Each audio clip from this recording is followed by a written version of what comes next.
good, everybody? Hope you all are doing well and staying safe.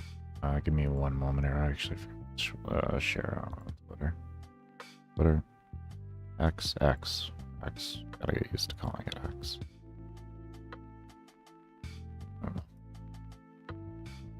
All the same in my mind, I guess. All the damn same.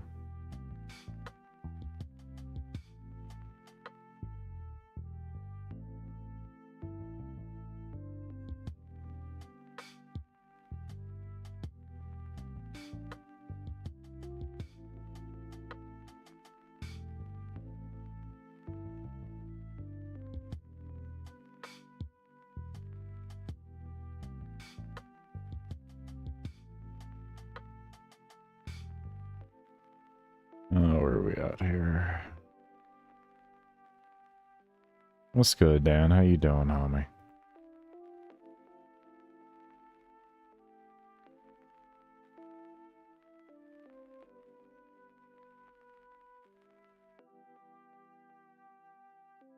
Okay. We got the engine up.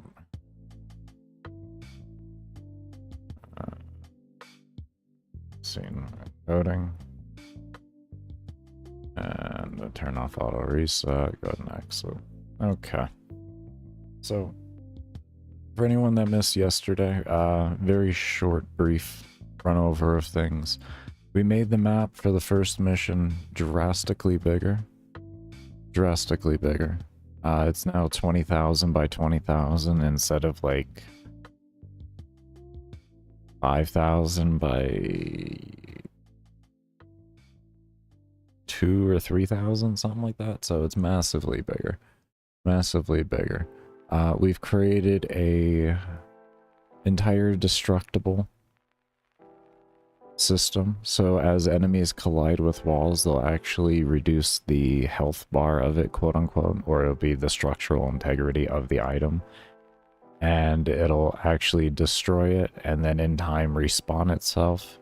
And we're working on, it's pretty much done, it just needs to be refined better on the math on how things, when things occur, a system to scale the mobs damage, size, speed, and health whenever they interact with the destructible objects, which will be every single thing you see in the room but the corners, or but the ends.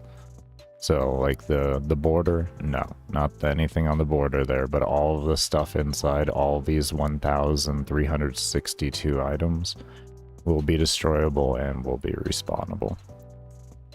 And we created that entire system while increasing the mob count to 3,500.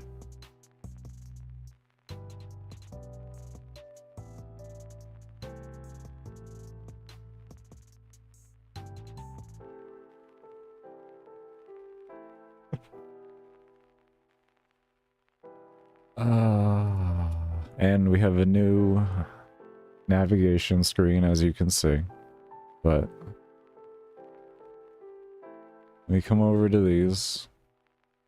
I'm gonna have to reduce their health, but this will show you enemy interaction. We have a new AI set that I am making myself customly.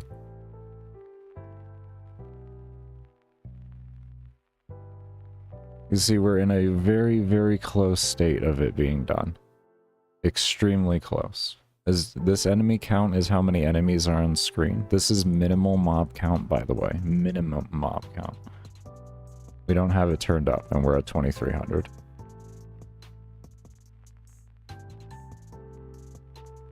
But yeah. As you can see, that's the issue we're having, is that right there. It doesn't happen frequently.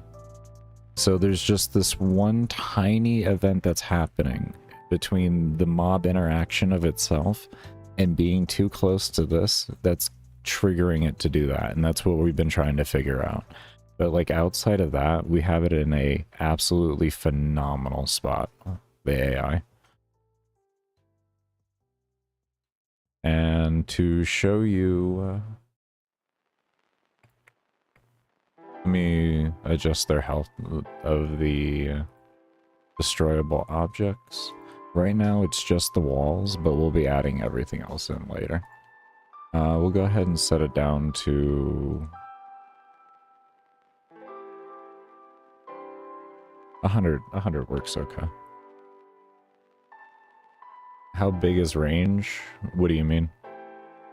Oh, how big is that in comparison to the range of the character? Your range is a 1-to-1 value, so it's going to take you, if you want to sit in the center of the map, it'll take you 10,000 range to hit each end, which is roughly level 30,000. So it's, you're going to be investing if you want full range. Eventually the player will be able to destroy them as well. I have the code turned off right now just so I can test these guys better. But the player will also be able to destroy the objects as well, making it so that when the objects respawn, the player has more of a want to be able to keep themselves active and moving and destroying the objects so they don't buff the NPCs too much. So as you can see, things will destroy, and then right now I have them on a 10-second respawn timer just because it's easier. But as you can see, they all respawn back in. We'll go ahead and set their health down to a lower value to let you see how efficiently the respawn of the entire thing is.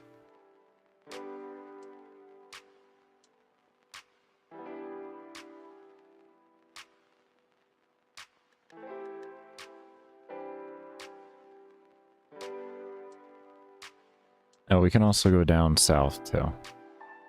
We can go down south. We'll show you with the really big density of things, because there's that whole, down here is the officers' quarters, and then I have two different mess halls. Here is the officers' mess hall, and the other one there that you've seen is the mess hall for the what is it called? For the commoners, if you will, the standard issue soldiers and such. You know what I actually could do? Hold on. Let me just increase the map size out, or my point of view, to the map size. And then you'll be able to see everything going on.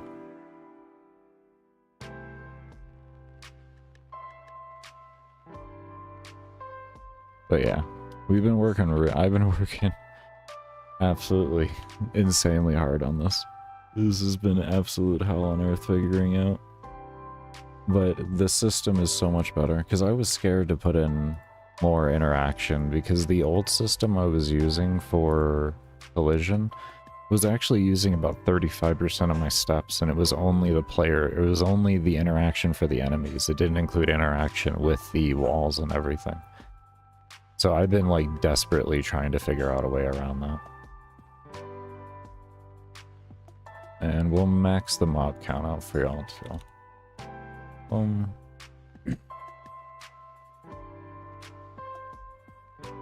And this gives you an idea of how big the map actually is, to range and all that, to my current range.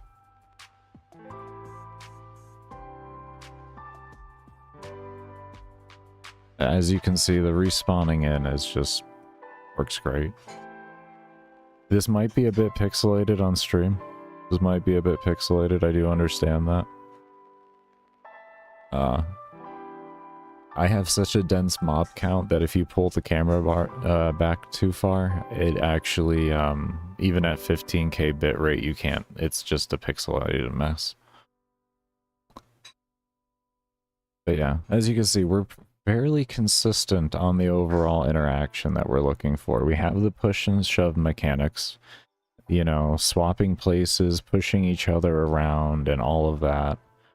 So it's like we're getting there. We're getting there. And we got interaction with objects, we got destruction of objects, we got them respawning back in. So yeah.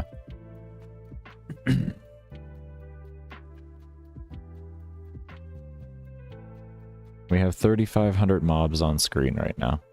And as you can see, completely stable running, looking great. We got objects destroying, coming back. We have a lot of shit going on. A lot of shit. You want to hear the craziest part? Is I did all this without even using an array. I didn't even go as complex as an array.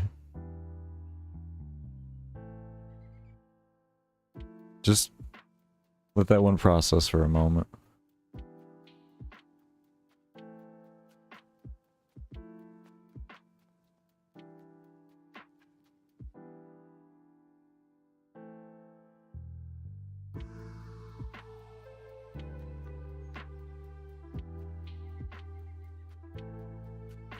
I'm still not done with the optimization, by the way.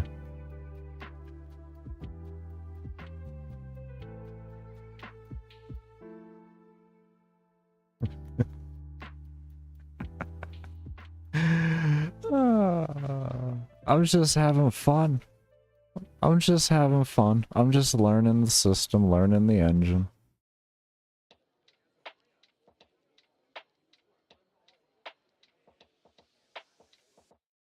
Alright. So, we'll go ahead and continue on with this. So, what we were looking at in here was that...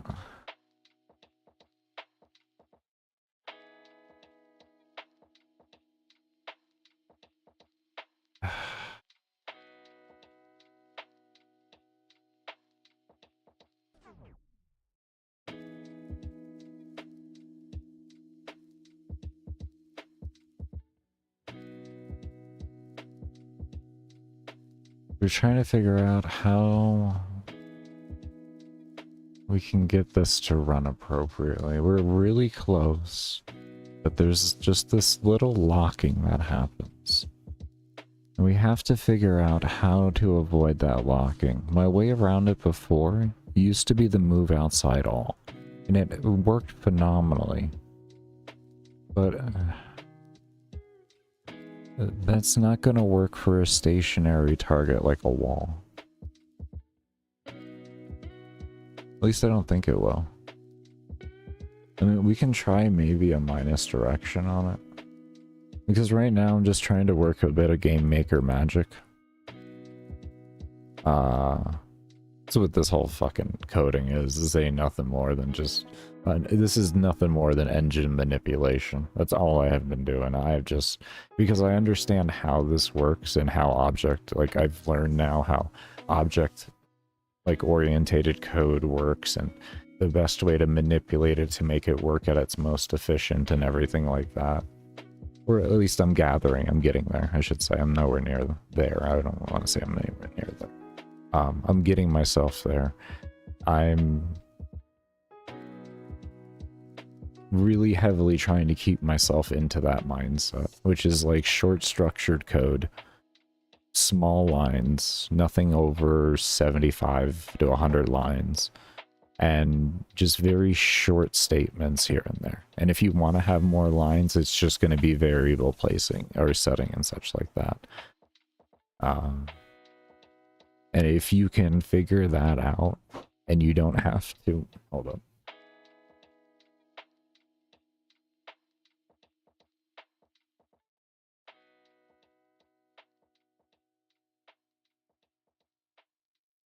And you can figure out exactly how to format that, you're just going to have beautifully efficient code.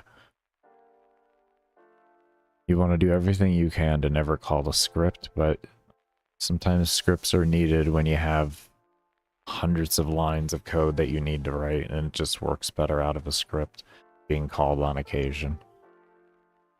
I'm completely avoiding that, though. I haven't made a single script.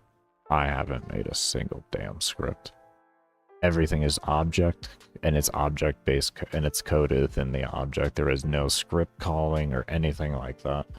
There's parent calling, but that's it. Parent calling is fucking fine. It's very efficient. Like for me, the thing that costs the most in my game now, there's two things that cost the most in my game. That's... Here's my steps. I don't have steps here. I like that. There's two things that cost the most in my game right now. That's this right here. This line of code. This is my second most use. Is this. This is roughly like 7% of my steps or something like that. And that's only because it's checking every single step, and there's 1800 rounds a second being fired. So here we are. You know. And then the other one is this right here. This is the other bit right here.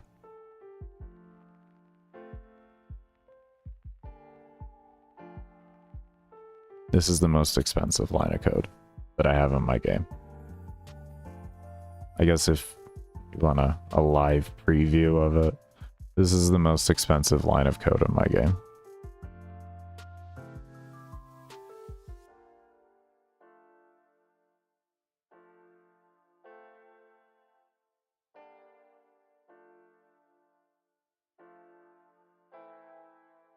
And that's because there's 3,500 of them on screen.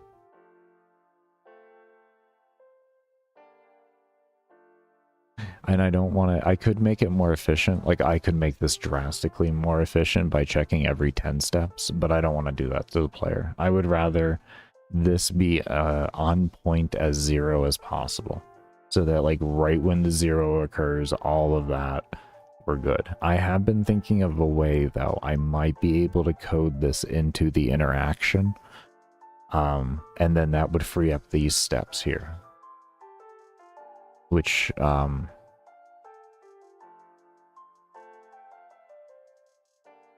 yeah. It wouldn't even exist. It would only exist in interaction then. So that would free up the most expensive resource that I have, which then would increase mob count by a lord knows how much amount. But I've been thinking about it. I've been thinking about how we're gonna do that. Because like we're never done. We're never done. There must be more mobs, okay? I want somebody on a 4090 and like all of that, right? I want somebody on like a $5,000 computer that when they crank up that mob count, it just covers the whole fucking map and they don't have an inch of room. I want the map size to be the limitation to why there's not more mobs on the screen. That's what I want.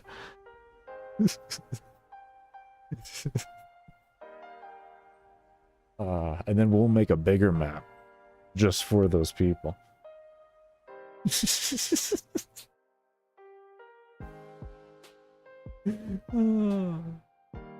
Like realistically, if I can get myself to around 15,000 mobs, where I was at when I originally started coding this game before I started adding all these complexities and like all of this into it.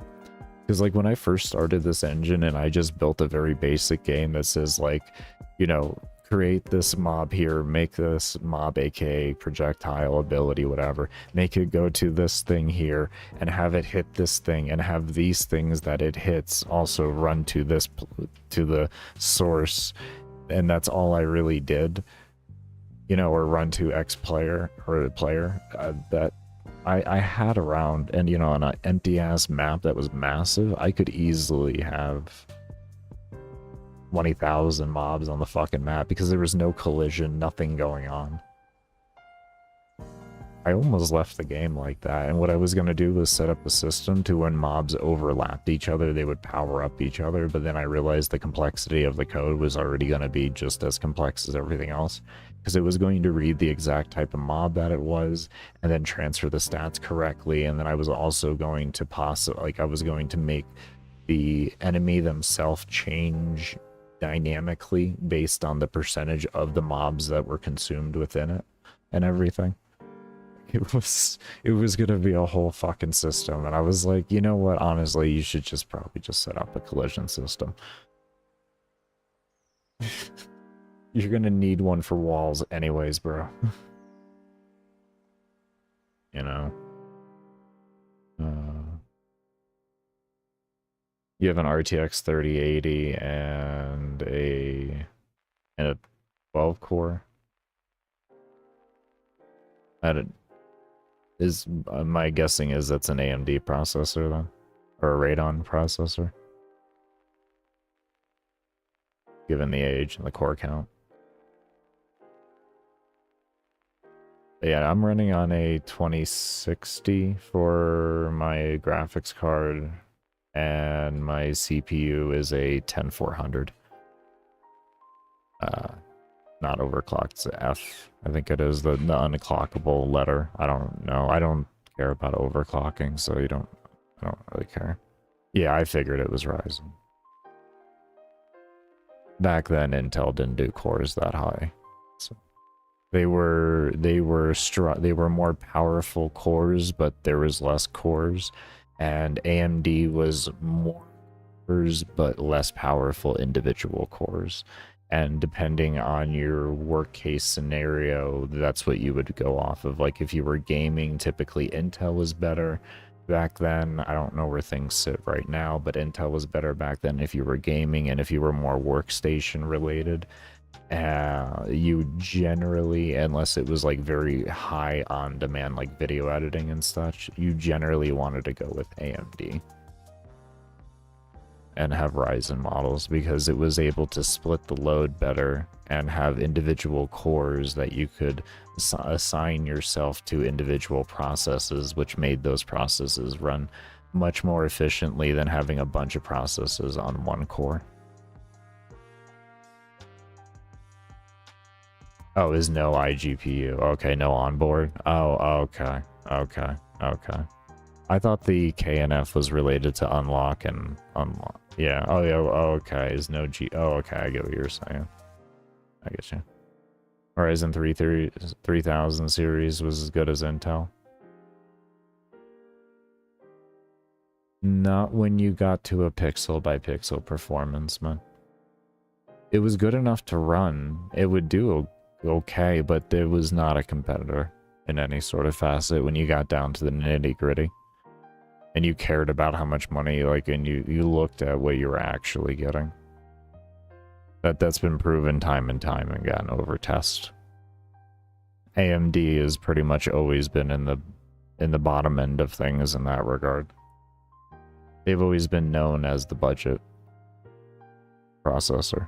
They've never, like, that's a reality. Their Threadripper was like one of the few things that really helped like break that.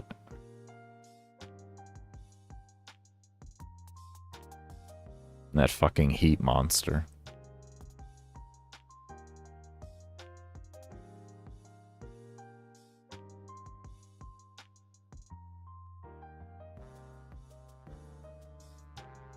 Let's try this real quick here.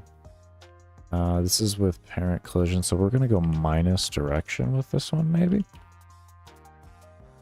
We'll try that, and then we'll do it in an increment of 5. And this, I want to see how this works with the wall first before we continue on. Because we might add this into the enemy one too to run it first, and this may stop the locking from happening. AMD started beating Intel, yeah. My old host PC actually has the very last series of the 3000 series. No, wait. Yeah, it was the 2200G. It was I think that was the very last one they came out with. The 3000 series was the 2200G. But yeah, it was like, it came out really late too. It was like 2019 or something it came out. It was very, very crazy how late that thing came out for how old it was already for a series.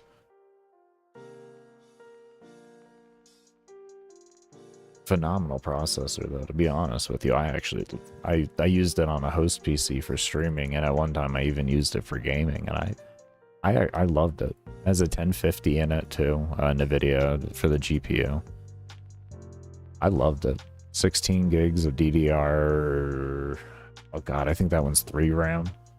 I played Warframe on it for a while. Good while.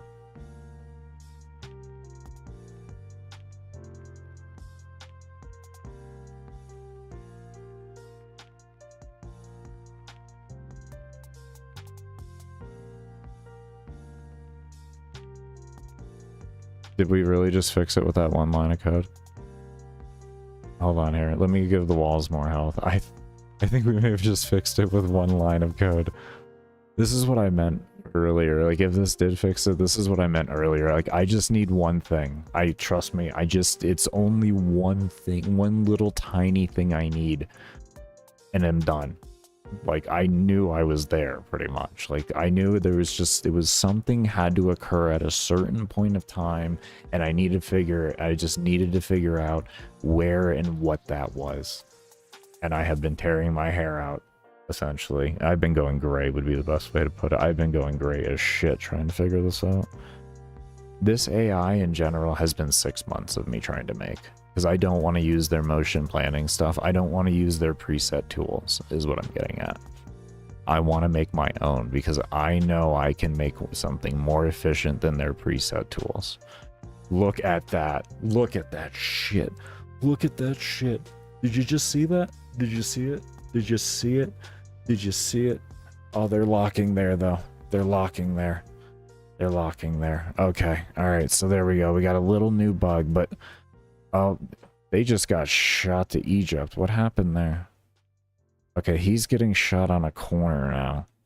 That's interesting. Why are you going that way on a corner?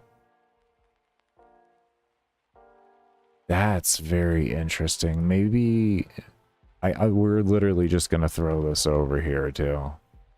We're literally just gonna do that. Right on the top. Just right on the top.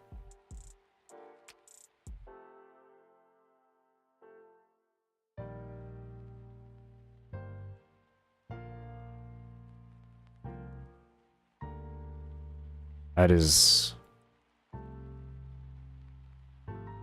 so there's just a little interaction that happens there when enemies get accelerated. And that's causing problems. Yeah, right there. Okay, there's a little push there. It's happening. That might be... okay, I got it. I think if we do 1 pixel on this instead of 5, this is going to go in a much better direction. This is going to cause a very slight amount of separation. I got to remember that my 5 was set to create an outcome. It wasn't set to fix a problem. The initial code itself fixed a problem, but I increased the value to create an outcome.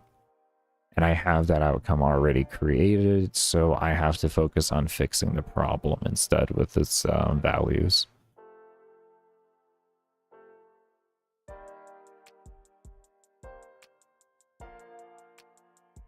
Beautiful. We got to keep an eye on this corner. Actually, make sure we don't go near the corner, but we can see the corner.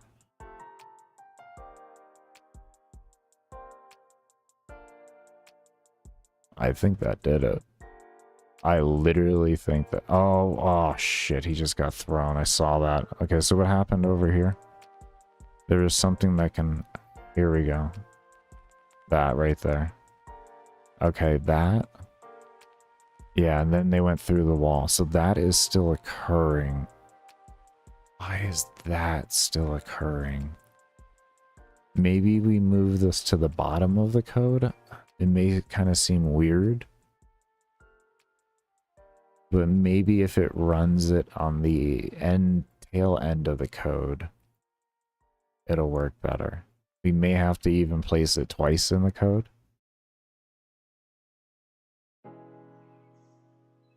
Just to have it extra checking.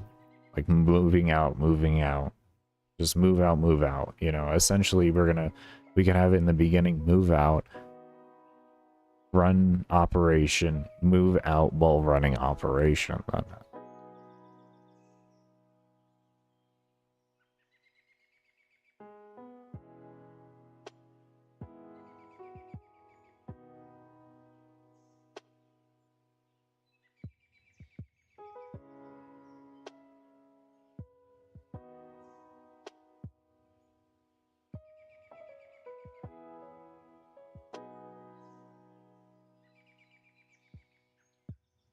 Go. We got a little switchy poo there. That was a nice one. I like that. Look at that. it really tried. It really tried to stop that one. Okay, let's put it at the start and at the end. It really tried. It tried very hard to stop that. It tried very hard. I'm actually very proud. Very proud of the engine. What if you do areas, but have them check a circle radius around themselves? Is that what you mean?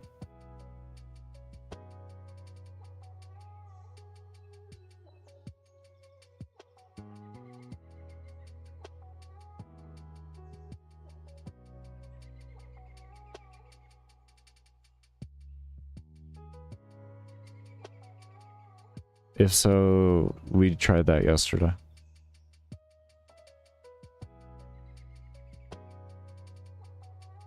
Oh my god, why did you do that? Oh. Oh no, he's stuck inside.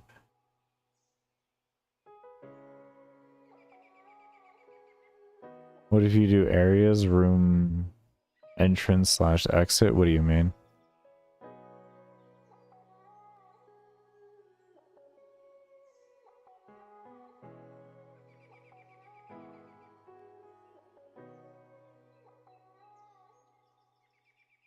You mean make multiple rooms for the player to go throughout instead of one big map?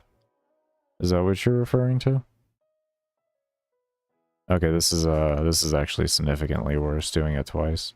So at the top, I want to say that was actually our best results right there. Let's kind of just stare at it for a moment and see what we may need to add. There's going to be a few different things here that we can add now.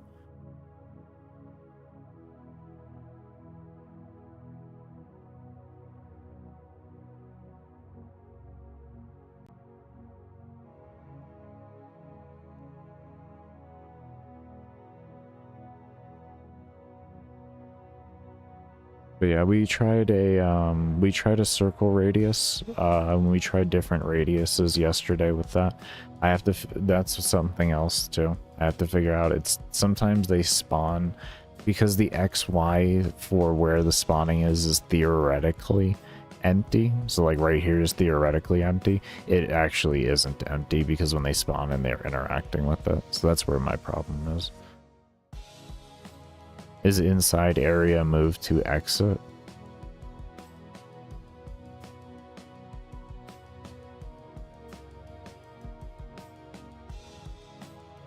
I'm trying to avoid using things like paths and stuff like that. Because that's what that would be more indicated towards.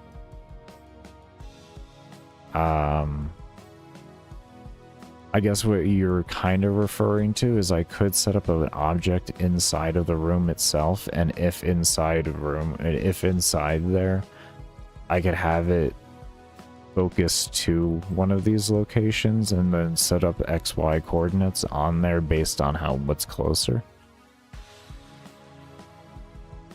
I could do something like that, but that's going to be extremely inefficient.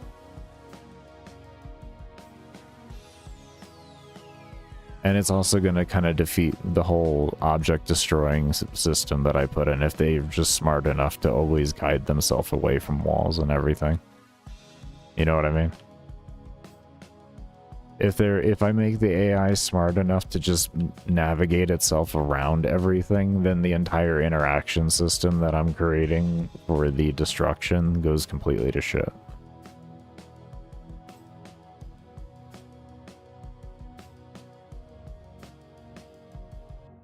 It seems downward works fine. Downward actually is perfect. So there's a lesson here. There's a lesson here. There's a lesson here. Down is perfect in that regard. So why is that down perfect? This is interesting. There's something to learn here.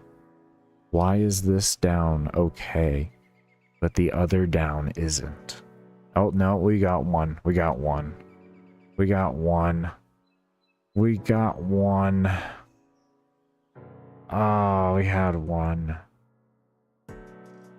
I was also thinking that if that happens, what I can do is I can make it so that if the enemy's XY coordinate, meaning their actual center coordinates, interacts with the walls themselves, yes, I can go through them right now.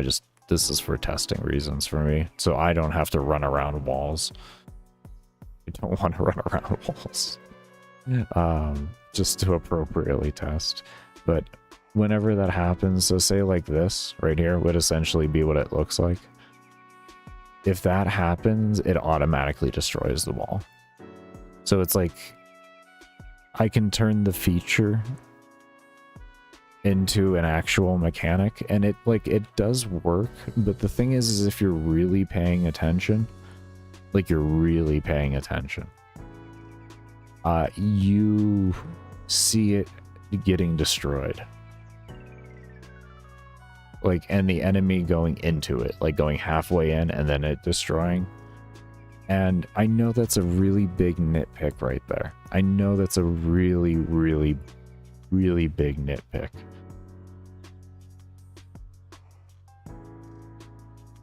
But it's where I'm at, okay? But yeah, it kind of would look something like this. There's two different ways we can do that. We can run it a more efficiently way, or we can run it a way that might... This is one way I haven't tried it. I tried it a more efficient way, which is running an if variable and then just having a simple else statement. So if this doesn't happen, then this will happen. But if this happens, this doesn't happen. And it saves some resources. But one thing we can do is just have a simple if here and allow the code to keep running, and maybe that might work. If I remember correctly, it's place meeting, and we say XY, we say parent destroy collision equals true, and then what we can do is we have a destroy here, and we can send that over to other. This is one way we can do it. Another way that we can do it as well is we can come over into the collision itself here and have that be checked in this area as well, which is already a very short amount of code, so it might be a better option, and we're not sending. So we'll try that first and we'll see how that looks.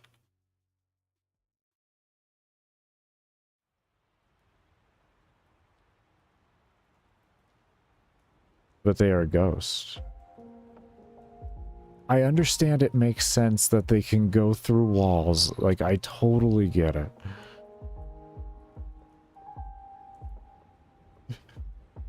If player is in room, mobs go through entrance. Oh, so they'll funnel to it. I'd rather them destroy the entire thing. And then this way there's nowhere the player can go. Because the respawn timer isn't going to be 10 seconds. It's going to be in the minutes. It's going to be a long time. So, if the entire... it's going to give essentially, the player... I'm going to figure out how long does it take me to destroy all of them. Essentially, all the objects in the room with minimal mob density. And...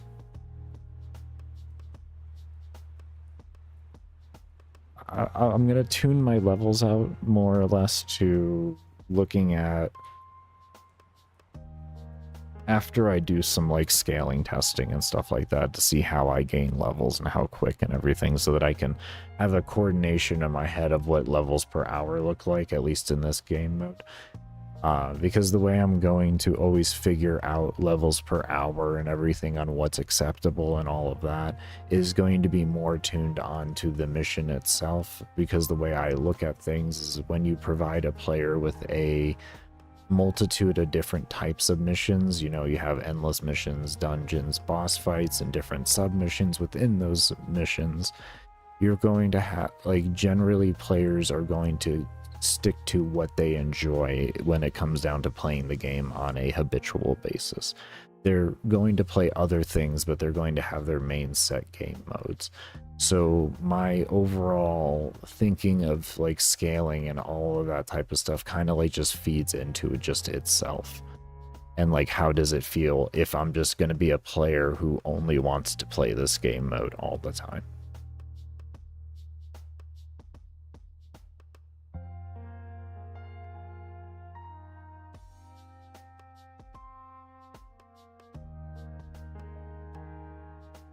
So what we can do is we'll have this run at the very start. And what we can do otherwise is just run an else on there. And yeah, that's my simple destroy system. It sets the sprite object to nothing, so it doesn't have any hitbox anymore. And then what it does is it sets an alarm. Where are you? It sets an alarm that when it goes off, it just runs a which object code, which is a code in here that's created on creation that reads the sprite index. So it tells it what sprite are you. And then it just reruns that back in. And resets the health back up. That's my code. There's no reading coordinates or anything like that. In fact, the thing never actually goes away, but because of how the engine works, it does go away. It has no visible code that gets ran at all because of how it's coded and how object-oriented coding works. So it's effectively deleted off the map, but not deleted off the map. It frees up all the resources as if it never existed, but it still exists. It's a beautiful thing. I call it Gamemaker magic. It's just about understanding what you're using.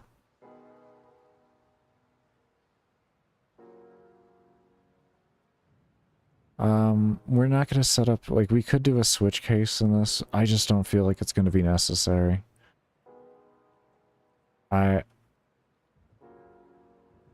I just don't. We actually could just have this thing just straight run every time, but I kind of would like it to run first and get out the way. Like, if it happens, let's just free up that space and not even worry about the rest of that shit that happens here.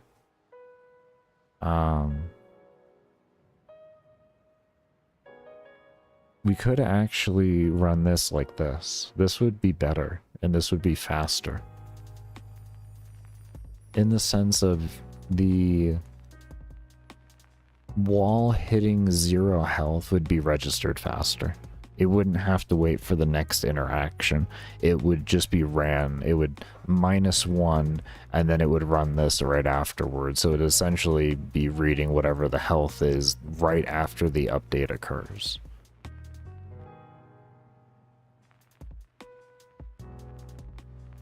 Could even make this even better. Just say this.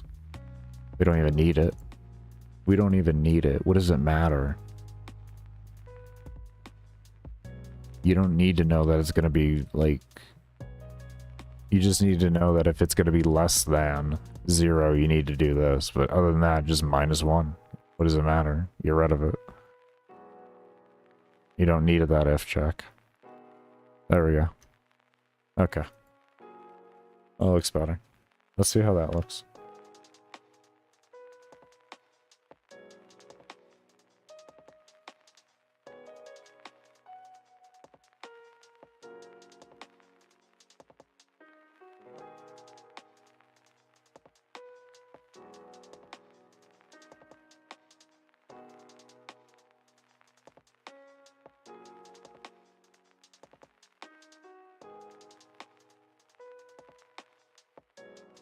There's the walls. Are they not respawning now? What did I do?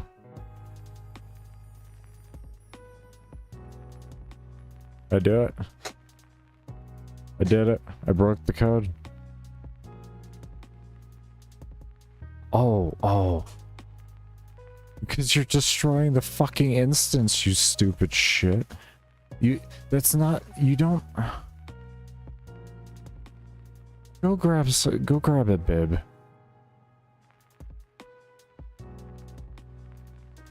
You stupid ass. What is wrong with you? You just got done explaining the entire fucking system, and what did you do? You destroy it.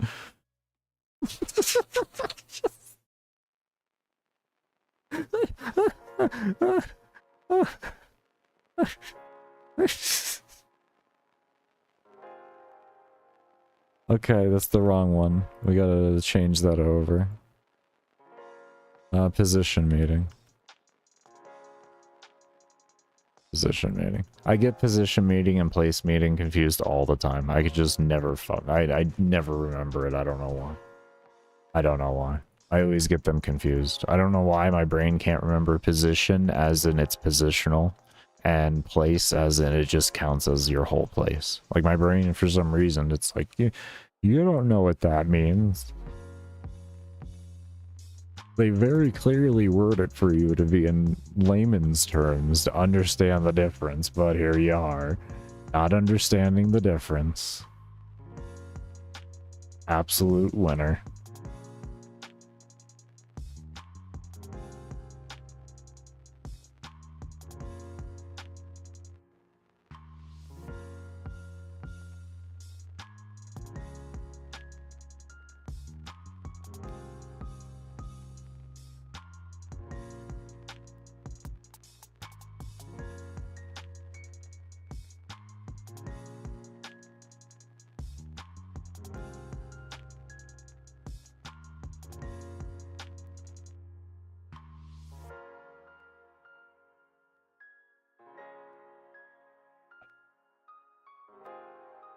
It did. Yeah, you see how slow that occurred? Why was that so slow?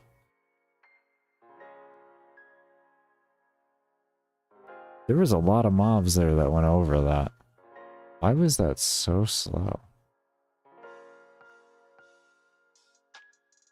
Alright, let's try moving this over into this code instead, then. That was really slow. Which is weird, because we're about to be sending the code. Not that that makes any sense, that this is going to be faster than that, but that happens slower than it even did yesterday for me. What is it? Parent destroy collision.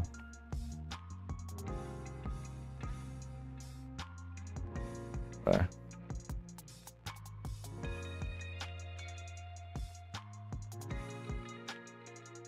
I also have been thinking of doing X plus and an X plus or a Y plus, and then doing that for a minus as well. What are you getting mad about? Yeah, okay, that's fine. Here, is that better? Ah, that code looks even better than it did. Ah, it's so beautifully short. Tell ya. So beautifully short. I should just got more efficient.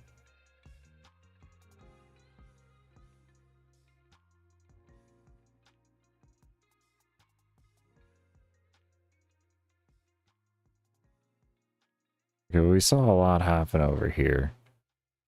Let's kind of like pay attention over here.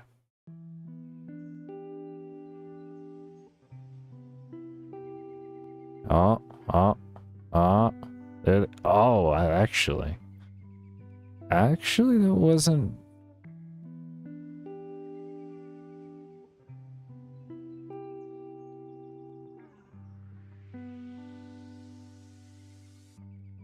I mean,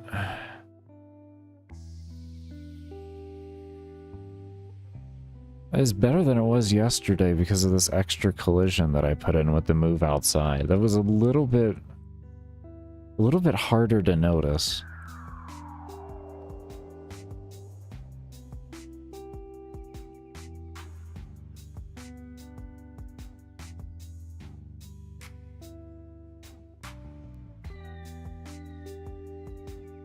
The thing is, well, I guess if nothing is there, then it won't respawn. It'll immediately get destroyed, or it'll respawn.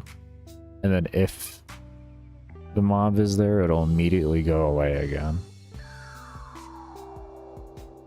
We could still give them a buff with it regardless, though. Alright, let's go down to the bottom. See what's going on down there.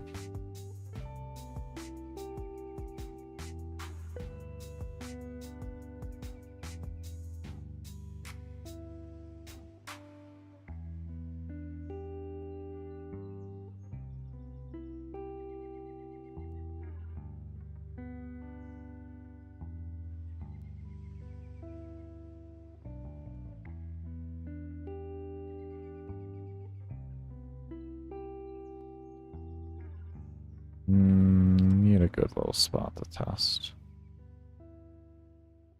If we go up here.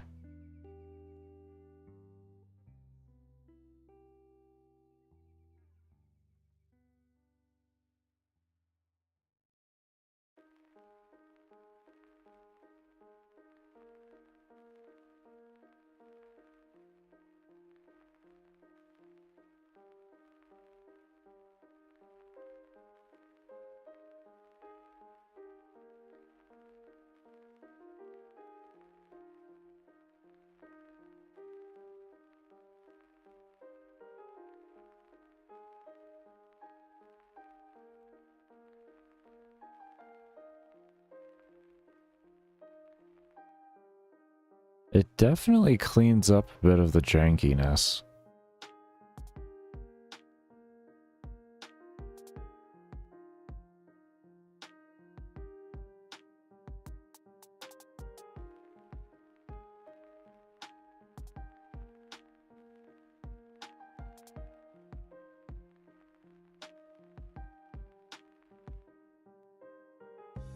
I saw that up there. Yeah, you know, you can still see it. If they move slow enough, you can see it very, very, very easily.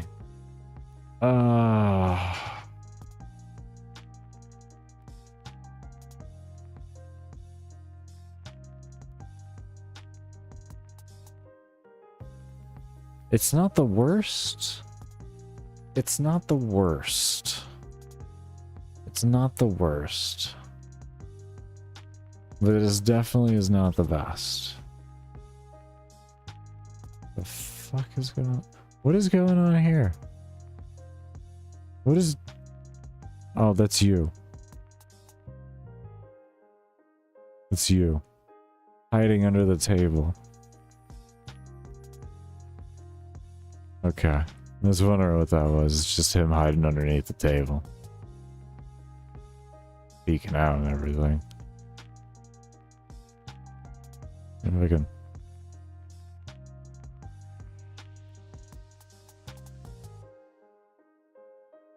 No? Good night.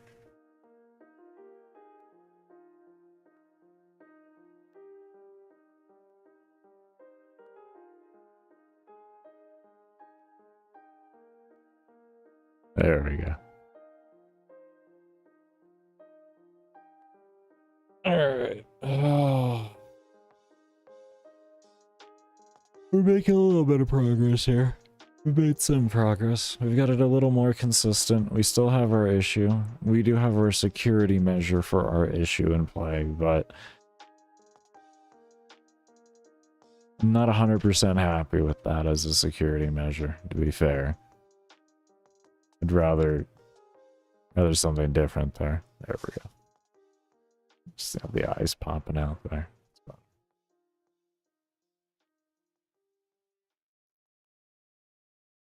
Yeah, it is coming along nicely. I have no complaints about it so far. Outside of the fact that it's not perfect. It's weird how this one seems like it's faster.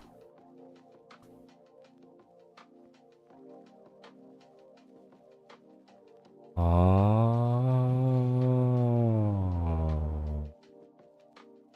I know why it's faster.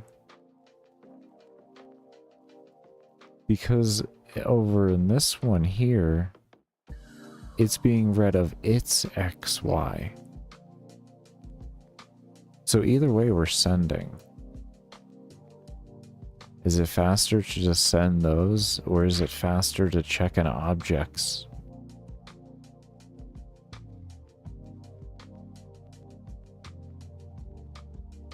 Which is faster? They're both sends, but what's a faster send?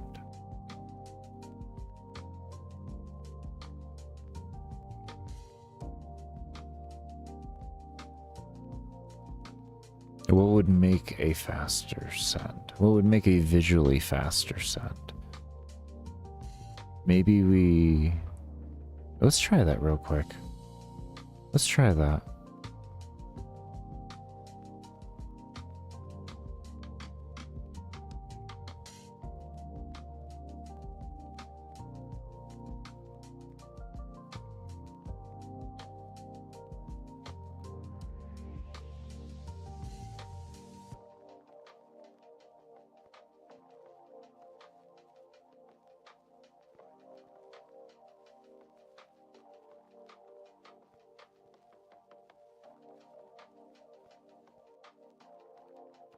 I feel like that's going to be more efficient on, or inefficient on the engine itself, but if it's not like too inefficient and it gives a better visual display, like, yeah, that's better in my opinion then. As long as we're not losing too much going on with it. I'm really gonna find a mob count. I don't even gotta pay attention to that right now. It's over 2,000. We're good. Now we gotta look for the mob interaction. Interesting.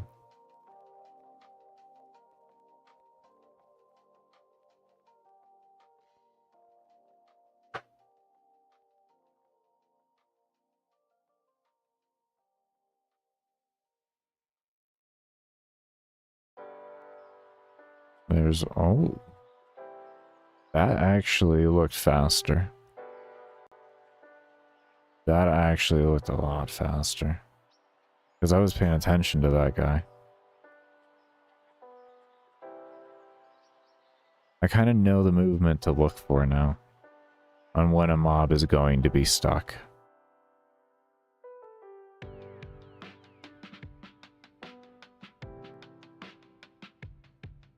Let's see what happens over here. Nothing there, okay. I just kept going, damn.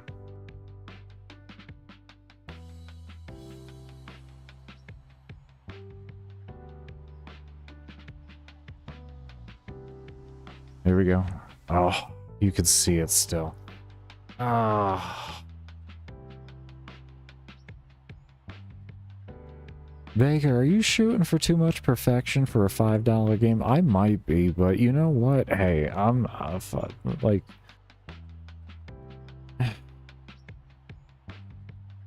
having fun while doing it. Be completely fair.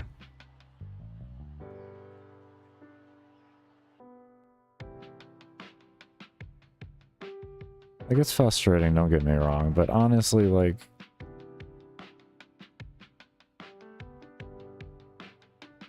theory crafting in all the games I used to theory craft in was just as frustrating. This one at least, like, has, like, a multitude of different ways that I can possibly fix things instead of, like, just one way, like, a couple ways that the developer has intended for it to happen. So...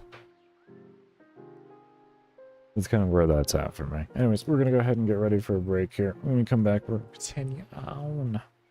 Do remember the only reason ads aren't run for pre-rolls while I am actually here is because I do run ads while I am on break and when I do support streams. So your lurking during those is much appreciated and does help support development of the game. But I'll see you all when I come back from the break. Moment here to get this pulled up. Yeah. Where's the game? Where's my version of the game?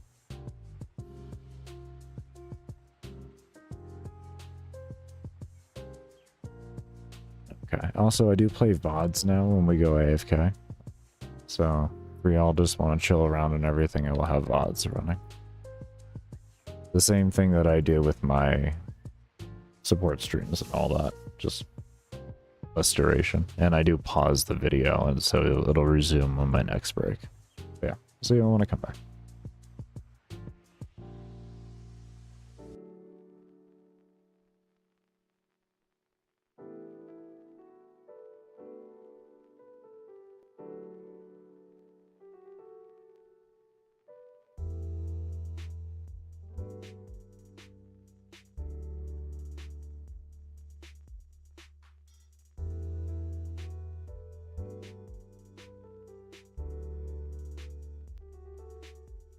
Okay, and I was muted the whole time. Okay.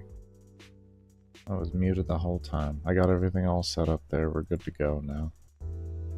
And be sure to give the stream a thumbs up if you haven't already. Help with that early algorithm. And let's get started on reworking this.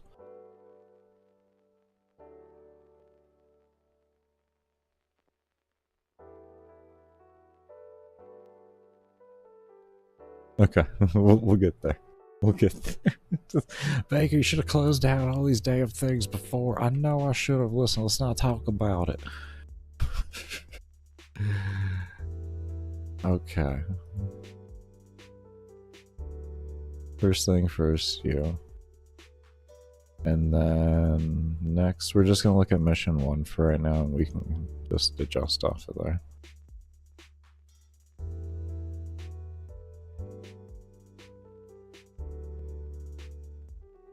Okay. And we want leveling.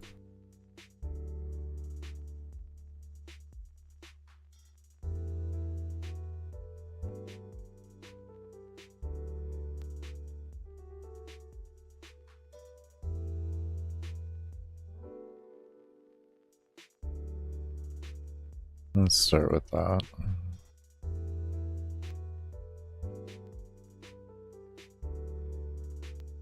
That off. That off. Alright.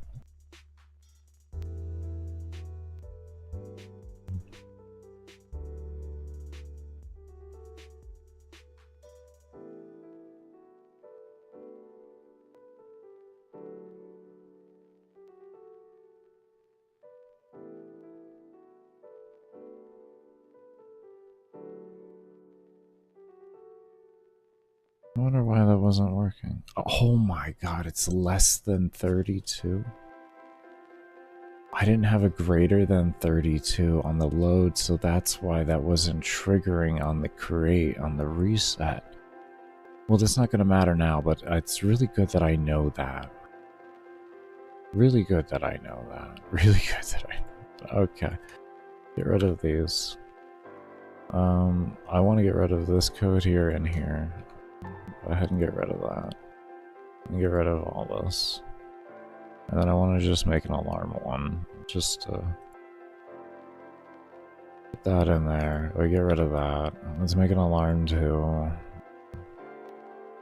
What's this for, Baker? A leveling thing. That's just very, very, very late game.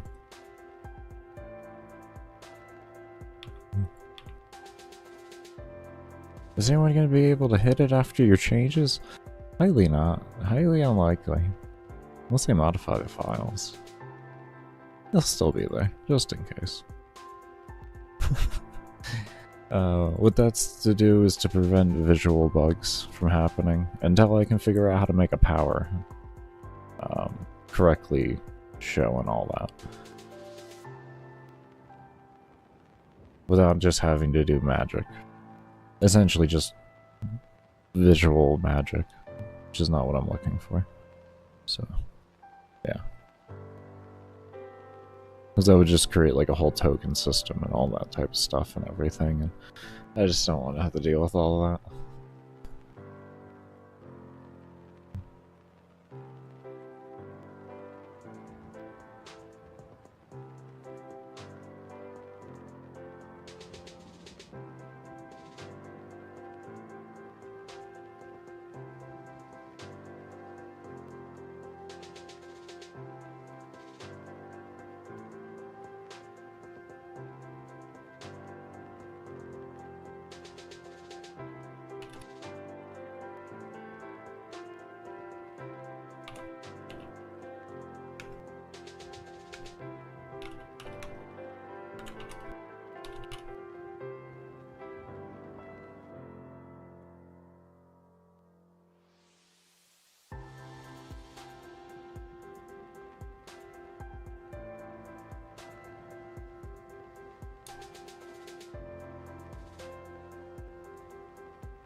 Are you a parent? No.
You're wondering what we are doing? We are going to be adjusting the values and making it scale within itself.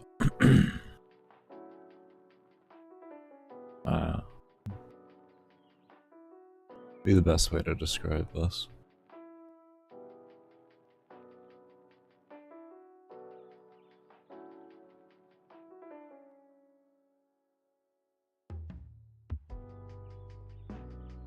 If we were to put it in the most layman terms possible, it's exponential light.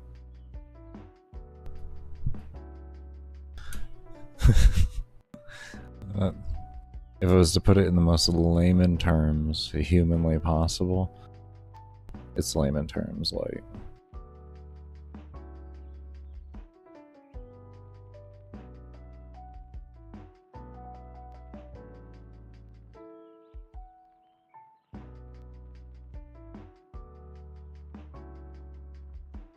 Just making sure.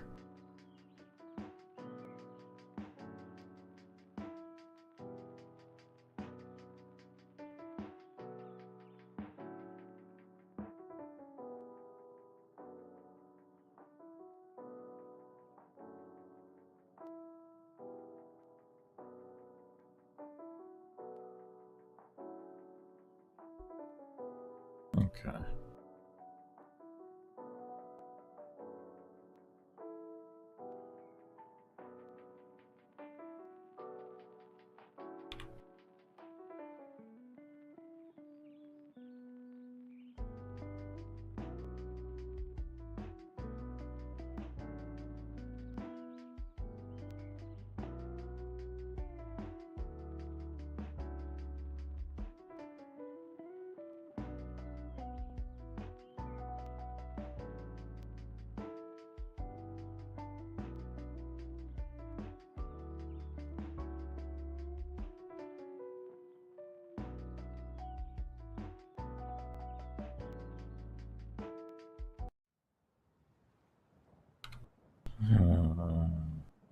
What do I want to do with that?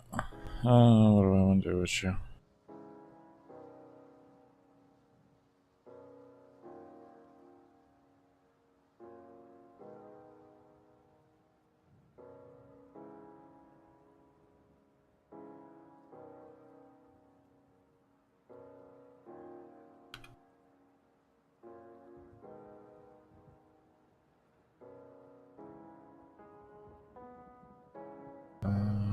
What do I want to call you?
Yeah, that looks good. I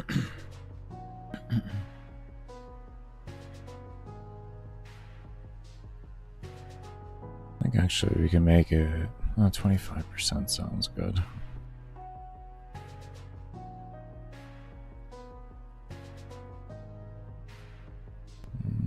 More or less, let's go ahead and take these. Come into alarm 1. I just want to put them in here. All this E scale and all this.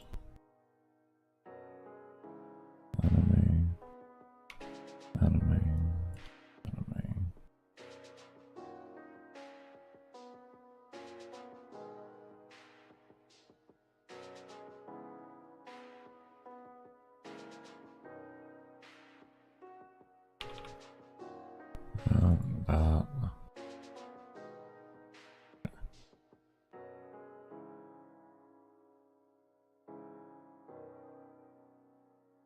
25, that sounds good to me. And then this one, we'll do 10. We'll do it 10%. Or actually, no, we want to increase it. Oh no, we do want to decrease it because we want to keep it smaller. So they scale faster than the player. We just do a 5% actually. 5% probably be good.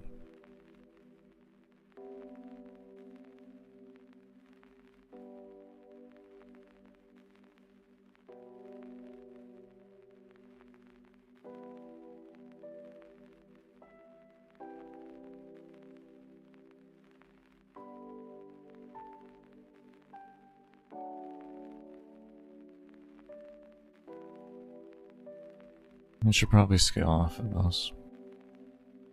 Speed of level. I ask why.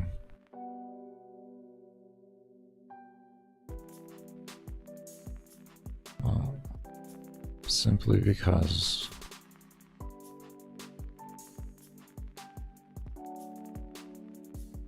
when we reload the game on a reset or anything like that, we want the XP and everything else to remain consistent on how it scales. So if we use that, because this is a value that's going to be loaded when you load a game or when the reset occurs or anything like that, because this is a value that will be loaded, this is the value we use. Because that is the final number anyways.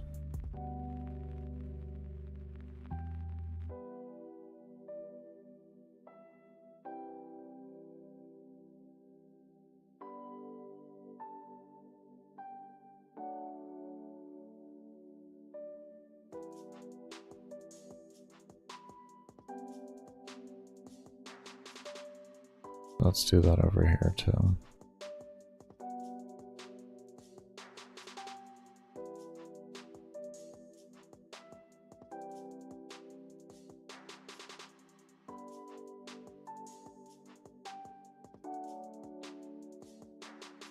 Okay.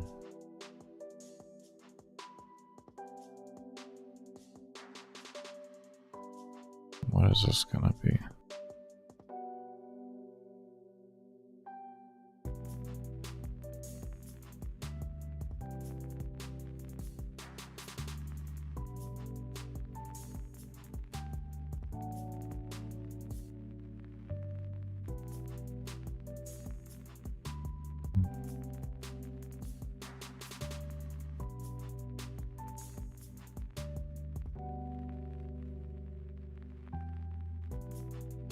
Instead of a set number.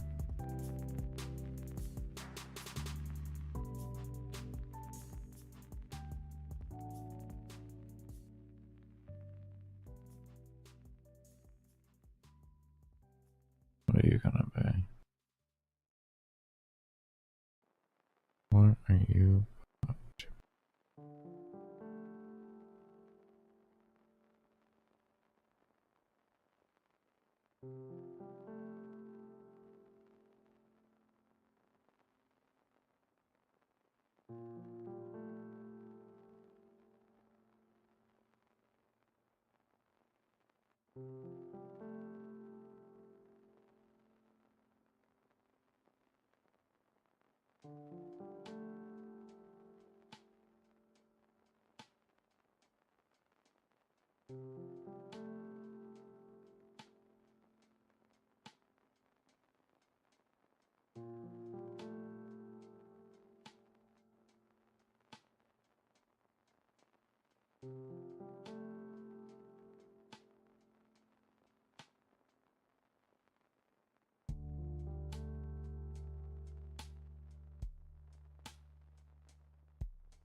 I'm not drawing a blank on this.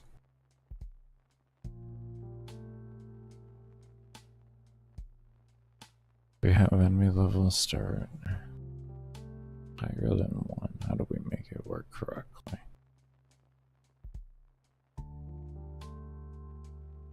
Maybe we should rework the system to be based off of souls free.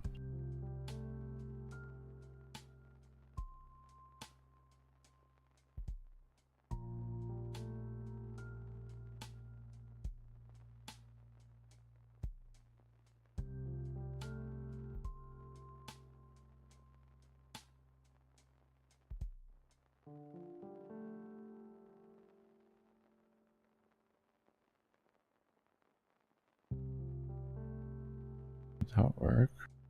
I mean, why wouldn't it? You just use that, the XP to level, instead.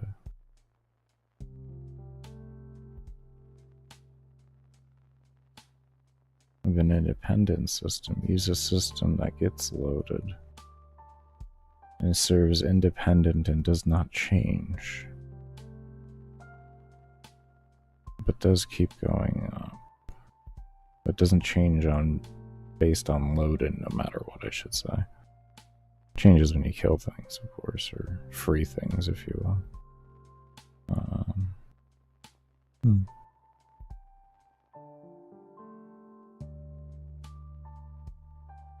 To take away the XP system,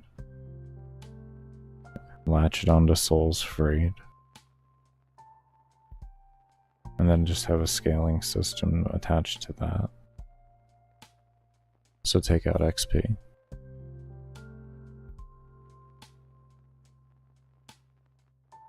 Take out the XP stat in every single one of these.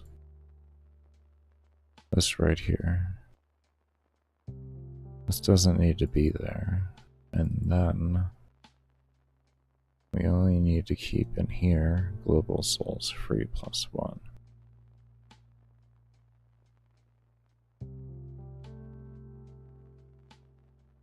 And then as you free the souls,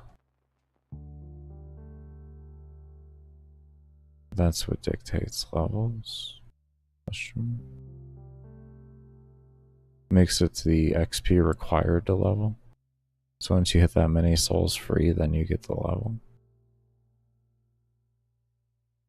Instead of a system that resets back down to 0, that takes away from. It's one that just ever grows.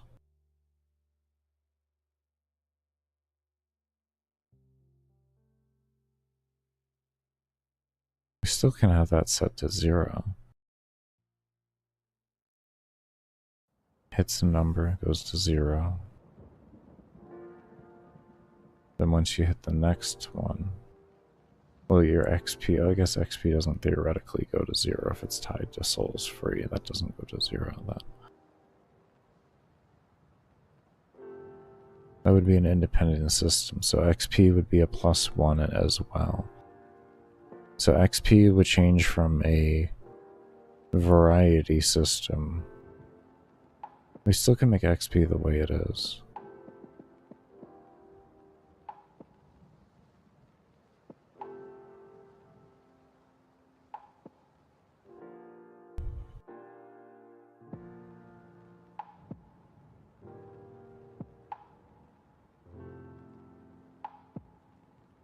If y'all are like, Baker, what the hell are you even talking about right now? This is just the ramblings of me when I do math.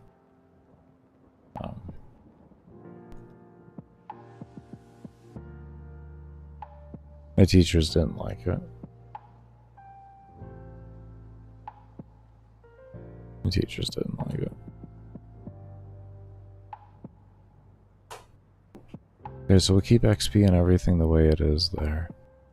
And what we can use then instead is we'll just use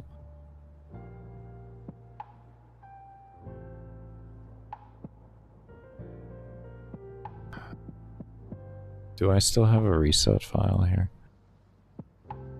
Can I view what the reset looks like? No, reset isn't gonna have souls freed. when it resets, there's 0 souls freed. Well, no, that kind of works in that regard.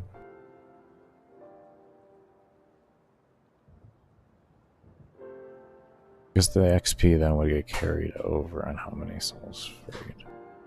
Then that would read over. What number do we read off of? That can make sense.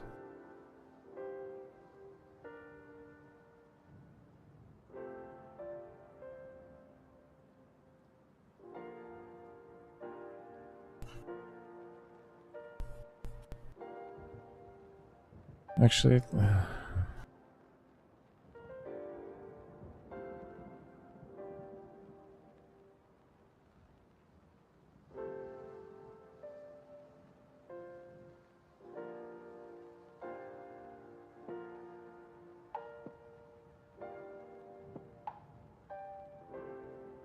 we can attach this number instead to... Hold on here. Attach this number into player level, and then this way it loads with the level, okay.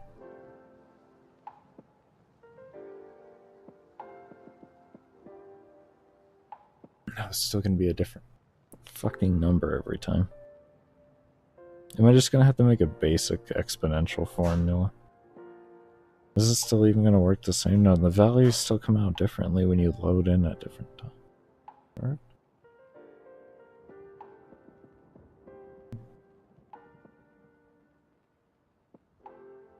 Maybe I'm overthinking this.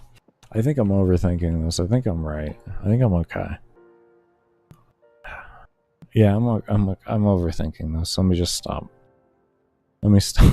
Fucking well overthinking this, dude. If it just brings the XP with it, you're fine. Just fucking stop. If all the values are brought with it, the fucking equation can't break. You stupid shit. Oh, okay. I'm overthinking it. There we go. Alright, we're back.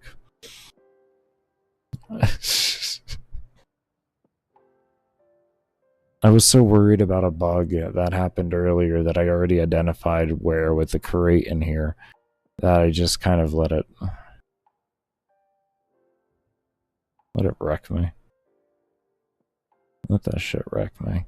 I think mainly I want to figure out a baseline here and not just have a set number.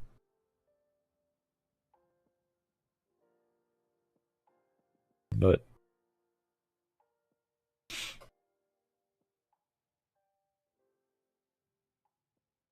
only is logical.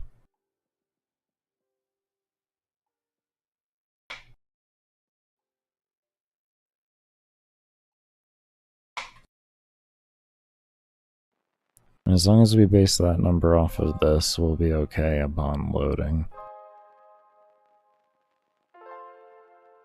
The first one, though, first level is always going to be jank because of this.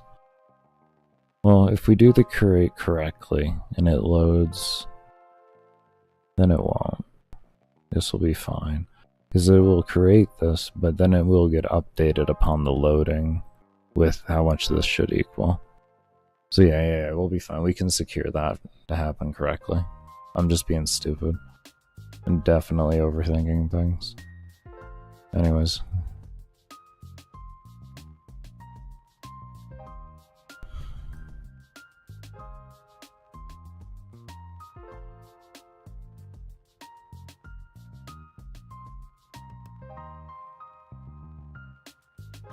Oh, man.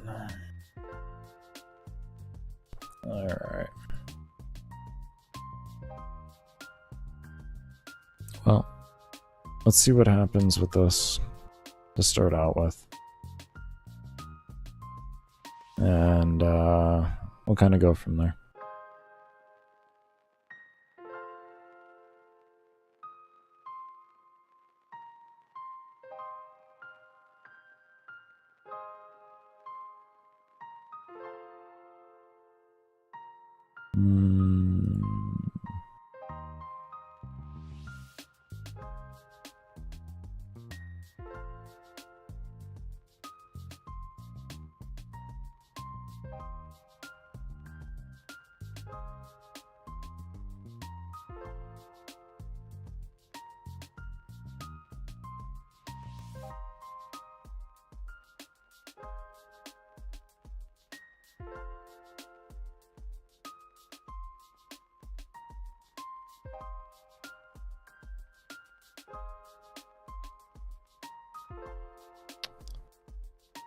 Clearly, we can't have that as the new main menu.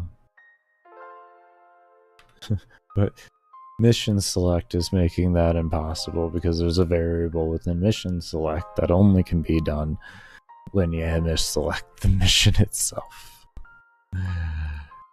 Oh. This is a different error here. Okay, what's this one? Young Saul, what did I do? I don't think it... Did I change things? Create? Okay. And... If global enemy level not set.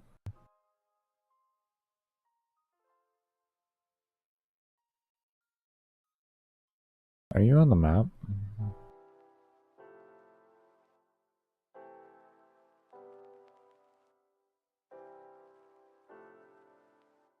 Oh, hold on. There's rooms. My brain just kind of is confused here. Aren't you sitting... Do I have to... You're gonna make me move it? Okay. Almost bet you're gonna make me move the damn thing. Enemy, parent spawn. You're scaling. Level scaling. You're sitting there. Look at that. You're right there. You're right there. Where do you want to be? What makes you load first? Huh? What makes you load? Let's see, what if I put you here? If that doesn't work, then what I have to unfortunately do is I gotta go and take the code out of there. I gotta put it back over where I had it before. I was just hoping I could move them.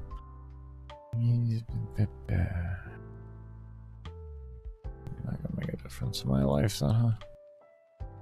So have you go back where you were? Have you go back where you were?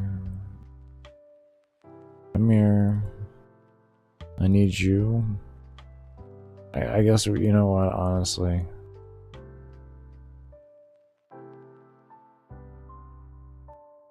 I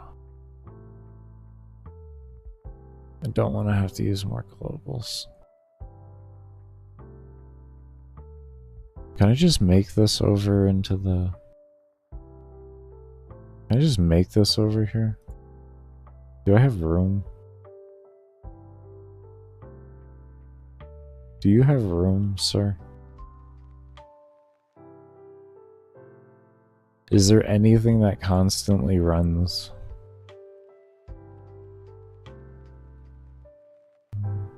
Can I...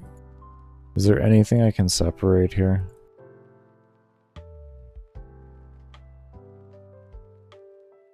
What do you do?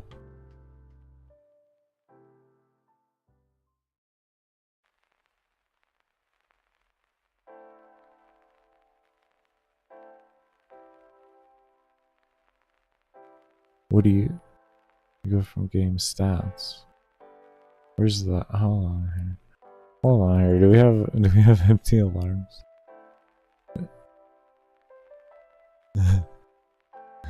Nice. Look at that.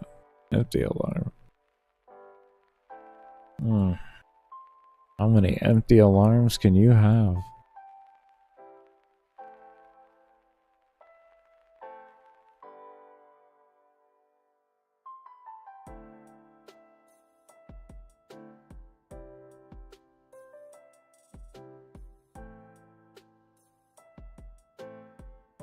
I don't think I need that. Isn't this...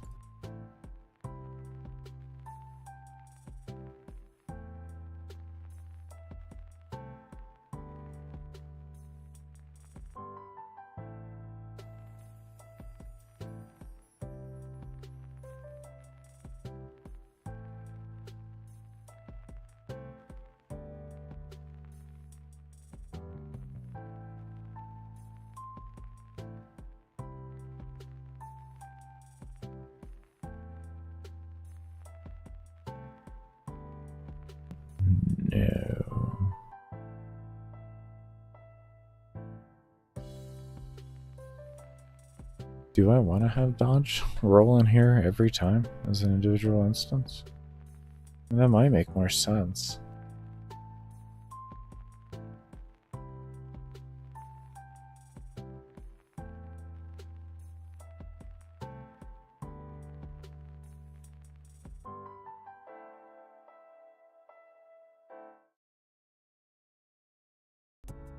Alright, everybody, I am back. I want to thank y'all that did stay around for the break. Hopefully having the VODs playing is a bit more enjoyable than gameplay. Hopefully it is. Trying to make it as pleasant as I can for y'all. Trying my best.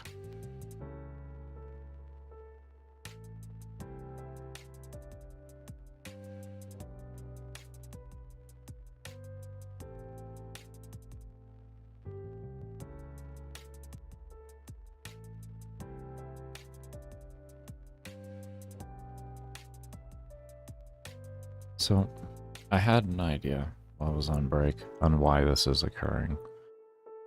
So what I'm thinking is actually happening is there's so many mobs. Thank you.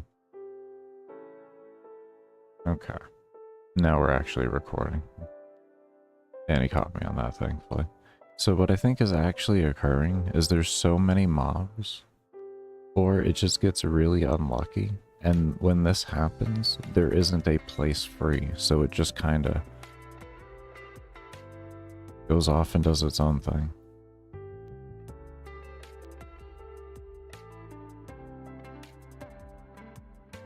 Oh, I also have old code in here. I have old code in here. Interesting.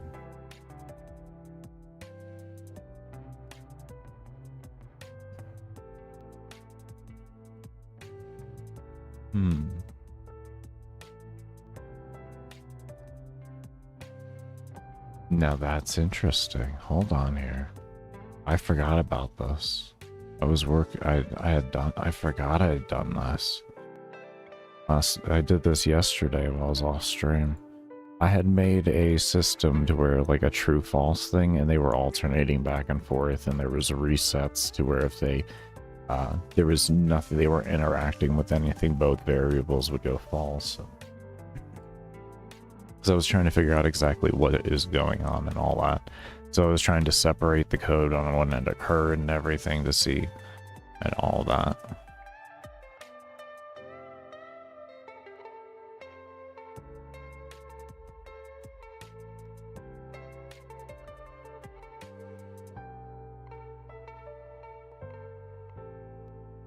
This might work well in an alarm. That is interesting.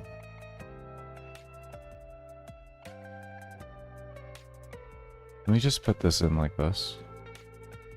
I don't think this is gonna... I don't think this is gonna work like we want. Forgot I had done that.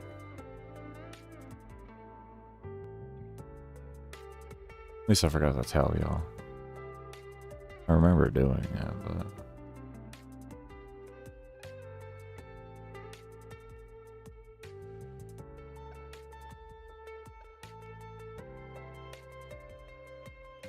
Oh, let's take out the security measure. Alright. Take out this. I can go.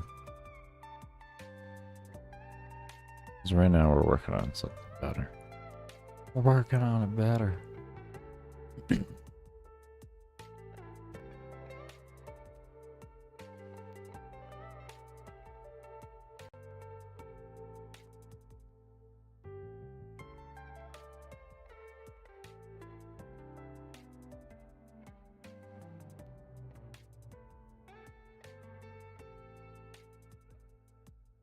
Okay, they're floating away aimlessly.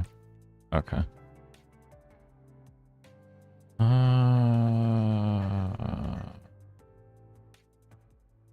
Guess that does work well on an alarm.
I think we're on to something here.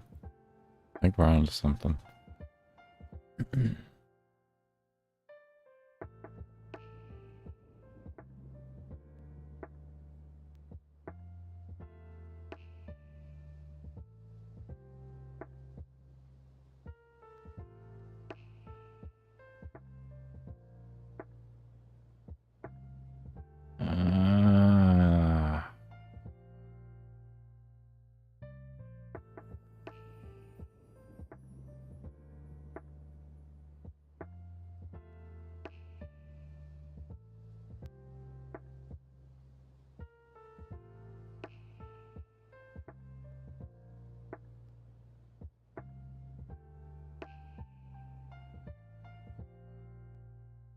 That's worse.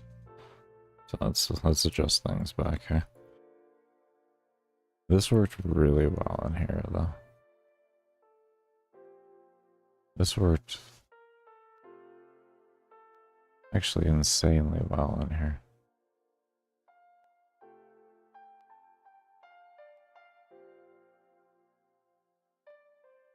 And you...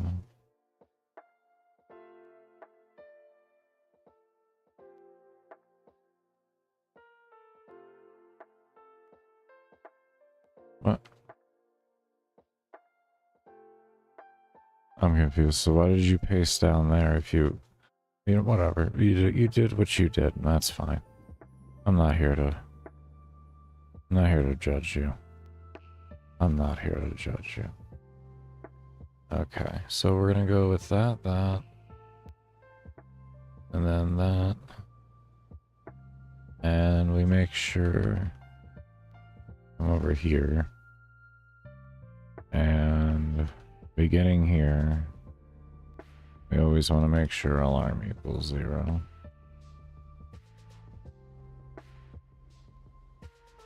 And we'll go here and just make sure alarm equals 0 again.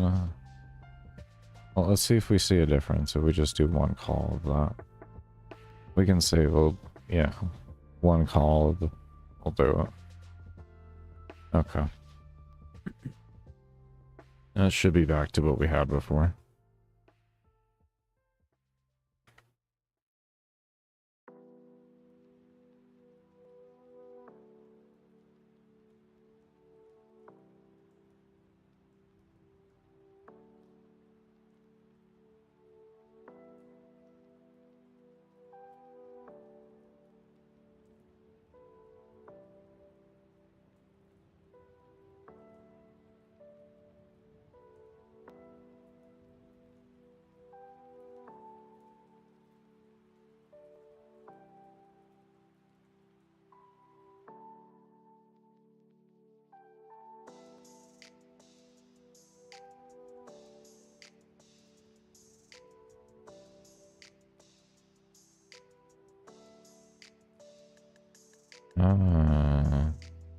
Starting to understand.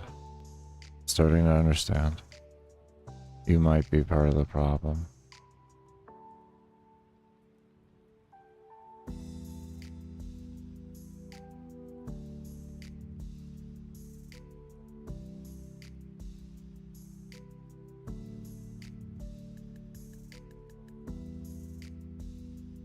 What if they never hit a false? But they never interact with something again before that happens, so it never re-triggers the alarm. Oh, hey, stupid. Just make the alarm keep triggering until it's... oh, come on, stupid. What is wrong with you? Well, what if it never happens? What happens if it never happens? Let's find out.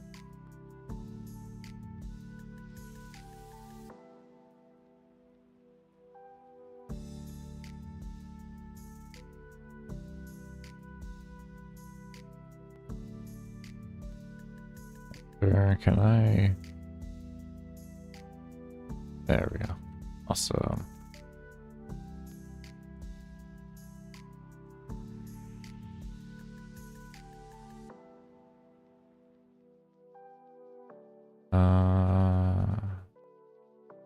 want to say that was probably at 60.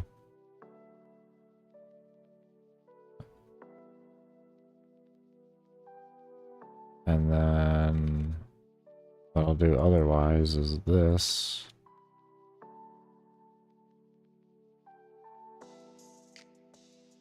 And we can say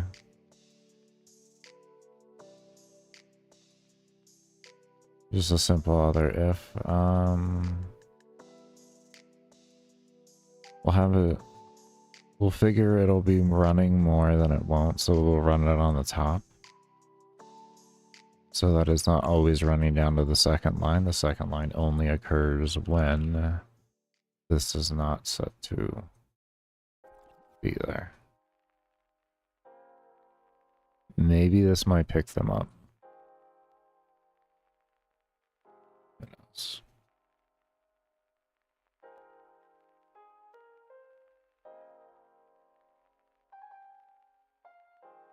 Because I think that's what's happening there. Looking at it, I think it's there's nothing for them to do, so they're just floating it.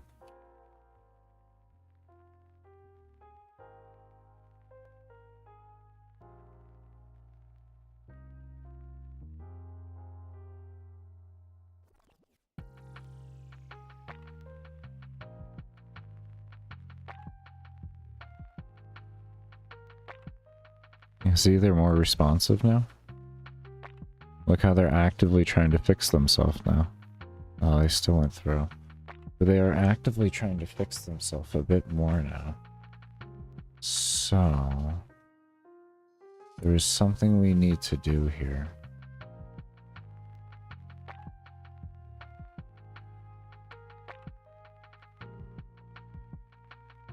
There's something that needs to be ran. Maybe this gets ran during it. So when this is occurring, this happens here.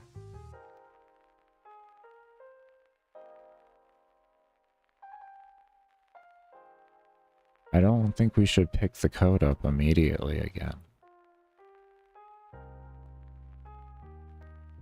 I feel like we need a little bit of an interruption between it, but I mean, I could be wrong. We may just want to have it re-pick up the target. For the player.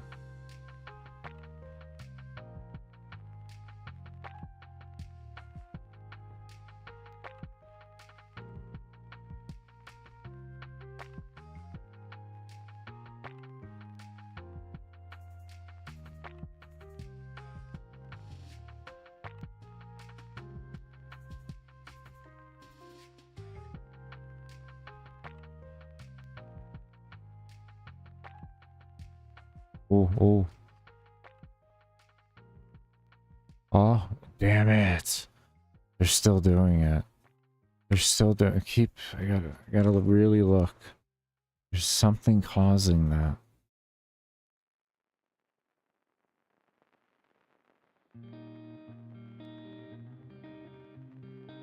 What would be the reason? What would be the reason?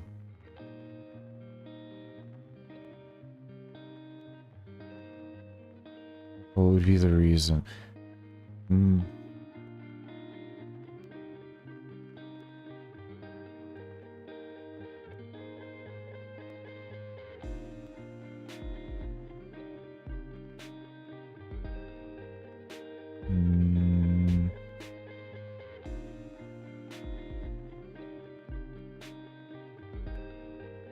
Their directions are meeting up.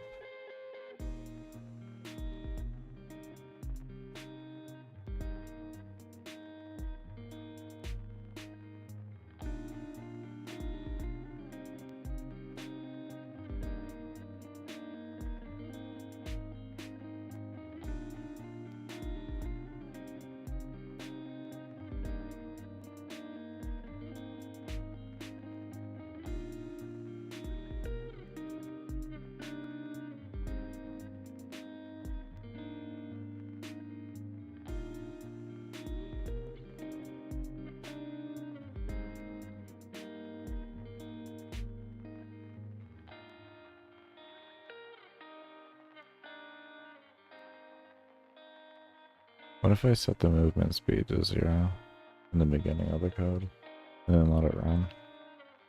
Like maybe a forced stop will make it do something? I'm trying to figure out very simplistic ways to fix this. Very simplistic ways.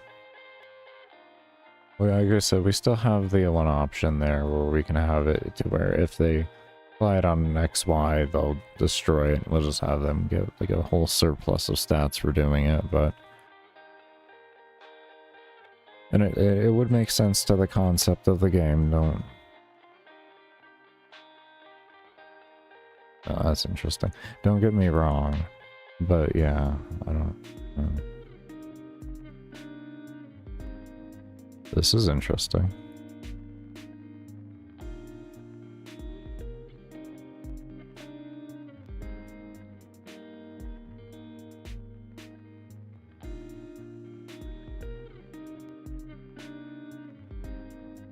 I just saw one go through. Yep, there they go.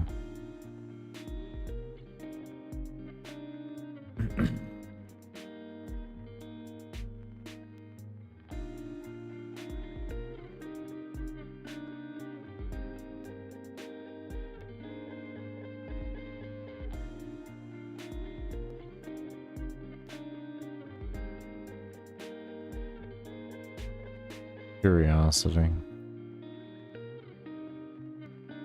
Maybe we're putting this in the wrong spot. I know this doesn't make too much sense here, but maybe this is the play. Tell it to do something, then tell it to just stop moving afterwards, and then let the pickup code pick, like, or the place free code pick up. I don't know if this is 100% the play, but we're gonna say.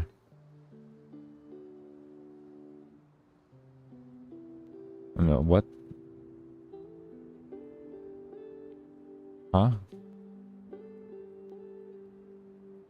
Whoa. that was 100% not the play.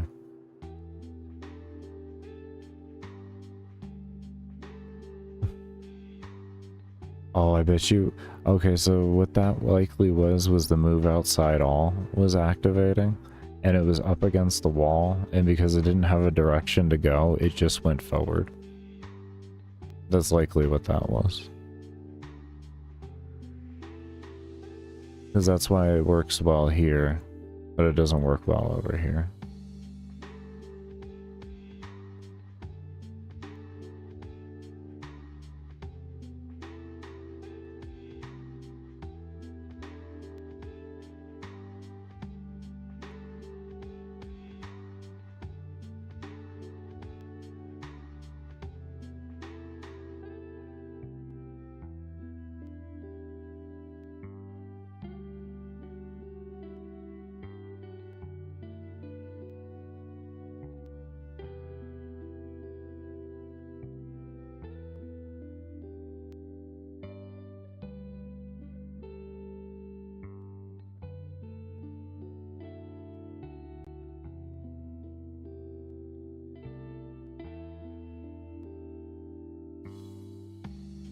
Why is this running twice here?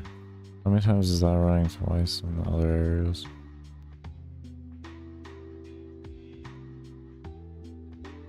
Okay, let's test again.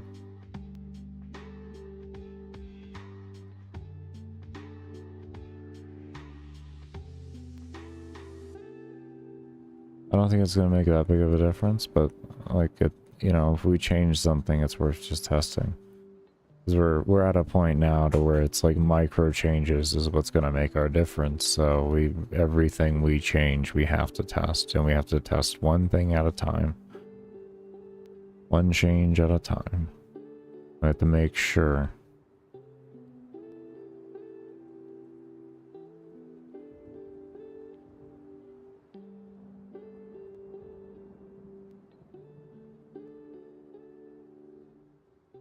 So if you notice they stop moving, I think that's because the place free that they go to isn't a place free.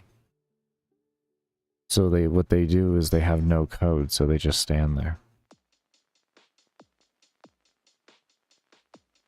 And you see how much of it it's preventing from happening?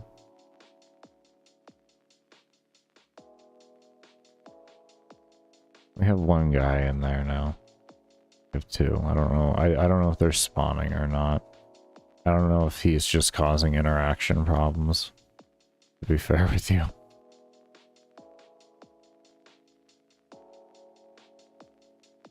That's exactly what it looks like.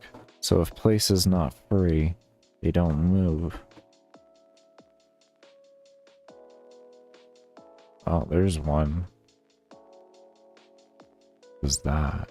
The move outside happened. The move outside happened there. So what if we take the move outside out now? That we have this? So we don't have to worry about a possible problem. Maybe that fixes the move outside thing and allows us to get rid of that code. Because that is now creating a problem. Because it's not moving. We can still have that in there. We're going to need to put in a loop though and have it constantly search for place free is going to be our next thing to do. And then otherwise it will be at position. It will have a speed of 0. That's what I'm going to look at next. And I'll have it break and move to the point whenever the place is free. I just don't know how performance heavy that's going to be with that many mobs on screen. I'm kind of worried about doing that.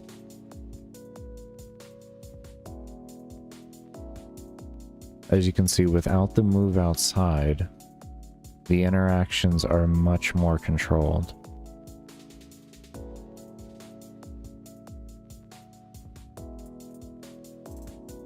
I don't even see our problem actually occurring.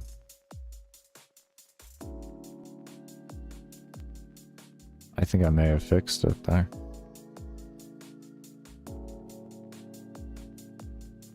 I think I just fixed it.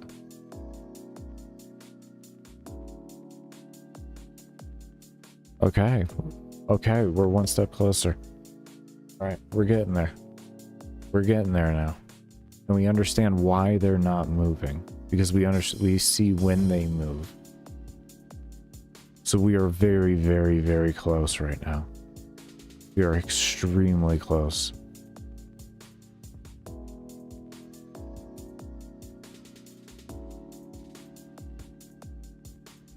Look at that.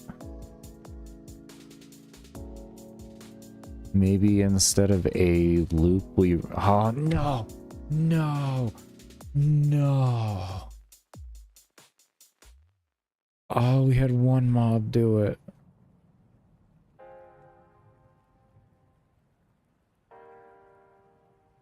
Why, though? Why did you do it?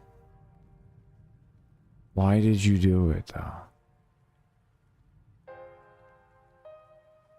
Why did you do it?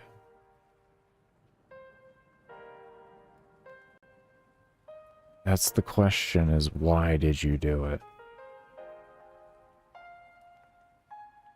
It happens so... I kind of want to focus on that first before I start adding the loop in. I mean, maybe it might clear it up if things are constantly checking and moving and everything. See, that's weird. Just moves right. Just moved up and just right in. Why did you do that?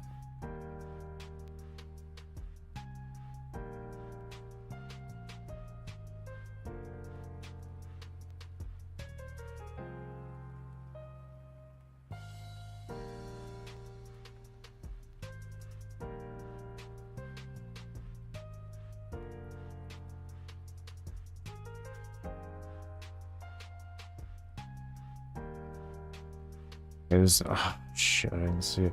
Okay, good. I'm streaming. Baker, you're streaming. Go look at your damn stream right now. You can look back at this. What are you doing? Oh, no, you missed it. Oh, God. What is wrong with you? Why are you... Why? Why are you like this?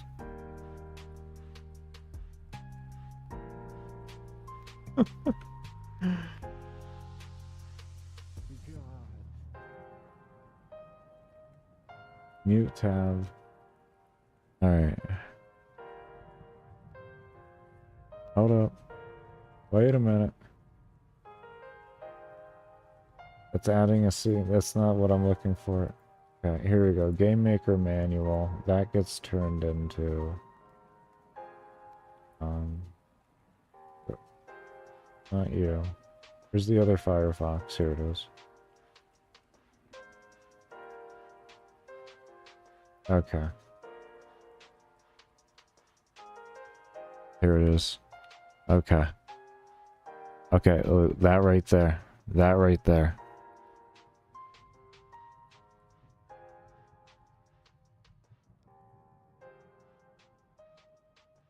Oh my god.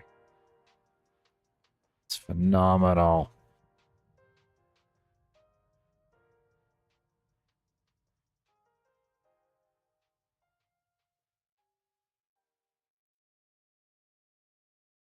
Who does it?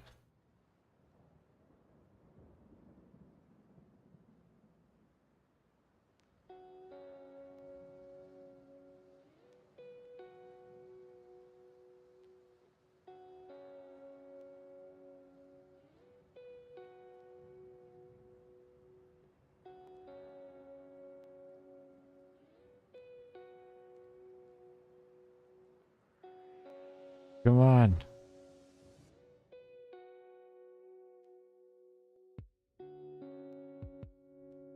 Okay, I think we may have to like go frame by frame or something. We go normal.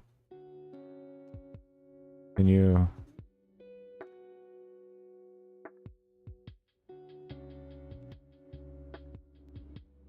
Can you show me it occurring? I saw it. I think we're getting close.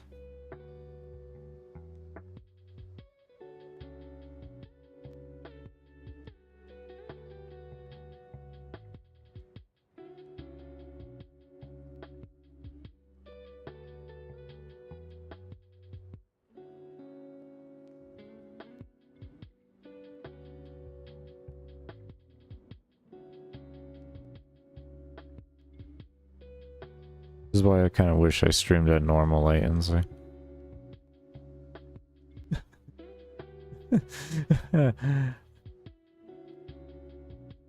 This is why I wish I streamed at normal latency sometimes. I guess it should have been easier for me to find streaming in a delay.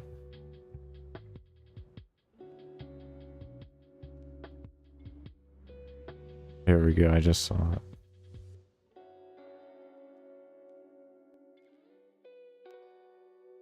What is... I'm not doing that. That's not me fast forwarding. Oh, that's me. Oh, I'm at that point. Son of a bitch. Oh no. Oh no, I'm at the loop. Oh, I don't know what's what. Oh no, we're in streamception. Okay, it was in this, it was here. It was somewhere in here.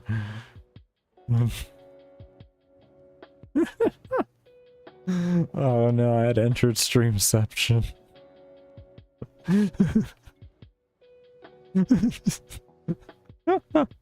Oh no. Alright, just pay attention. You'll find it, and when you find it, you can reverse around it.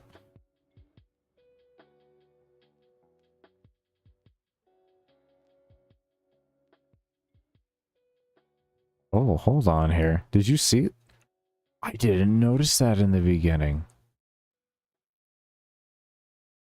What is that? Okay, I think the loop might fix it all. I'm gonna be honest. I think that loop might fix everything. I think doing that might fix everything.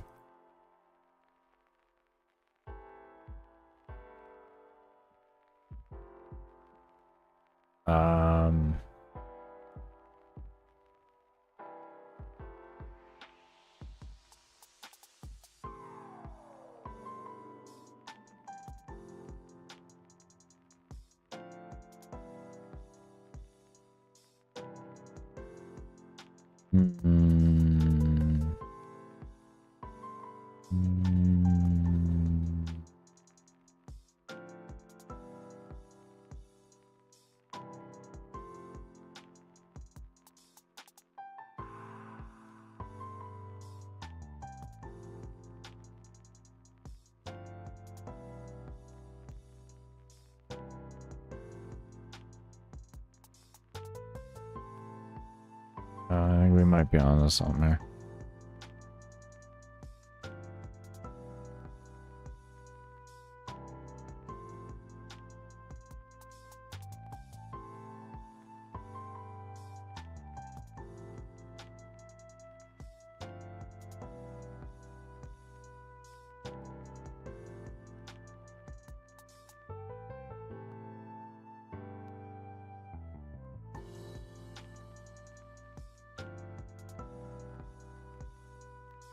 Oh.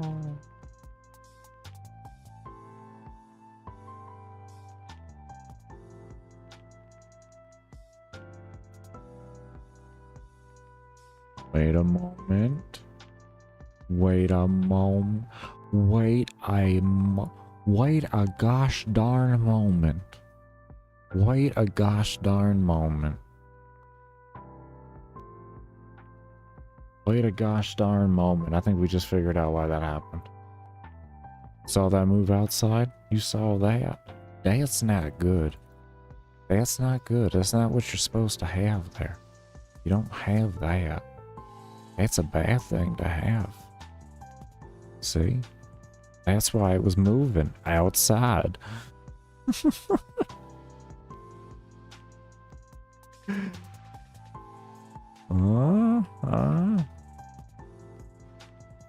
You curse of a system.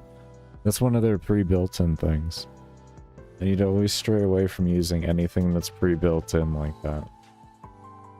And make sure I make it do the things it needs to do. I tell it what to do.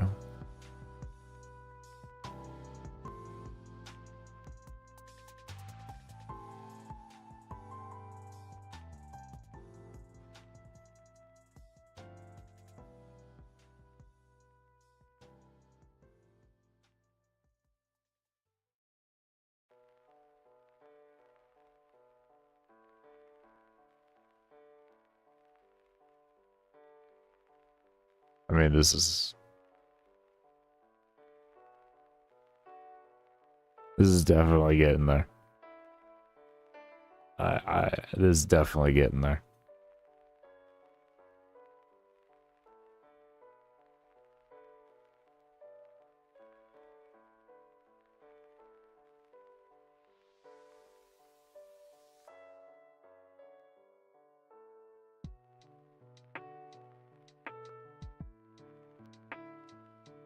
Okay. So I want to try this now instead.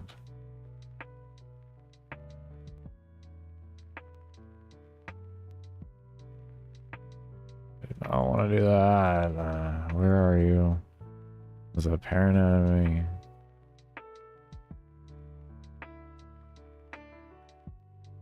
Where are you? I think this is you. Yeah. Okay. You.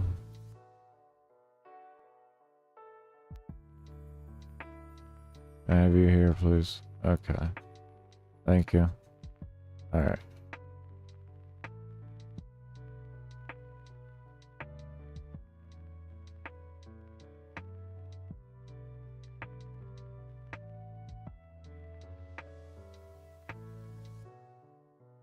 Alright, let's see what happens there.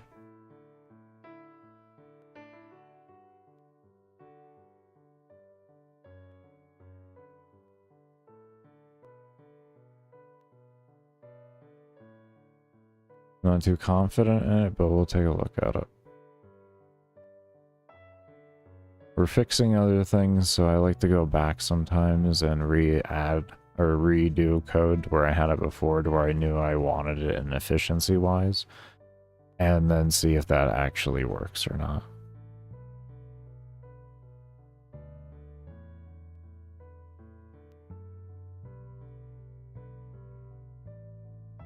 So as you can see, when place isn't free, they are just standing still. See, that's very interesting. Look at that. Okay, alright, that is interesting. Okay, so what we're gonna do here...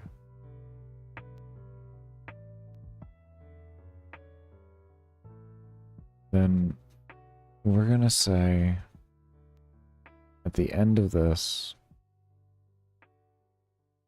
we're gonna set that like that.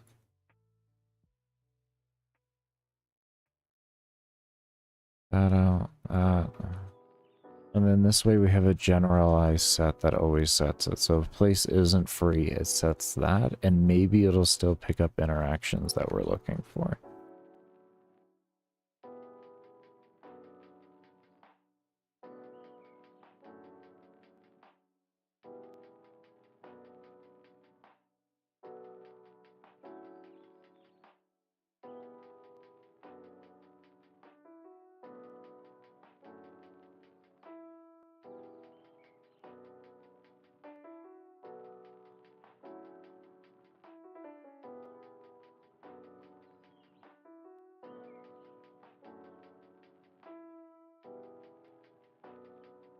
Come on. Come on.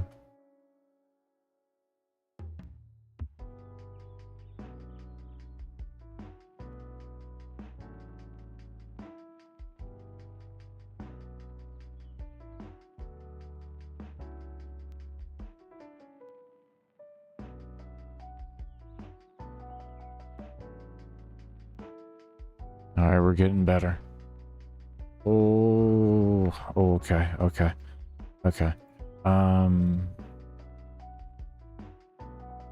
I got this then. I know what to do.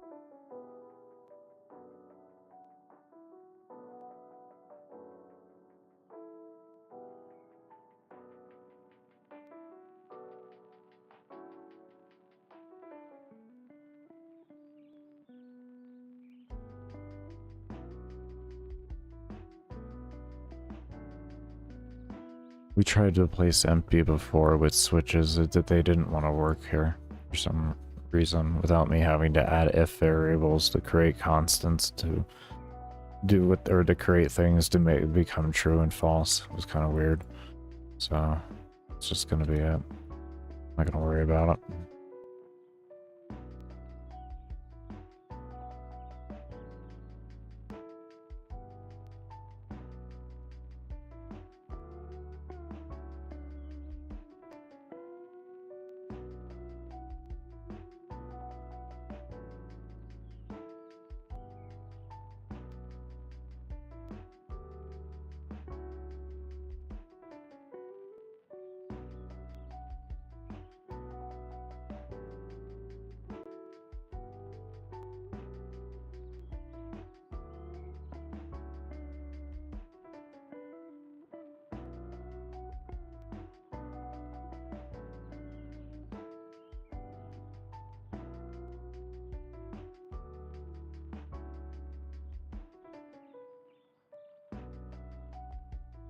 I did it.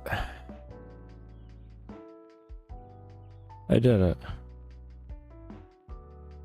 I fucking did it. I fucking did it. I made a fucking AI finally. In this engine.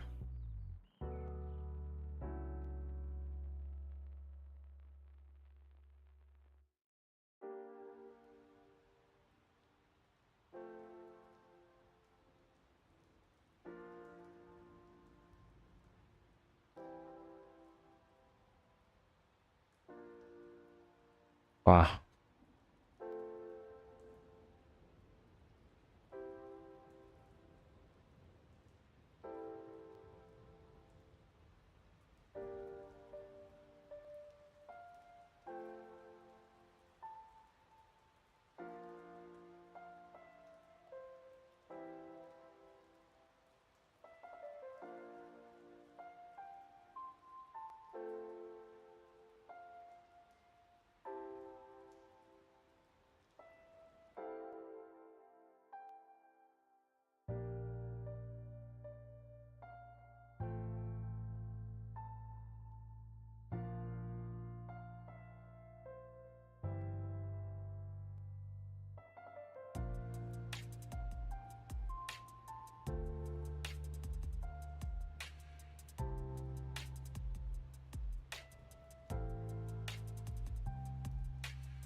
Look at that.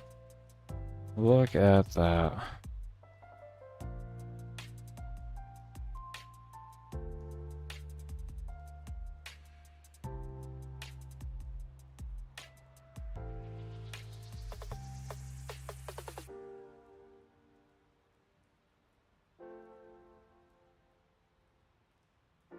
Huh. Oh.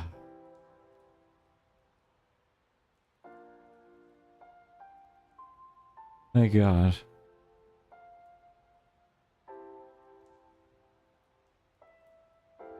Thank God. 7 months of learning this engine from the very beginning. And really just getting familiar with coding in a general regard again. Besides some basic auto-hotkey scripting. I finally did it. I was able to make my own AI. And it's pretty efficient. Pretty efficient.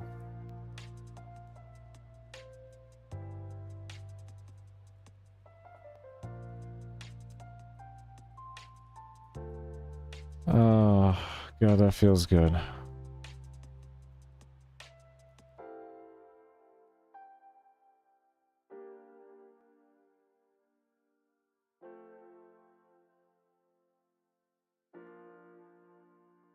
Oh, that feels really good.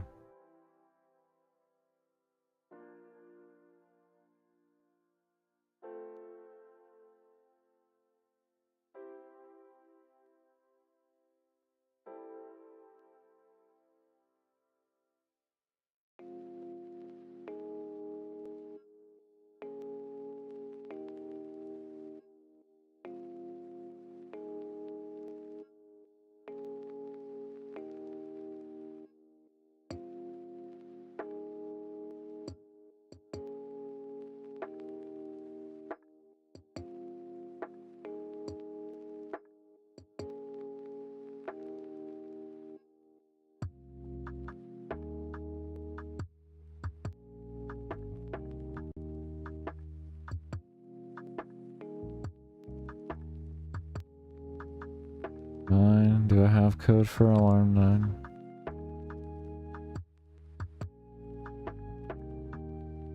Correct. Okay, good, we still have that.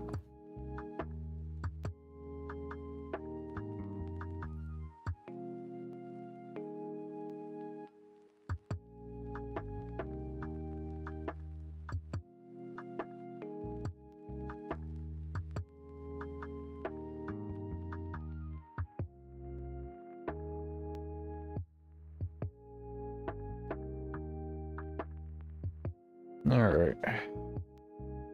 Let's start toying around with this system. Actually, I would like it on a 10. 10 is like the most efficient alarm set you can have. I would like this on a 10. So we gotta attune this to a 10.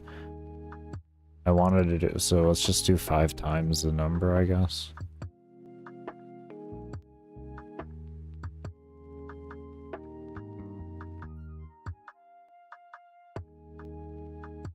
Like that.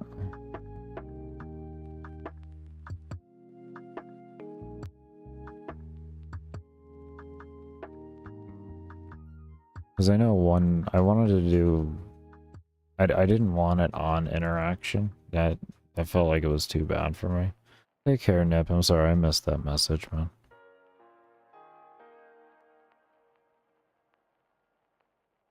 He was farming Fullman Prime. You got the gold, but not the silver. Well, at least you got them the worst part. Silver, at least, like, in regard of if they had to buy it, it wouldn't be as bad. Do you know what I mean? But take care, man. And thank you so much for stopping by. It was good talking to you, homie.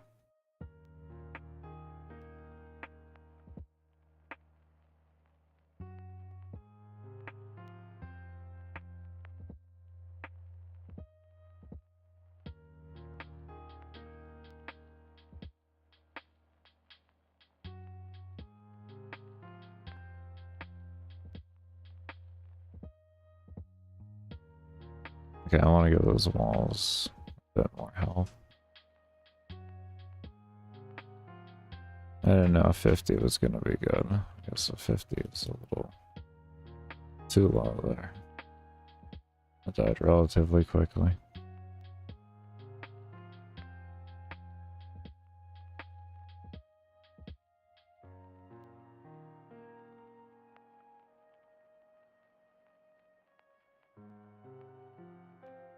I might just make it on interaction. I don't know. I could just make it a really fast scaling and they, like, the walls don't have much health. I do that. Or just make it the every 10 minutes there, you just get some tanky ass mobs for that if you don't clear correctly.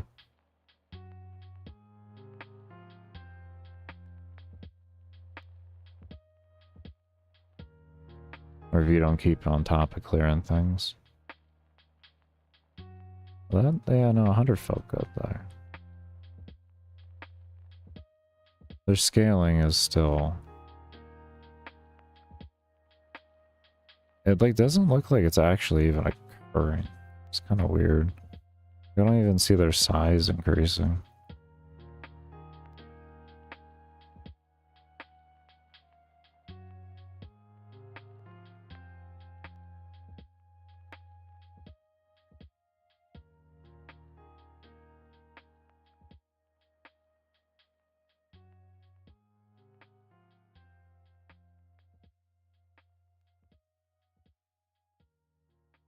Collision with this. If alarm equals 0, set alarm to 10.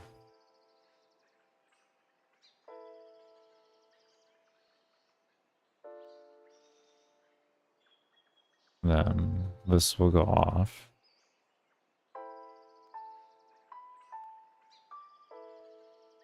Maybe the problem is that maybe it doesn't... Maybe I do have to have it constantly running? I don't know. Let's throw it in real quick and just say. We'll take that out. And the first thing we're gonna do, we're gonna set speed to 0. And then we'll do that.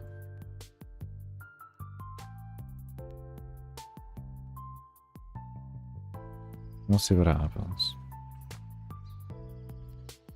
Actually, I want to divide these numbers. If I do this appropriately, we did 10, so we got to divide this by 10 parts, so... what is that point? 005? Right? Yeah. Just... This gets another 0.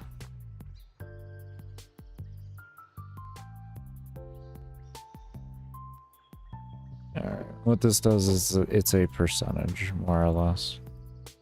It multiplies that number into the current stats of the enemy. That's all that is. It's very simple.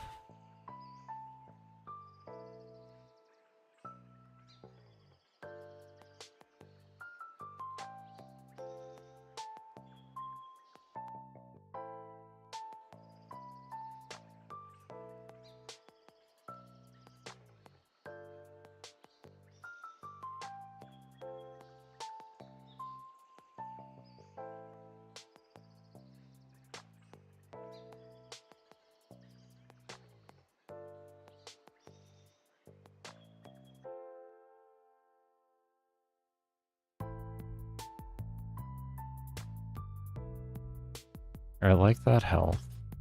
So now we need... let me just try 0.5 because I like that health, actually. I like them dying relatively quickly.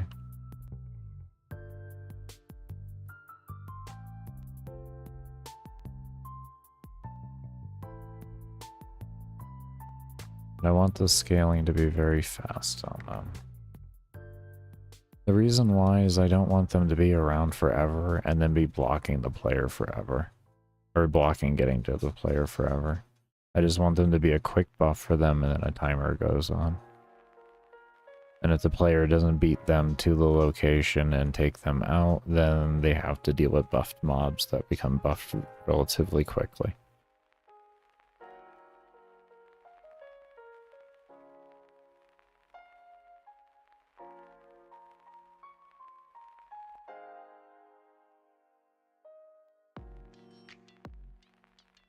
There we go.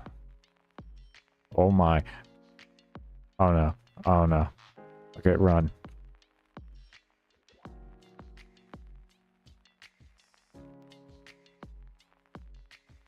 See, like that. And that.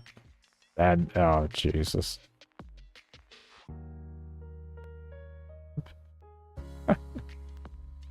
That. That's the kind of stuff we're going for. A little too strong. A little too strong. A little too strong. But we're getting there. Definitely getting there. I like the scaling though. I like the size scaling.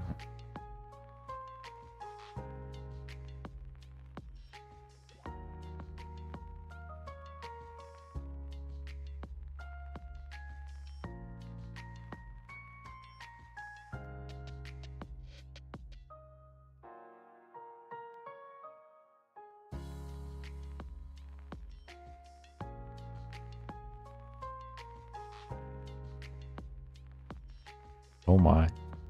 He's been doing things already.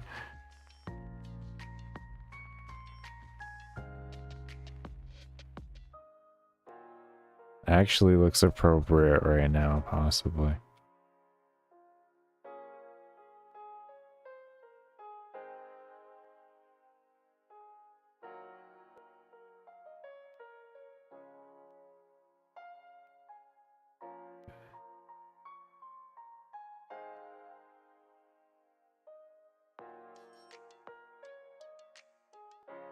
Where are they?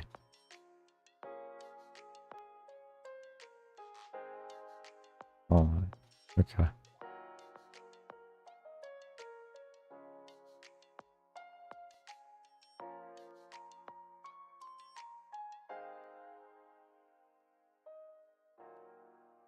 And their XP also gets increased as well as they do gain a buff, so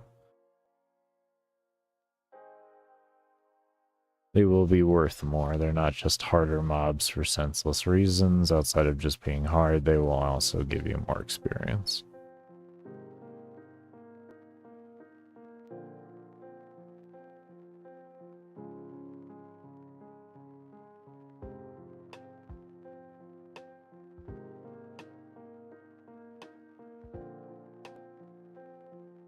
Kinda feels like we're getting a performance issue. What just happened? What just happened? Oh no. I got...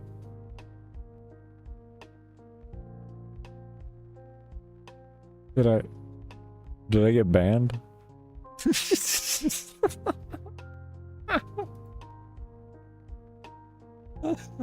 Okay. Alright.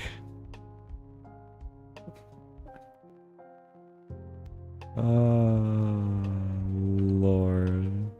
Let me take this out here. I think that's what that is, to be honest with you.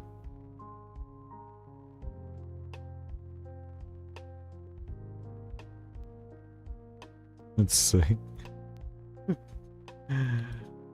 If not, we got a memory leak somewhere. We gotta figure it out.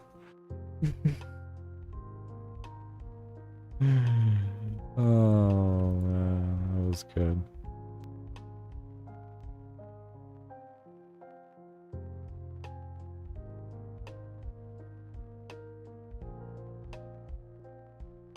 Yeah, you see how mobs are coming in more now? Look at how much denser the mob density is right now.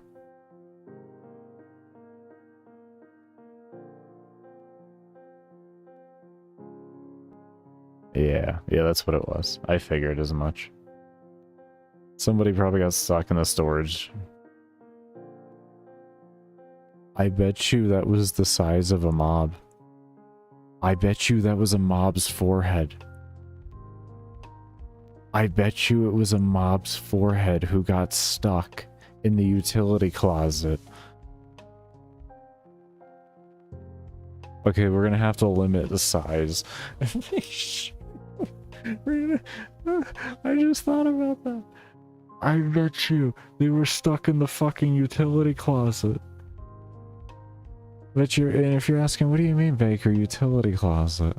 This right here. Oh my god, that would make so much sense. Here, oh, we're getting it again, actually. Who is it? Oh, I just died. Okay, what is happening? Something's happening there. What is happening?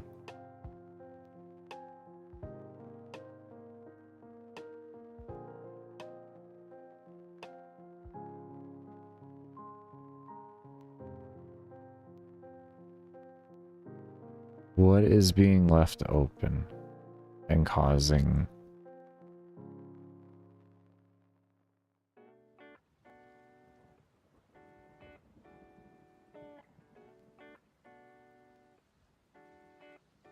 It happened every time I went down to the bottom right, whenever I moved. Kind of weird. We're just gonna sit here for a moment and see, though. Oh boy, look at how big that one's getting down there. Oh, he's just stuck.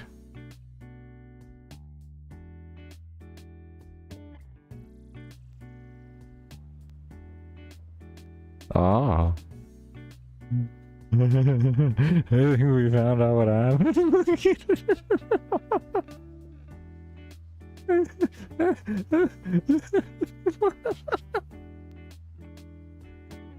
I got some points today.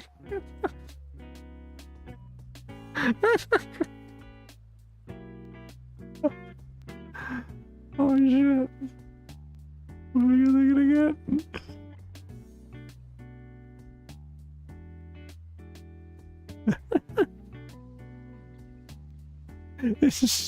It's consuming the map.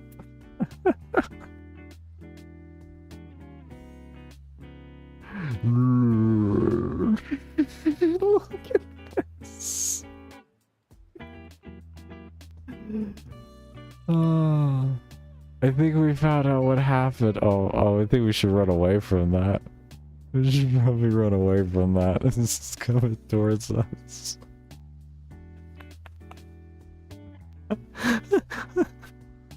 Oh no.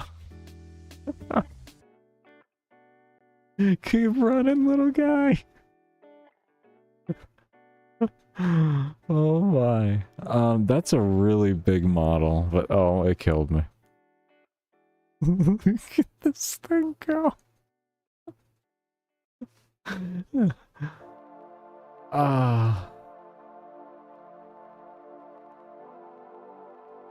Intended gameplay.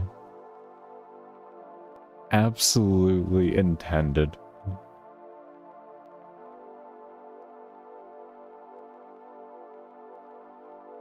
So I think we're gonna have to put in a few protections and such into the AI. I don't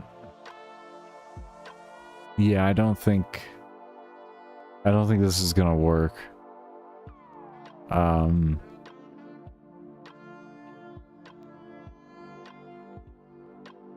Is it still growing in the background one? Is that still getting... It is. It is actually still... Look, it's getting bigger. Look at that. How much RAM am I using right now? This has got to be doing something right now, right? No? Still non-existent on the RAM? We got 8% of CPU being used. Okay, that's not bad. How's the GPU looking? We're also encoding on the GPU for our stream, mind you. What are we at? 69%. Nice.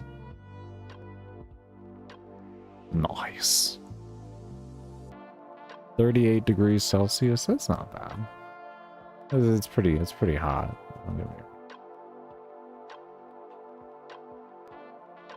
Not as bad as I thought it would be right now. Yeah.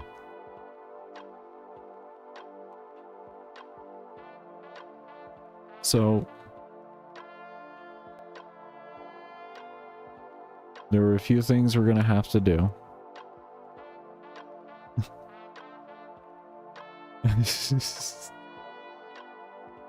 Oh my god. Yeah, first things first. We are gonna get ourselves ready for a break.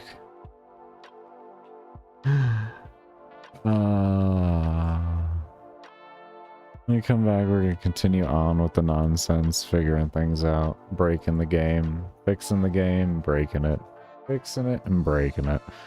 You know, that's how we gotta do it. But I do want to thank you all for coming around and chilling as always, and do remember I only run ads during my breaks and when I do my support streams, so you're lurking during that is much appreciated. And during those times I will be playing VODs and having some live gameplay in the bottom right. So if you want us to chill around, get some ads that I highly suggest you 99.9999999 repetitive 9 never click on. If you would care to do that, that would be amazing. But we'll see you all when I come back from the break. I think that might make more sense.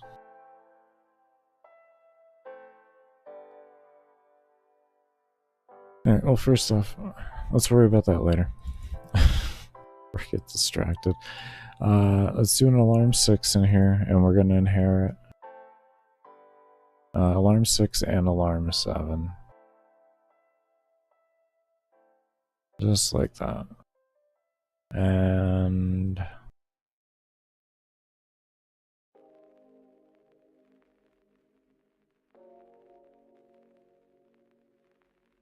where's the inherent button? There it is.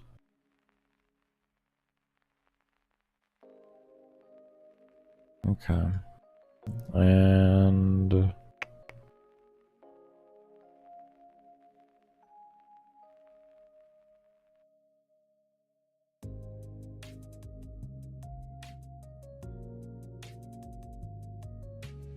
I don't like to have alarms stacked on each other. I find they bug a lot if you do that. They can work, but then they don't work sometimes. So I just kind of steer away from doing such things.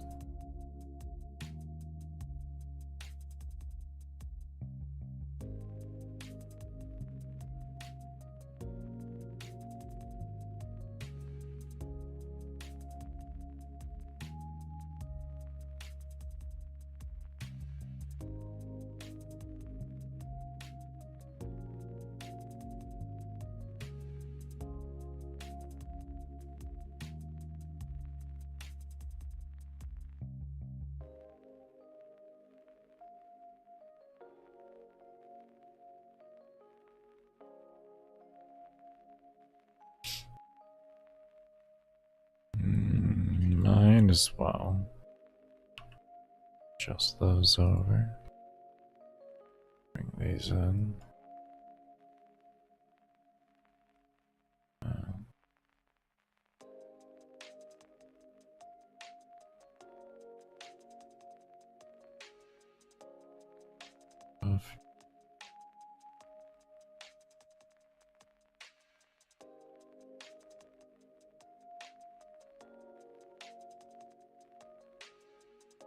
Okay.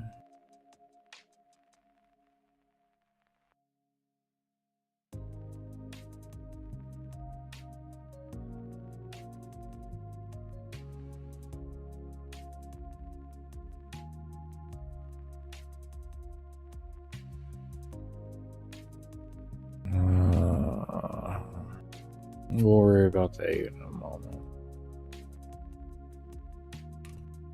Please. And we'll figure out what we can make globals and non-globals later on. That's a whole optimization thing that we'll be doing at one point to see if we can increase mob count. Also, speaking on that, one thing we'll be doing during the rework is we're going to set up a system to allow the player to set their mob cap based off of their previous mob caps that they've hit in the game. So they can hit a higher mob cap, essentially. And then based off of how strong your PC is, you'll be able to attune the mob cap to whatever you want. So that no matter what, you'll have a stable experience for your PC based off of your needs.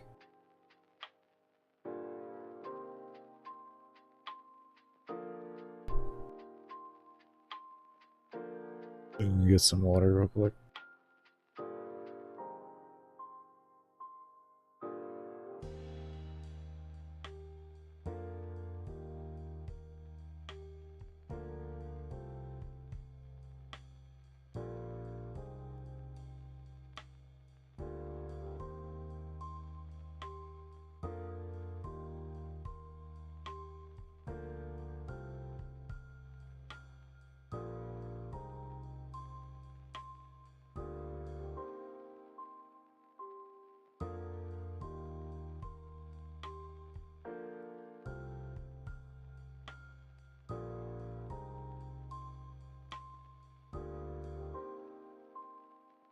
Okay.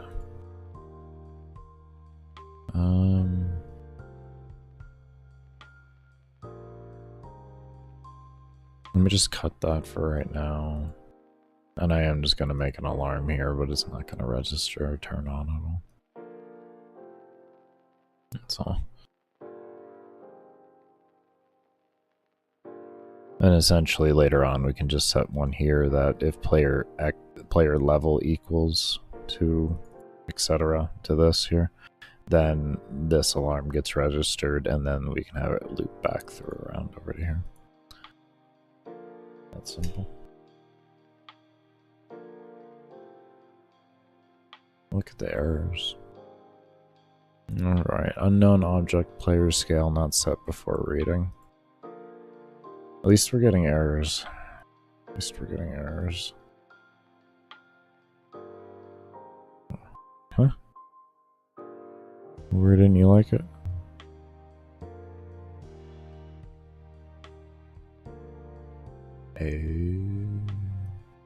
Yes, you are absolutely 100% correct. You would not know what it was.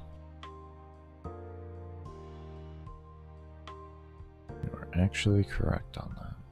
You would have no damn clue.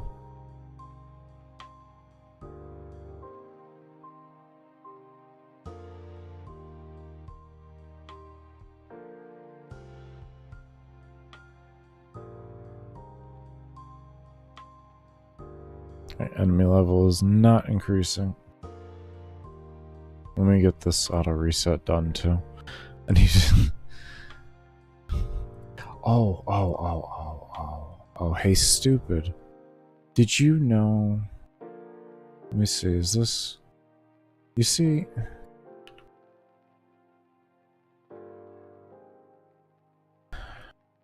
How do you expect the alarms to reset if you don't tell the exact alarms to reset?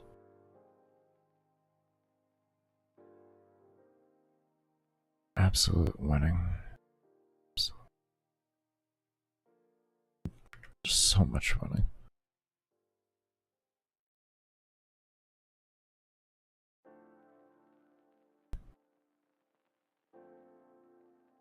There, player level, enemy level, and up. There we go.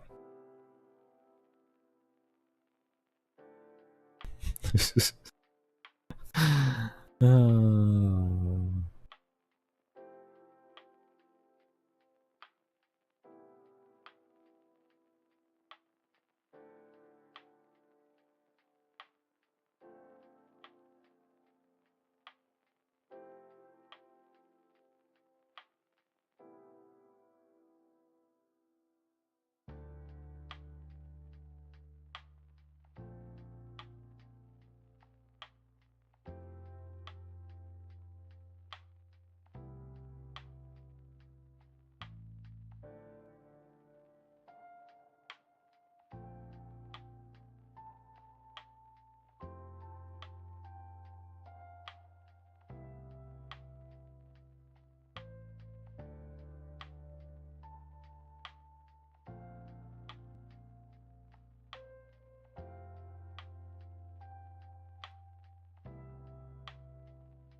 like it, but we'll see. I guess still got some more work we gotta do on it. Liking it so far, though.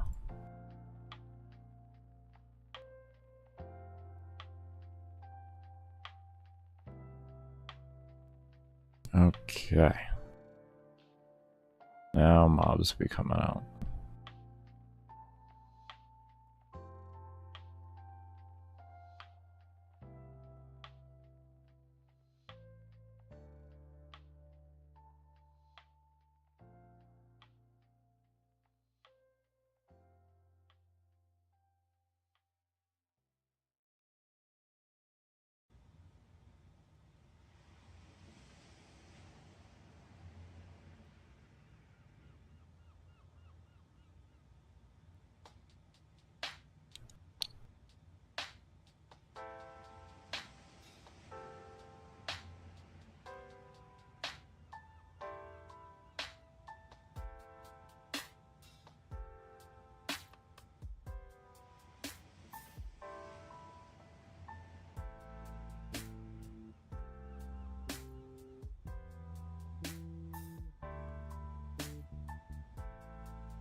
The number feels too high.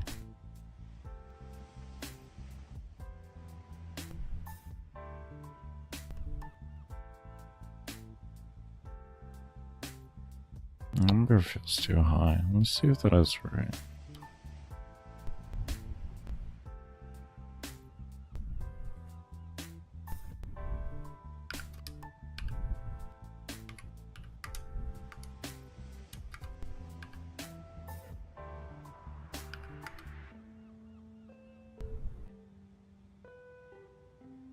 I thought the number was wrong. Why is this calculating like that?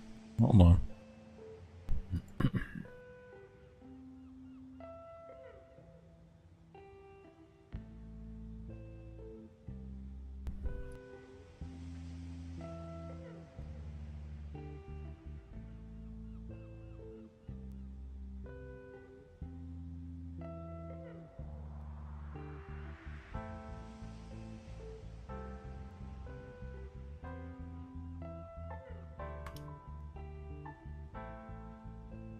Maybe it wants a 0 in front of it.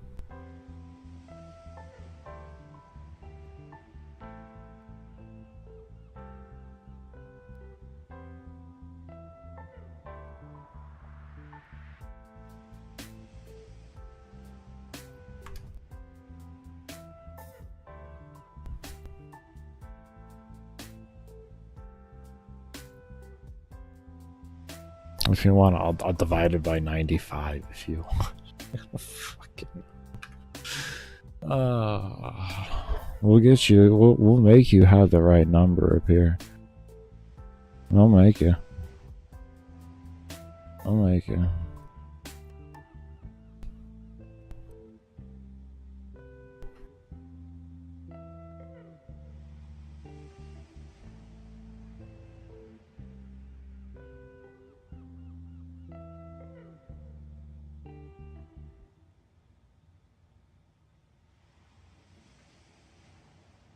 Okay.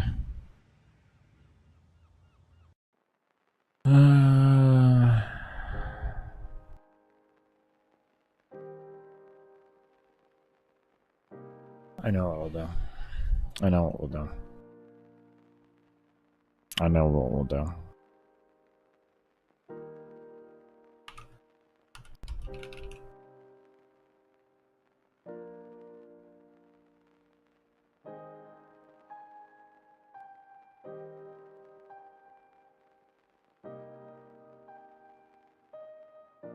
Maybe we'll take the base increase, because I see what this is doing now. If we took this off here like this, and we just took enemy scale, this would probably... This will probably do more what we're looking for here.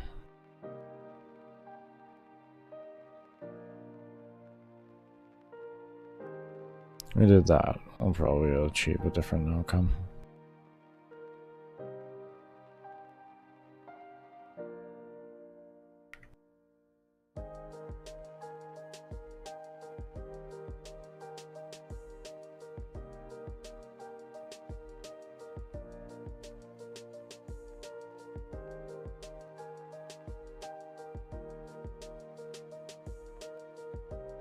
No, we're still gonna... No, this feels better. This is better.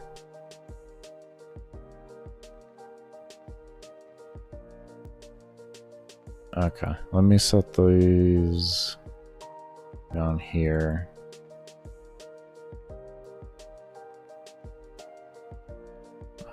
Is this 2? 2 is 55. And 1 was 60.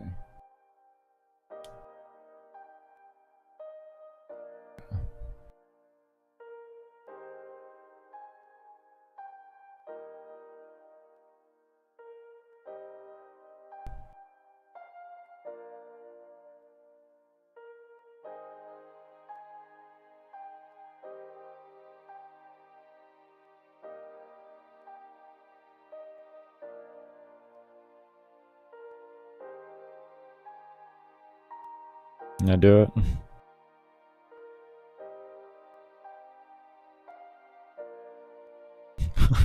Fuck did I do now? Absolute. Just winning.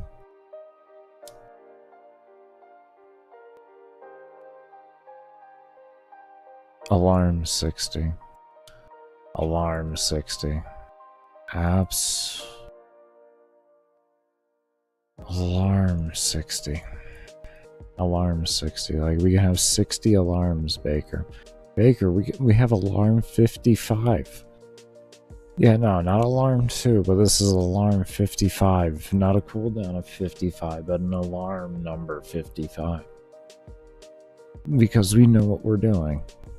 We just clearly know everything that what we're doing. It's absolutely fine. Things are just great in the world here.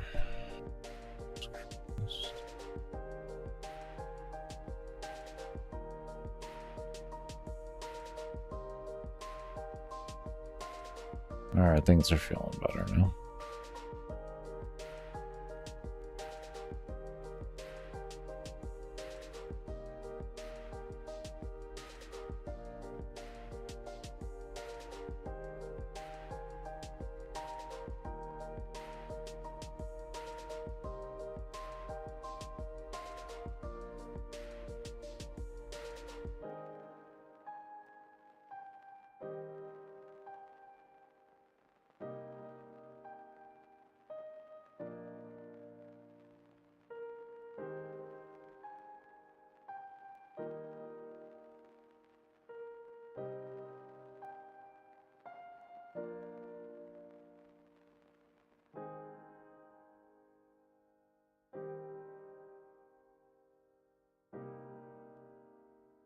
Yes, we're going to work on enemy XP scaling as well. But I'm just getting a baseline foundation figured out here before I start working on the other stuff. I like this so far.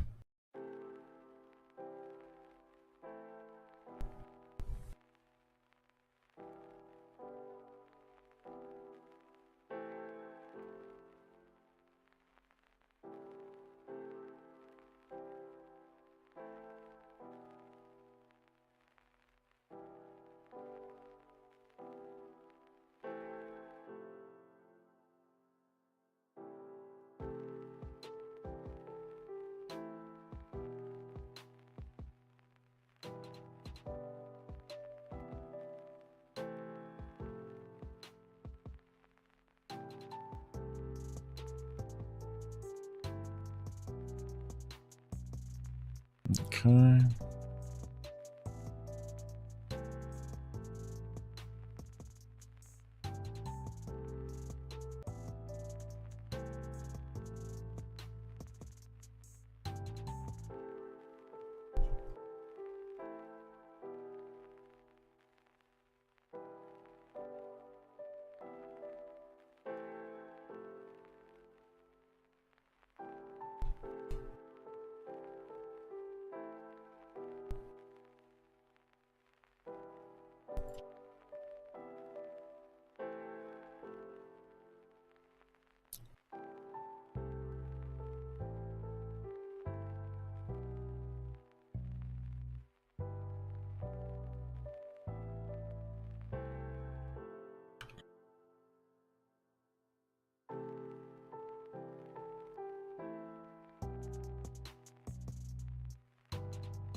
Why that delete?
Want something exponential here? I just want to straight up. No, I really don't. I want levels to mean something, but like,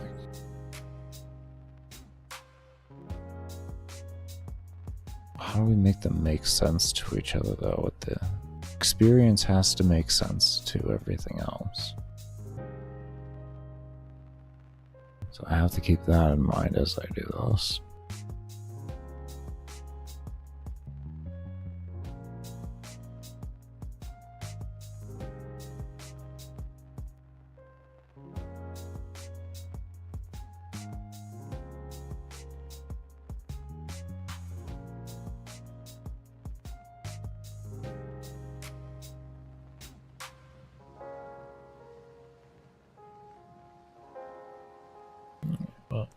We're gonna get ourselves ready for a break here.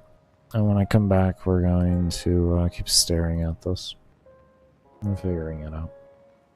But be sure to... Okay, everybody, I am back.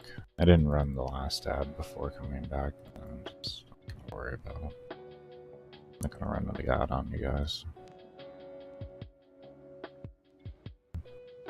Didn't even make it 30 minutes before I had to take a break. Here we are. Anyways.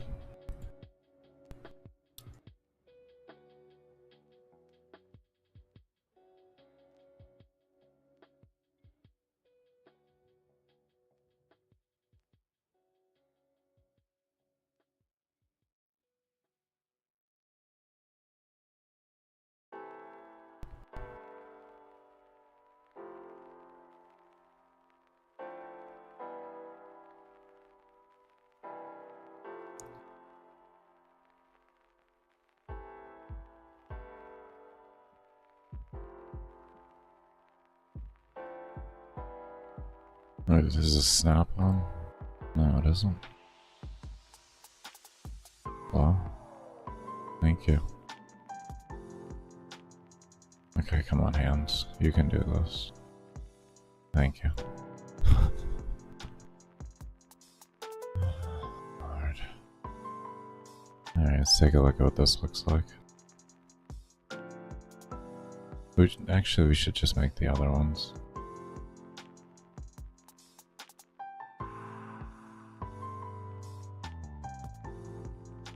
You've been back on night shifts? All good, man. I hope life's going well for you. And got back into playing Warframe yet again? Well, I hope you had a good break from Warframe, and I hope you're enjoying getting back into it. I haven't played since February. I quit to start on this game. It was no longer therapy for me. Being, having a lumen permaban over my head, it just was like not my thing anymore.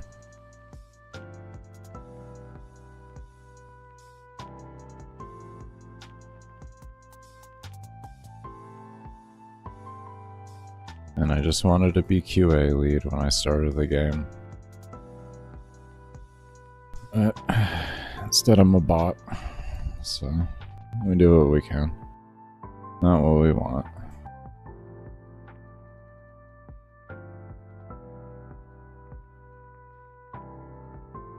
But don't be discouraged about talking about Warframe.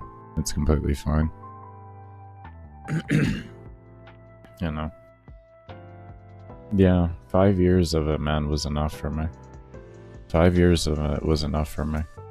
What's sad is, like, by the time that I had gotten to a place where I was comfortable applying for a QA position in Warframe to where, like, they could hand me a problem and I could sit there and talk them through with it and how I would solve it, because I understood their engine well enough.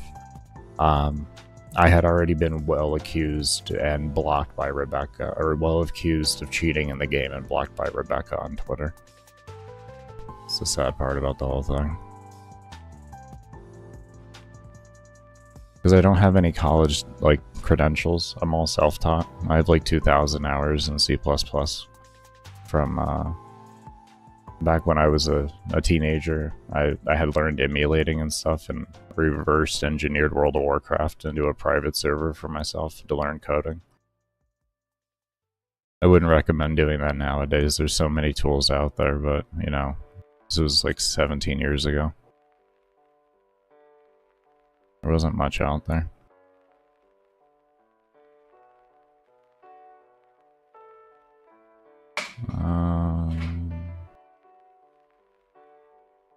Is this XP decrease?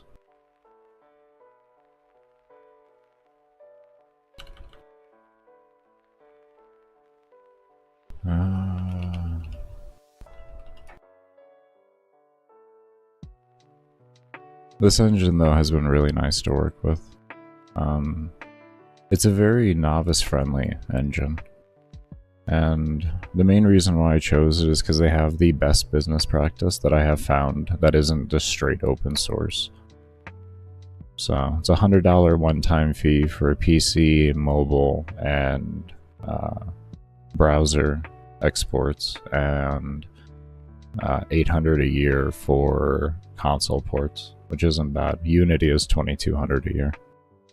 So, and it's not really user-friendly either, I wouldn't say. Because I do want to make guides on, like, after I complete the game, I'm actually going to be making guides on how I made all of the individual systems so that I could teach people, you know. If a guy with brain damage can come back after 15 years of not coding, and learn coding and make a decent game, you can too. You can too.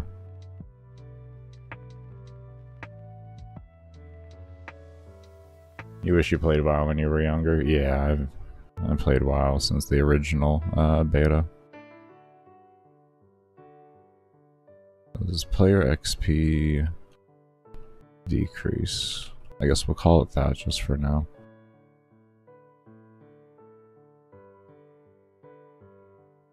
WoW was a fun game. It was a fun game. I never got to a point where I was comfortable applying to them, but I actually always wanted to. I'm kind of glad I didn't after getting to hear, like, Thor's experience of working for them and everything. Because because Thor is only a couple of years older than me. Pirate Software. Y'all, I don't know either or, but yeah. He's only a couple of years older than me, so I would have been experiencing the same blizzard he did.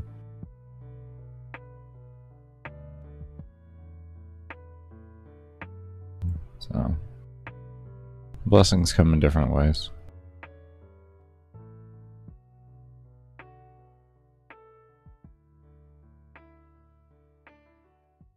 I still got like irreplaceable experience in gaming, just due to the amount of games I played and how hard, like heavy I played them, especially when it came to content creation. It's given me a lot of knowledge of like, what do I want to see in a game? Why do I like seeing that in a game and all of that type of stuff?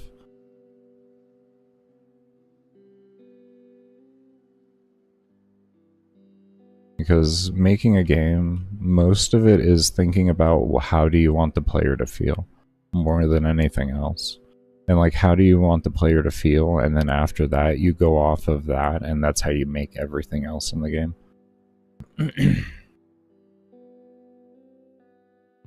Skyrim and a Warframe? Oh, that's awesome. That is awesome.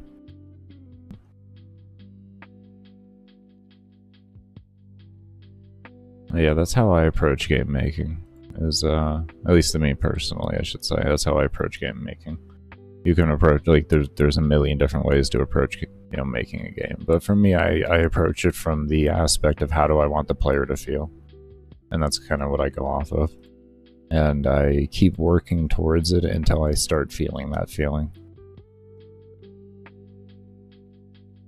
Oh, we didn't change the last one. Right, well, at least they know. I know they work visually, so. Oh, yeah, I see what I did wrong here.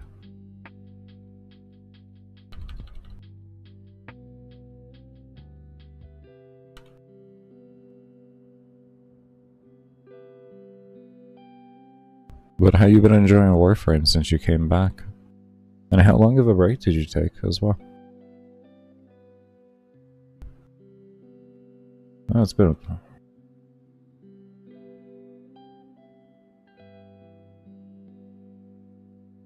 I don't think you came... I think you missed my balloons run. Did you miss my Warframe endurance run while playing balloons?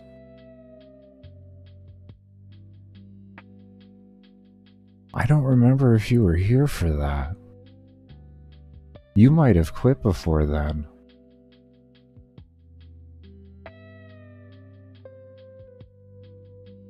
I think you stopped coming around shortly before that. You think so? Do you remember me doing a 33-hour long Steel Path Annie with Mag while playing balloons TD6? And AFKing the run with a hand cam on?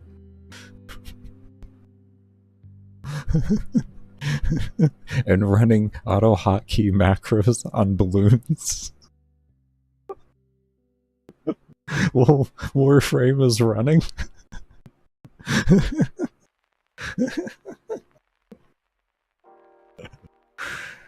Oh.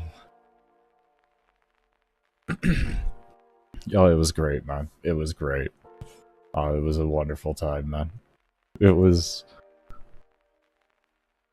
Yeah, man. That's what I did when they... when my 2-month suspension ended, that's what I came back and did.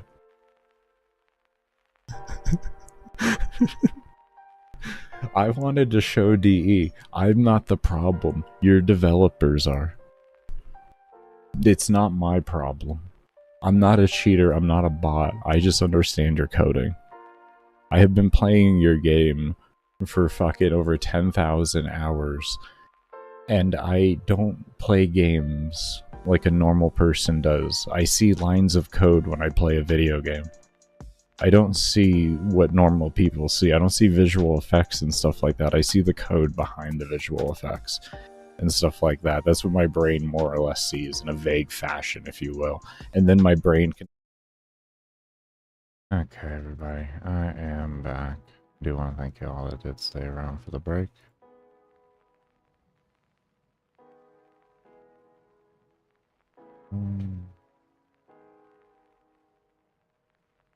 Recording. Okay.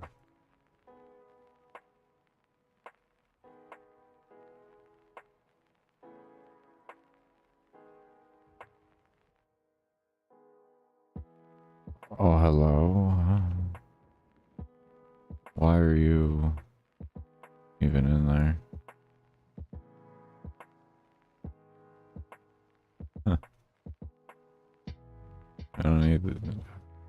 I don't need that anymore either. I clean that up. Okay.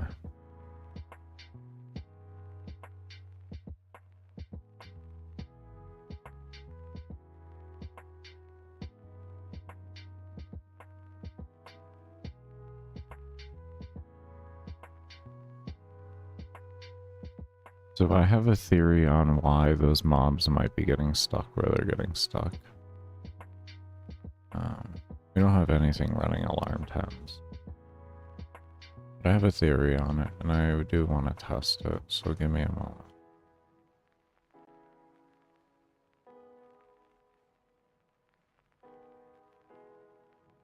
Here, one, again. Oh, this is alpha offline. No, I don't want that.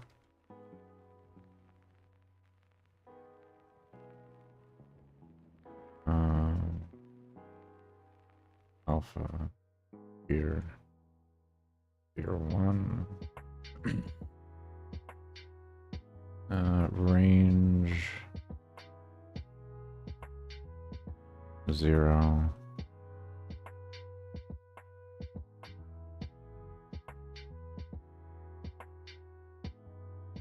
And we're setting our range and our gear to 0, so we only have base range so that we can get close enough to the mobs to see what's going on.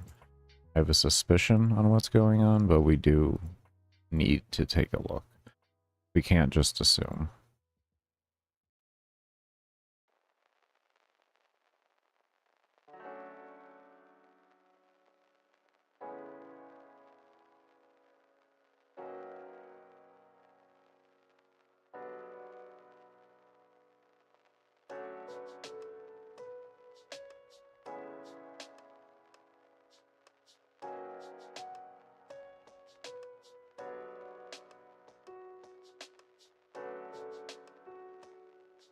And I did a few runs offline, and it is consistent in the same spot, so I know exactly where to go for where the first one occurs.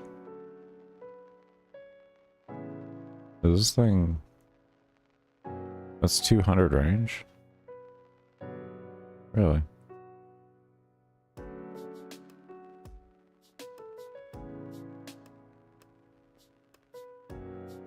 Really?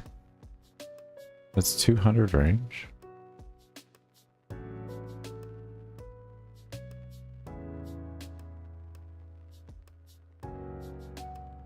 Okay, minus 200 then. I'm gonna give myself a minus 200 on my gear, so when it adds it into it, I'll take away 200.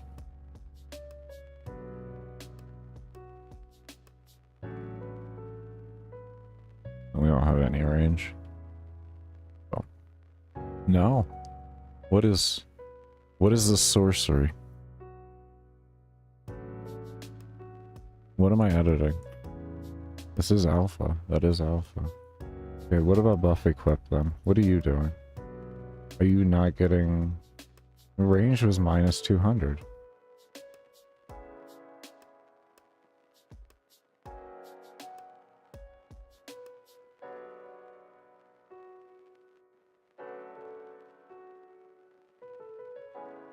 Why?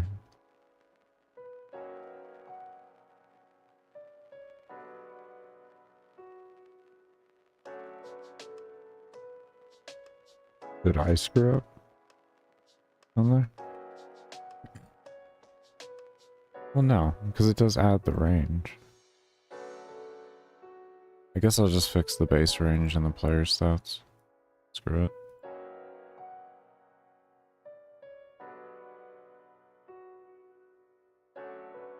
$200 shouldn't be that.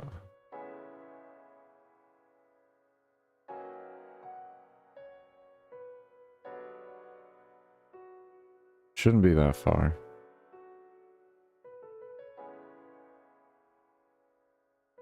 Let me see 20. What does that look like? Maybe I'm thinking wrong. Oh. You know why it looks so far? It's the ability speed. They're skipping XYs because of how fast they move per step.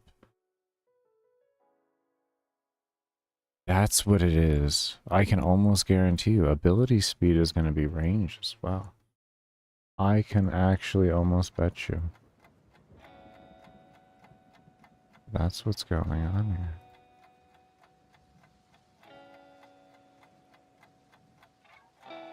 I didn't actually think about that when I was making the game.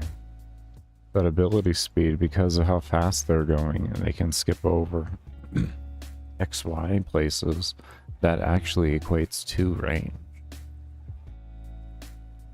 Because if it does 30 steps, or like, yeah, see? Let's see. No, there's still...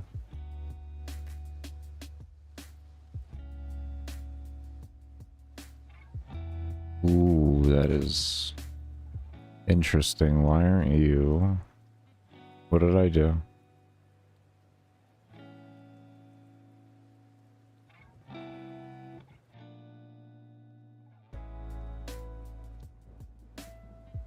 If point distance, X start, Y start. Can you...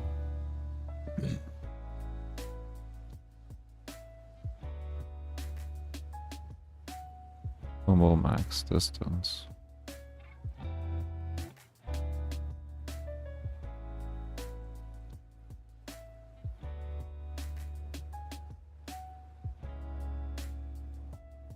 Is definitely correct. Why though?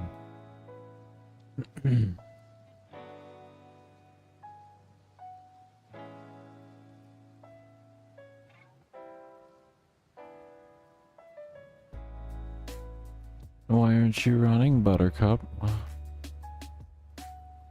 You're being called. You're not being called.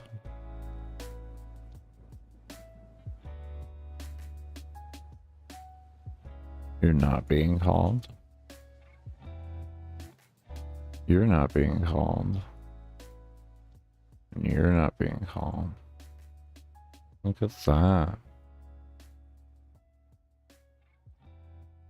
Made some mistakes during my optimization.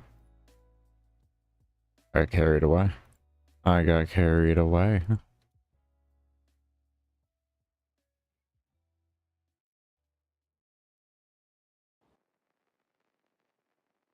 No. Maybe 180 is doing an infinite.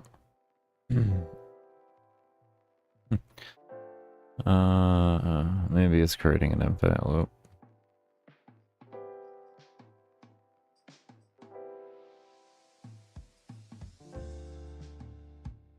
Okay, 0. And then we'll have our range of 20. See what that does.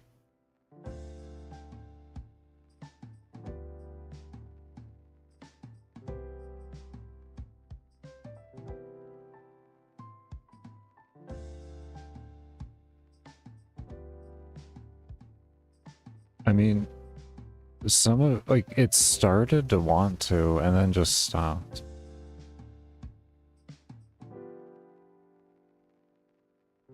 Why?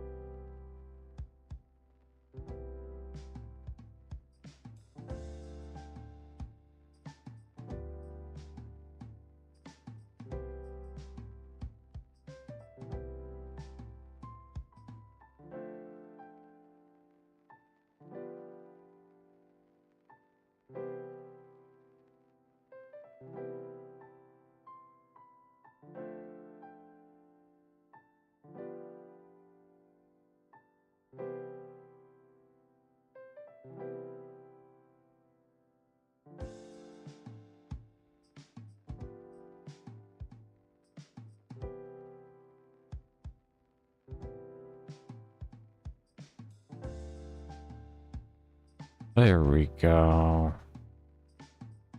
Now it's working for some reason.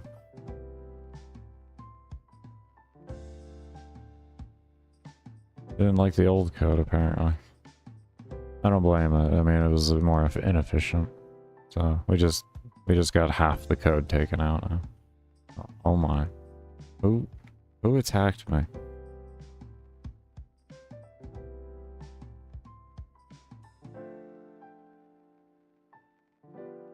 Okay, we're gonna have to adjust some things on their damage. We'll increase their health, but their damage increase is gonna have to be drastically reduced.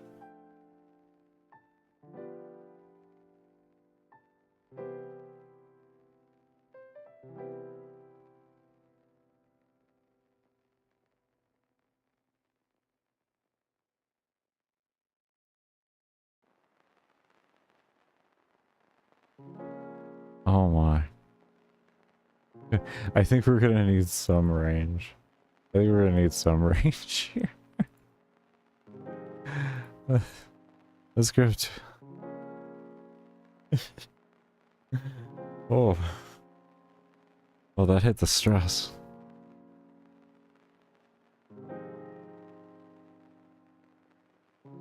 Alright.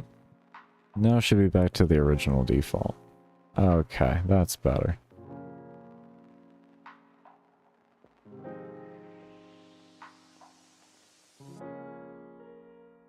Okay.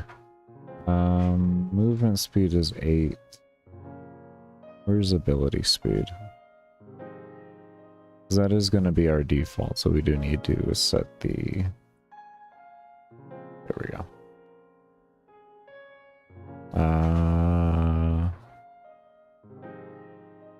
8... 24.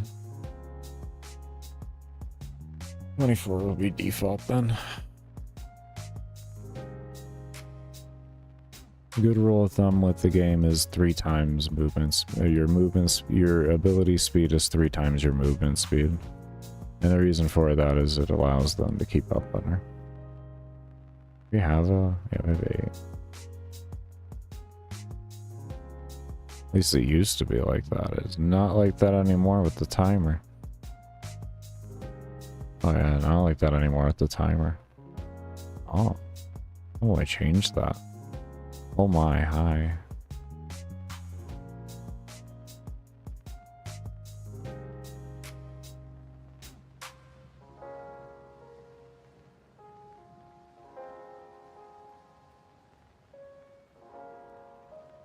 Interesting.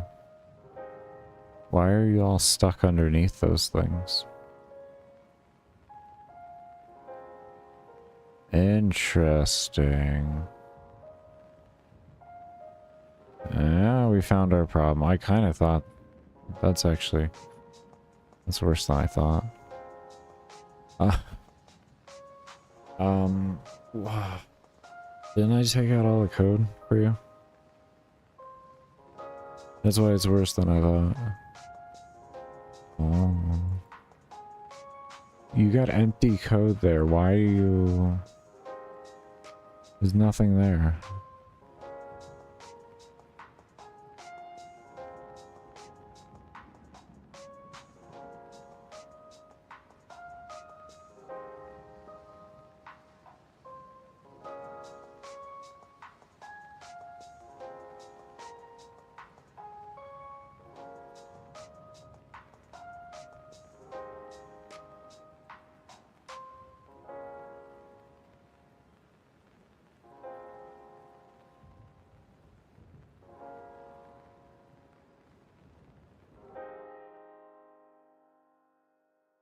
I mean, in theory, this shouldn't matter because they're gonna be destructible anyways.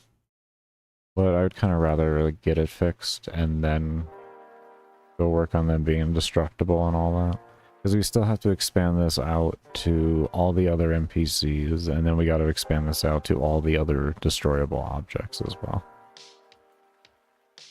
So there's still an immense amount of work to do. Right now what we're doing is we're setting the framework for it so that we can copy and paste these systems significantly easier. Okay, so they get underneath these, and then there's no place free because they're interacting with an object. which then causes them to stay still.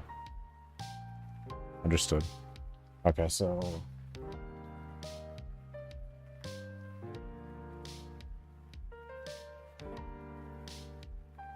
where's this? Here we go.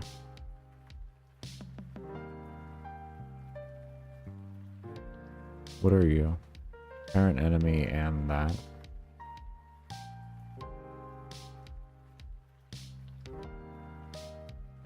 Could I make it? Ooh.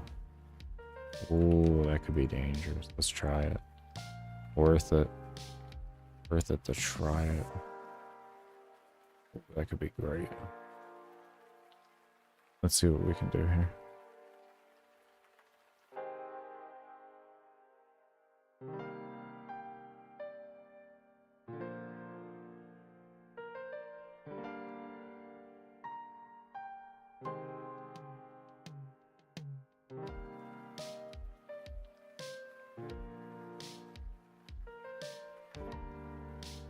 Let's open up a new workshop here.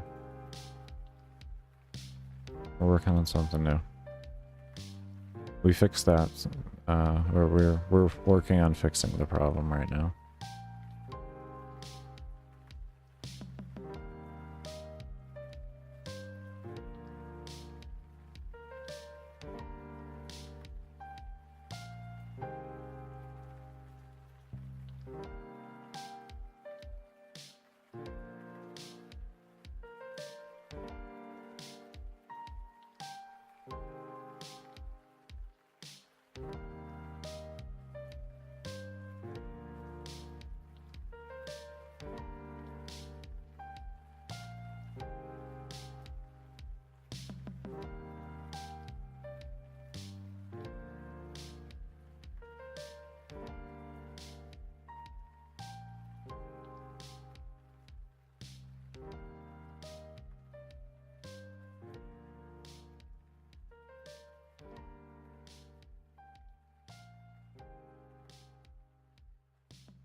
I did that right. We just integrated every single object.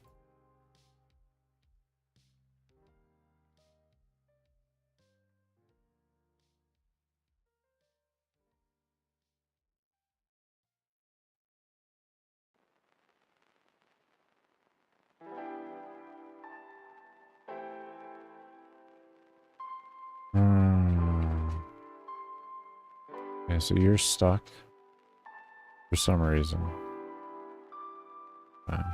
Noted.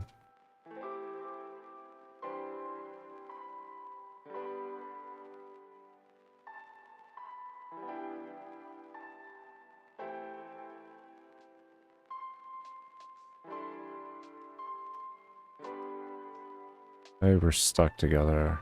Damn it. I needed to see why. Okay, we still got mobs stuck in place. Oh. Okay, so they're still sticking there. Still sticking. Still sticking. Still sticking.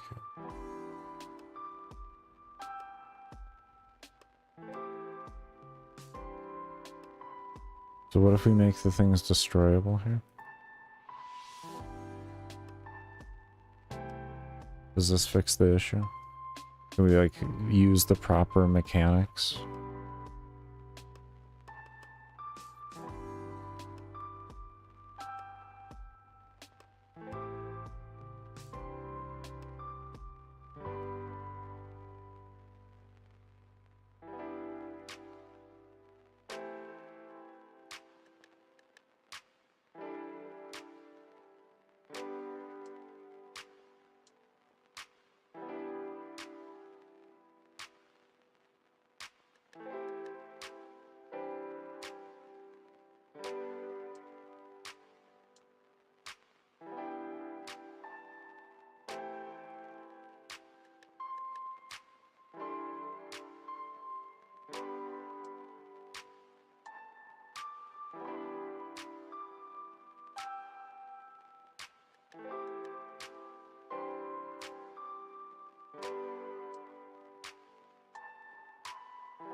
Hmm.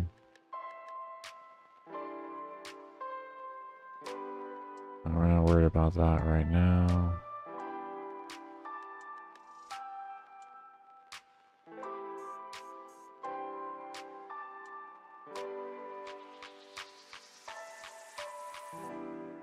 I grab that.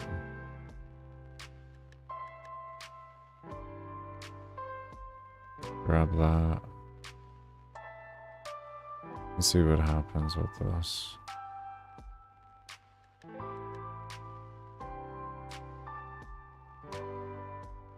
Okay, let's see what happens here.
Let me solve this easily then.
Uh-oh.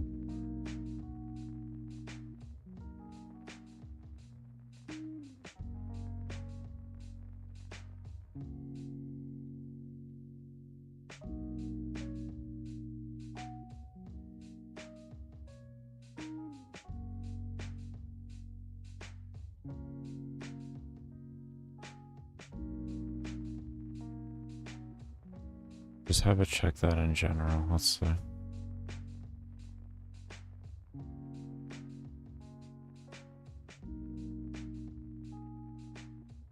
Worth it to check.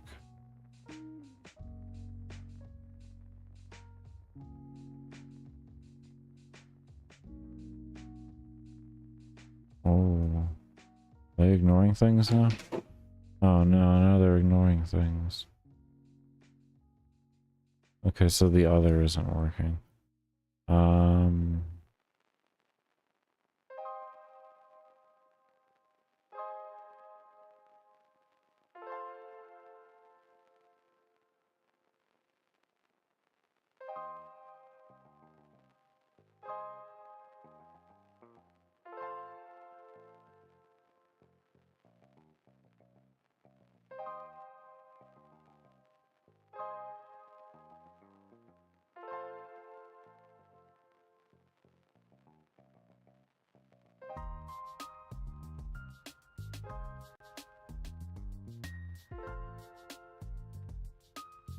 don't know if that's gonna create issues because it's being sent first. We have to test that.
It'd be a really efficient way to do this. Maybe...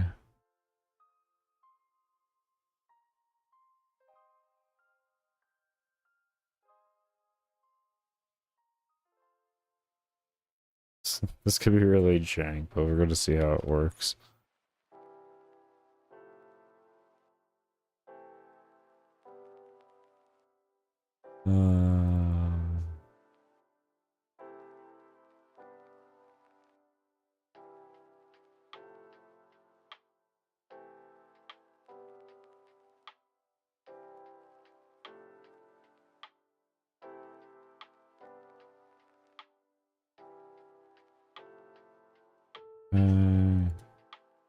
And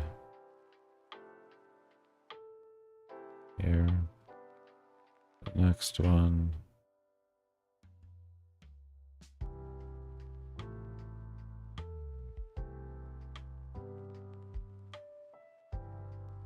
Okay, this might work. We'll see.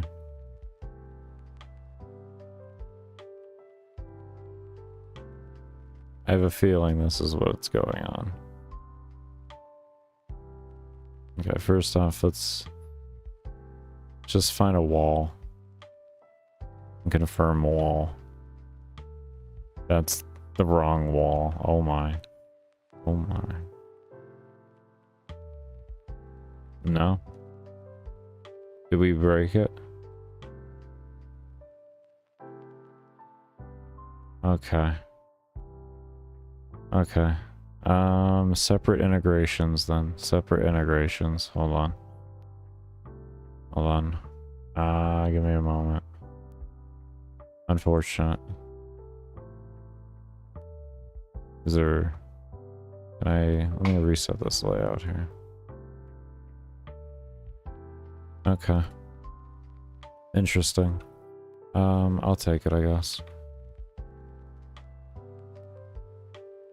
So we know this ran here like that, and then we set movement speed was at the top, and so was alarm 11.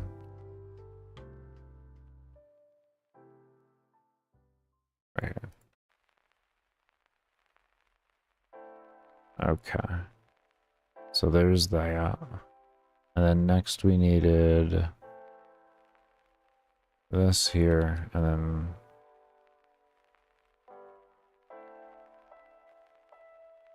we'll just grab it all. Grab it like that, and then we can get rid of this. To this. That is totally not working for my life. Rid of that. And okay, so now we have the original code the way it looked before. This should work correctly now. Interesting that throwing that into one solitary parent made an issue. And actually having them split up is what creates the totality of the situation. Good to know, though. It's good to know, though.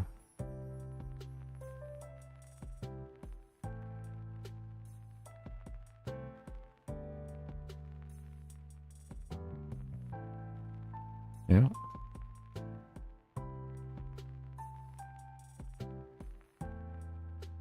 Yeah. Very interesting. Very, very interesting. Okay, we got objects being destroyed right now. I can sometimes forget that I can just go right through them. I kept it like that for right now. We don't have anybody stuck underneath tables. We do have some guys stuck over here. Okay, so we do have some guys getting stuck still. Okay.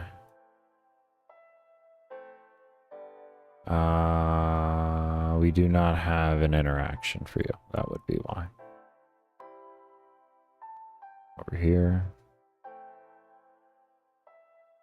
Copy that. Put that into here. Alright, let's take a look at what we look like now. It's one thing at a time. One thing at a time.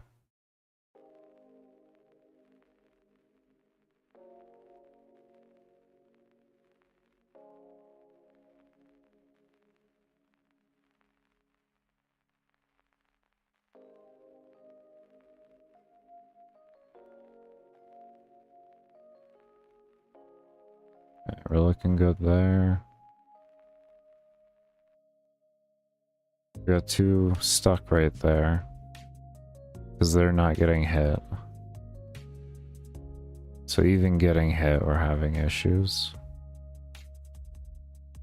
Okay, these guys look like they kind of spawned on top of each other or something. That's interesting. This is interesting. What is our security measure gonna look like then for these? Let me close these down, and we're just gonna open up. Actually, yeah, we do alarm 11. We don't have this triggering at all. We have this just going to this.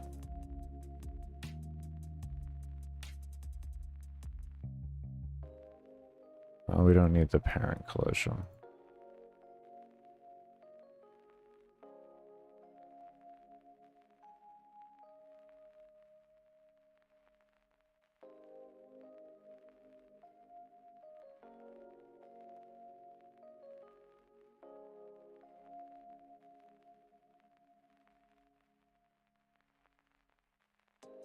So it's finding places.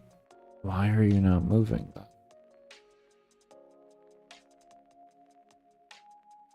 So it just keeps calling, keeps calling, keeps calling. Are they getting themselves stuck then? It has nothing to do with this. It just has everything to do with the scaling system that I gave them? Question mark?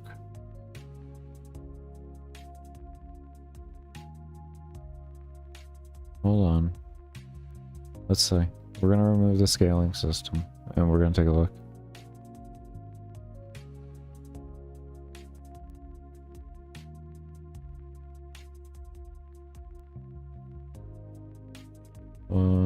We can put that in alarm 10 for right now, to be honest. Works perfect. 10 is empty, doing nothing. Okay.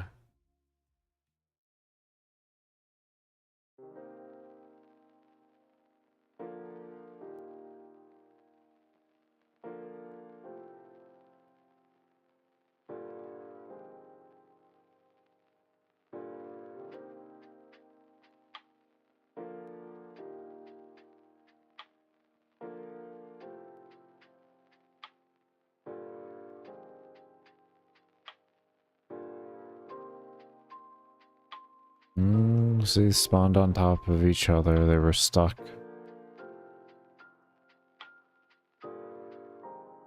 So the spawning can be an issue. Yeah, see? Okay, so we gotta figure out how to stop that.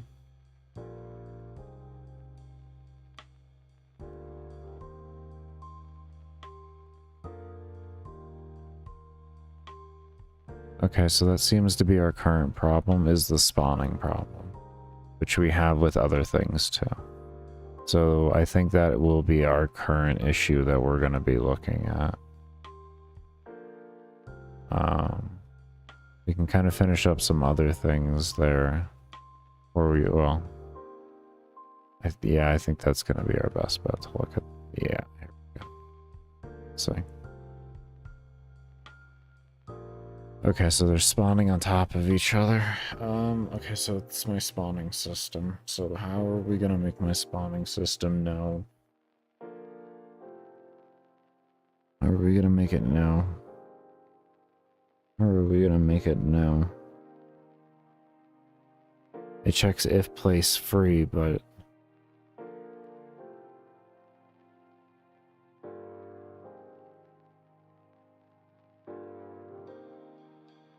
that's only 1 pixel. It needs to check for a radius to be free, so that the NPCs can freely spawn.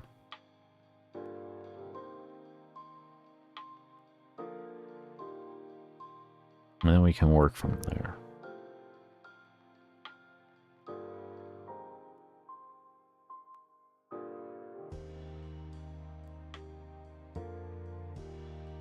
I'm going to ponder that one in my head here, but we're going to go ahead and take a break.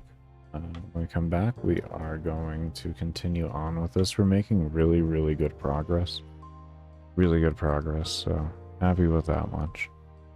But do remember, I keep the stream ad-free while I'm here and only run ads when I go on break or during my support streams, and lurking during those times does help support funding of the game. There we go, my brain. But I do want to thank you all for sticking around and watching, and for those of you that do stay around and have stayed around, I will see you all when I come back. Or when my brain's not right now. Be like that and use it all to my benefit. That's all I do. Fix your game, it's not my problem. I didn't get any... That actually was no suspensions or anything on my account, but I quit shortly after. I was happy to not get any suspensions done on my account and everything, that was cool. But like, they didn't go back on what they said, so it was still like, you could be banned. You know, and it's like, at that rate, I don't feel like fucking dealing with it. I really don't. They can go have fun and make the game they want to make. I'm going to come over here and I'm going to make the game I want to make. And that's it. It's as easy as that. This is going to be a $5 game at the end of the day. Even though there's a lot of work going into it, I'm only selling it for $5. That's why I run the support streams too. Because they will be running further, like once I release the game and everything. I'm going to be a full-time content creator that does coding. I'm gonna code my video games on stream and talk with my community and all that, and release my games at a lower price because you can come over and support me while I'm actually working on the coding. You know? Oh yeah, I think the Hate got a new augment out with Nightwave. I think it was the Hate. I think it was Hate. I think like a lot of the Stalker weapons got new augments from what I was hearing on watching other streams. I think it was Gamble I heard that on. I don't remember. Gamble, Suckmud, IF, Moog, Nev, I don't know. The list goes on and on. Nova, I don't know. I heard it on somebody's stream.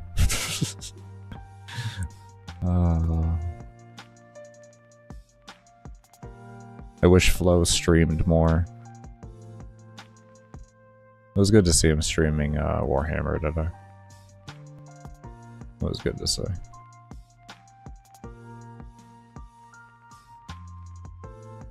Okay. Let's go ahead and test these, just opening the level thing here. You got Smoking Body Ephemera? Did you want that? If you didn't have it, I mean, you always want it if you don't have it, so... Ooh, why is that, why does escape not want to work? Alright, we got an error, so let's fix this real quick.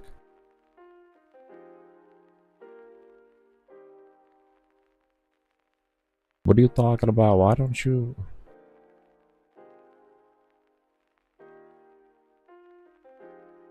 Escape for Soul Tick.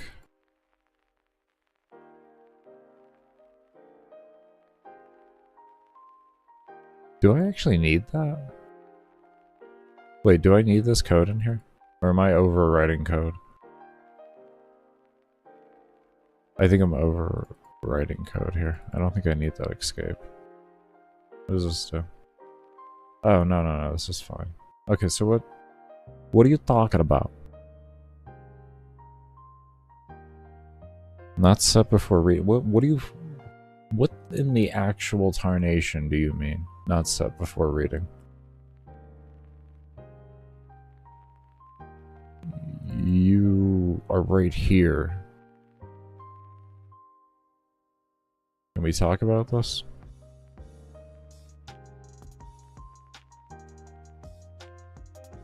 Yeah, level counter equals true. That's weird.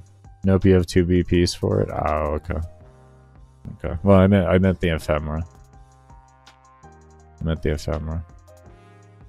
Oh. Oh, there was a meme. Oh, there was a meme. There was a meme. Okay. Okay. You see, I don't know whether to take that seriously or not, only due to the fact that, what does this do? Only due to the fact that, I know people that have gone years without getting some of the items on Stalker.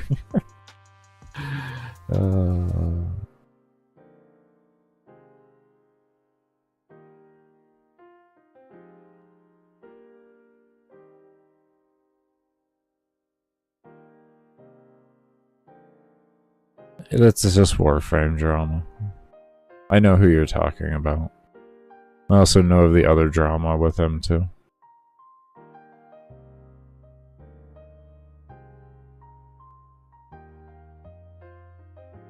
All I gotta say behind all of it is, you do what you do. You do what you do, I guess. I don't know.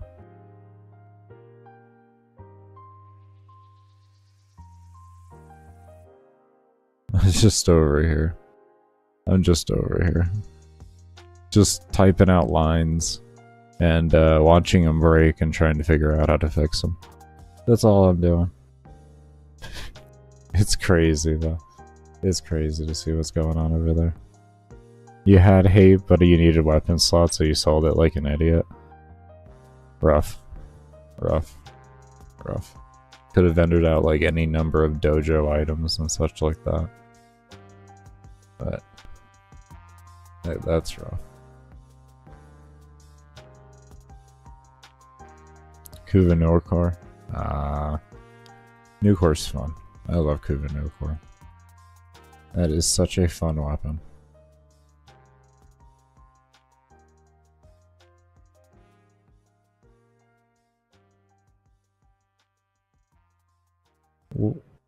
Okay, yeah, I'm confused here. Why? Oh, for Soul Tick. Oh, oh god, I'm fucking stupid.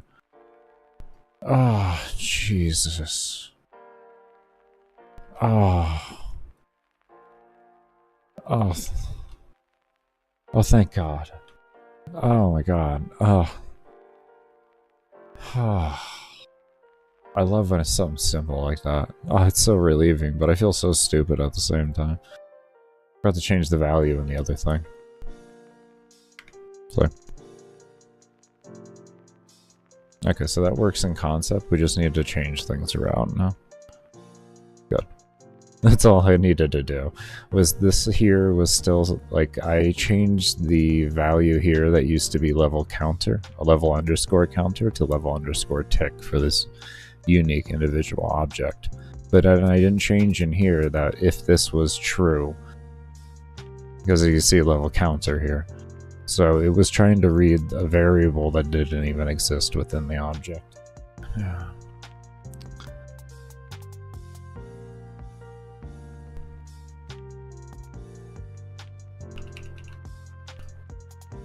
And we just kind of need to go through and just change all the code. Just essentially we'll start from the top and then we'll go down one slot each and just double check everything is okay. And we'll do that for every object, and then we can give it a quick little testy poo, and we'll go from there.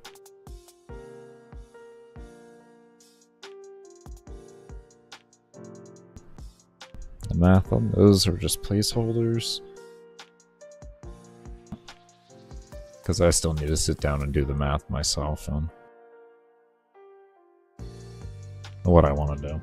If you're wondering, Curtis, on what we're working on currently, you kind of just came into the middle of me working on a system.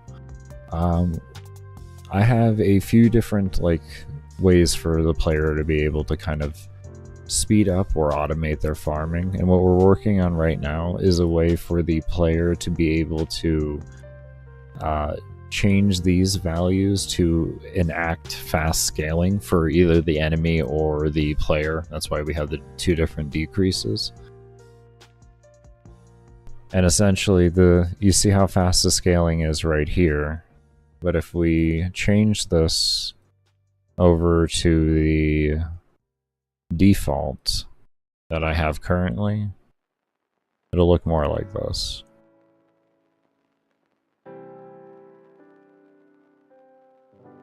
Actually, I can change it to a more of an impossible number that won't ever even get hit. We'll change it to 200 instead. And what it does is every second it detects how many kills you have done. And if you meet the criteria of the kills that you're going to be able to scale downwards from, you will enact the fast scaling mode. So that when you're in the stages of power creep and you're not to where the actual end game, like your end game is for your current level, you're going to level significantly faster, and you'll be able to modify the rate at which that leveling occurs and stuff like that. But yeah, this is what the actual system looks like without the fast scaling right now. As you can see, it's fast, but it's nowhere near as fast. And it does have exponential, I call it exponential light scaling. It's not true exponential scaling, but it is fairly close to the equation. It's an equation that I generally like using for exponential values because it's easier for a player to understand than true exponential math. But as you can see, it drastically slows down on that. You saw we were in the 90s or something like that before within a couple seconds. But you can see how drastically slower everything is coming now. Or is going now. Still relatively fast scaling for the enemy scaling, but the player scaling slows down to absolutely nothing. But regardless, your scaling will slow down the longer you go on everything.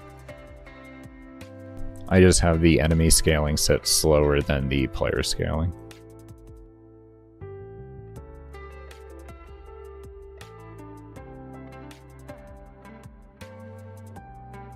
Yeah. Well, it's a very basic equation. Very basic, and it's not really a high scaling equation because this is a game more based off of high levels than it is based off of meaningful levels, if you will. So you'll be used to having an abundance of levels, but they won't be as meaningful as they are in other games. So like the player scaling normally, it raises by 25%.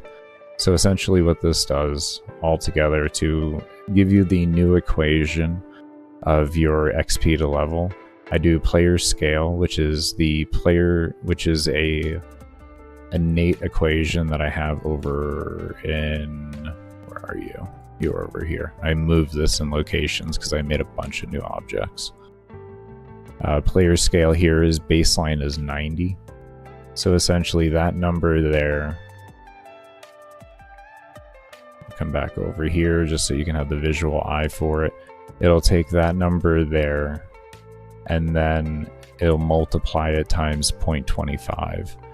And then afterwards you'll have player scale here, which takes this number here, adds this number into player scale, and then shoots out a new player scale and then multiplies that times the player's number, and then that's what your XP becomes.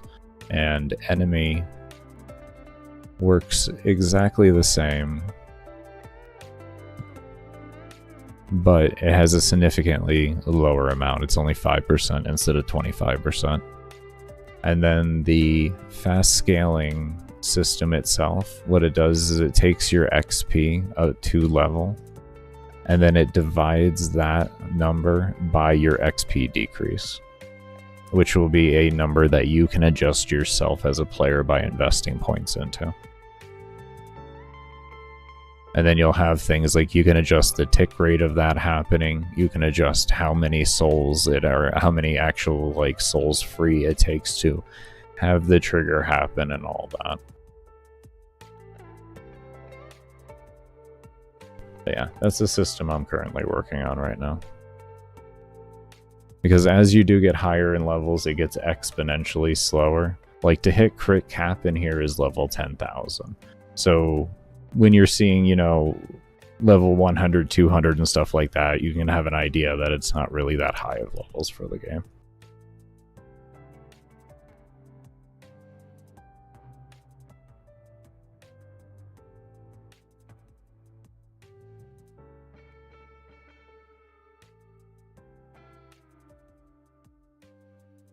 Yeah, I'm trying to slowly add things to... This is only the very first mission. It's the most simplistic of missions. It'll be a farming mission for you to... One of the many farming missions, because endless missions are actually going to be where you predominantly can get your experience from. And then you'll have more in and out missions that are going to be based off of different things. Like, I'm going to be making missions that are influenced by like Mythic Plus in World of Warcraft, and then I'll also have boss fights that are influenced by things like Final Fantasy and stuff like that, like Final Fantasy Online.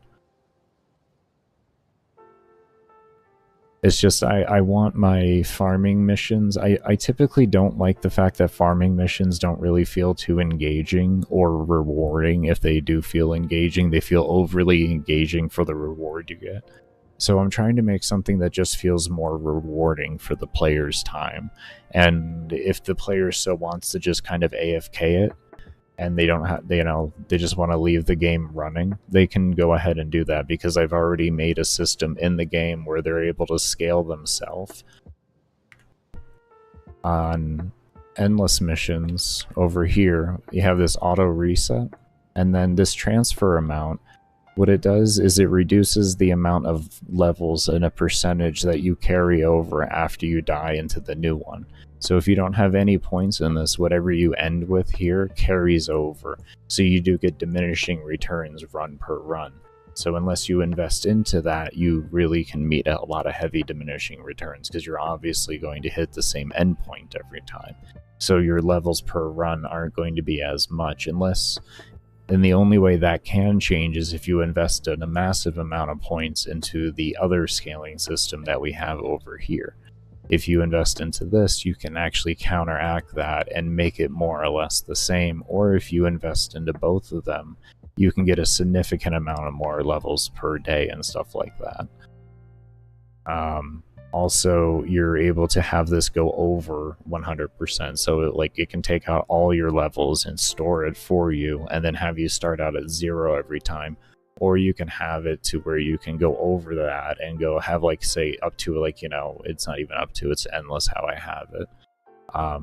Go up to, you know, say 200% extra levels you get. So in one mission, if you get level 100, you'll actually get 300 levels from it on reset.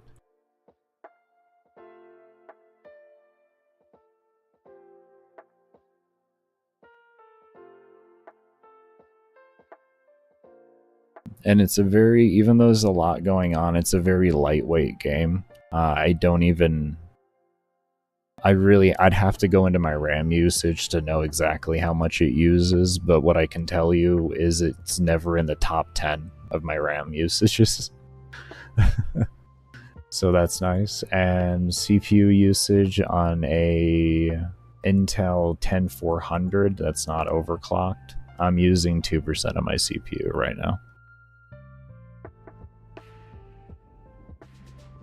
GPU as a 2060.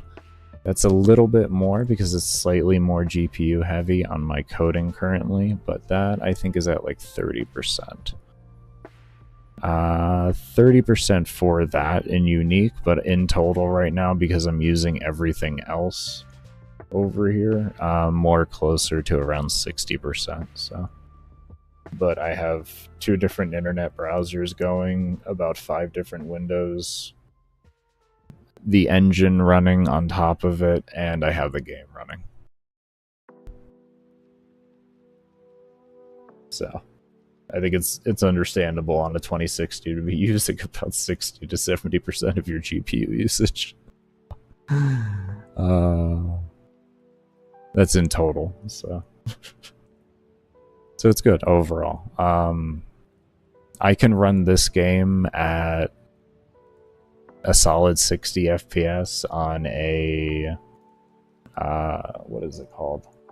A Ryzen 3 2200G with a 1050. NVIDIA 1050 for the GPU. So that's my test computer, and I also use testing for internet browser. This is almost stable enough to run on browser.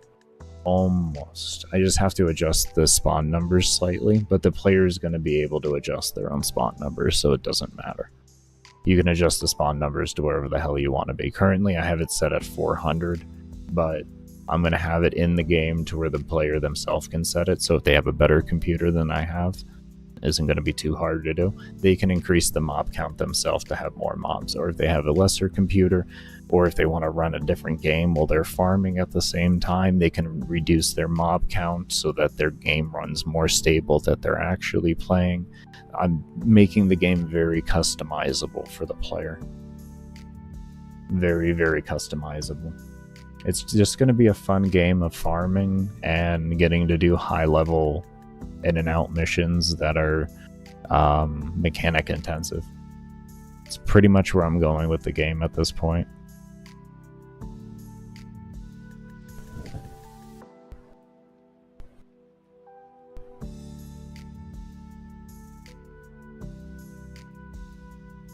Yeah, just a nice, enjoyable game. Online is a pending thing. I need to see how well I can encrypt information.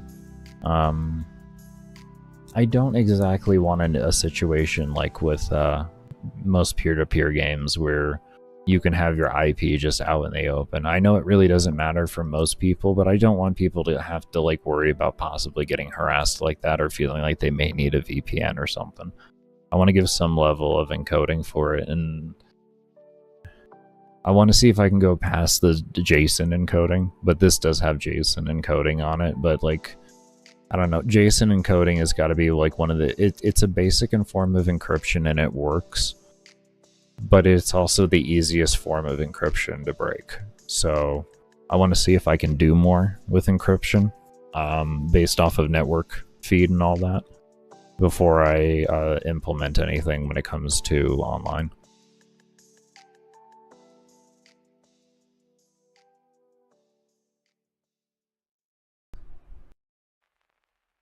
And yes, that does come from personal experience.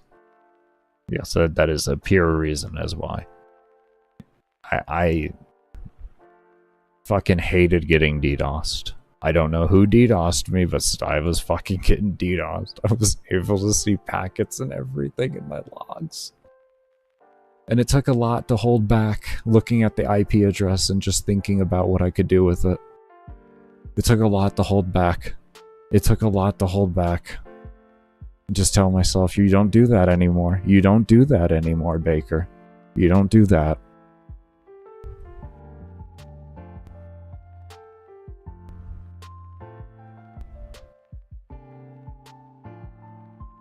Fucking wander my way into your damn PC. Oh.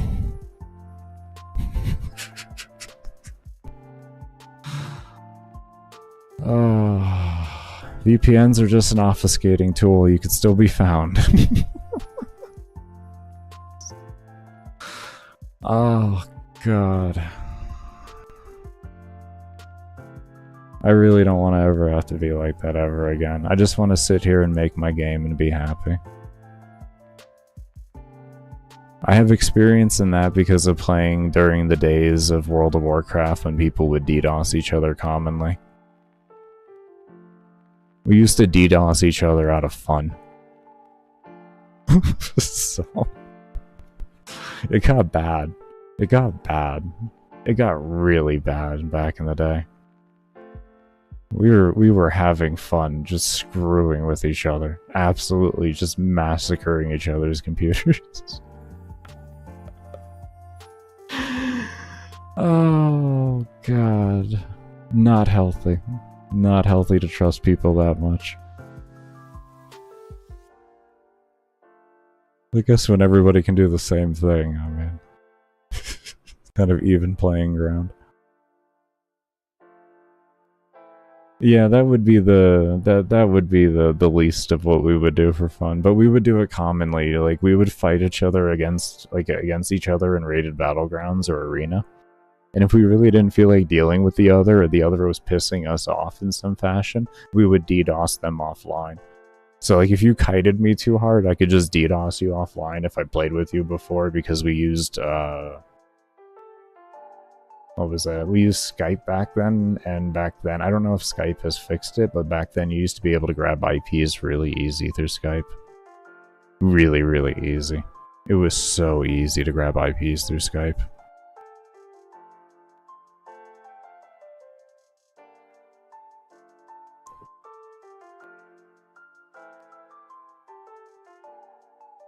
Yeah. This is what we would do. That was when VPNs were really kind of just first starting to really be used. They were so bad. VPNs were so bad back then. They were so bad. You had better luck just making your own VPN. It was such better luck just making your own.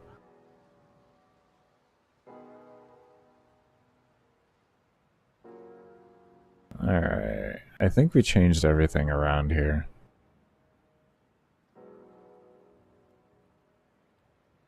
Yeah, I don't... the main thing is I just don't endorse that type of, I guess we could call it black hat hacking, if you will. I don't really endorse it. Like, I don't endorse emulating current games and stuff like that. If a game's, like, out of circulation, I'm less in the line of to say, like, I think it's wrong to do it. Like, I think if you own a copy of it, you should be allowed to have it, like, figure out how to make it run on your PC.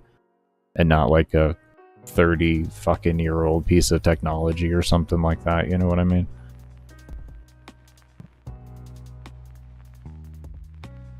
I do believe that. I do believe that.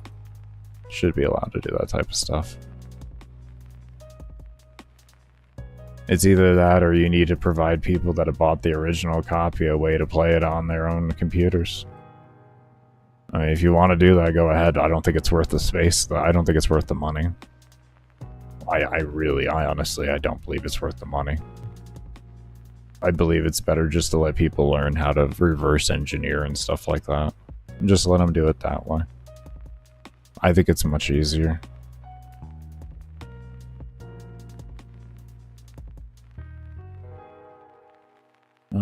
What are we gonna call this one?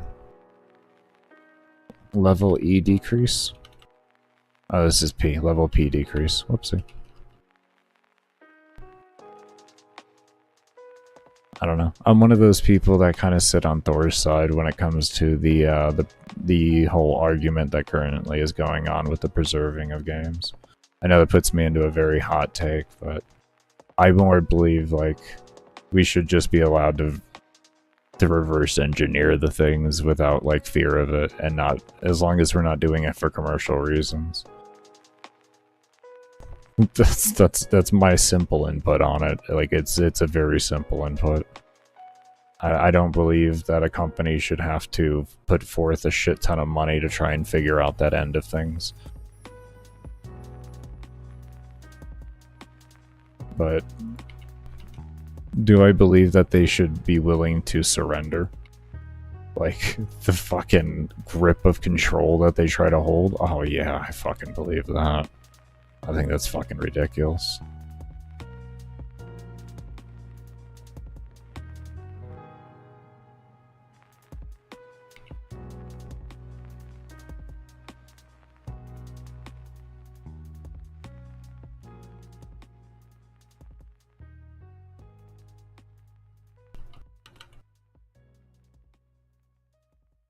Because I do believe there is definitely a middle ground on it, and I just hope that that initiative brings about good talk.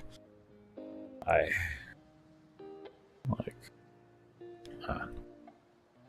that's my input on it. Like, I definitely agree with the prospect of it, but as for how they want to go about it, oh God, that's expensive. That shit is expensive, what they're trying to suggest.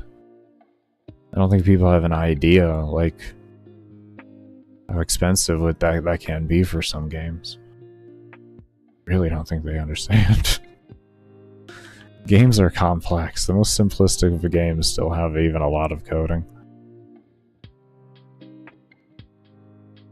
Yeah, and some of these AAA titles and everything that are actually good titles and everything. Like, say, even Warframe. You imagine telling Warframe they would have to figure out a way for it to work appropriately?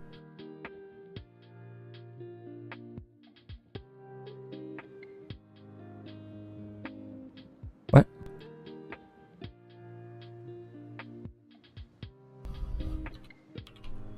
Wouldn't it just be easier to tell people once the game dies if you could figure it out, have fun? You don't have to worry about legal repercussion as long as you're not making, like, financial, like, profits from it? Or any financial gain from it? Like, fucking hell, that game is... There's no way in hell I would ever ask Warframe to do that. It was fun watching teachers pull PowerPoints out without internet? Yeah. Yeah. Yeah. Yeah. Bro, I remember floppy disks.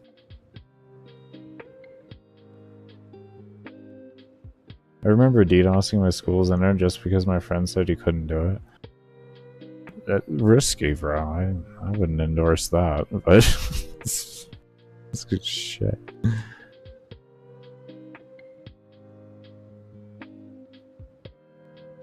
It's like, can you do it? Oh yeah, you could do it. I don't. Should you do it? I don't know so much about that.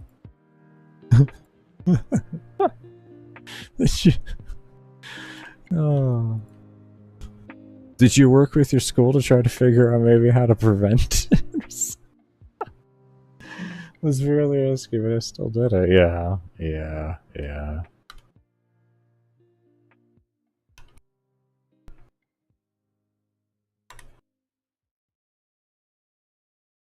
Like, I think hacking is fine, to be completely honest, but it's not, like I said, like, black hat hatting, or hacking really just isn't my thing. But if you do ethical hacking, I guess is what you could call it, like, I'm completely good. I think there's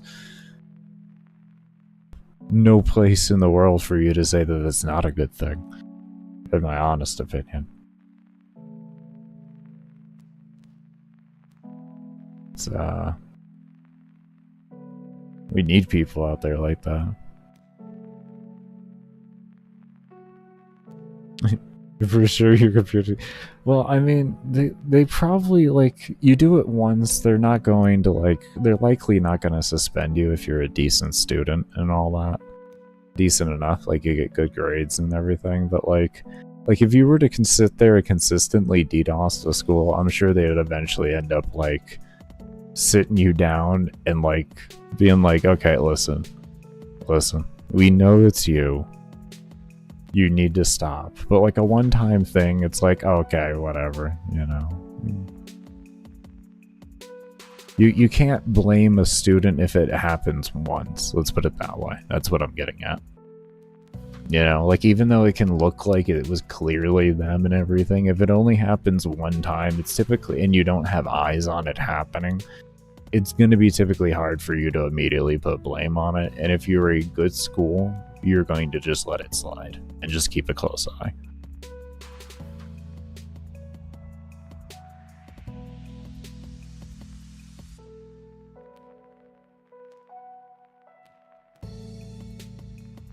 I do say good school, because, of course,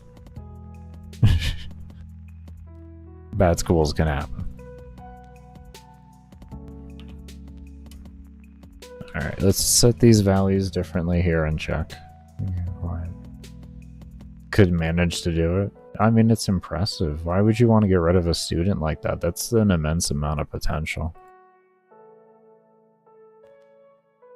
Alright, we're going to be getting ready here after I test this to go take a break, though. My head is kind of fried right now. Alright, let's test this out, though. Oh, son of a bitch.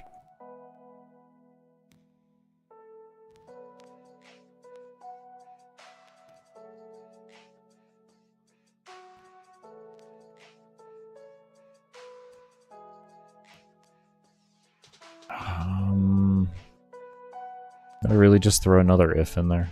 Just for shits and giggles, I guess we do. I mean, if it doesn't fuck with the performance, I honestly don't give a shit. Too many ifs, though, this can really just kind of fuck with everything.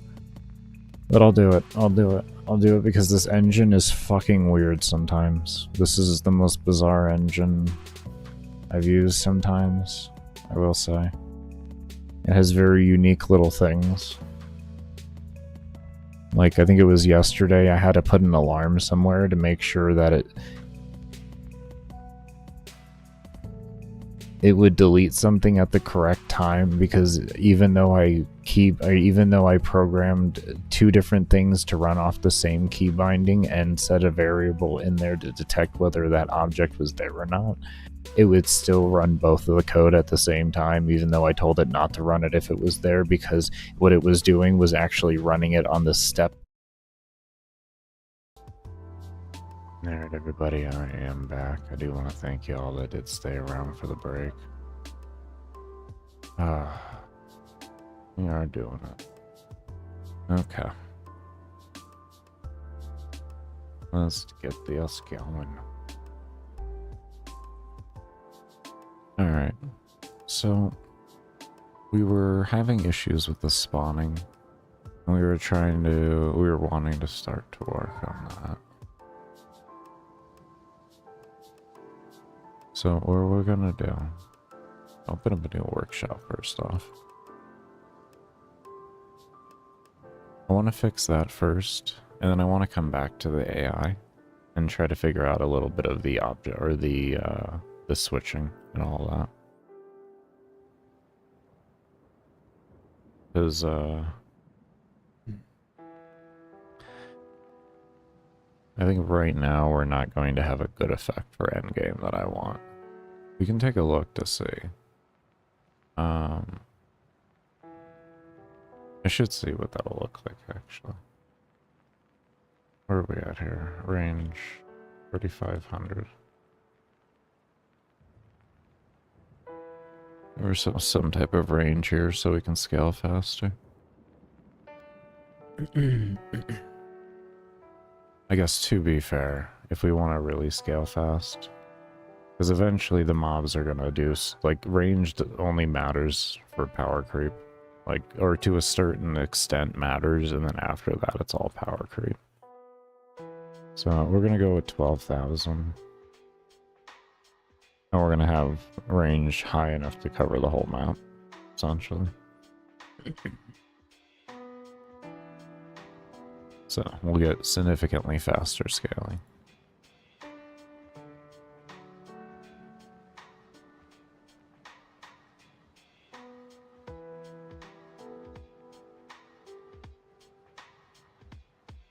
We should make them travel faster.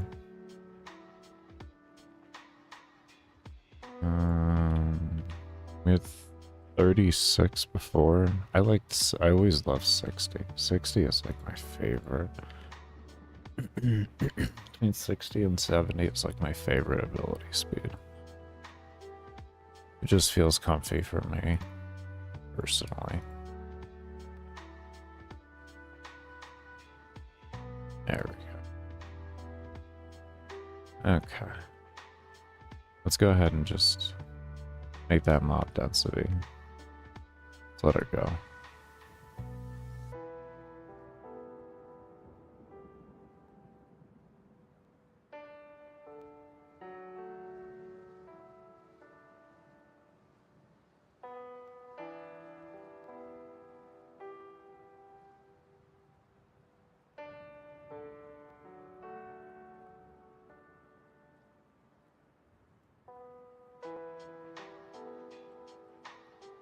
The reason why I'm just letting the mob density go is it allows just for mobs to become closer to, or have more frequency of mobs closer to me. The power creep can be, well, the power creep phase can be progressed through faster. 4,000, 4,000, 4,100. We have 4,100 mobs, 4,200 mobs. 42, we hit 4,200 mobs.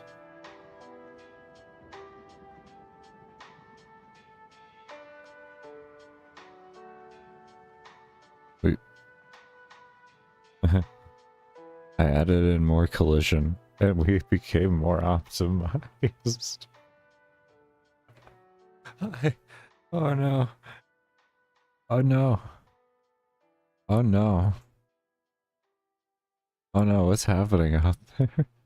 Oh no.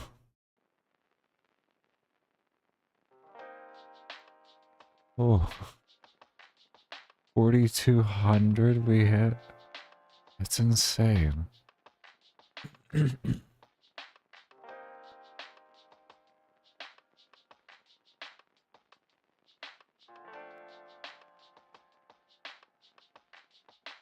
Oh my.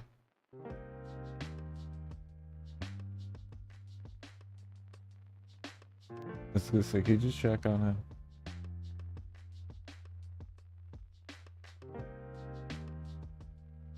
This kid's always getting beamed with a fucking soccer ball. You can't see them? Okay, well they're near their house then, so they're fine.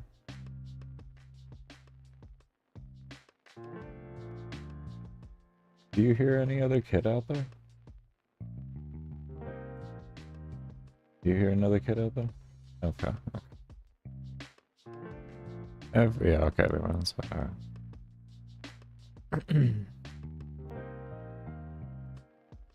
Thank you for checking. That is insanity. That mod count that we just had. Yeah. I love it.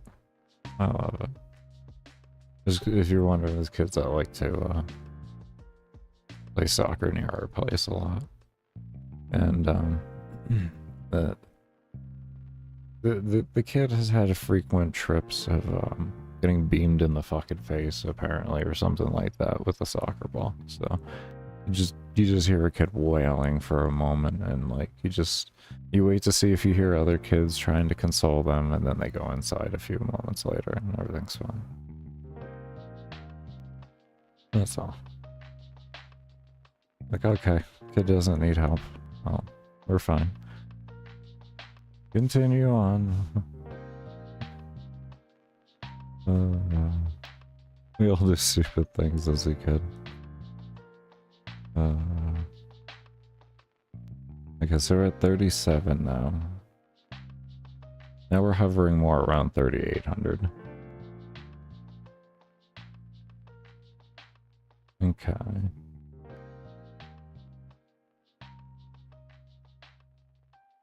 What gear do I have on? Am I doing purple? Oh, Jesus Christ.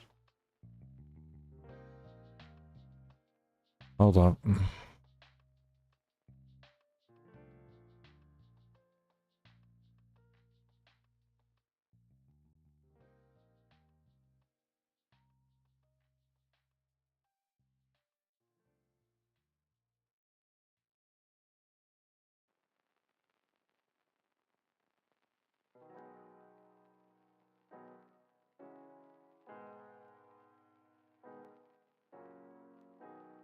Just do that. Okay. Okay. We would have been there a while. Okay. I have just saved us an immense amount of time. Now we have what I use for the demo footage, just playing in the bottom right. Oh man. We'll just leave it with what it is there. I'm not gonna adjust the range or anything.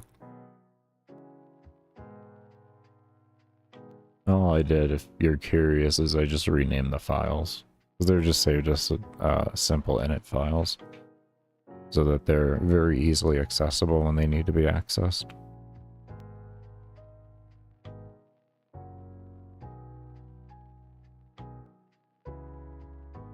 Which I really only have for like when the game loads or like game load, game save. You make your buffs and such like that, and your reset is active and has already done one reset. There's like a few different things pretty much that I use it for.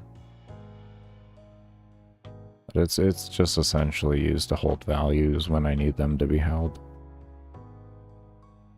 This way I don't have to worry about doing like buffers or anything like that. They're just short little text files and a few kilobytes in size, so that even on a phone or anything like that, it'll be perfectly fine. Like this game doesn't even use 100 megabytes of RAM. So.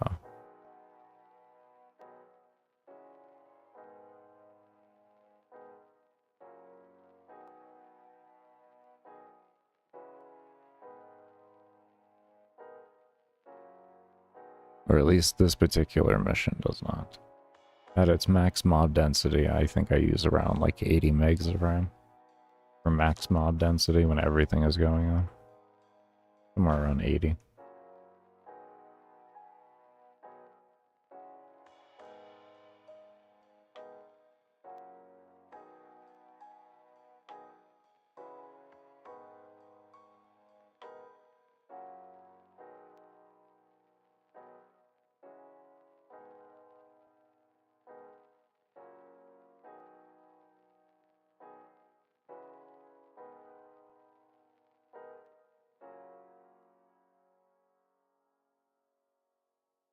I still do wonder how long this is going to take. Oh well. When it's done, it's done.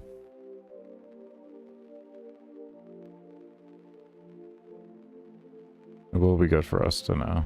I guess I could set all the objects to a long respawn. Because my respawn... Oh. You know, that's a really smart idea there. We're so close, though. We're so close. We should be, at least. We should be.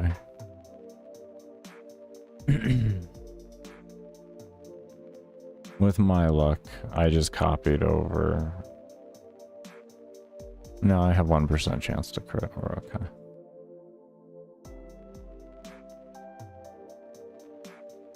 Okay. That is the white damage build. Yeah, we're okay. We're okay. I really should just make like another piece of gear that's just really like a lot lower on the damage and everything just to get myself there faster. Probably could just do that. Have the damage set to 2 and then have everything else the same and make another piece of gear.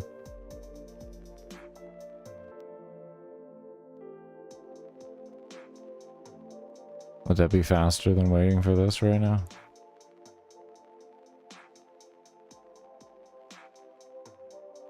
Well, let's put it this way. I'm gonna go ahead and try it.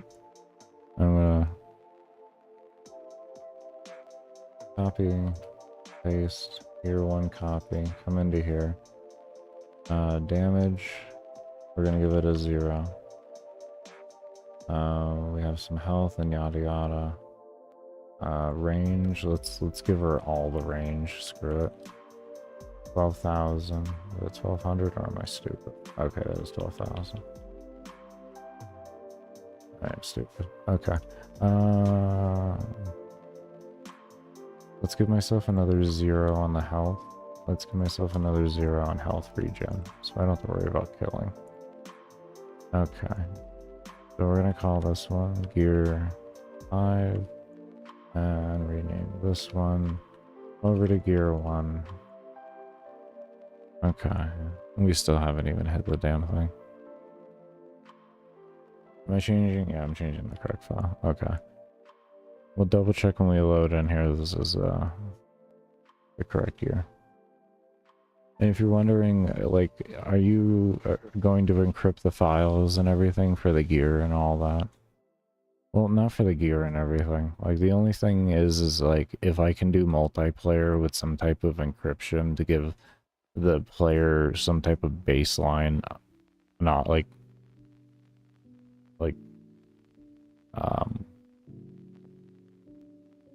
just not have everything laying out there for everyone to see, if you will, you know, then I will. You know, that'll be like the type of stuff. But as for like this buff stuff and all that, no. I'm not gonna bother doing stuff like that.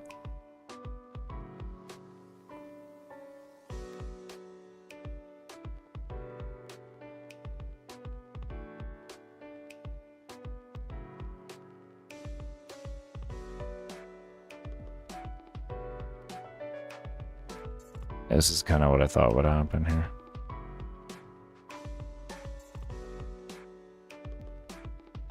It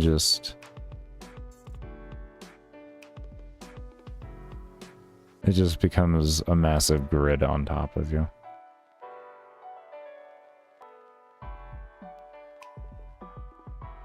I guess now is because I see this thing happening over here with these mobs. They just spawned there. I saw that mob spawned in between them.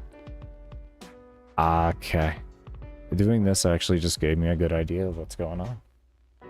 Okay, so this is what this is not exactly where we want endgame to be, but we are in a phenomenal spot outside of the fact that the place for, or the check system for spawning is kind of faulty. We need to work on that a little. But outside of that, we are in a phenomenal situation. Are we actually holding pixel density too? We're looking good on stream too. That's nice. Hell yeah. That's what I'm talking about. We got the grid. We got the grid going. We got the grid going. That is a grid. That is a grid. And look at this. Moving through it, not too bad at all. Starting to get outside of the grid. Mobs are starting to move around. Oh, we had a little bit of a performance hiccup there. Wonder what happened there. Wonder what happened. Oh, look at that. Wonder what's happening there. Are you guys finally finding a place free? I wonder if that's the mob stacking on each other. This little stuff interactions here like this. Wonder if that's that. And then them getting free. I don't know, because we do have a fair bit of those here, just around. Can we go away here? See if we get any...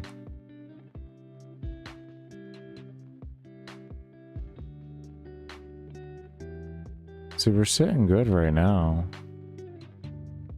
I feel like that's spawning or something. That's got to be spawning. That's got to be those mobs getting unstuck or something like that.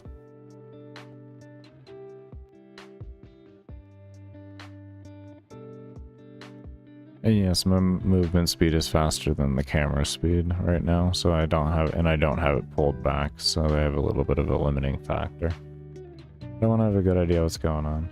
These guys are all stuck together.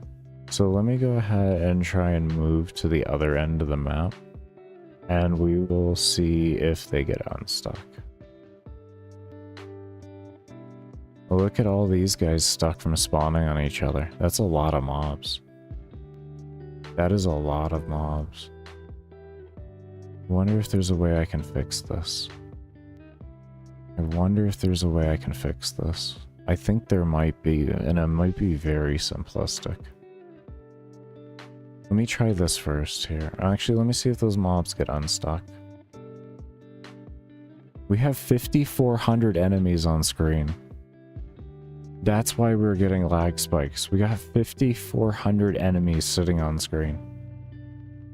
5,400.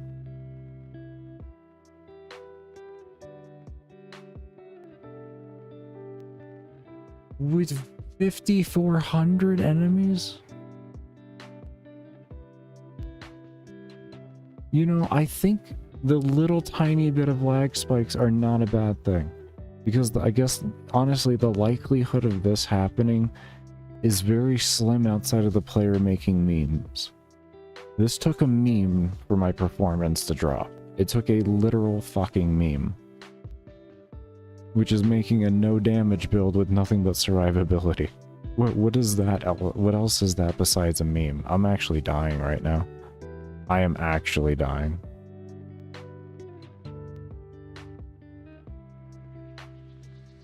Actually dying. Okay, I'm gonna go back to... I'm gonna try and go back. I want to say the, are we gonna make it there before I die? Okay, so we have a lot of mobs kind of still stuck together. But the entire gridlock was moving at one time. It just would take them a moment. This is nothing but the slowest mob in the game anyways, so I don't expect much from them.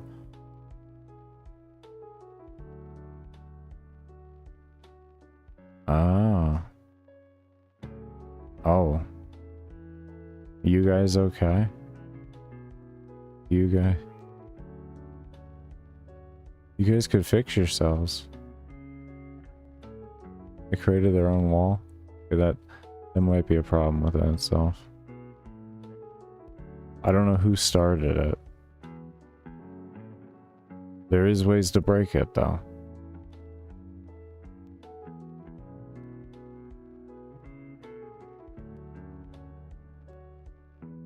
Interesting.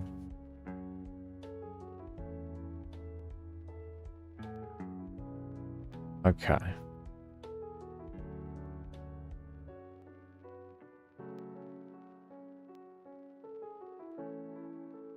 First thing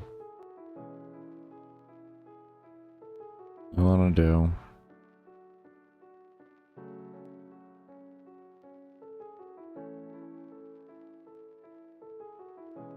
is there any way to check a circle radius without an object being present?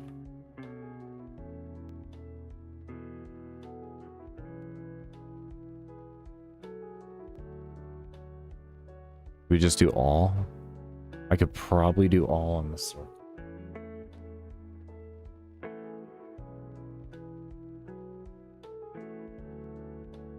I don't want an object. I just want to be able to check that radius.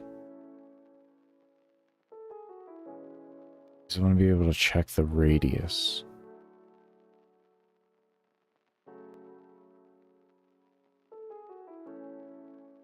How do we check the radius? Would it be like a point and circle or something like that? Something in a point?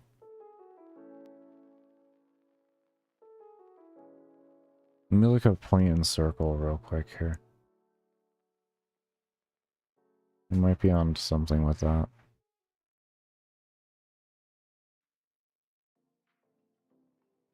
This pulled up for y'all. It's time for the manual. It's time for the manual. Time for it. It is time to stare at the glorious, glorious manual. Oh, manual. What will you teach us today?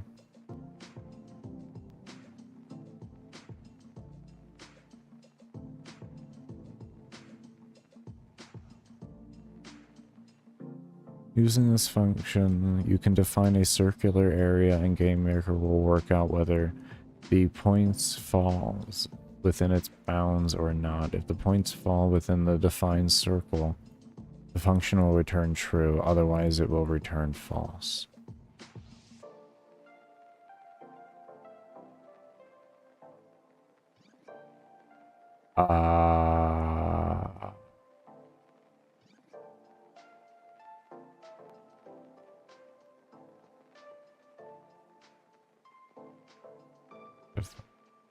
X to check circular area. The X coordinate of the center. Wait, the X coordinate of the point to check. The X coordinate of the circle center. And the radius of the circle.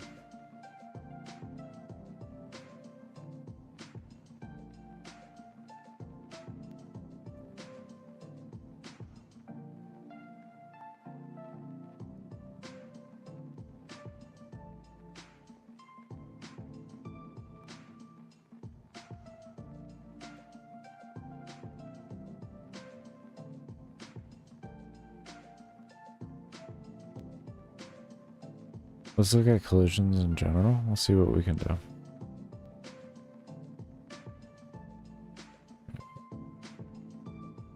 Collision.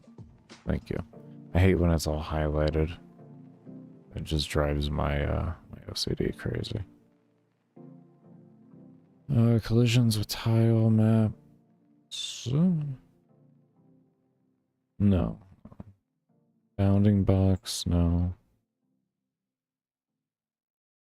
Simple collision checking. Place free, place empty.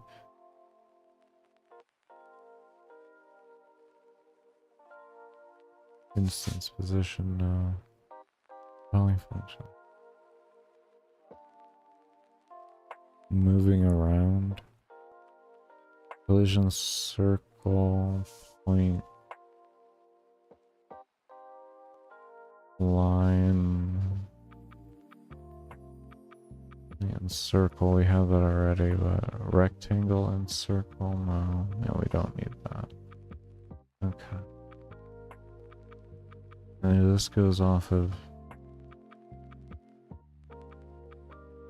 creates a circular zone.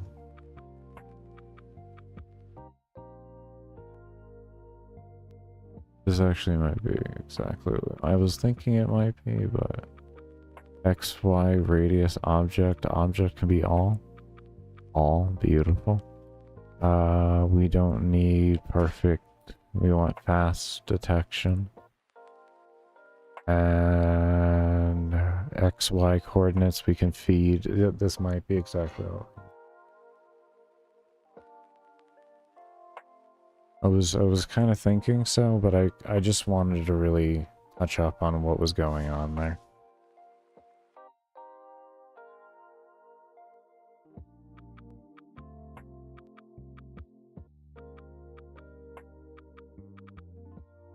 Okay,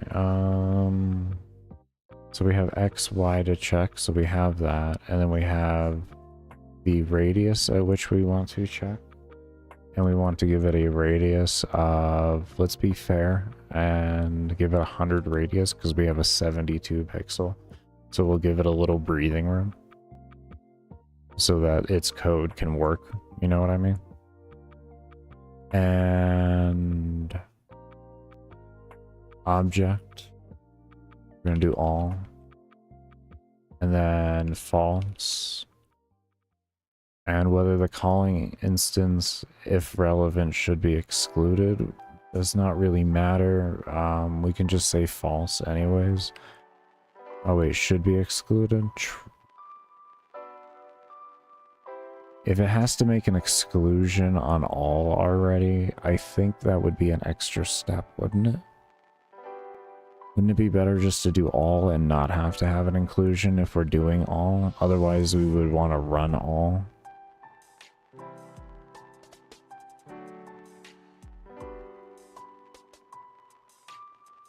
I believe so.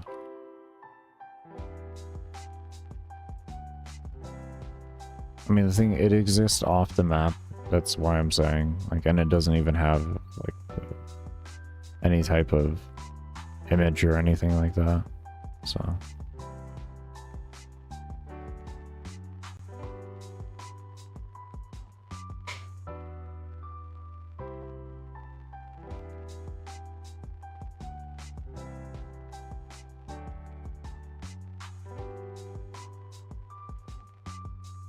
Okay.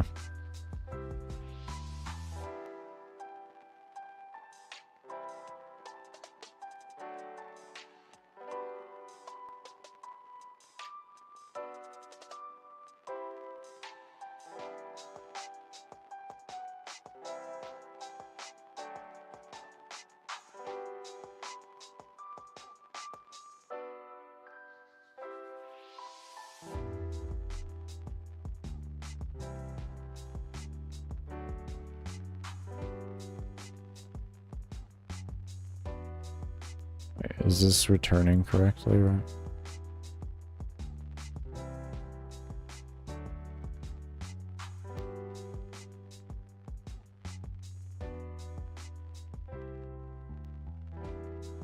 Would I do false? Hold on. Let me look at this. I think we do false. If collision circle equals false. Oh, yeah, let's find out the hard way. Let's just find out the hard way. What's it gonna hurt to just know? 100% and just get to see it. I believe we should be doing false, but you know what? Let's have some fun with it. It's not like it's gonna hurt anybody. Yeah, see, there's nothing on map. There's nothing on the map.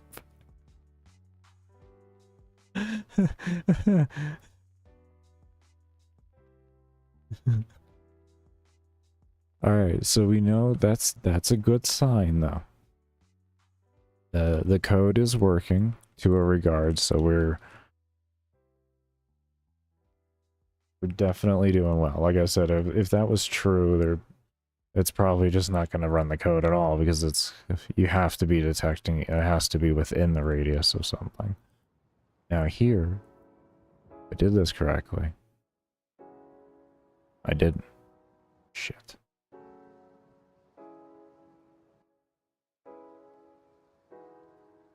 Okay, so that is our problem here, is the command. So I'm not using the command in the right place. Why am I not?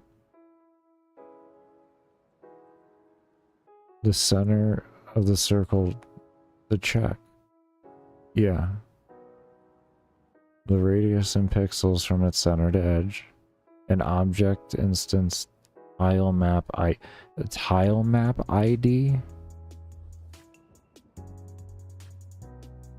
Keywords all and other or array containing these items. Oh.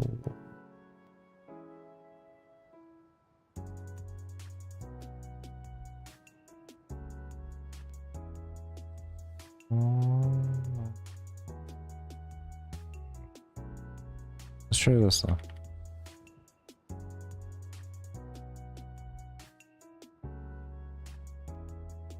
Otherwise, we'll just make a specific parent just for this. And it'll contain all shit that we need.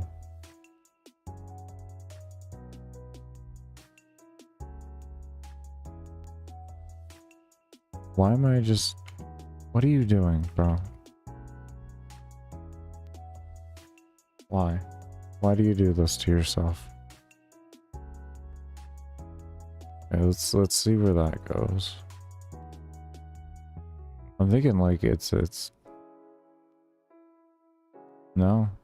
No, I'm still not doing it right. Okay, so that...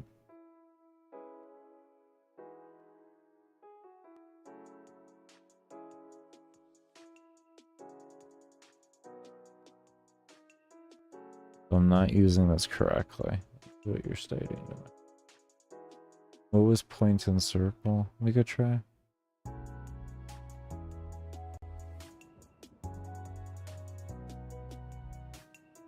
No, no.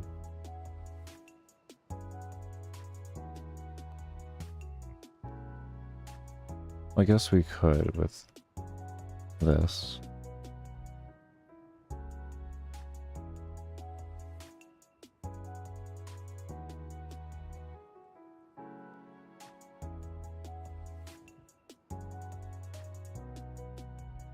Actually, let's try that.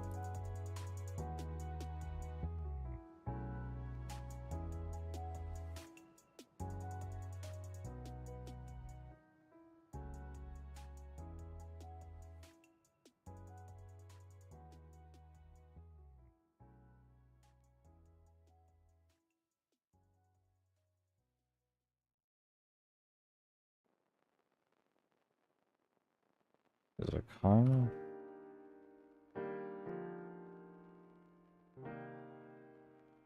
Okay, what else do we do with this?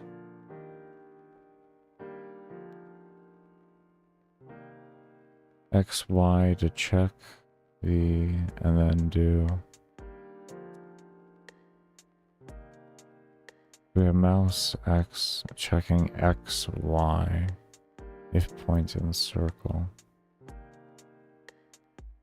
over equals true, and this uses to check if the mouse falls within the area.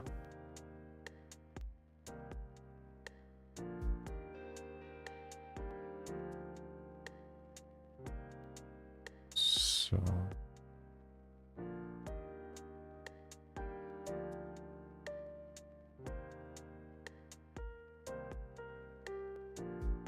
and then radius.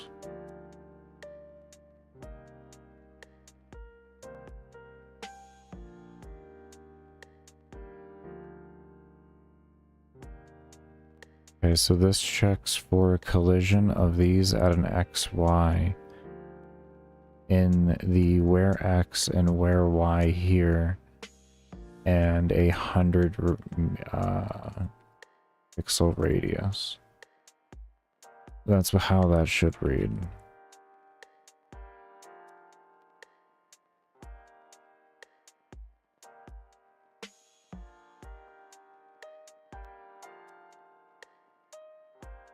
And it's if equals false, but those aren't within it, then it will spawn. There we go. There we go. We're spawning. Alright, anybody stuck? Any Stuckingtons? Yeah, we just saw him right in front of us. Why? How did... Why?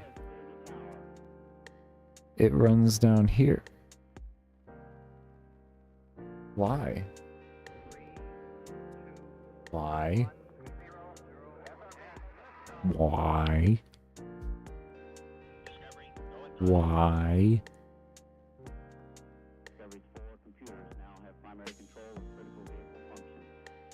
Excuse me.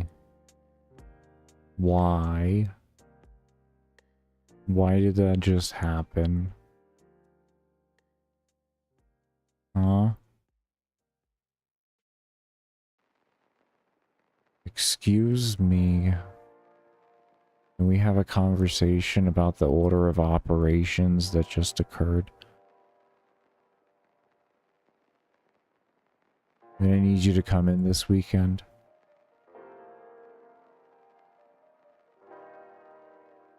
I'm just gonna try something really fucking stupid here. I'm gonna try something really, really fucking stupid.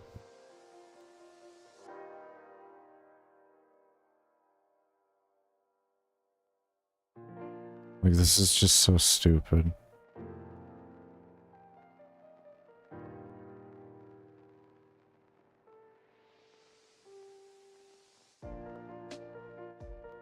Okay, let me reset this just to make sure my brain can't even look at this correctly. It's so stupid. It's like, no. This isn't how this isn't how it's supposed to be. This isn't how you're supposed to do it. You don't do it like this. This isn't the code.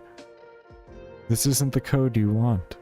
Why are you doing this? This isn't the code you want. Guess what? It's the code I'm trying, damn it.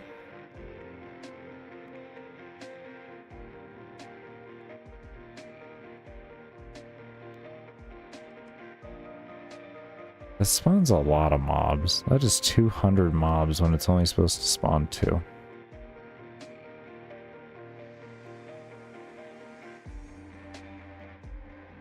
Well, I guess this is updating every second, and that thing is going 30 times a second. Yeah, no, that's actually correct then. Yeah, no, that's correct. Holy shit, did we just fix it? Wait, did we just fix it? No way. No. Okay, no we didn't. Okay.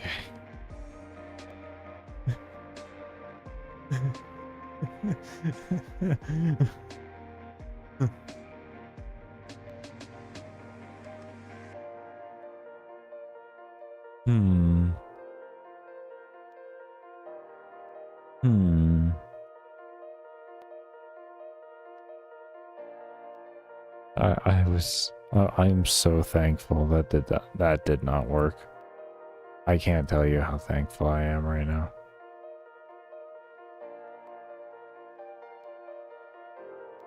My brain was about to fry at how this engine worked if that actually made things more efficient and work correctly. Like, it would have changed the whole complexity of things.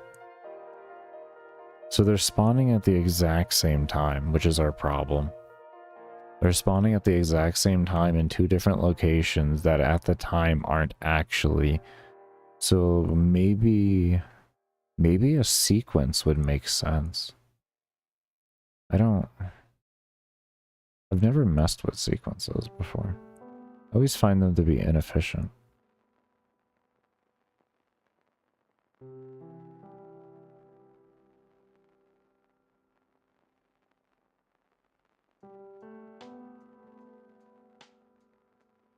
Create instant.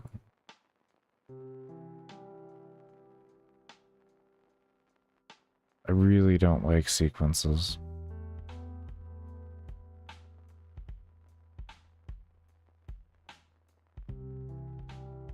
How can you do this without a sequence, old man? Huh? You stupid old man. How can you do this without that?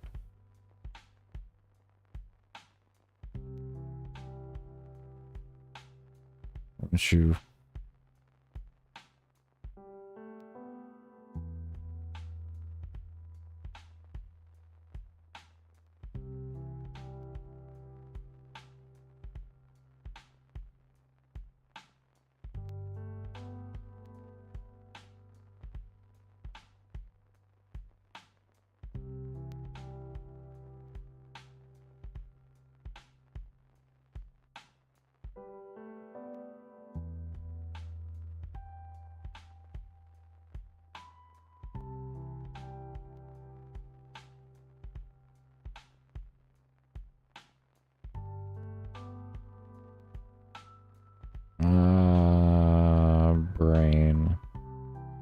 How do you do this?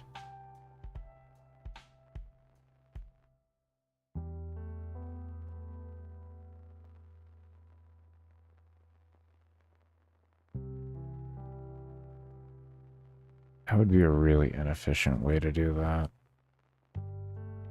That would be extremely inefficient.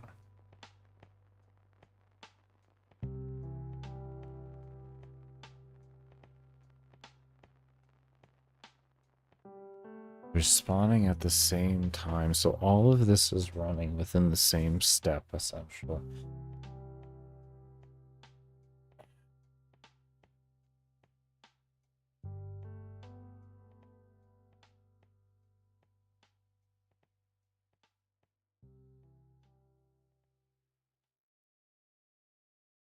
So...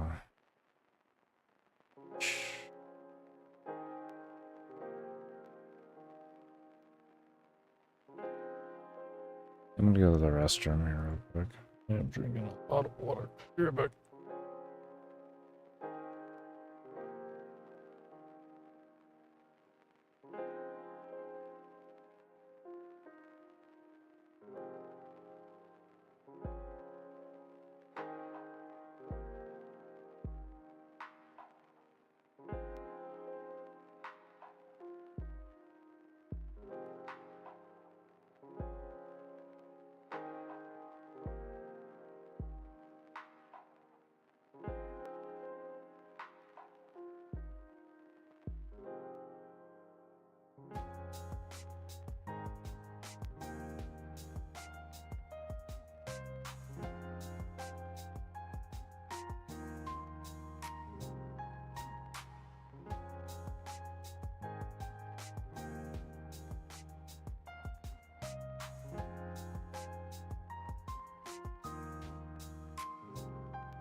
Okay, I'm back. So one thing actually I thought of while I was taking a piss, because I was sitting there thinking.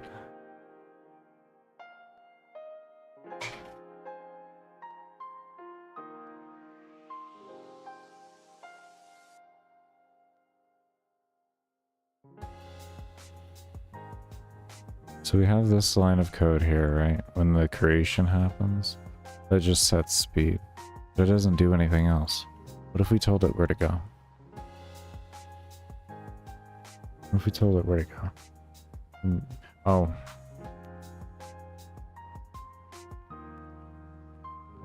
Well, the code works for spawning mobs. That's what matters right now. It spawns mobs, so...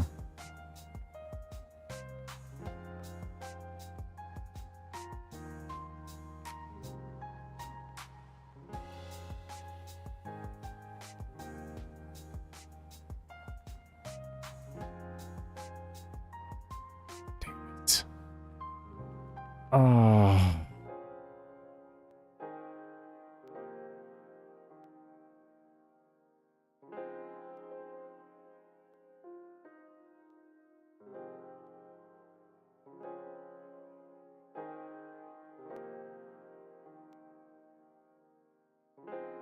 Well, it does get told what to do when it spawns, actually.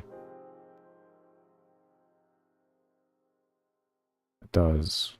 Because I tell Alarm 11 to go off. Alarm 11 is this here. So it gets told immediately what to do. So that is not the issue. I didn't think about that. Ah. No. No.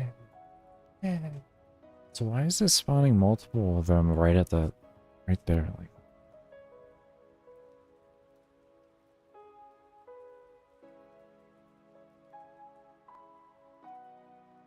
how can we do this without creating a list and such? That's what I'm trying to figure out. How can I do this without creating lists and exclusion areas like that? I want a simple check. Just want a simple check. And I feel like it can be done. This game is basic enough to allow for it.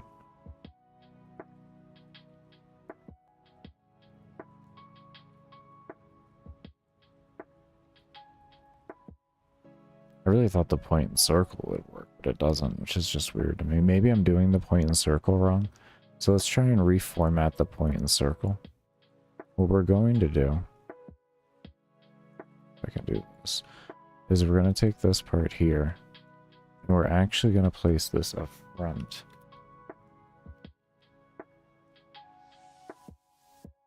Instead.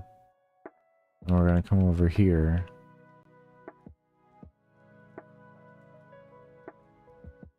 We're going to do that. And we're going to see... I mean, they are spawning at the same time, which is a problem within itself, but maybe this might help a bit more. Otherwise, we could do an else, but we're only going to have one mob at a time then. But at least we'll do 4 different checks to find a free place every time. Most. I don't really want that though. I'd like to have multiple mobs spawned.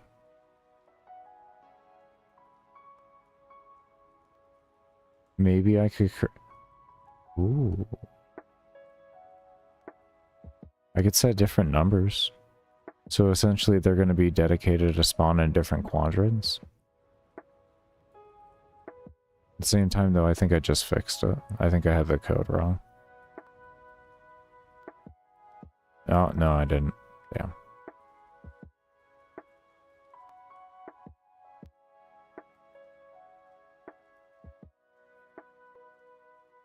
We could do that. We could have we could split the map into 4 quadrants. And then it'll only spawn within those 4 quadrants every run. So you'll get 1 mob in each quadrant.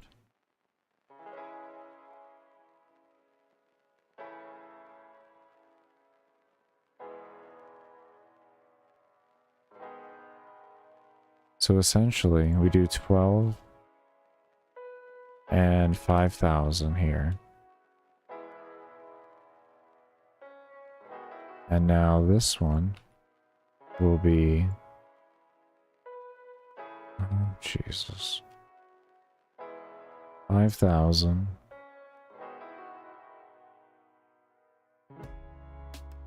To 10,000. Do 5,000. We'll do 5,100.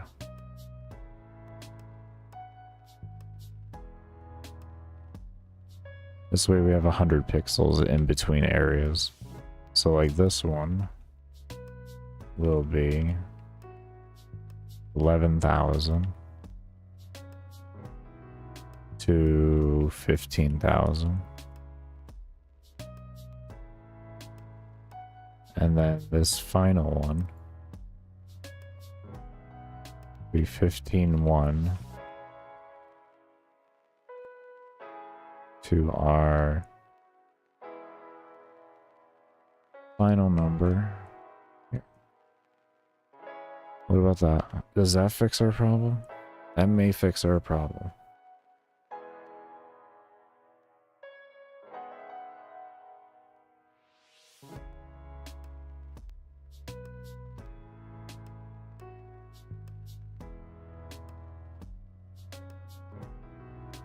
At least fixing the mobs spawning on top of each other. We can kind of work around other things. Oh, shit. Come on. Ow.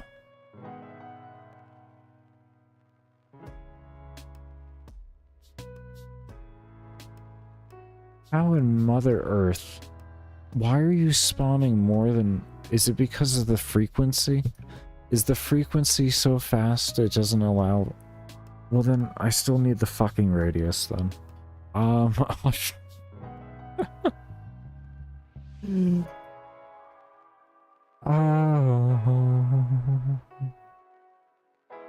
Okay.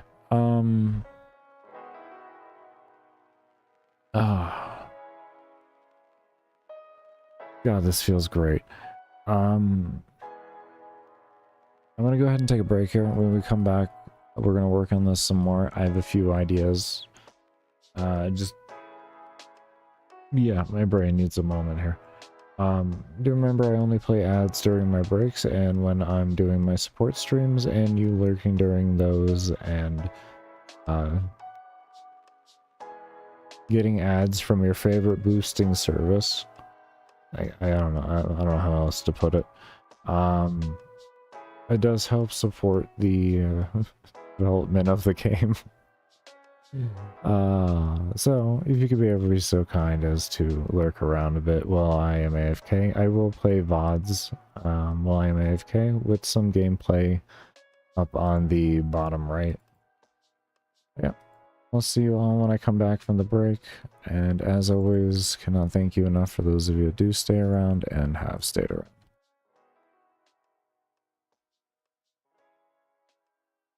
It was create an alarm to run 2 steps after that to delete it so that it wouldn't run that. It's like the type of little stupid shit I have to do sometimes with this engine.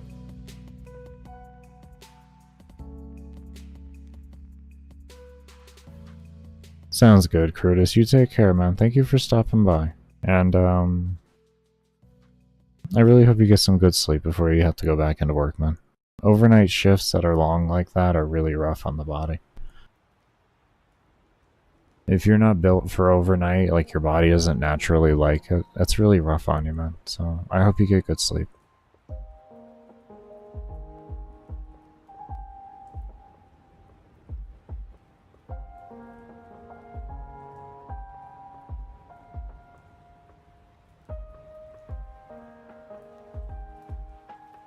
It takes a unique person to be built for night shift. Normal people are not built for night shift. Normal people are not built for night shift. Sounds good, man. You take care, homie.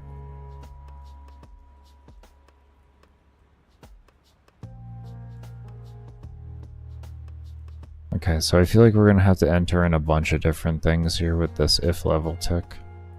Do I have, like, that over here?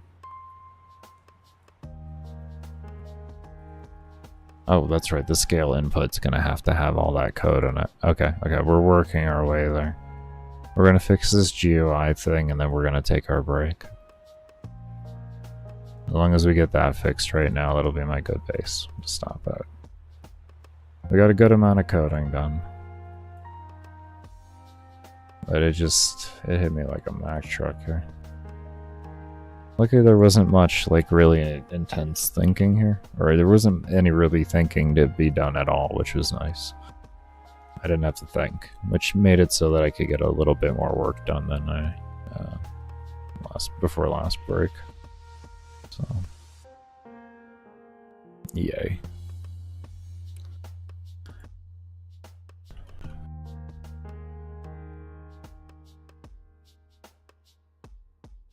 Okay, take that, enter that in as true.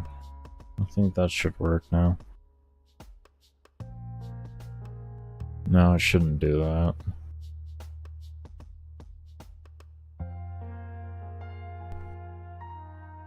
I feel like we'll probably be able to clean that up more, to be honest with you, but for right now...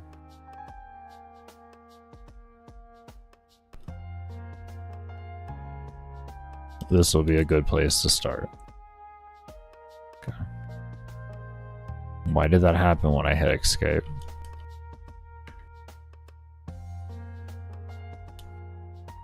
Interesting. I'll have to fix that.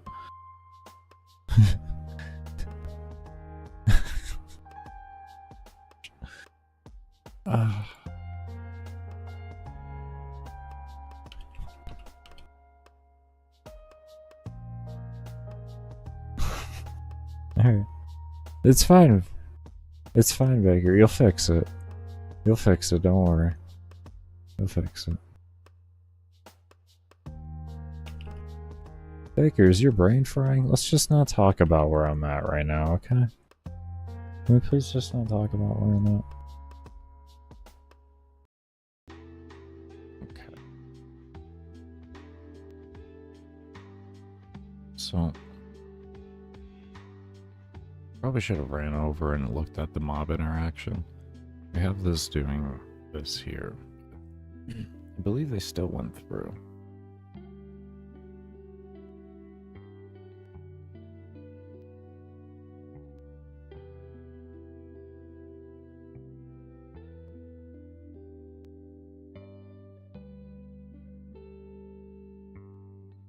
Let's take a look.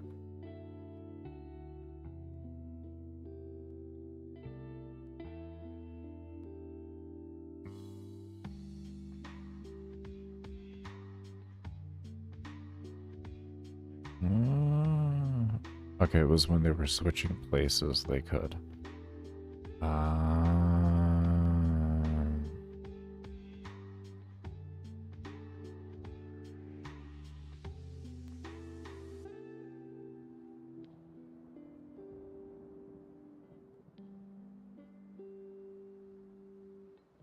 Okay, I think I know what we can do there. I think I know what we can do. Let's come over here. Go into this, right? You say... if...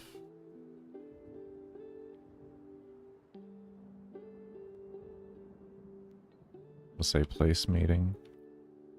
X... Y...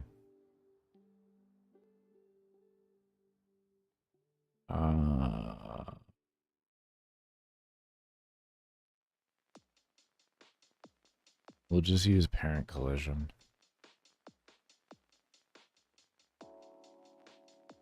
Parent collision equals true.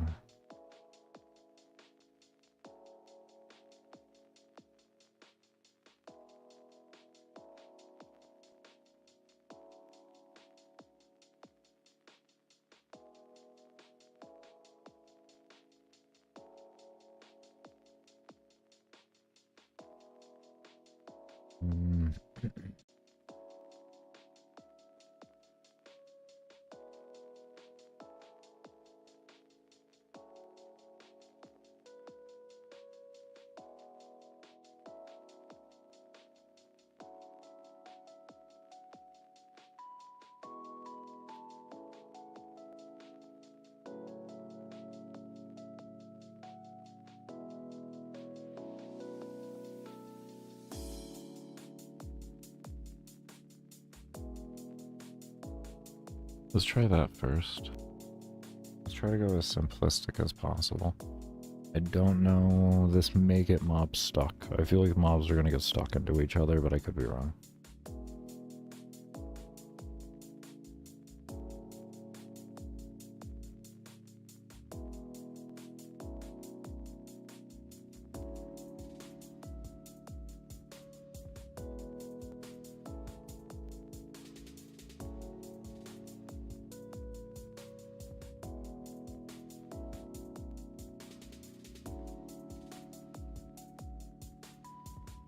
Alright, let's go down to the pillars of doom, if you will.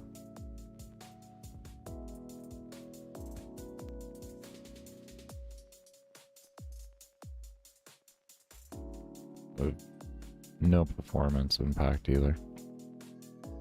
Oh, that's not good. Okay. What was that? They weren't going through walls there. Or they were going through the walls. kind of weird.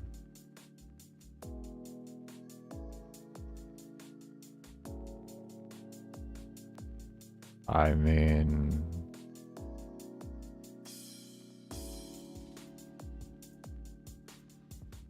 let's go further down.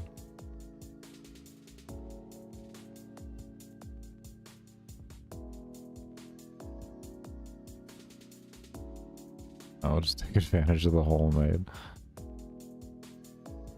Let's give these walls a lot of health here. Let's give these walls a whole lot of health.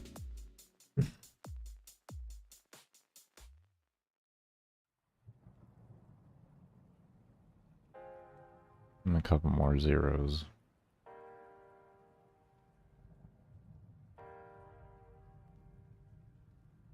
I can also parent ability.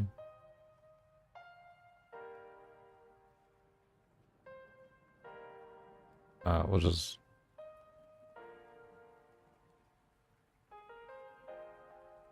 just actually just exit. It won't even run the code then. Oh, actually just run an exit right in the beginning. Screw it. Just exit right in the beginning.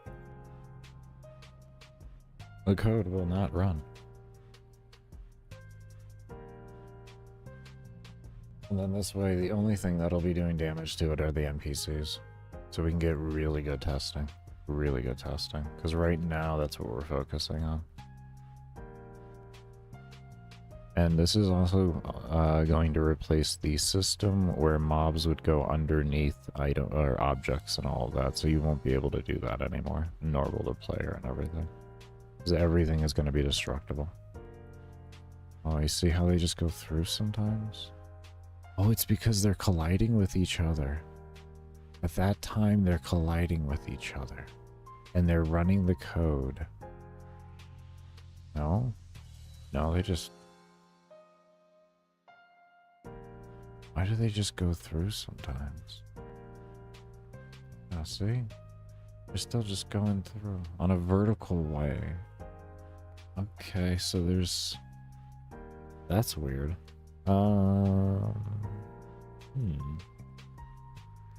That's an interesting one. That's an interesting one.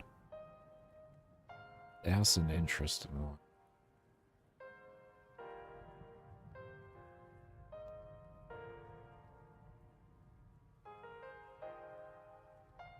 To be honest, we can actually just take this.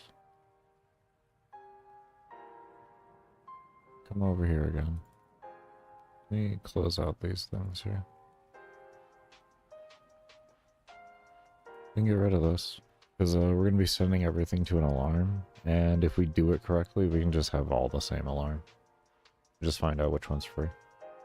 Do like alarm 11 or something like that. Make sure it's free. Simple. We gotta let the game load thing do its thing. Not game load, but closing out the game load. Let's see.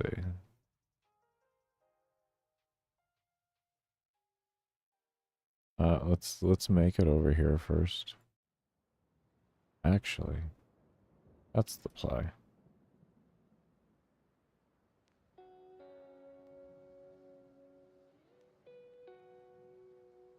There, that is the exact play. Okay.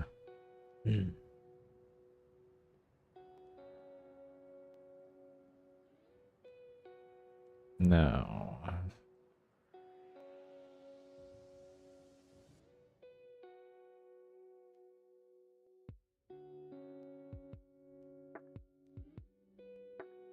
what if we just did? What if my mouse off here? I guess I don't know.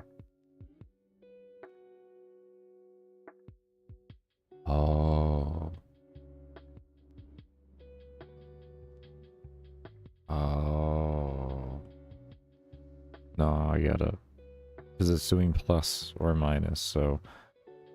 Yeah, no, that makes sense. Okay. Okay. I wonder if I could use the move outside thing. I think I could do that.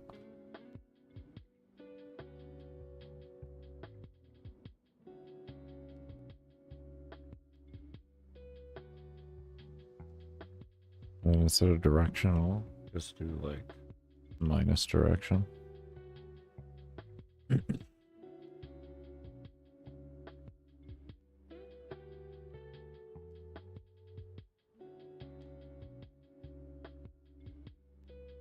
Since the thing isn't moving.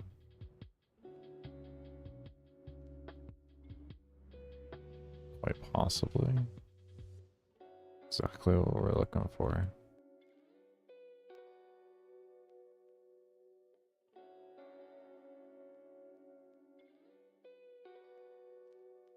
I should be setting this just up in parent collision itself. Let's go back down here. That's where we found the weird spot. Plus we do have, if we go down to the very bottom, we'll have vertical and horizontal. There we go. Almost. And they're getting shoved through the wall, which is kind of unfortunate. Oh, we are getting so close. Oh boy, we are getting dangerously close right now. We still got 2,000 mobs on screen too.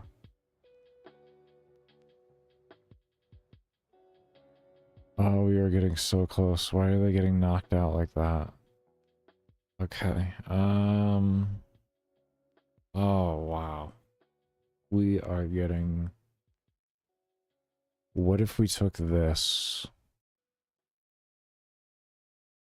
That, like that. I mean, like, we are getting so damn close to something right now. Oh my lord, we are getting close to something. I tell you, we are venturing on to a whole... Get away from me. We are venturing on to a whole different a whole different thing here. Where's that corner? What are we doing here?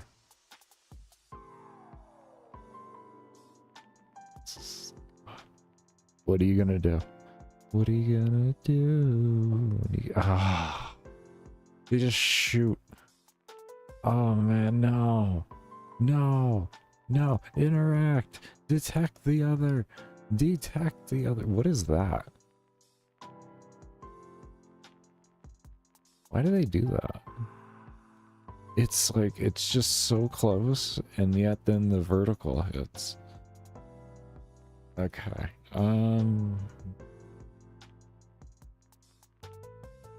How? How is that? And why aren't you detecting here again? Or no, you are, and why are you throwing it in?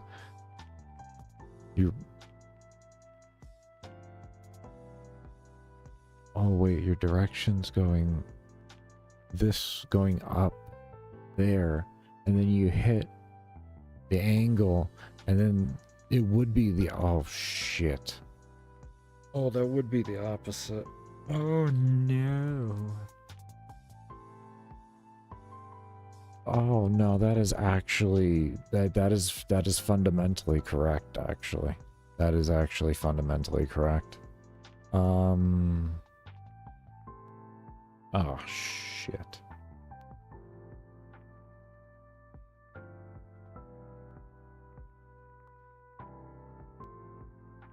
Does that do the same like this too then?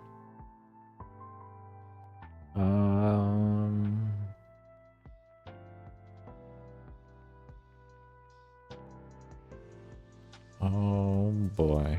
We are on to something and yet so far from something.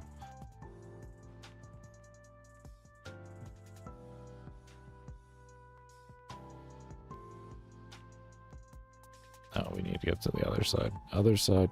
Other side. Okay, well that's working in one sense at least. That's working there. That's good. Okay, no, oh, we got our... Oh Jesus. Oh Jesus. Oh, they're not even detecting. Why aren't you even detecting? Do you... Do you know what it is that you're... How are you... Why? Why do you only... And now there's just stuck together going through the wall. What do you got? What is...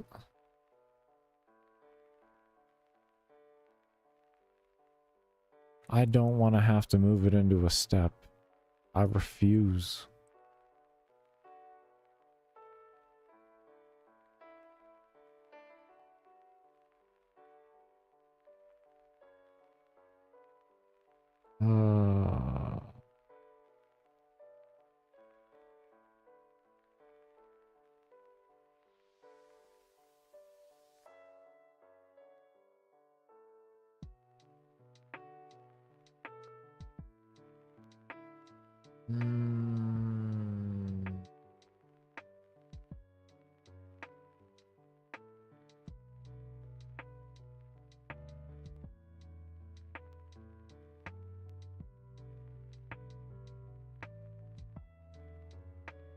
I wonder if there's something I can do to like jump to.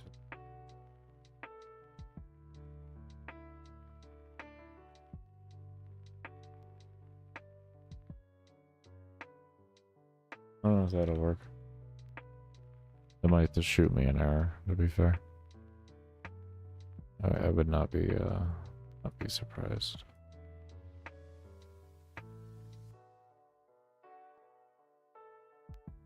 No, you're not shooting me an error yet. You just might not run. I don't know.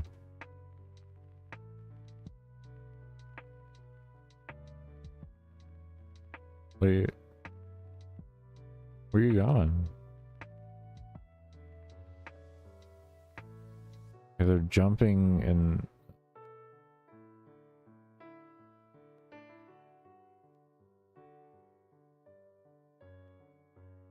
I mean, the concept is there, but where are they going?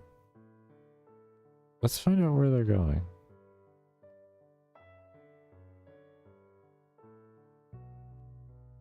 I know what they're doing. What are you doing? It's gonna look weird from our point of view, but we're gonna figure out what they're doing.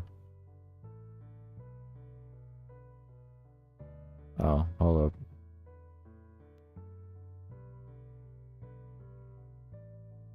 That's gonna shoot a very weird point of view.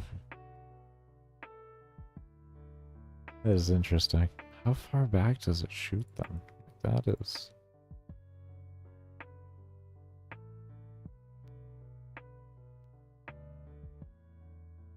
Huh?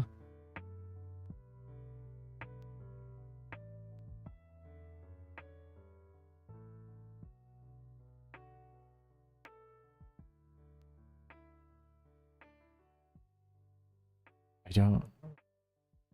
Like, I'm trying to follow, like, here. I don't know. Maybe we just make one mob spawn or something.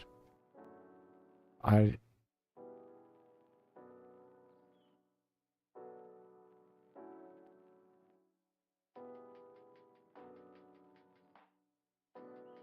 have no clue what this is doing. It is... Ah, we got something going on up here too. We got a conga line. There was a conga line made. There was a conga line made.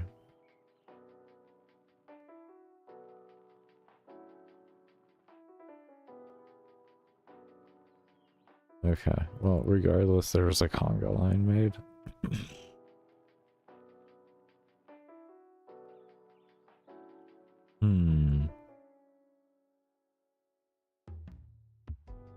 So, conga line was made because they were...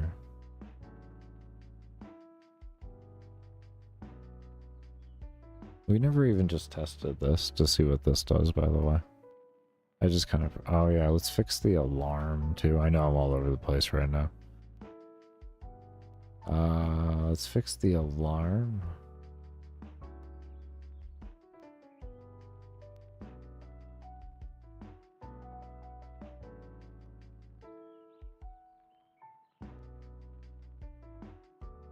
Oh, I hate this. Alarm 1 never wants to show it for me. It's actually there. It's actually there. It just doesn't want to show up for some reason. Okay, let me go into here. I don't know why. I don't know why. And I don't want to make a whole new thing to possibly fix it.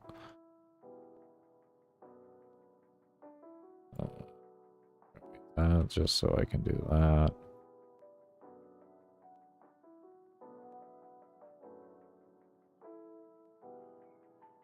And then do a else.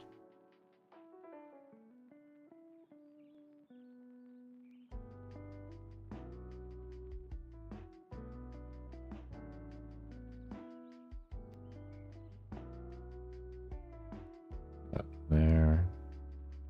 Grab that.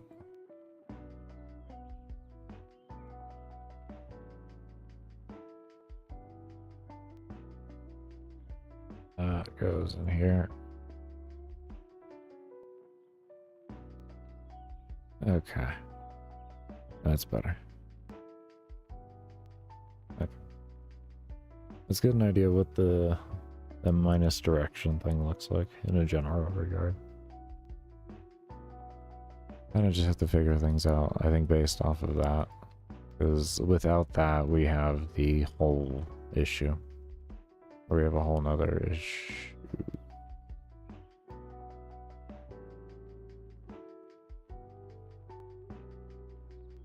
What'd I do?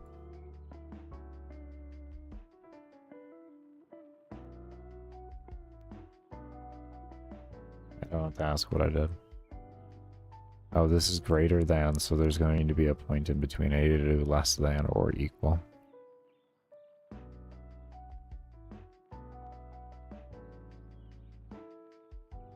Okay.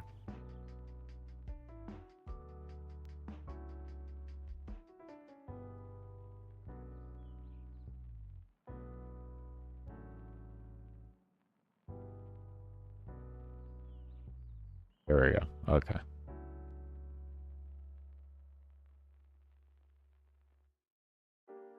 We can pull in, I guess we could pull in the camera angle, but I mean, this just will give us a better overlook on things.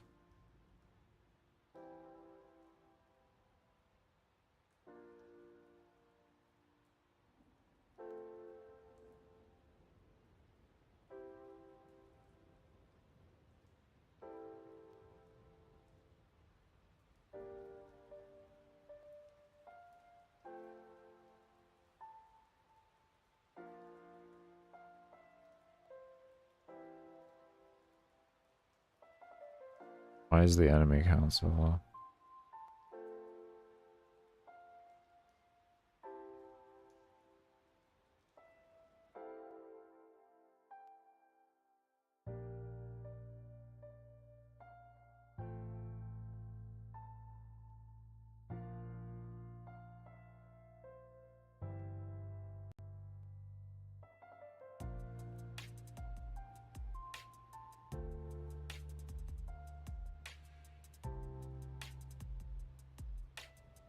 Huh?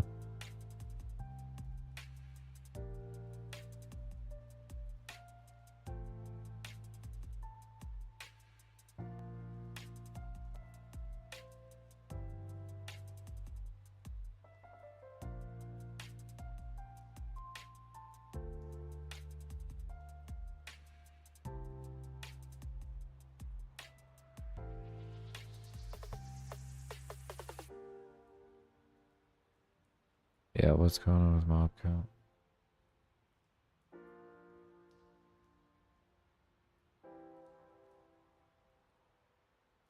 We just have a huge mob count with this point of view. There shouldn't be an issue.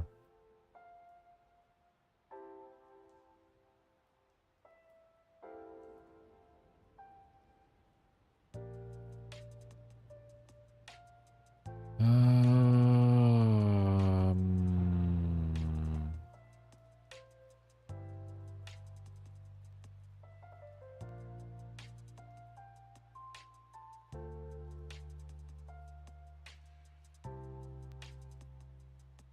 ah.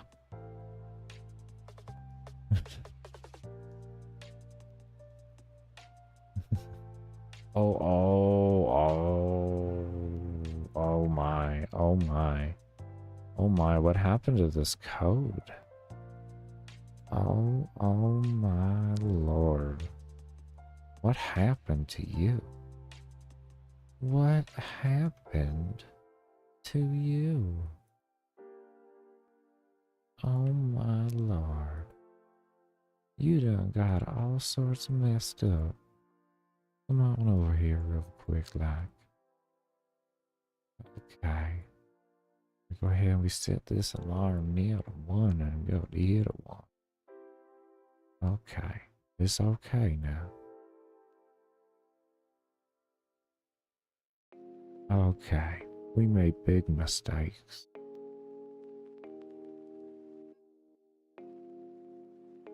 We massacred the life out of that code.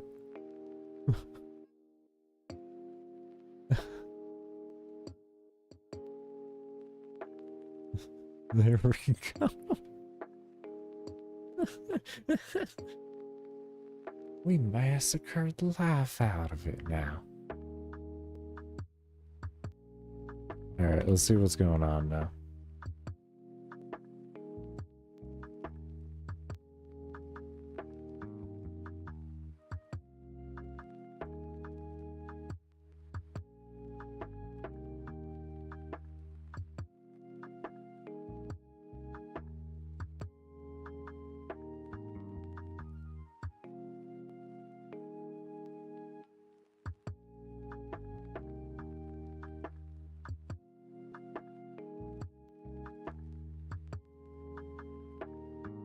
I mean, it looks good to me. Not that. No, we just need to figure out everything else. Okay. So we're gonna have to base the game around...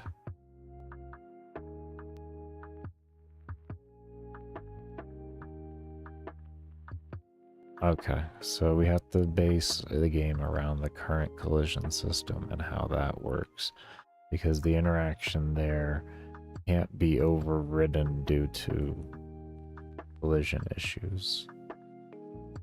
It's interesting.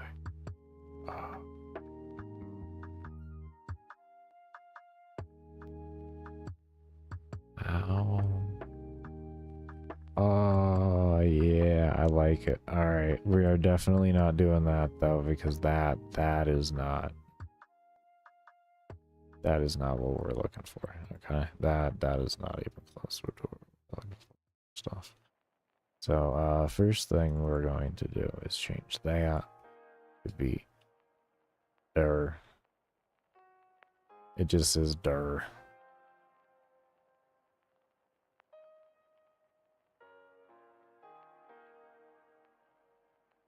Everybody gets their own dir. Everybody gets their own dir. Oh god, we got an error. What didn't you like? Wait, what? We didn't get rid of dir, did we? Oh, dir underscore 1. We don't have a dir. Now we got a dir. Forgot about that. I used to have 2 different ones, so like they'd interact with each other and send off appropriately, but then like I just realized it was wasting my life. So. And I just never took the underscore 1 off.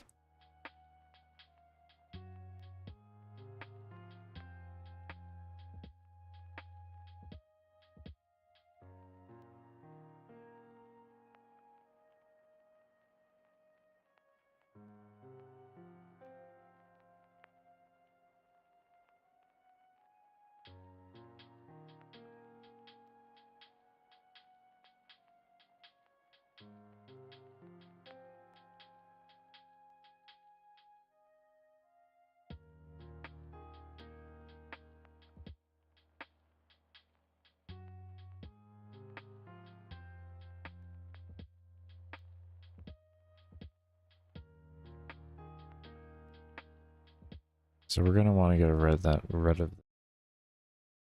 What's good, everybody? All right, let's go ahead and get back to this. I gotta pull up the game engine. Oh, Baker didn't pull up the game engine.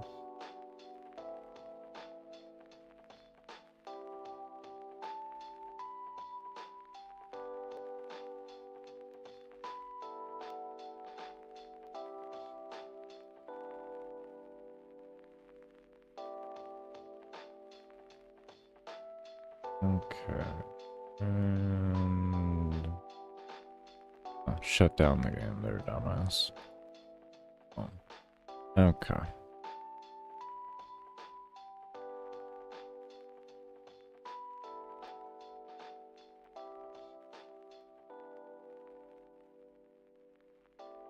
Okay.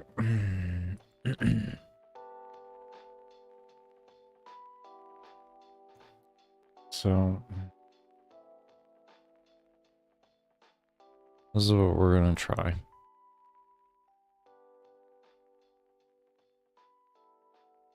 Do circle collision.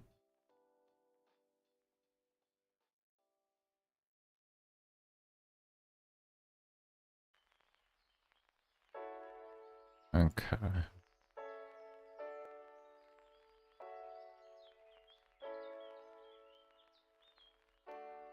We set this up correctly, right? Yeah. Okay. So, let's set this code up first. Circle collision.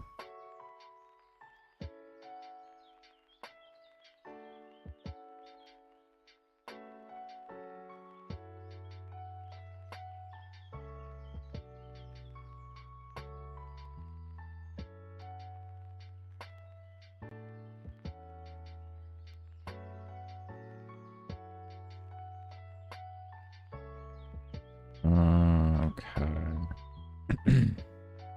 I had the manual up at the same time if you're wondering.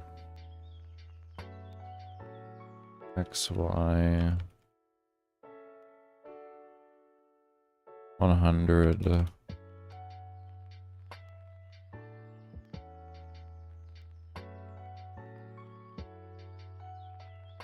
Parent enemy collision.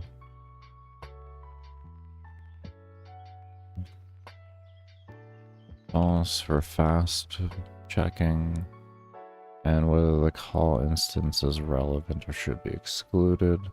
We want to say true. Be excluded from it. Okay.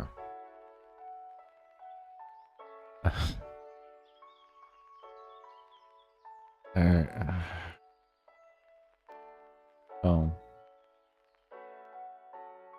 Probably should have that thing recorded. My bad there.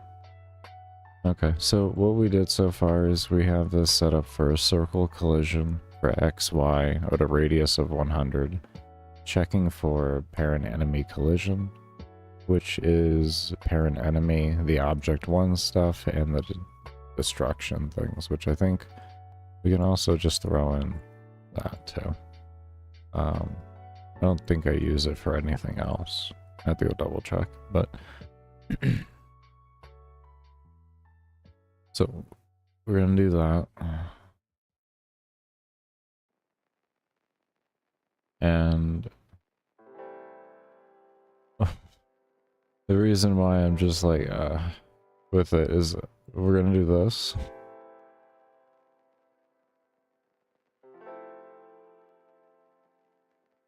And we're gonna tell it to jump to a point. And it's going to check there. And then if true, or if circle collision is false, like there is no collision, then it'll spawn a mob. So we're gonna have the spawn object jumping all over the damn place. That's why I'm like, I'm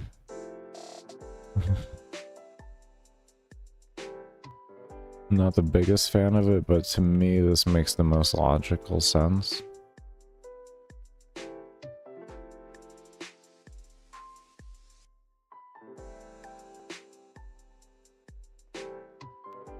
for a very efficient way to do it.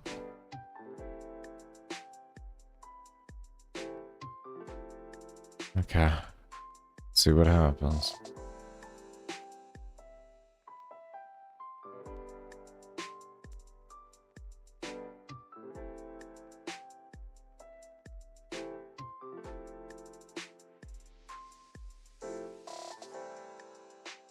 Okay. Not spawning a single thing. Let's try and switch this over to true. I don't know. We'll see what happens here.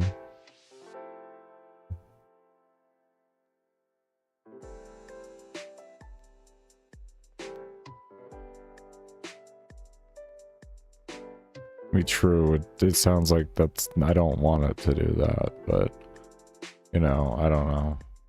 I have no clue. Maybe I'm thinking incorrectly. Who the hell really knows? It's not spawning either way. Okay. Why?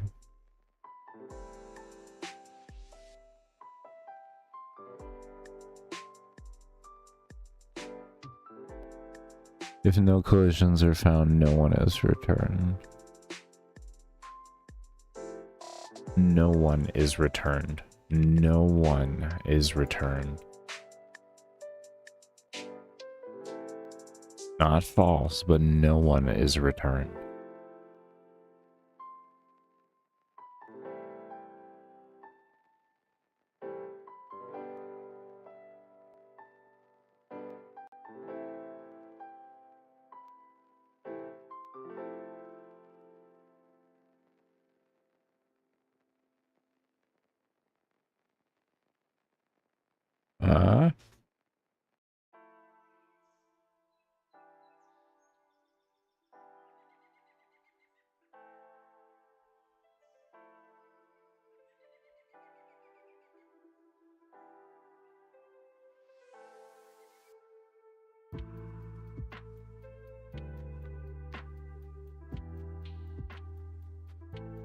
Okay.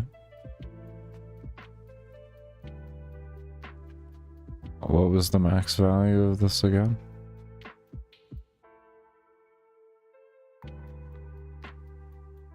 Come on, old Twitchy. You can do this. Oh, I have horrible hands.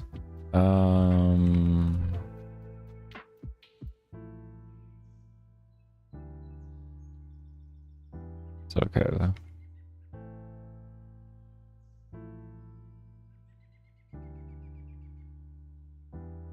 Okay.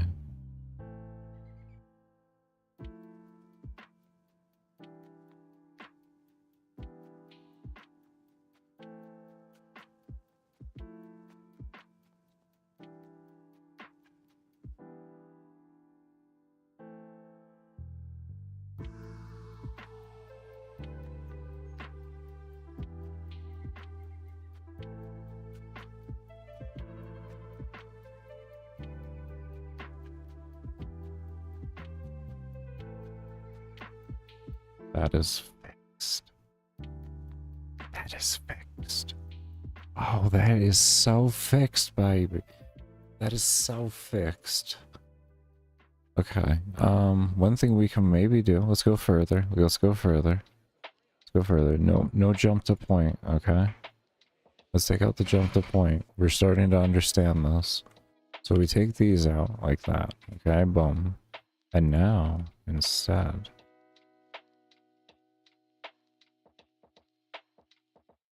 Oh no. Why'd you do that to me?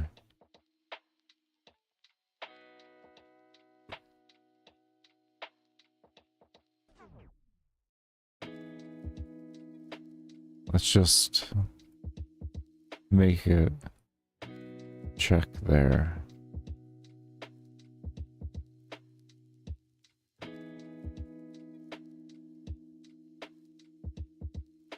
Okay. I just want to make sure I got everything.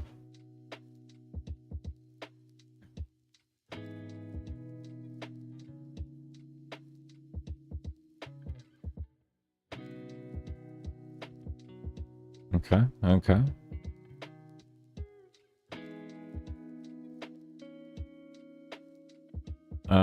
range.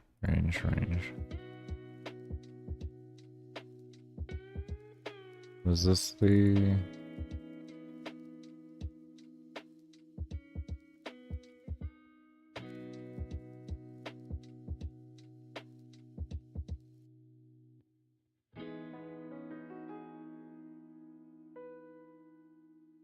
Range 0. Damage 0. Okay.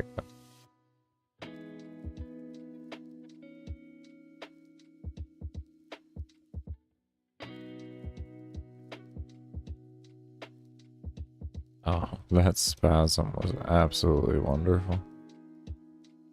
Okay.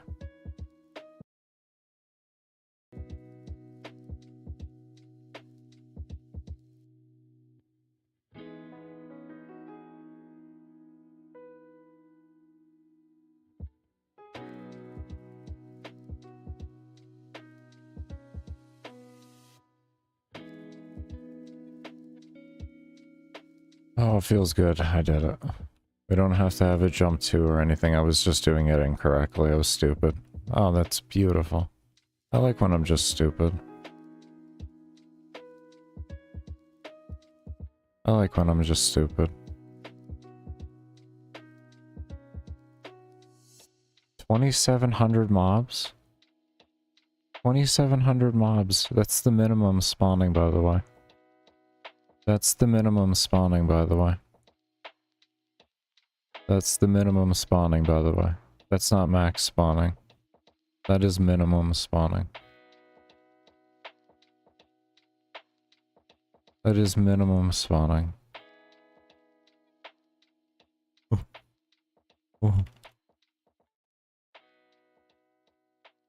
Go. Go. Let's see it. Do it.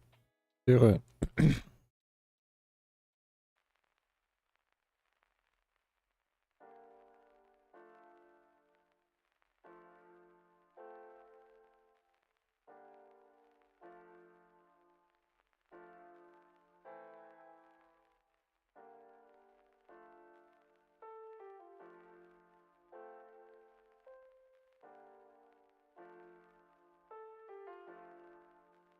We were at 57 for our highest before. Let's see what we hit now.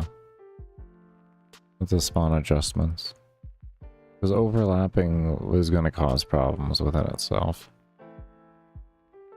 I want to minimize that as much as possible.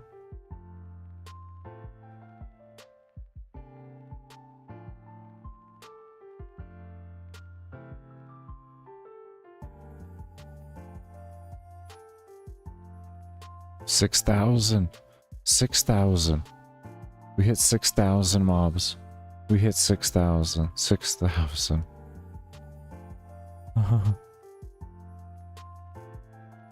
61. 6,100. At a 1080p render. Oh, this is beautiful. 6,200. Come on. Keep it going. Keep it going.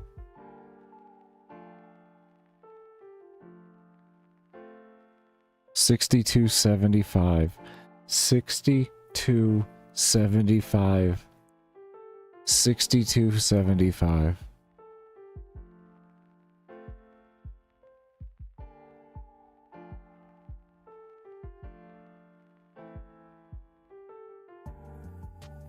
Absolutely phenomenal. Look at this. Objects despawning, respawning. Look at this.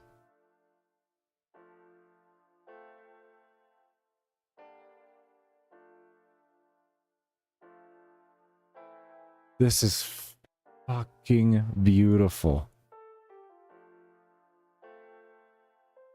It's so smooth. It's so smooth. Look at this. There's no issues with performance. Let's come out of the circle.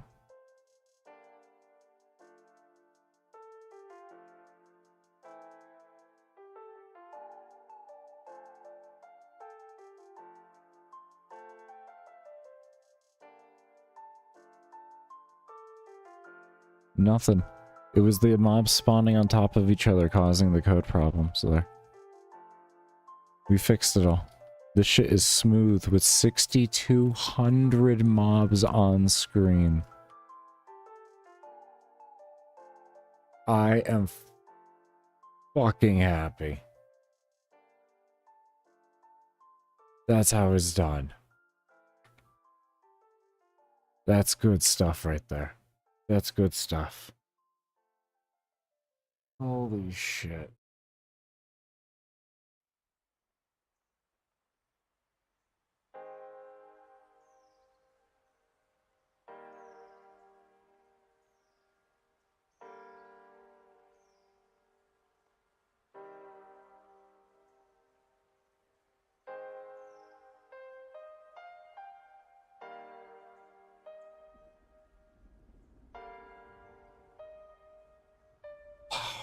At a 1080p render. That's the impressive part. Meaning my object size come in good clarity at 1080p is what I mean by that.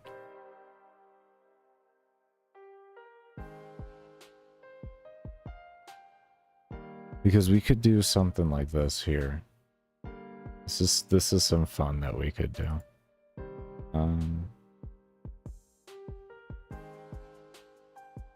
Hold on here.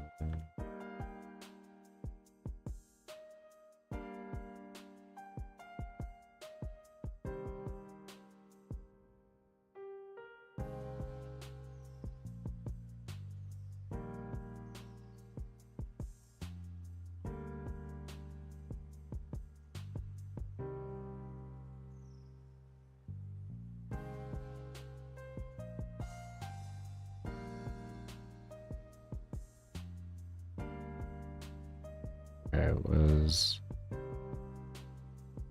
1080p, and then we divided that by 2.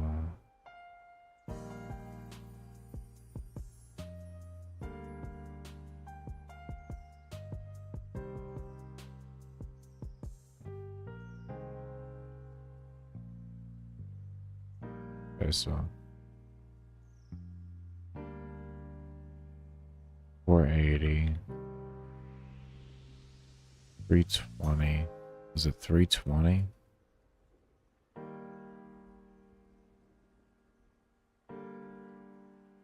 Yes, it was 320.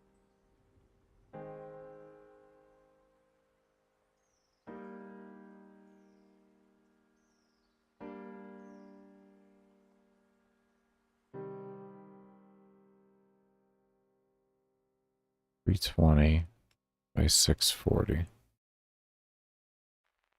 Okay. Little itty bitty camera. Now, what we're gonna do is the engine works amazing like this, so we can just simply do this. We are going to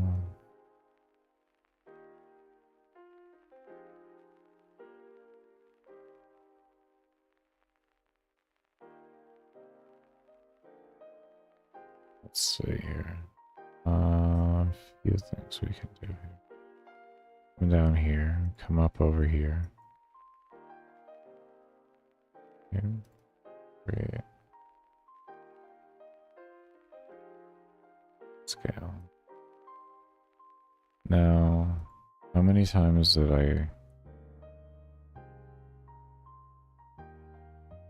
we say 1080p divided by 320, and that gives us a 3.3 decrease. So we do 1 divided by 3.375.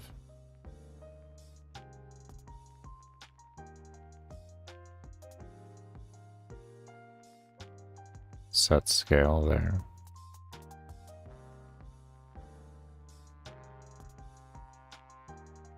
Set scale there. Actually, I can just probably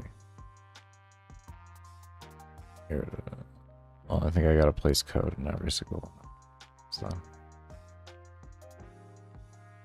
we don't have an inherit crate, do we? We do. We do.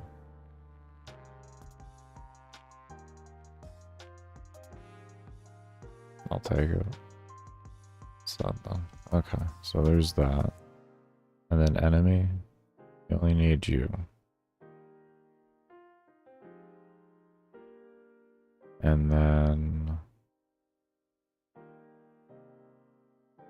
we'll just do those. We won't do other objects. We can just do those. Let's see if I did this correctly.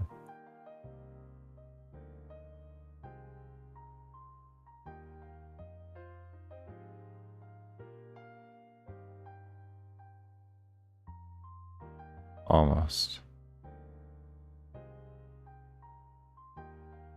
They definitely did not adopt those.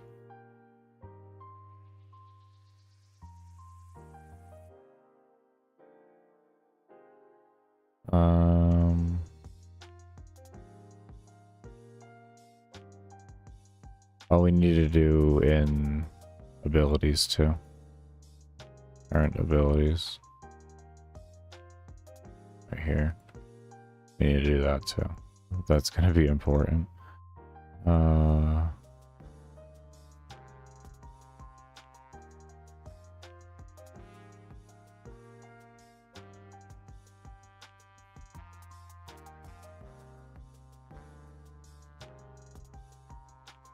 This is just a little fun. This is just a little fun. I want to see mod density. Because this is something I can actually create in the game for the player to have access to.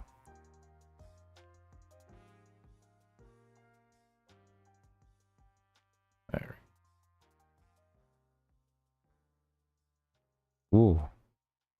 Oh. Oh. Hold on.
Oh, key down. Yeah, key down. Key pressed, actually. Why don't we just copy these over here? Is it key down? Okay, well, key down. Oh, what did I key pressed? No, it does make sense, key down. That does make sense, actually. Okay, so now we'll just come over here. We'll see if they just automatically inherit or if we have to force make them inherit.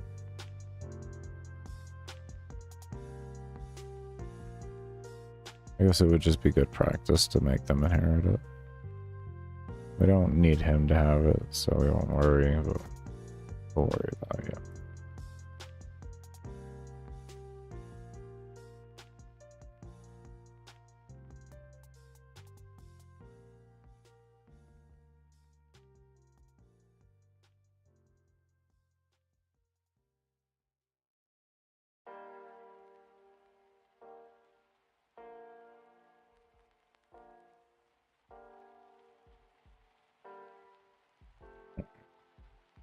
Let's see at a minimum now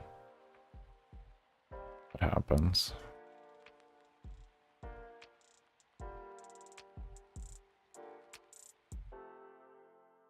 We had 2,700 before for a minimum count. Let's see what we get now.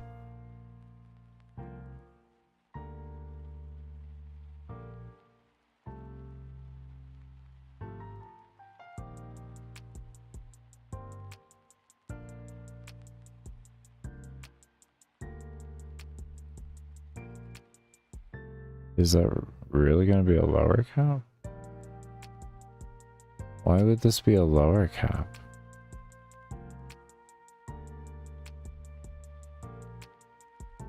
I guess it did hold resolution, to be fair.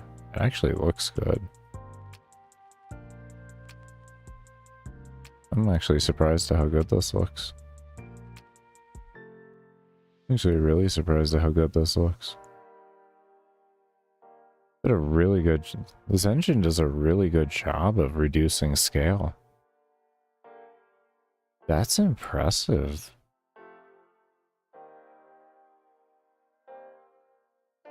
Well, that's noted. It's actually... And yeah, as I would figure, it'd be less efficient at that point, but... Because I thought it would just pixel. It would cause pixelation. But this preserved integrity. Or preserved quality. Wow. Well, I got to learn something about this engine, so I can't do that. I would have to make entirely new sprites that were the correct size then. Okay. Okay. That is wild.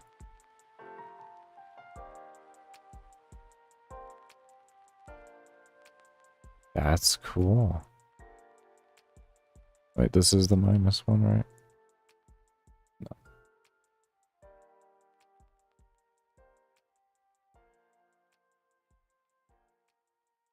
Oh, okay. I thought I was on... Okay. I didn't look. That's all that is. That is so cool, though. That actually is really cool. Good to know. Good to know.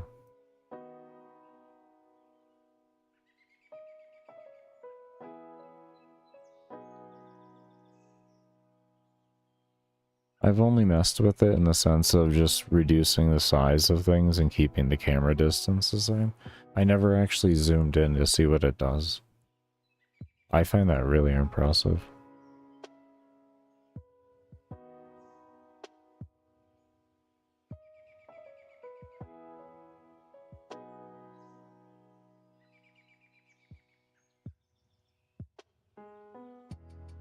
And for the only like 500 mobs out of 2,700, which would be like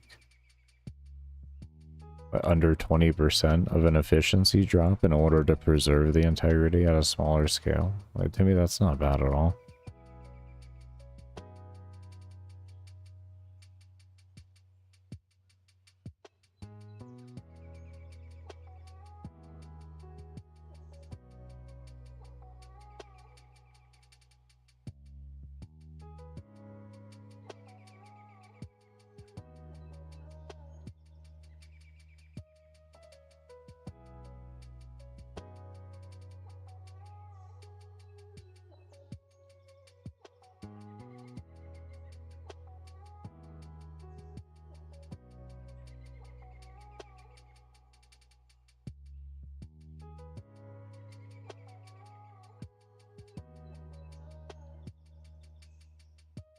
I'm just double checking that we're back to normal. I feel like that'd be, I felt like that would be why.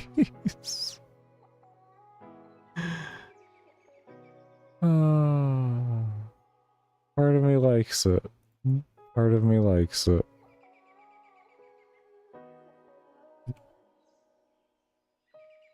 I mean, maybe I could make them smaller as a clear indicator to the player that they are different. At the same time, I love the art.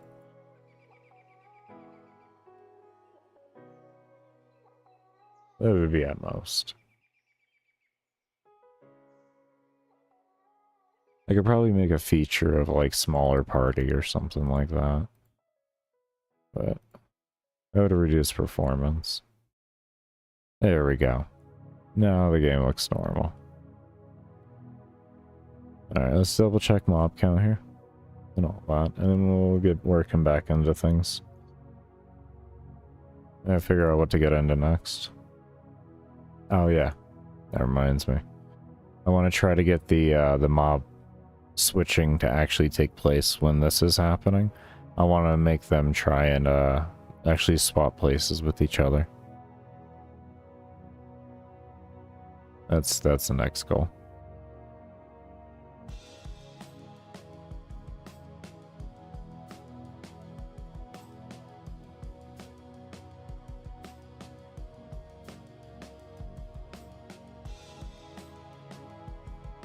I think I know how I can do that.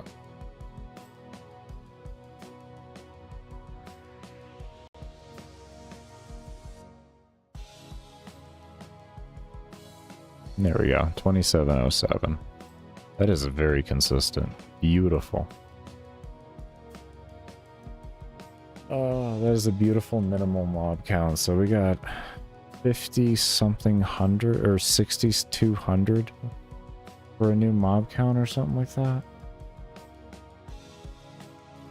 It's just...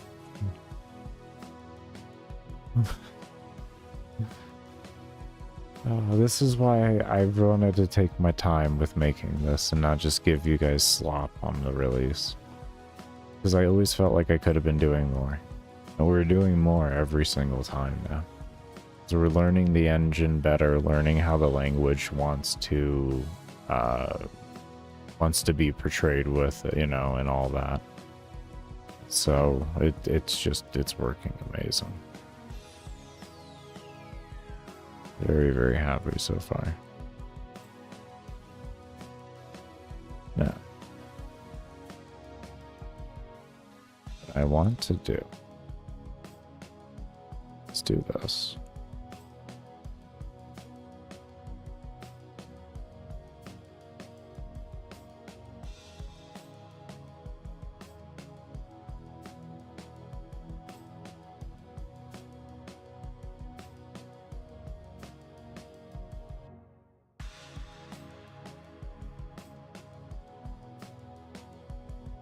See what that does.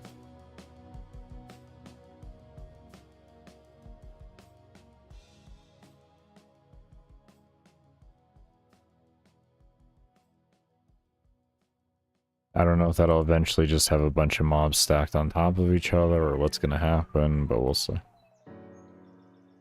I could go horribly wrong. Horribly wrong.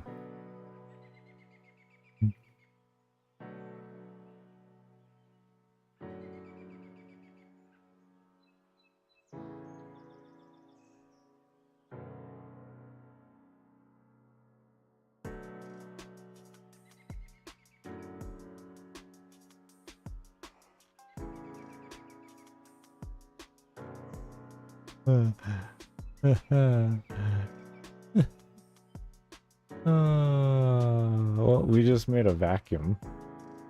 We just made a vacuum. Oh, God.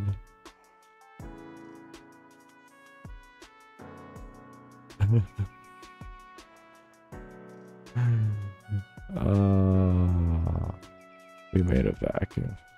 Anyways.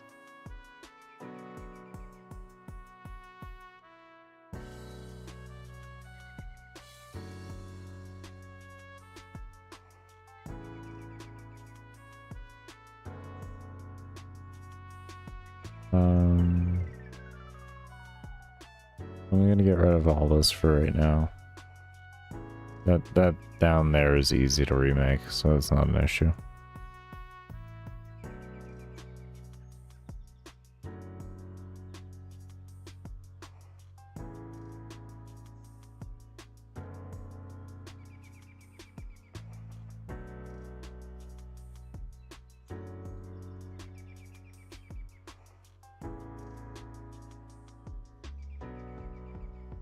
be fair, this code runs over and over again as the interaction happens, so it's always constantly searching, so making it loop isn't going to fix that.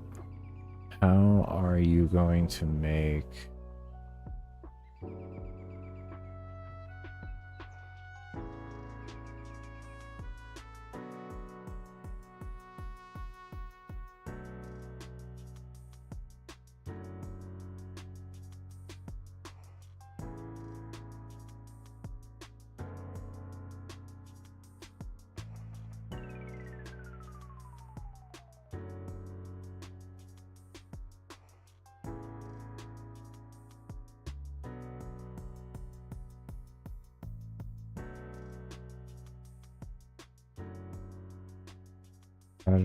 How do they call this referencing again?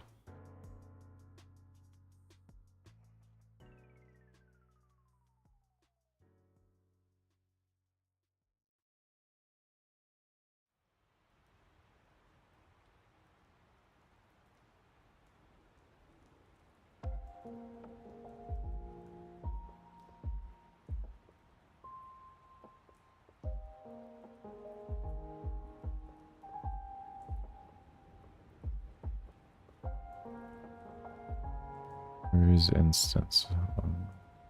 You in here? No. I'm just blind. Oh, this is definitely not alphabetical order. Okay. Oh no, okay, I don't see it here. Just zoom in a subfolder. Data structures. General variable functions.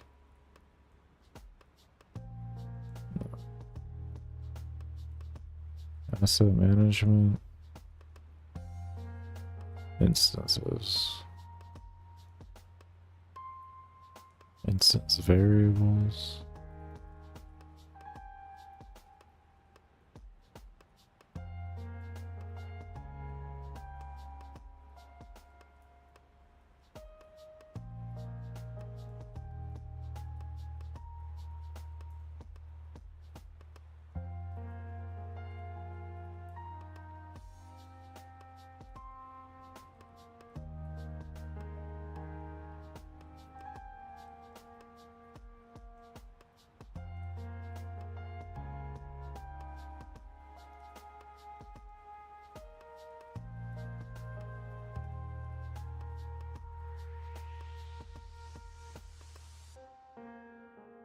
Could I just do .x and you'll tell the individual instance? Okay, what if I did this then? This could be kind of... Okay, hold on here. Gamemaker magic.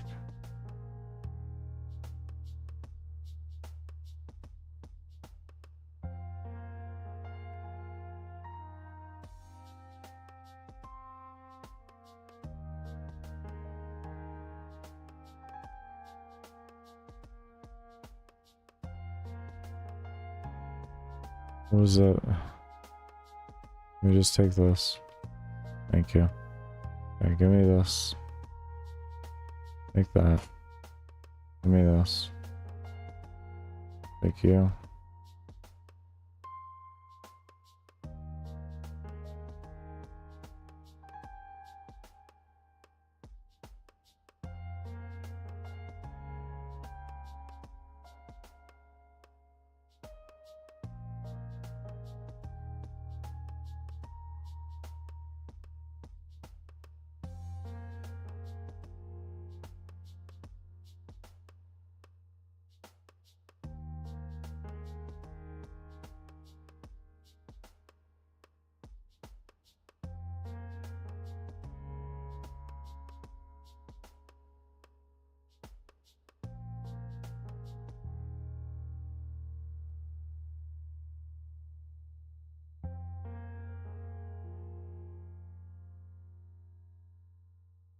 Let's see what happens.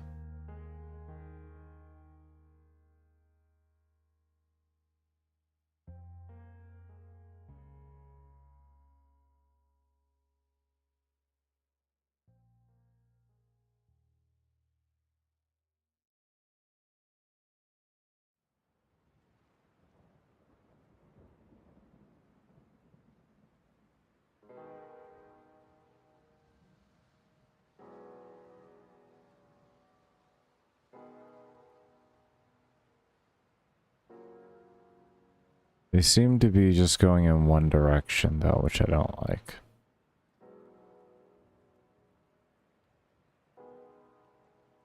So we have definitely stopped the grid. And we have created a much more dynamic system that's constantly fluid. So we are on the right steps right now. We are on the right steps. It actually is working a bit.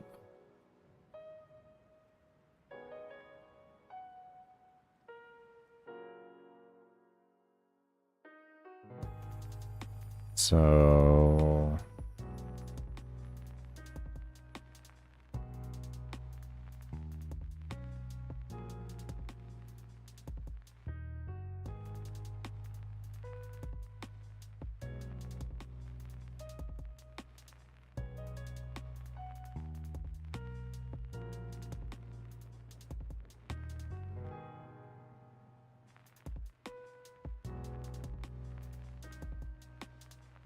is there like an instance random or something that we can do?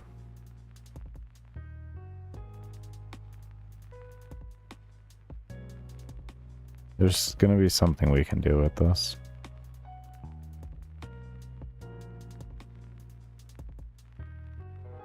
Very efficient way to do it.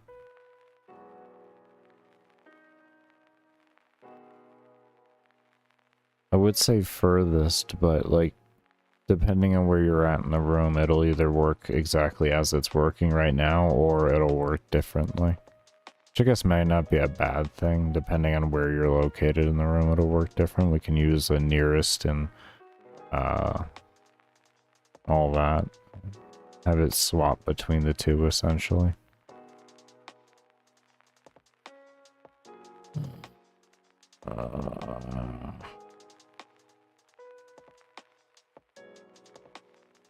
Doesn't seem logical to me, though.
This may seem weird.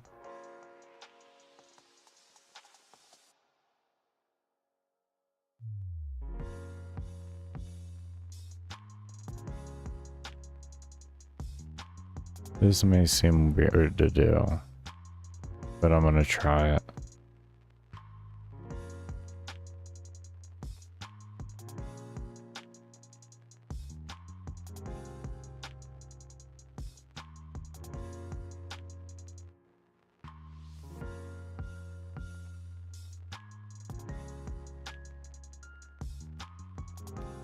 Let's see what happens here.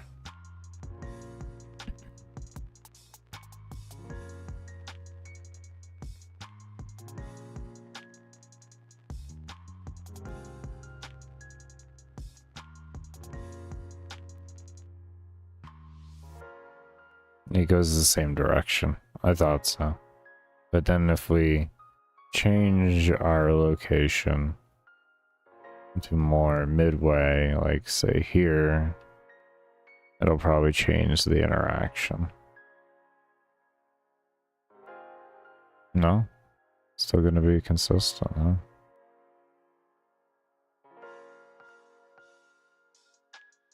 Well, on the top, actually. Oh. You have to wait for the grid for... Yeah, consistently, they're going in one direction, one way.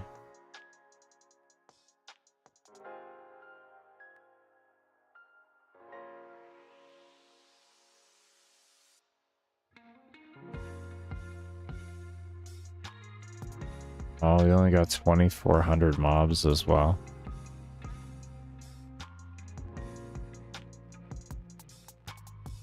Really? So doing this was more efficient? That gave me a higher mob count? I mean, I guess it makes sense. We're adding code to it, but... Just want to see, is it really that bad? Let's move to that same location.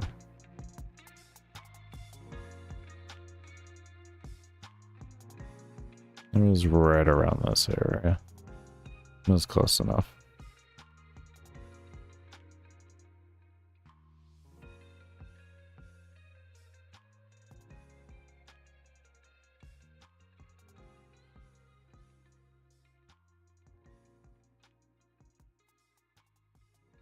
It literally is. Interesting. Ah. Yeah. Literally. One line of code. Well, let's go here. Let's try something then. Let's do random 100, random 100.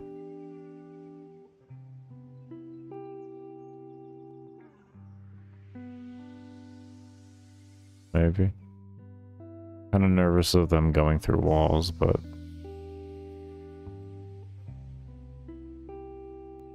collisions should still occur.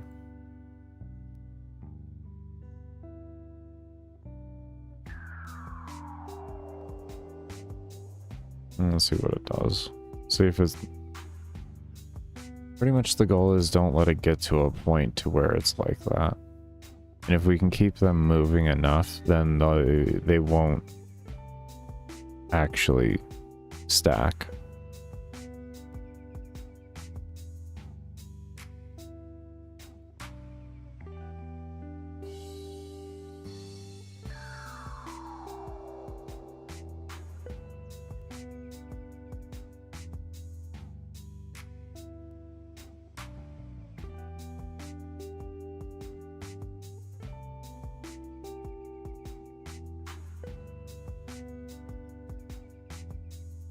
I know that's pretty far out there, but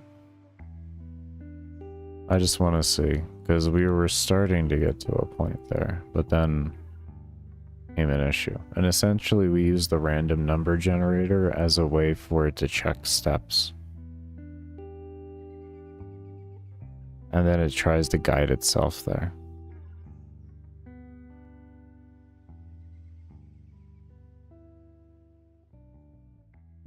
Little bit of collision. They do break themselves.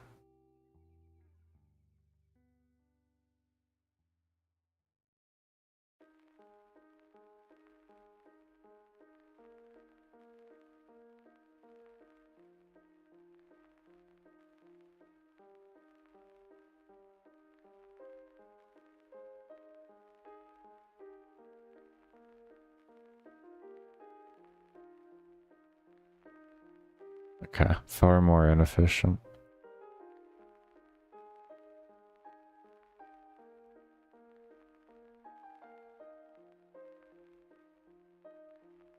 We'll toy around with the number until it gets inefficient. Or until we hit back to our 2,700. And then that's where we'll know that that's capped out and we can't do anything with that. Maybe we gotta figure out something else within an alarm in order to hold efficiency.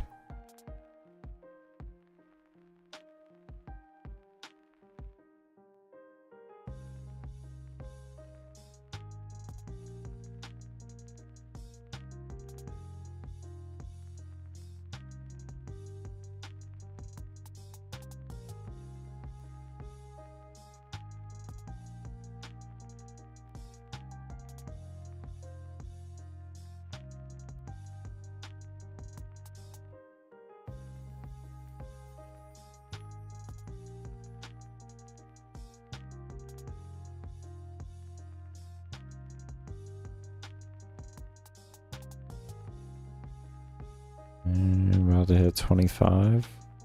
That's 25. That is an even 25. Holy shit, was that an even 25?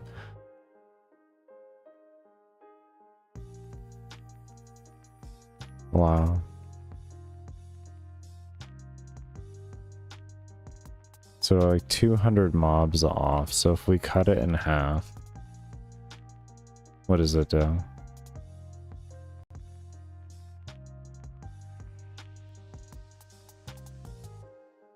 We did a 5 times decrease and we got a 200 mob increase roughly. About 300-ish, 2 to 300. So figure we cut that number in half from 100 to 50 and that should equal to the same efficiency. We can get just a little bit more pathfinding. Or area radius checking, at least. Ultimately, still have the same outcome here, but it'll take more for it to occur. No? This one's actually worse. This one's actually worse.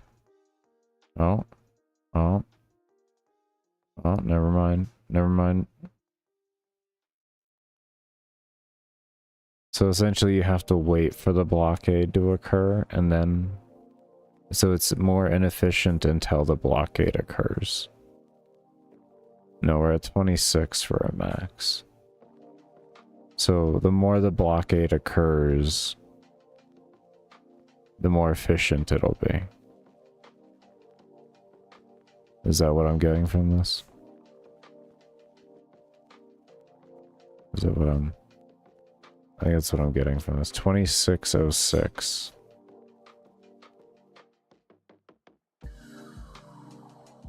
I think that's what I'm getting from this. That the bigger the number is, the longer it's going to take to hit peak efficiency.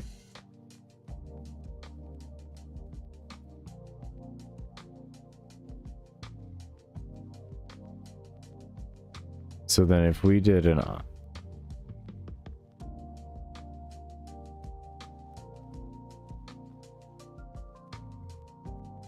What was my spawn coordinates?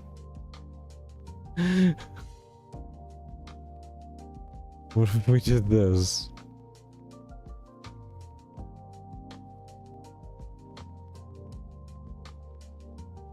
What would have happened then?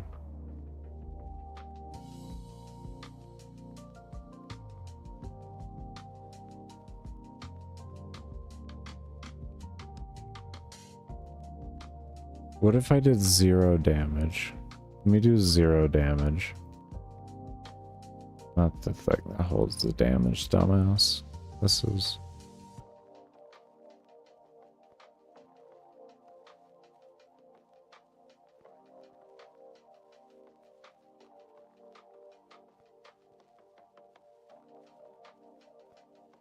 Here's damage. 0. Right. And our thing had no damage on it as well. This way our health and everything goes the furthest it can. We're testing to this.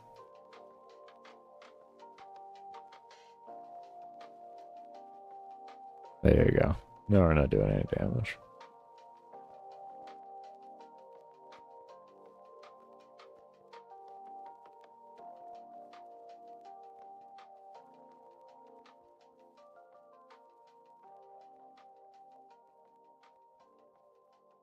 That's interesting. I'm gonna have to remember this bug. That's free soul levels. Okay. I gotta do it if greater than 1. Or something.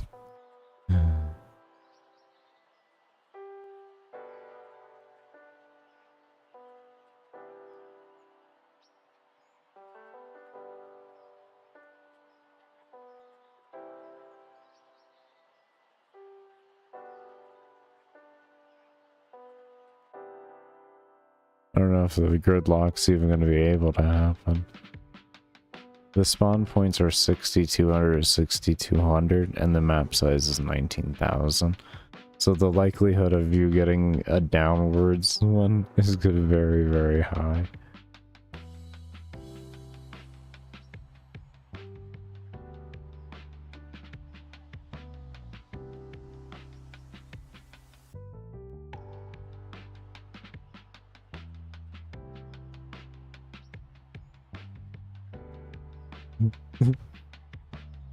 they're just running away. You're running away.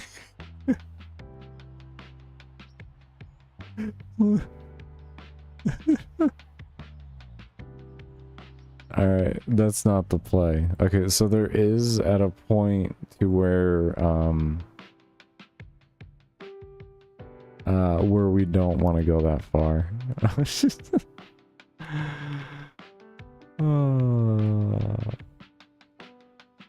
That's good.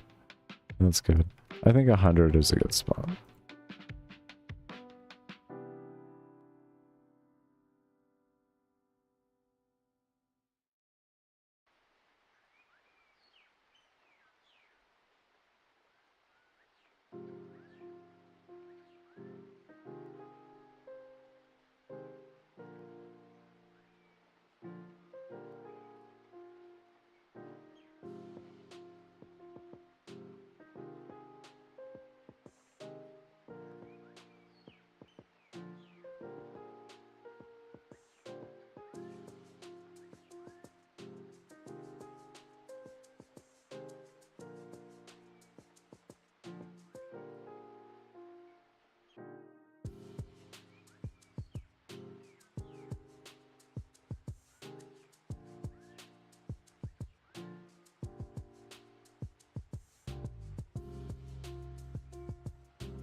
$26.64.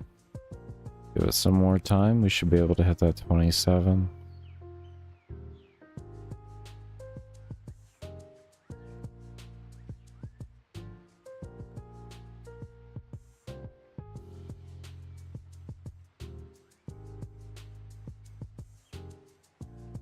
More time. More.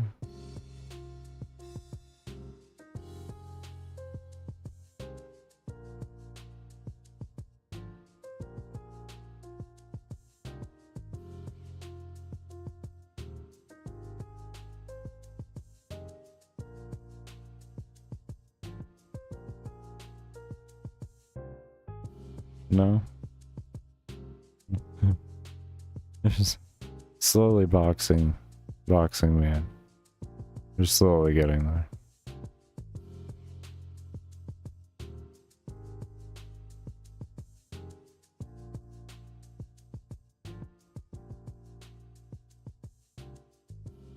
That looks like the cap there. 26.64. So 20 is actually a golden number. Very interesting.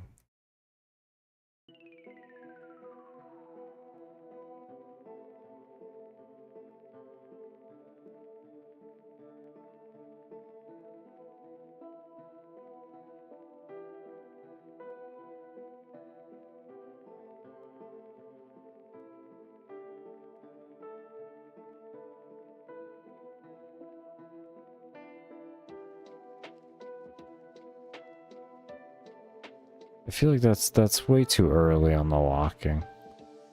That was way too early.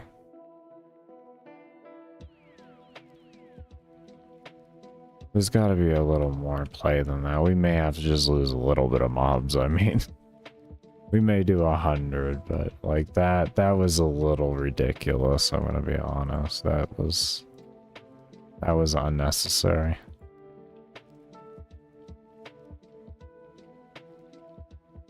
And it's because it's directly on top of the player. And then there's nothing free every time they're checking.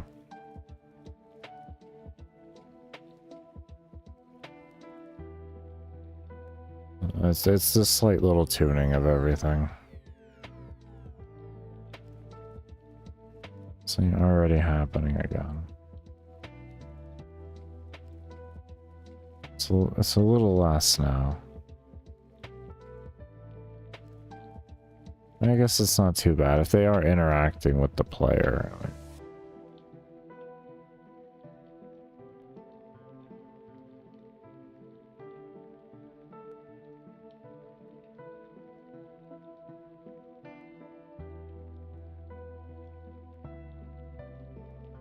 27. And we got our 27 back. Okay. That's where we'll hold it. Okay, cool. Alright, we're gonna go ahead and take a break here. When we come back, we're gonna continue on with this. I don't exactly know what we're gonna work on when I come back, but we'll figure it out. I do remember I only run ads when I do take breaks and during support streams, and your lurking during those times do keep my streams ad-free.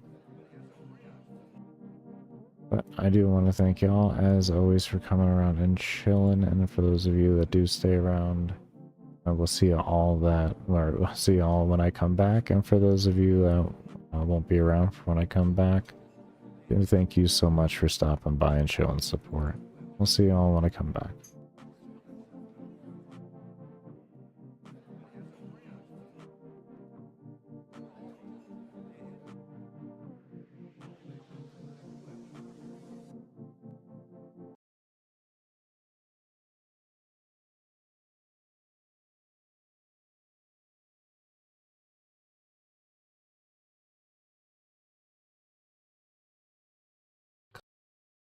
Collision, so they don't share the same properties in any regard as the walls. And they're gonna... Okay, okay. Okay, I'm slowly figuring this out. And yeah, this looks a lot better for the movement. This looks a lot better. A lot better.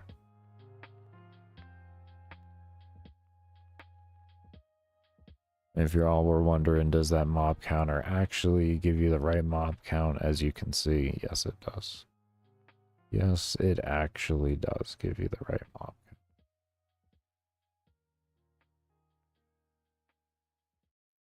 count. What that is just a timer that every minute or every 1 second, it just updates and grabs the instance count of a parent enemy.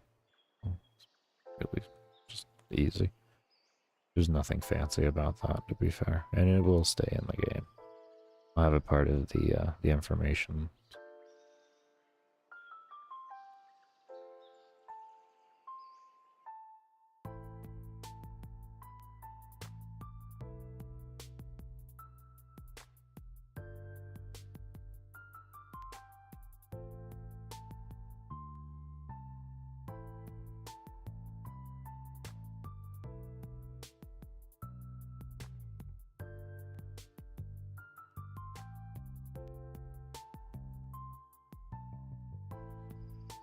Yeah, it's looking a lot better. We don't have that huge cluster getting sent down to Egypt now. That looks a lot better. That looks a lot better. Okay. And yes, it does look like shit. Okay, I understand it looks terrible from that point of view, but we are doing testing. Okay. We have to see how things work. Alright, so what we need now, then, first things first on the agenda, over here, you have to not have this parent anymore. Okay, and now...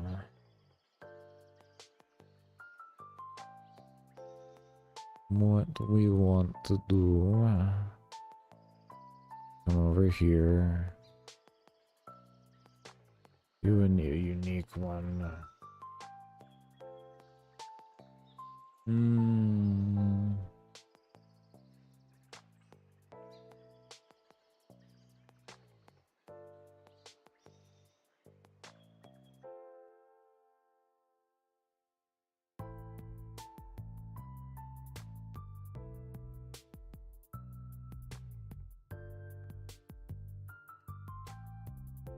Maybe we could build it into this, right?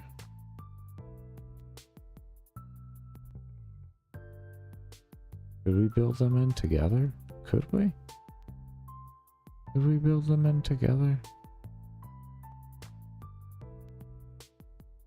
No. Illogical. Wouldn't be bad, but wouldn't be logical.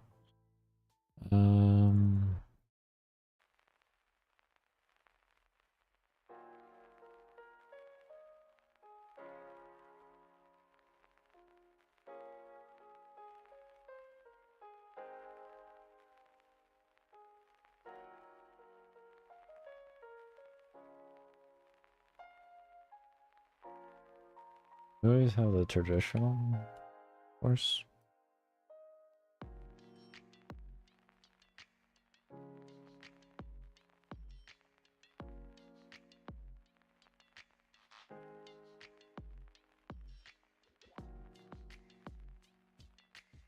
I do have other systems I can use to do it, but I'm really trying to come up with one that's extremely efficient. So that's why we're just taking time to beat our head into a wall here. Okay, we got a guy stuck right there. That's good. Oh.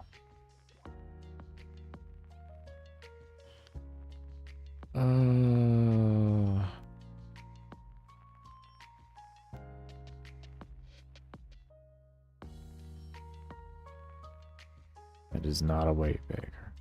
A wait moment. You did this to yourself. Okay, you did this to yourself. Understand that.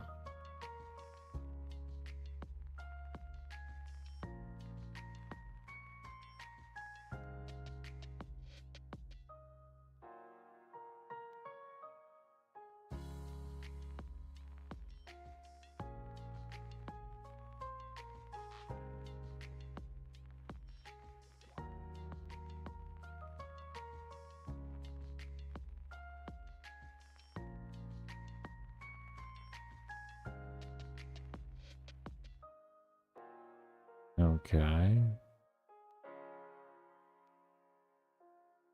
Looks like some of them are getting shoved through. No, they're getting stuck in place. Ooh. They are getting stuck in place. I don't think... Oh, no, that one just went through. Damn. Oh, it's so close, though. Oh, it's so close.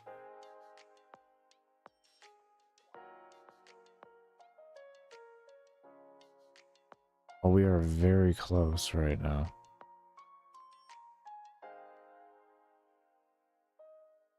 They get stuck randomly, too. This isn't the worst thing.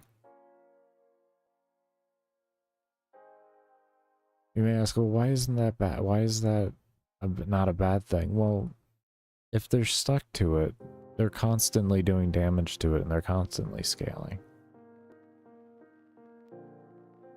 Which makes the player have to go around and look for them. They can't just rely off of them undoing themselves or something like that. They have to go look for mobs.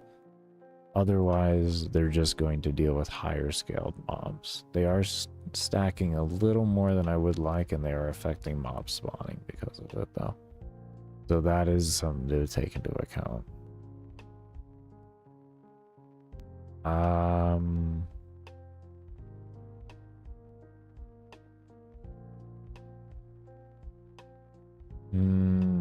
Maybe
think we got this. What we're gonna try and do is make a move to point off of random variables, and it'll run until it finds this one. So it'll essentially be something like what we have for the default system, but it's gonna work a little bit more enhanced, hopefully. I'm not 100%, but I'm thinking we might be able to work something out with this.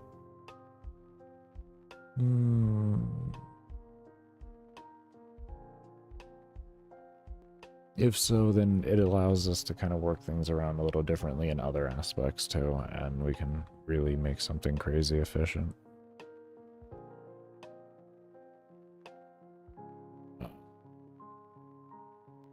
Essentially, right now we are creating a custom AI altogether.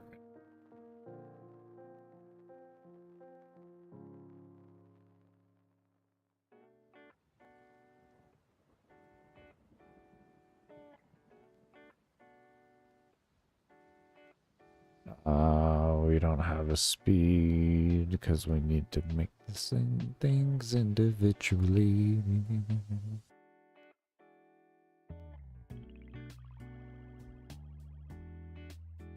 I hate that. Oh, I hate that. Oh, what is...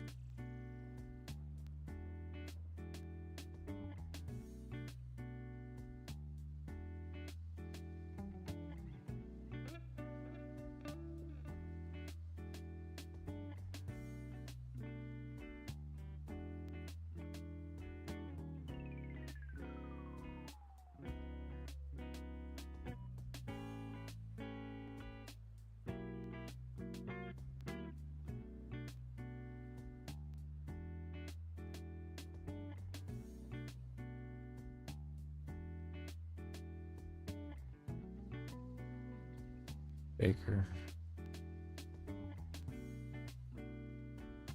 I'm just gonna do it.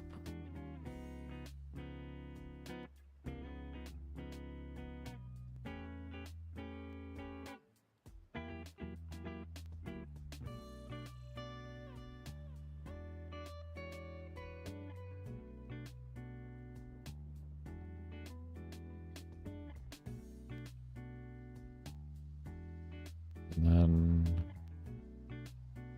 we're doing this just so we can easily copy this over, but what we're going to end up doing is we're going to put this move speed into every single one of them, and they'll have their own set variables, and this way all I gotta do is change it in here and it changes it everywhere else. You have to kind of rearrange some code right now, but you know what? Let's not do that right now. Would it make sense just to do that in the long haul? No, because it's just easy copy and paste. Just work on one mob at a time. We'll just make one mob spawn. We'll work on Young Soul and we'll stop being stupid.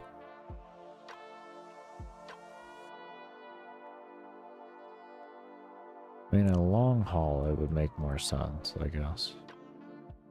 So I could have a lot of default things in here and just have those inherited.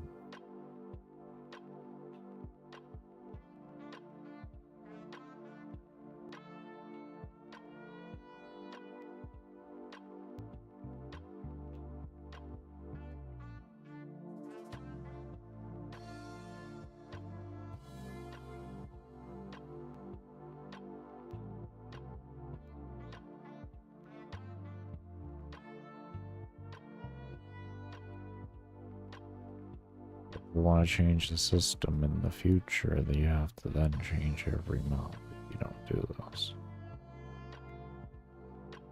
Do you want to do that? Are you going to have so many mob types in the game to where that's going to be a problem for you?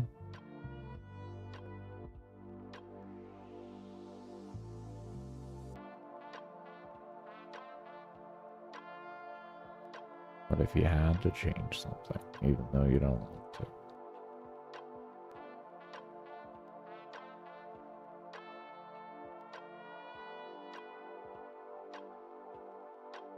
I'd be okay taking the extra time.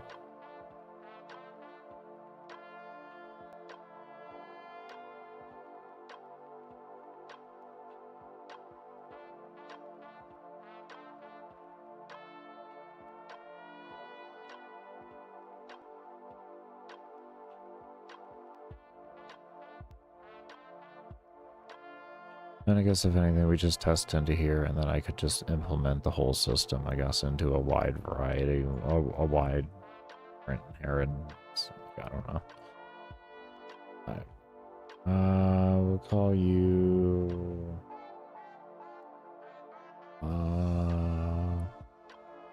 wall move, I guess.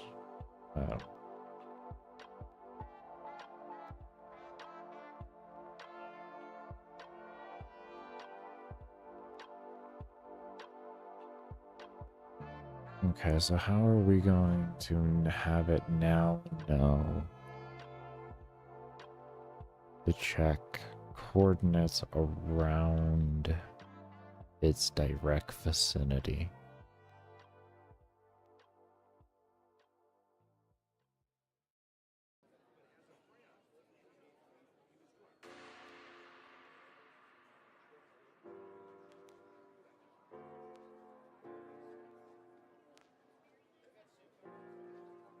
You possibly use a circle radius? Can you use a circle radius to detect a place free?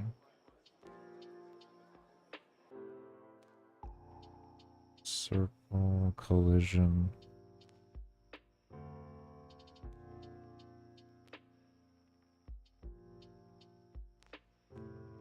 That's circle collision. That's not. I need to know.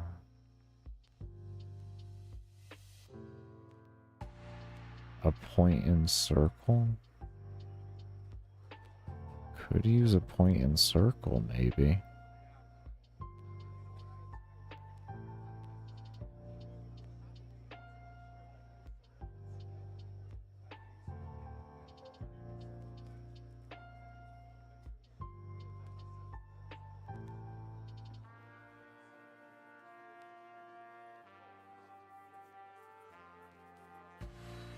Is there a way we could...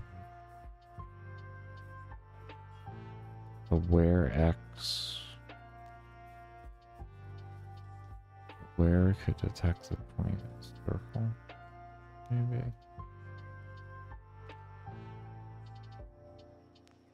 What would that look like then? Are we gonna spawn?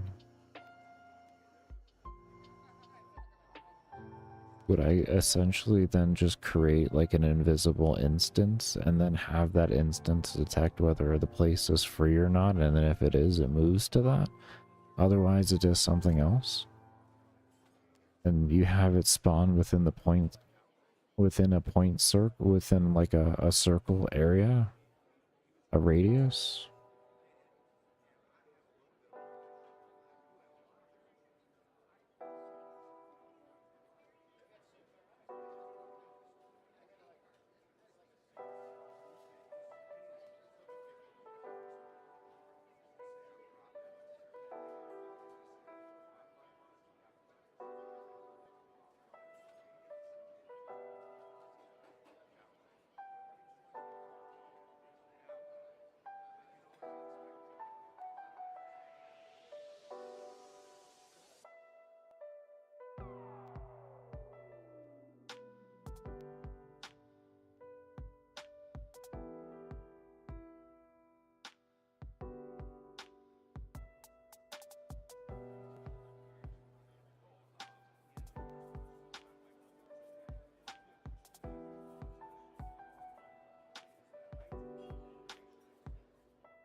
What if I use circle collisions and alarms?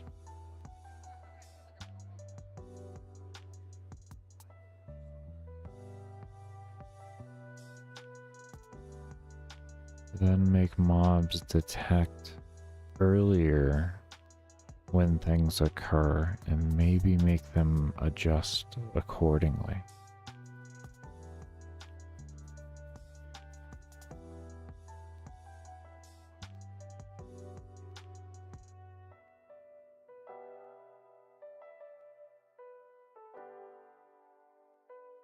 See like a circle collision list. And if it equals true,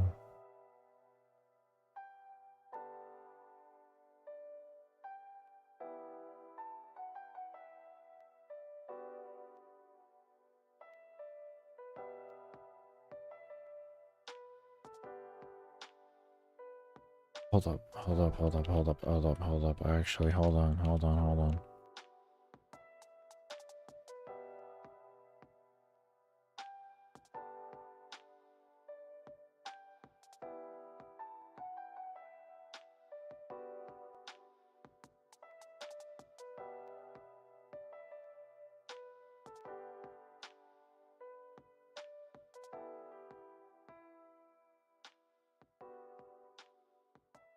There's just an X plus. Why did I do that?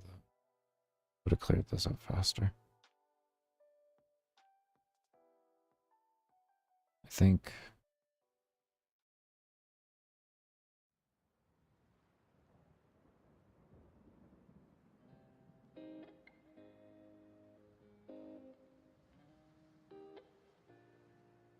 No, we want the I random range. We need that. But we need this.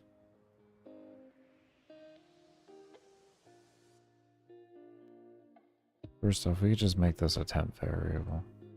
This is really not necessary. Be something to hold around.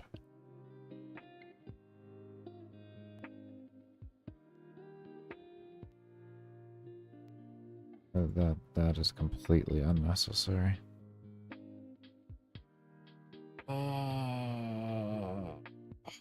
Come on, brain.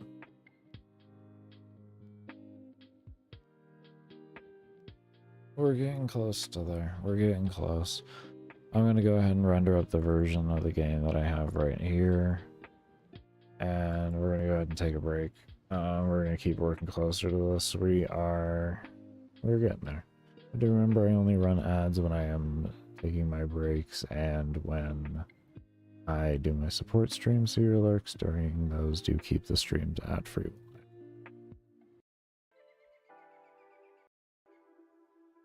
Okay, there we go. I keep forgetting to record.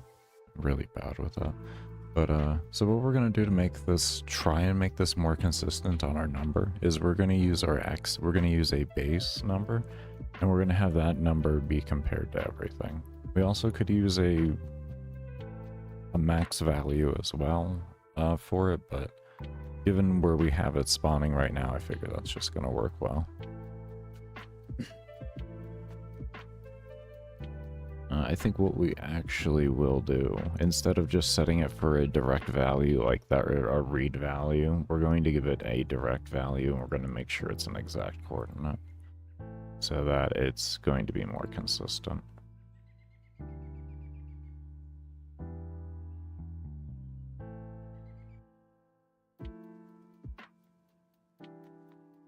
Yeah, it's nice. It's nice. It's like, oh, you just gotta get a little sleep, and you'll be good the next day. Be good the next day. 817. That's where we're starting. That's our base. Our base is 817. Now our question is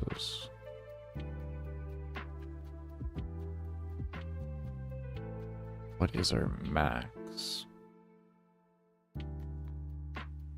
What would our max be?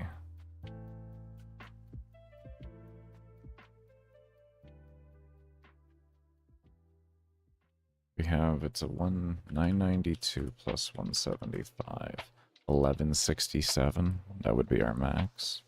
Let's make a max just in case. A max as well. And we do.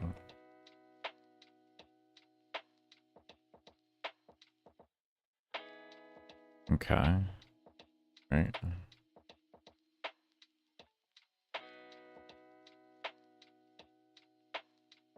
So we're still going to use this system here. But what we're going to do, instead of the before, I want to do base.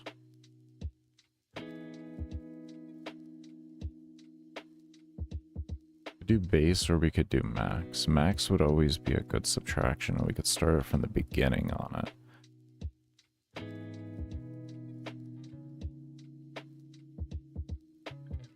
Otherwise, we would always want it before, because the number is always going to be smaller.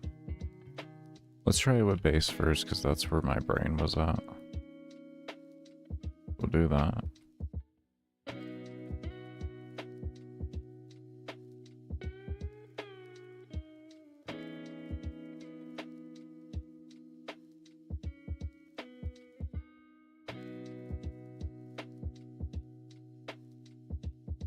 And that.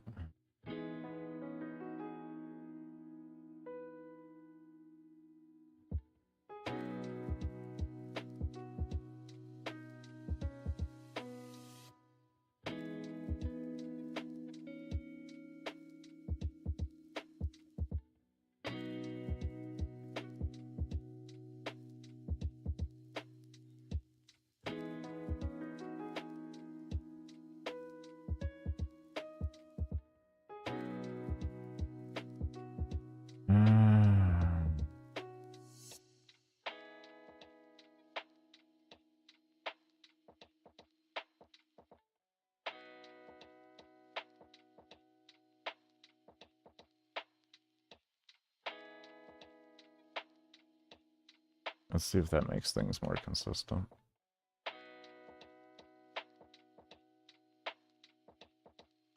We may want to do max. It may make the calculations better, but I'm just going to see something.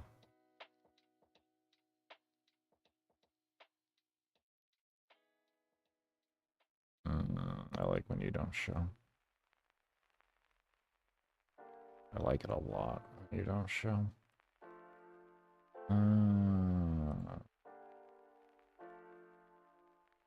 Loading game.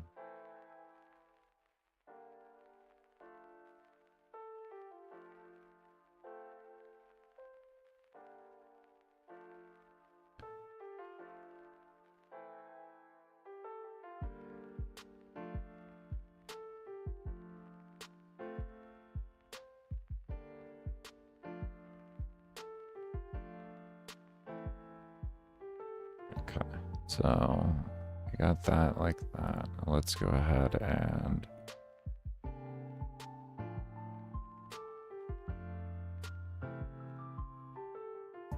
we're gonna put that other hovering back in again. It was causing problems before, but maybe if we put it back in now that we did this, it'll work better. I don't know. We're gonna see.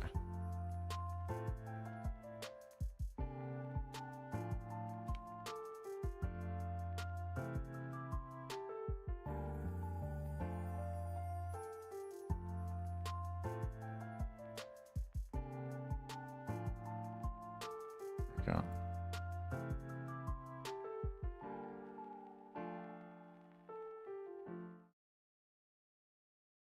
Alright, everybody, I am back. I do want to thank you all that did stay around for the break. Let's go ahead and get back into it. We're going to call the NPCs good. We're going to call that the collision system. I'm going to stop overly stressing about having the swapping thing. Honestly, I'm extremely happy where things are at right now. This is a phenomenal collision system. Like, and it's so efficient. It's so efficient. It's stupid for me to, like, get over tedious and screw things up. It really honestly is. It's in a phenomenal spot right now. We can literally call it finished. Which I'm very happy to be able to say. Because now we can start working on more important things.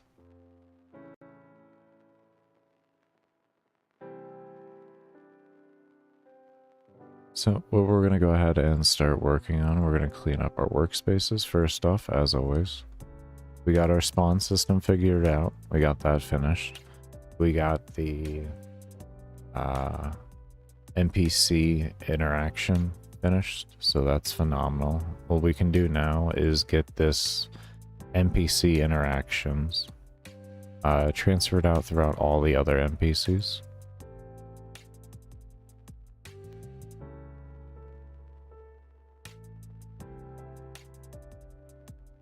One thing I was thinking about doing.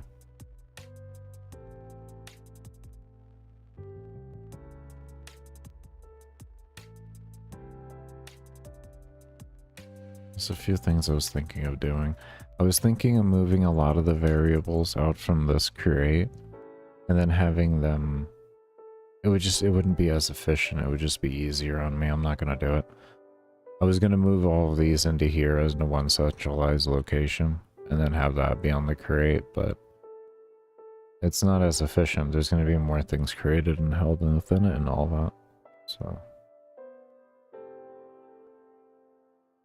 unless I can figure out a way for that to become for that to become more efficient with it. Which the only way I could think of that would be integrating everything all into one here. Which I am thinking of doing, but right now we're gonna focus on getting the NPCs all put back in for their code and finishing up this collision system on the scaling and all that. After that, we're going to come back and we're going to clean up a lot of the variables that are globals and everything, and we're going to figure out what doesn't need to be made a global in the game and what does need to be, and we're going to get them all turned off of globals and do as much as we can to optimize the game and its code. Unfortunately, there isn't much optimization that can be done with the engine. That's one of its limitations, is the ability to optimize your games. But there's still a lot you can do if you are lazy on your coding in the beginning, or if you're taking it in the direction in your coding that you literally have no clue what you're doing and you're going to learn step by step. And that's kind of how when I go into a new language, I go in. I don't go in assuming all my information that I knew before to, like, of other languages and implementing it in. I kind of go in on a more of a blind way and learn my way kind of through that. I slowly start to adopt what I know as I start to understand things, but my first usual month on an engine, 2 months, or on a language, I like to approach it as if I don't really understand anything. And it helps you learn just like the basic fundamentals, if you can afford the time to do that, of course. Me, it's how I learn personally the best way, so I have to force myself to have the time. It's how I generally learn things. Anyways, let's go ahead and get this code copied over before I get distracted again.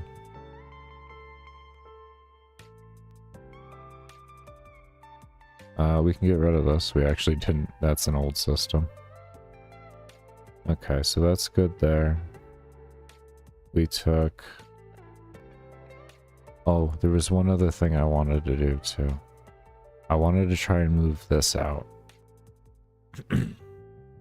So before we do that, I'm going to try and move this out. Let me open up a new workspace and let's try and move that out.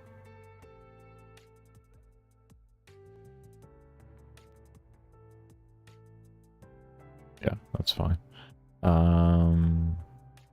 Because that's important. I wanted to move that into here. I felt like it was going to be a good option.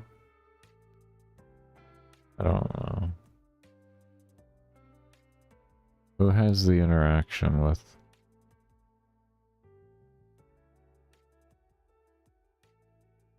You do.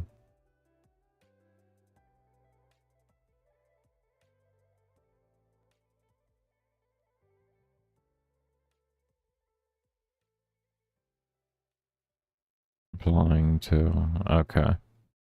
Okay.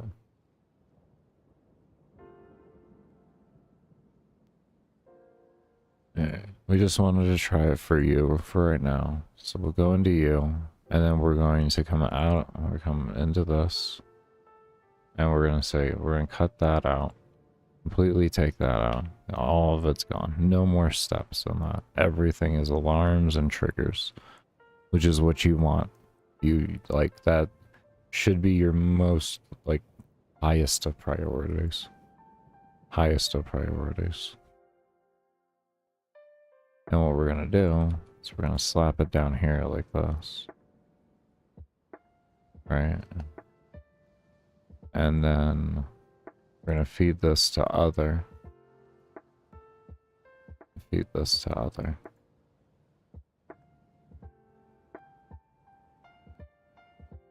Oh, this is already applying to other. We're fine, we're fine. Self. We don't have to worry about it.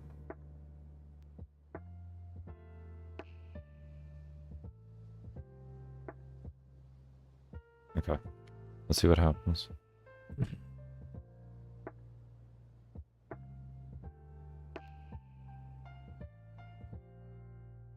I know that's all we had to do, but I mean, it can be massive. This could be massive.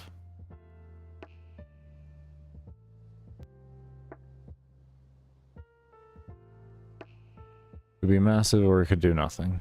We have no clue. Well, we will find out.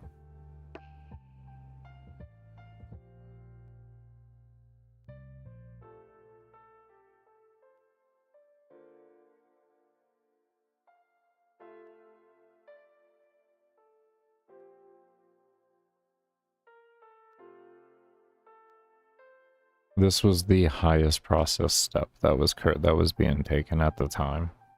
So, like this was taking the most amount of my steps, was that single thing right there, and that's what we're trying to clean up. That is 3,000 mobs at a minimum now. 2,700 was the cap before, by the way. 2,700 was the cap before. We just gained 300 mobs. We just gained 300 fucking mobs. We just gained 300 more fucking mobs. We just gained over 10% more mobs.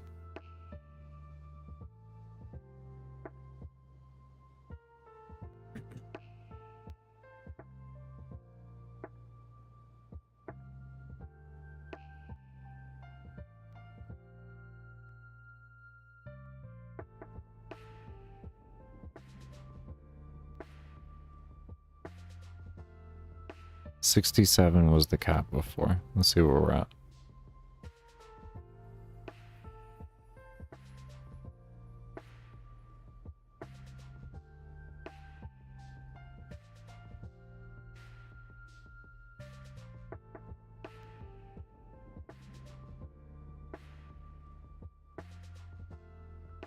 And mind you, we still have all those things destroying and respawning too. 1396 objects or something like that.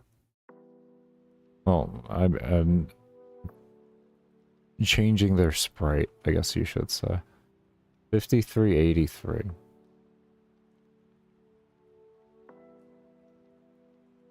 And why would that be less? Was my math, did I see something wrong before? Was there so many mobs that it wasn't actually 6,700, it was 4,700? Was it 4,700? I didn't see correctly. I feel like this should be more efficient. Because, like, the low end was... Yeah, as you can see, things... coming back in.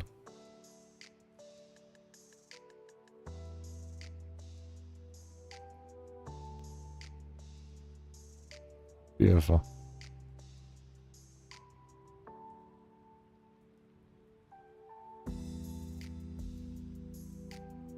Huh. Was I moving during that? Was I moving during the 6,700? I think I was all the way in a corner. Was I all the way in a corner for the 6,700? Was that why? Because you have all this open room here.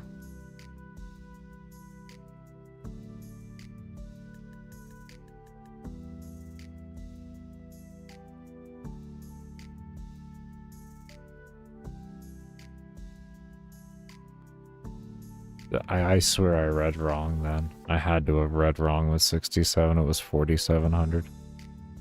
Had to have been 47. I don't know. I'll have to look back in the VOD as a whole, I guess.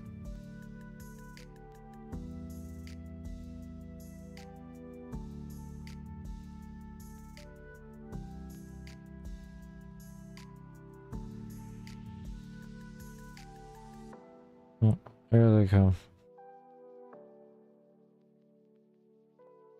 There's the first one, the second. They're starting to get there. They're starting to get here.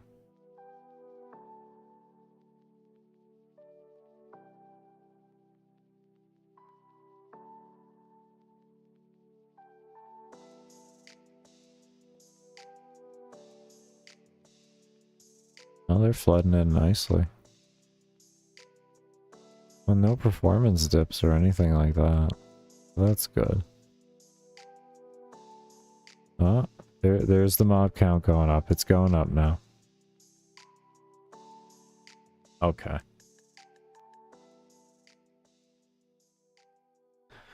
Okay. Okay. Had me worried for a moment. I was like, what did I do? Did I see it wrong? I had to have.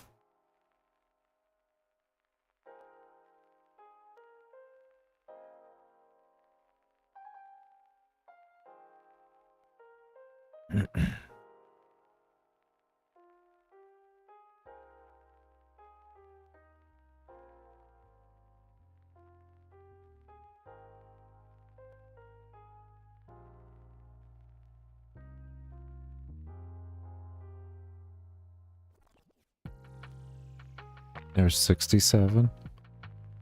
Come on, keep it going. Keep going. Keep going. Keep going. 68. Come on. No, no, no. Keep going. You got more. You got more juice. You got more juice. I feel it. Feel it. Come on. Come on. You got more juice than that. You got 7 and then you at least. Come on. You got at least 7 in you. Come on. Come on. You got some juice in you. Wow.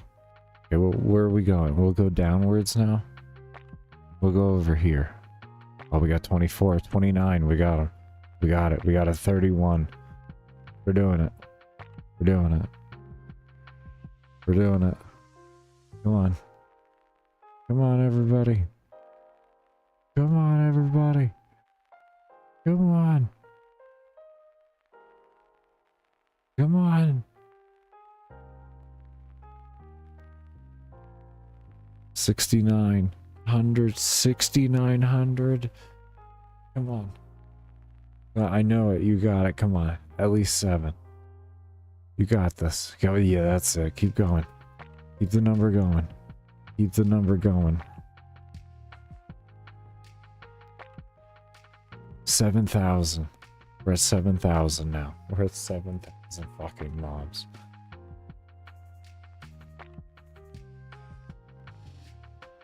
$7,100. Holy shit. The adaptive spawning is strong. Oh, it's so strong.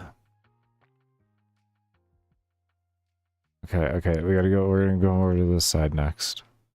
I'm gonna come over to this side next. We have our point of manipulation. Let's keep it going. Let's keep it going. When does this break?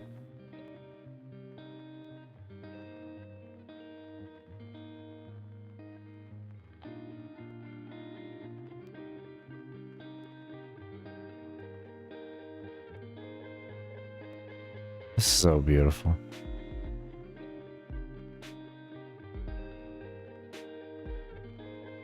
We're gonna be reworking also the AI for the player party. It's been ages since I've touched it. With everything I know now, we definitely are gonna go into a better spot with it.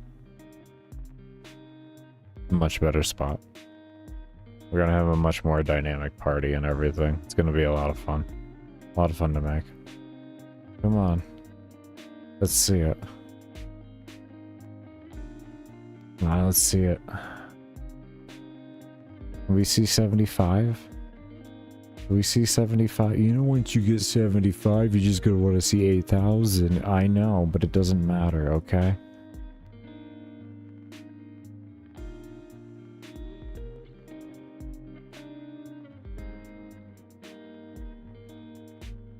This is great for 100 pixel items. Oh yeah. Well, I guess they're 72 by 72 is what they are.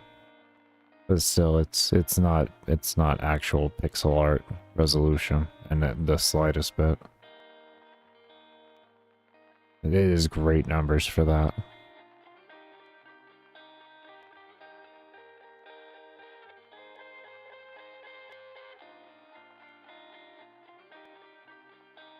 Okay, that looks like that is our hard cap.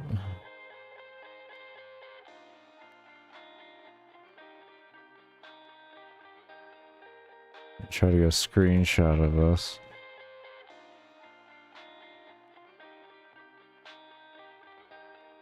I'm pretty proud of that.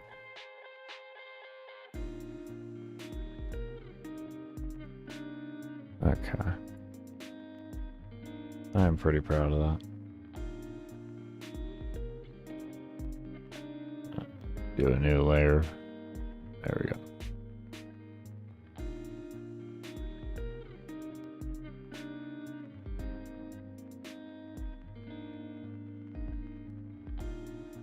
Okay. Let's take a look at a debugger and see what we can find. Why not, right? Find out what we can do to make the game more efficient. Let's take a quick look.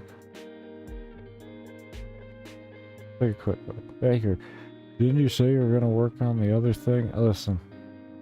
Listen.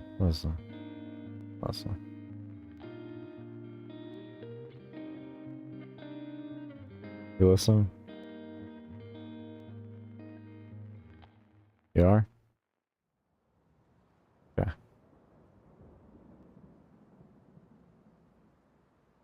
Yeah. Well, since you're listening, let's go ahead and see what's going on here.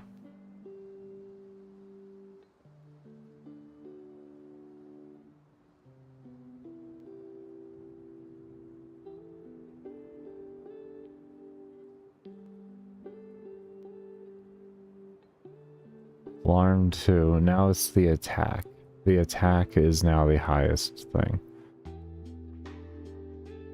The attack now is 15% of our steps.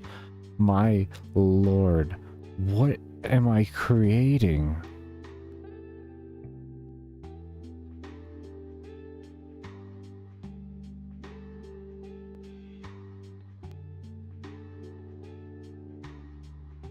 These things are hardly fucking calling. This is beautiful.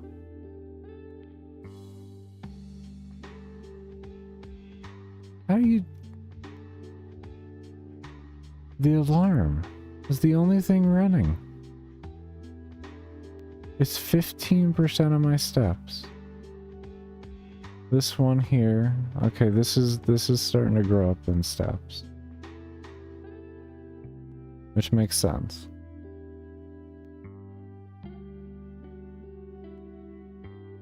I think there's a way we can shorten this. I think there's a way we can shorten this one here. This one is starting to override the steps, but I think there's... I don't know what we can do for this. I don't know what we can do for this. This is calling a lot. You know what? Hold on. I think I know what we can do for it. That is calling a lot, though. I don't like how much that's calling. Let's fix that. Why is that calling? Is that because of their attack speed? It's just calling so much? Is that why?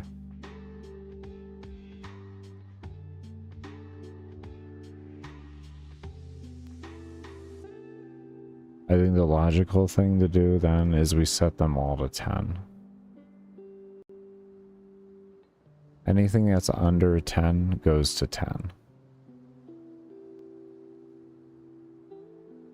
Because we know, or at least I know from my testing, 10 is the most efficient number for their testing. Or from my testing for alarms.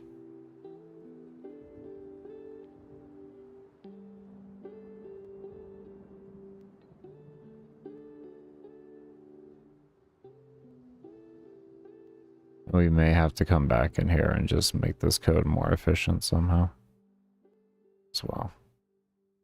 We're going to figure it out. Point of what we're doing the whole time here has been efficiency and making the game run better and increasing our mob count as much as possible.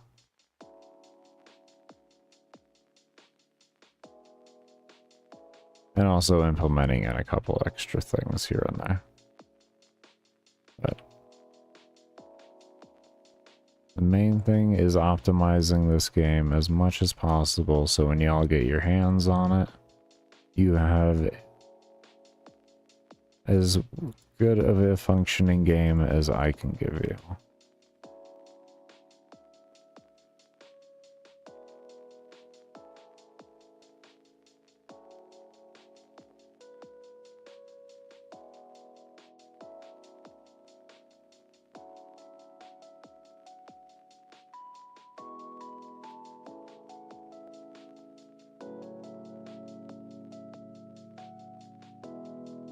There's an empty alarm there. There's an empty alarm there too. So 9 and 10 are empty alarms. Do we have anything? Nothing activates them to my knowledge. Let me make sure. Okay, good. Alright. So we got that cleaned up a little bit more. Let's go ahead and take a look here.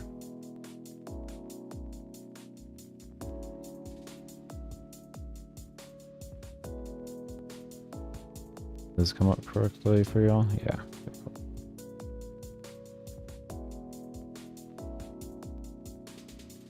Alright, let's take a look.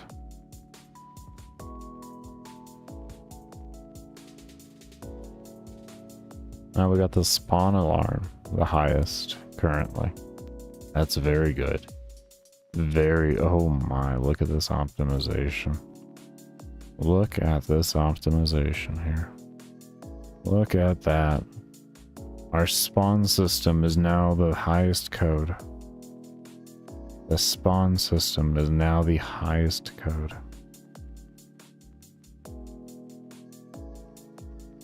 Look at that efficiency gain. And the collision will come up now. Look at that. Mob count is stuck at 2638 though. It's not 2700. Kind of confusing.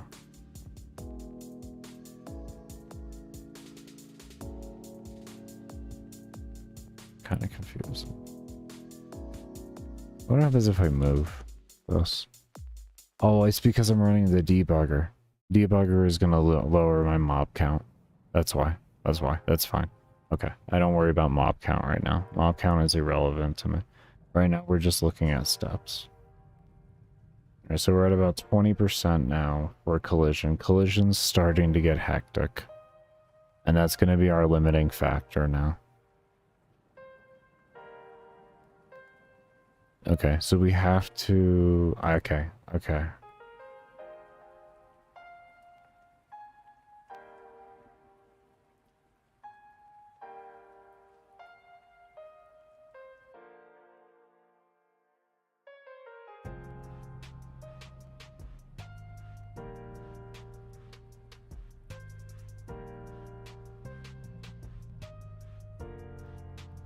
After speed gets set to 0, we say if x... I wonder if I can do x comma y with this. X and y. Can I do an x and y here?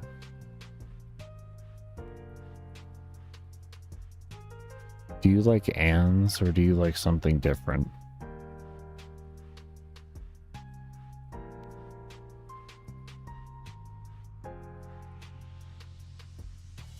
Are you, what's the other one for and?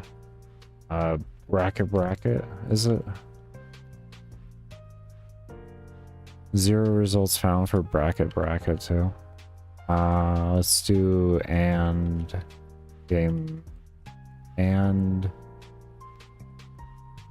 command. Gamemaker Studio.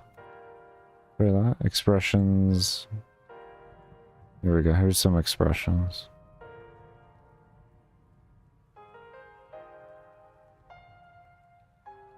I always like to double check on things. If like I don't immediately know it off the top of my head on how something wants to be expressed, I'll take a look.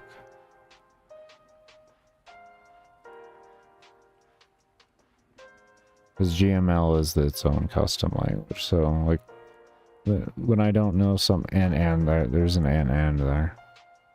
So it's two and symbols. Combining, here we go. Yeah, bracket, okay. And or XOR are used to combine Boolean values together to give true or false of a statement. Interesting. What is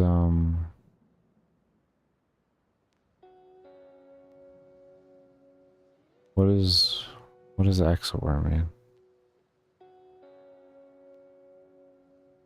Why is my brain not processing XOR?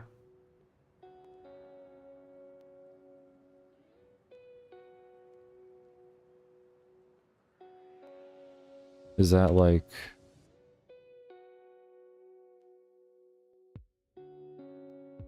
Is exclusive or... Basically means if neither is true, it returns false. If both are true, it also returns false. It only returns true if one and only one of the inputs is true. Oh, okay. Okay. Okay. Exclusive or okay. Okay. Okay.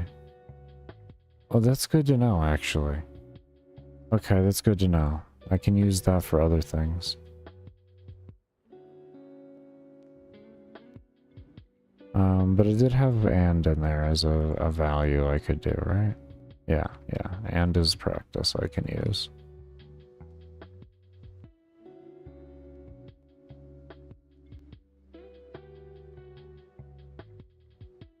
I might be able to do this.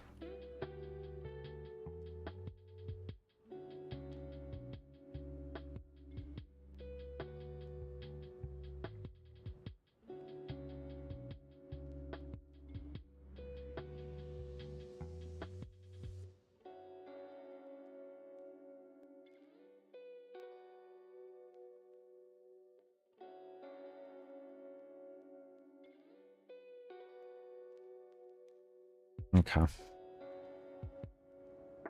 What I'm trying to do is have the code just cut off early.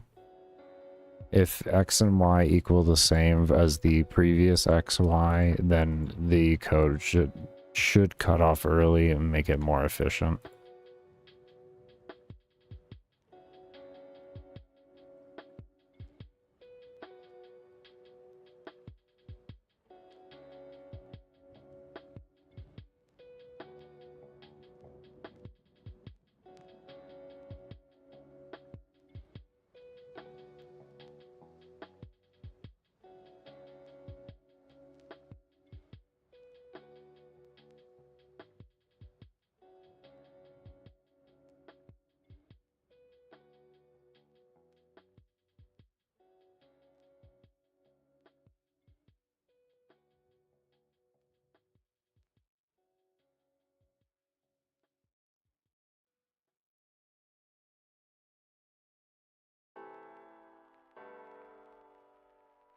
It should have a peak point.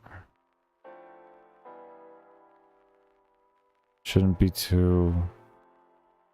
too bad. We're stuck at 26.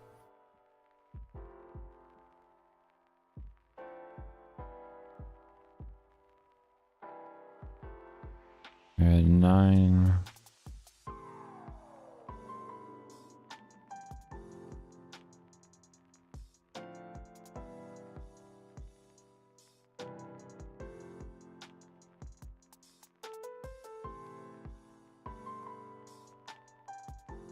Okay, the time call count's getting really high.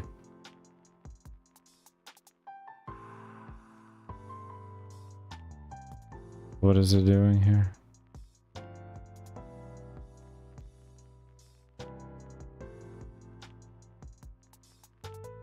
Is it hard? I know what it's doing. I know why it's still running. So what it's doing, you see this gap right here? That's called a place free. It's called a place free. But I can't fit there. It can't fit there.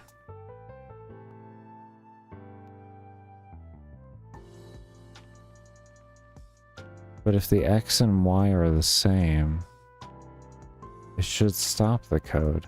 So are you telling me these guys are moving ever so slightly? Is that what I'm getting from this?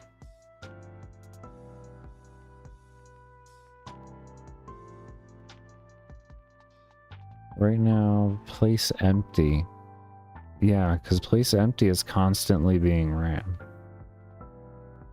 So this is not the correct code to stop it. Okay. Maybe it's just not registering correctly. Maybe I'm doing something wrong. You know what I mean?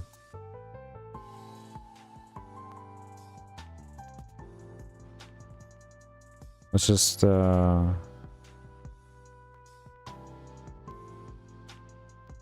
maybe the value can only be one value. Maybe that's part of the problem.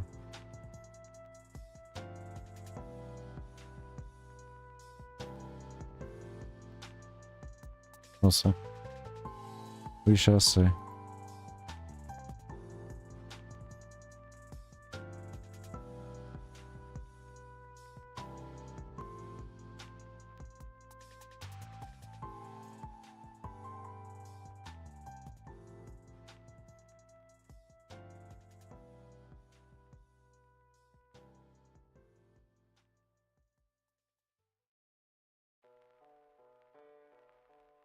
I think it was at F4 or is this F6? F6 for the debugger.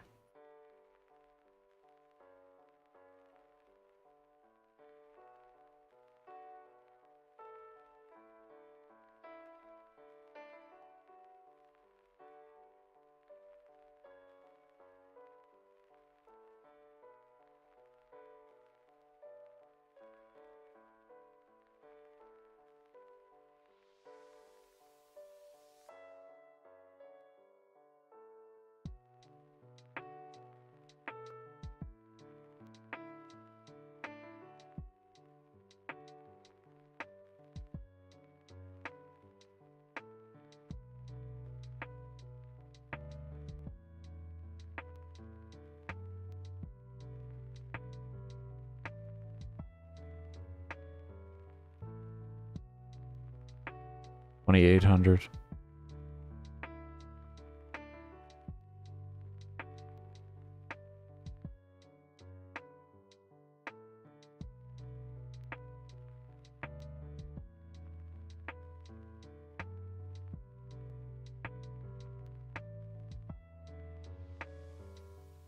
$2,891.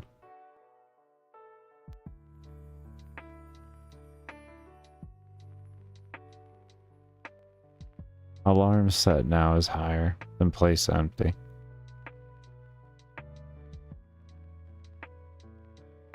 Good. Good. Okay. All right.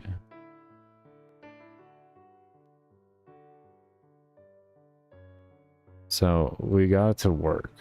It's not like perfect at the end of the day. By any stretch of the by any stretch of the imagination.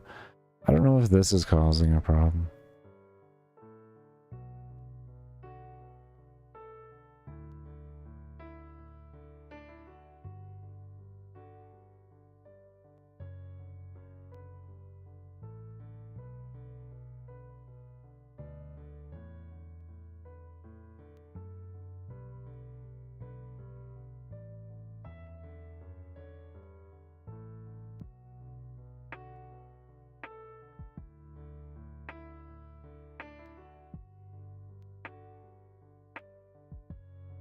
I found it weird that the exit...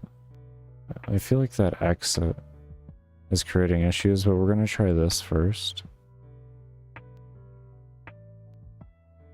Because right now we're having a bit of a mob interaction problem. They're not re-picking up themselves and trying to target me even though there's clear room in front of them. So we're working on getting that to come back.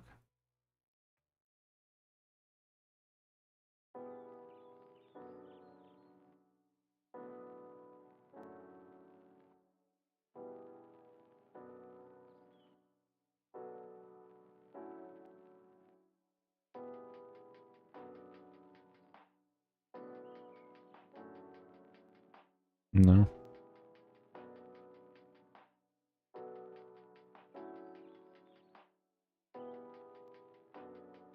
Okay. So we're doing this incorrectly then. It's there, but we're just doing it incorrectly. We're gonna take this out first.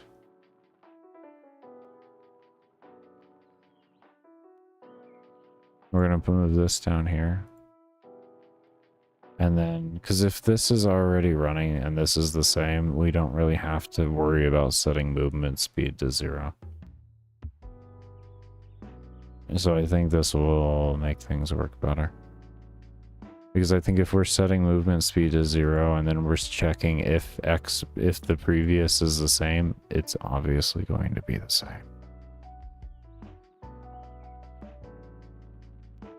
Ah, shit.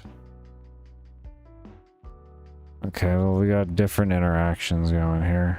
That's not... Ooh. Because it takes too long.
Oh, okay, you're still attached in there. I kind of thought you were. I gotta reset this layout.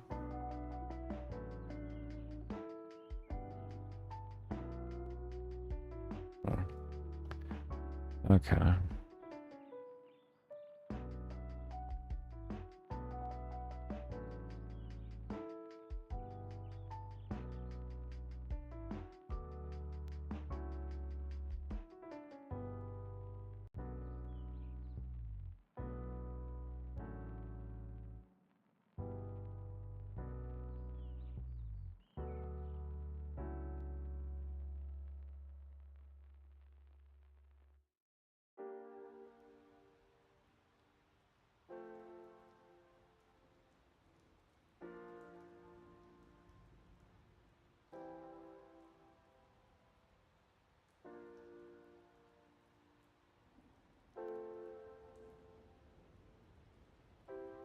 There's gonna be a simple way to do this.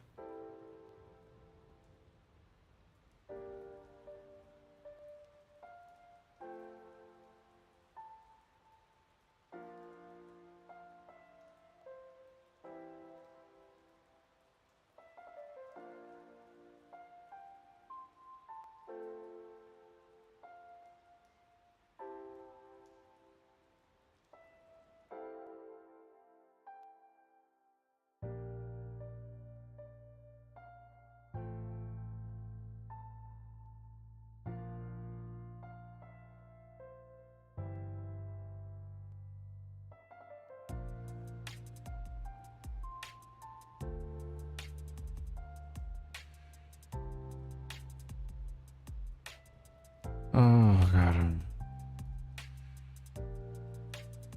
I hate having to constantly reset layout.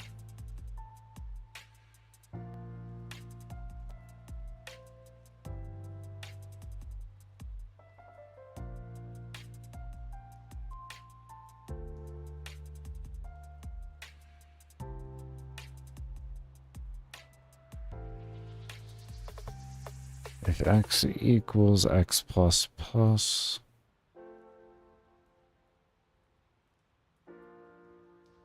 See what happens. I'm just trying to figure out what is the detection that I'm going to use for that to occur so we can have it stop running. Because that's the important thing, is that we figure out how to make it stop running.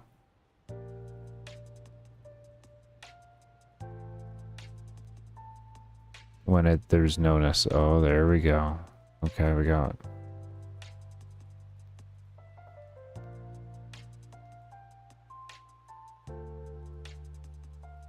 Okay, we got a bit of a different. Oh.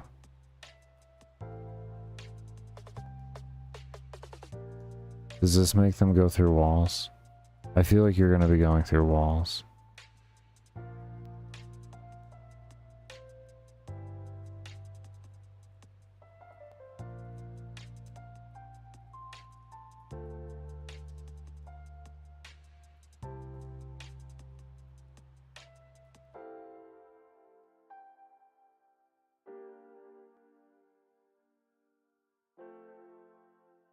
$3,300.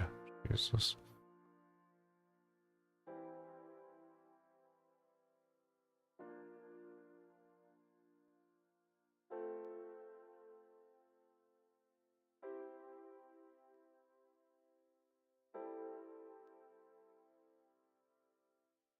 I say they go through objects.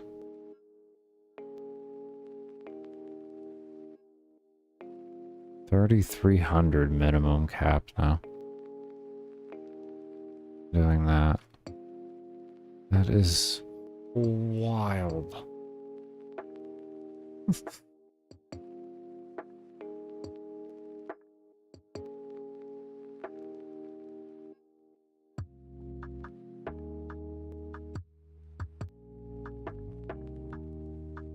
We pretty much stopped them from actually gridlocking with this too effectively.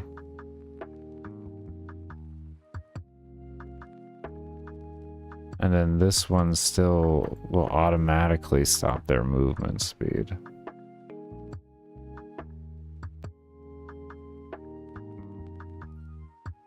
But they have to overlap a little for this.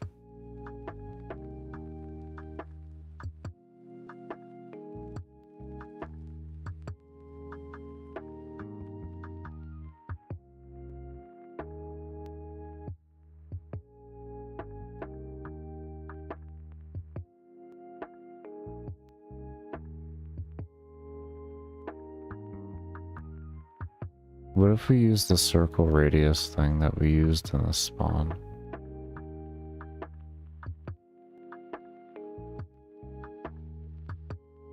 What if we use the same principle there?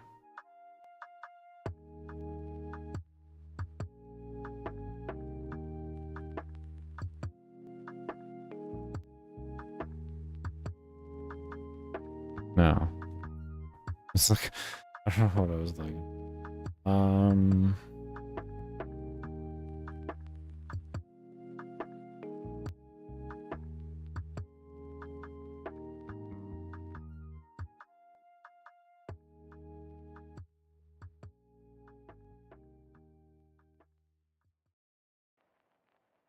I guess what we could do too is I put an else here and just literally copy this in and just cover another end of things, like just in case. So we say like y, and then we do y plus plus, and then maybe this just covers everything in that front, and this will keep them from not moving, or this will keep them from blocking as much. Maybe, I don't know, I'm not really 100% on that, but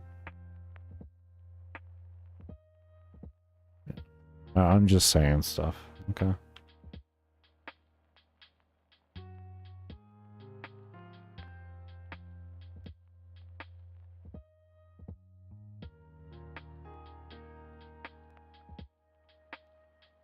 Maybe we can set up this security here, the else here, down here. So it's like, let's do one thing at a time. One thing at a damn time, Baker. What the hell is wrong with you? Trying to change like 7 different things at one time. You will have no clue what the hell's working and what isn't.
I'd rather have 3 if statements there to check through than all that other code, if I'm to be completely honest.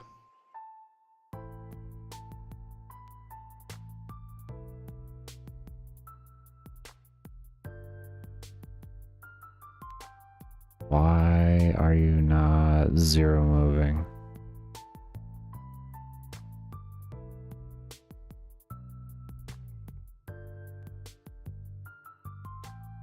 It is very interesting. Am I doing something wrong here?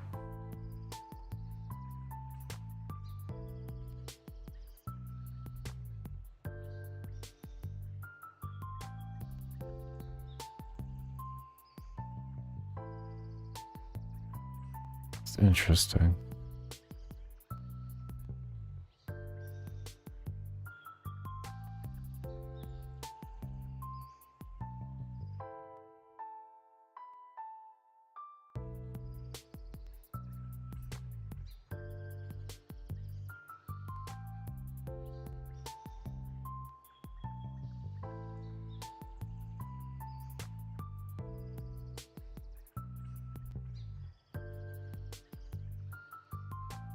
Okay, so we need that movement speed to stop in the beginning so that the enemy can, or yeah, so the enemy has time to figure out what to do. That much is a requirement.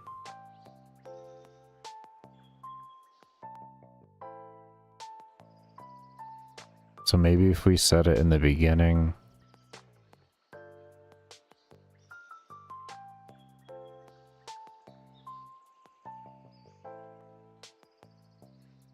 No. No.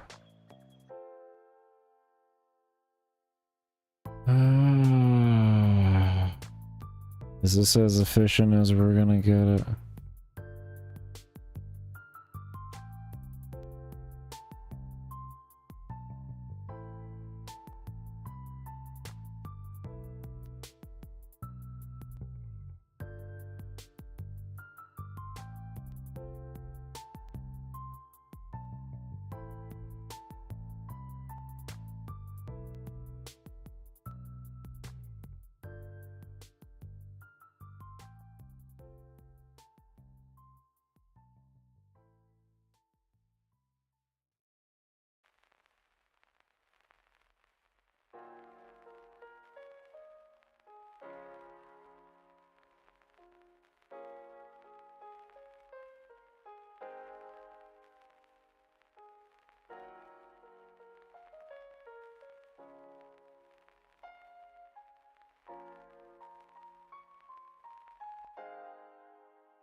There. Back to the old. Alright. Let's look at the debugger again. Look what the next one was. What's the next thing on the list? We're going to consider that optimized. There currently isn't much I can do with that. There probably is one thing I can figure out, but okay,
the attack is still there.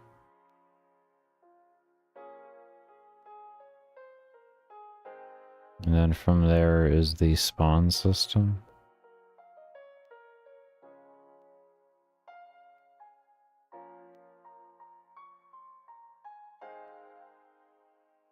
$26.66.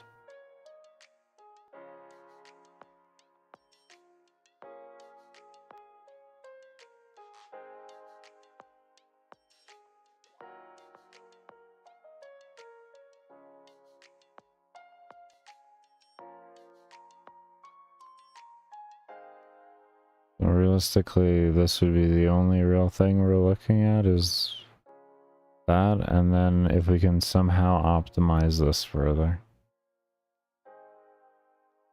That's it. That is as optimized as we're gonna get. We did it. Okay, cool. I can actually confirm that now through looking at debugging. Alright, we're gonna go ahead and take a break here. When we come back, we're gonna spread out the code and get all these other mobs and get everything back going with the timers and all of that and having this work correctly, and we're gonna start feeling things out on how everything feels. We need to work on, well, actually when we come back we're going to work on the scaling system for the object collision for the enemy, and we'll go from there. Once that's figured out, we can go ahead and go through here and add all of this code into these guys, change our spawn around to actually run through its timers correctly, and change all of the code and all of those alarms for the parent spawn, and then we will be in a spot to where we can give some good testing after that. But do remember, I only run ads during my breaks and when I run support streams, so your lurks during that do help fund the development of the game and are much appreciated. But we will see you all when I come back from the break. I'll leave some VODs up in the meantime, and I do hope you all take care. For those of you that won't be here when I get back, and for those of you that will, I will see you all in a bit.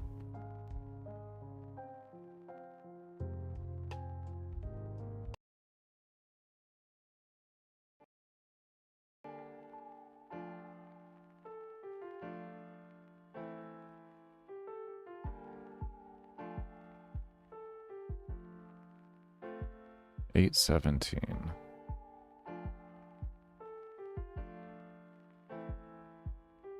14,102. Okay, that's definitely not even.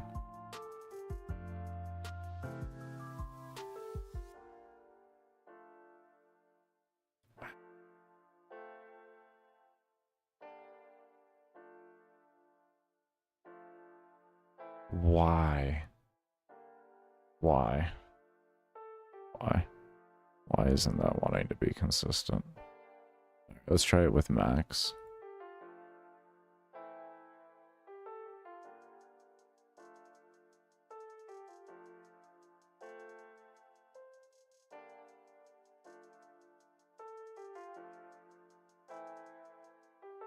Maybe there is something with that.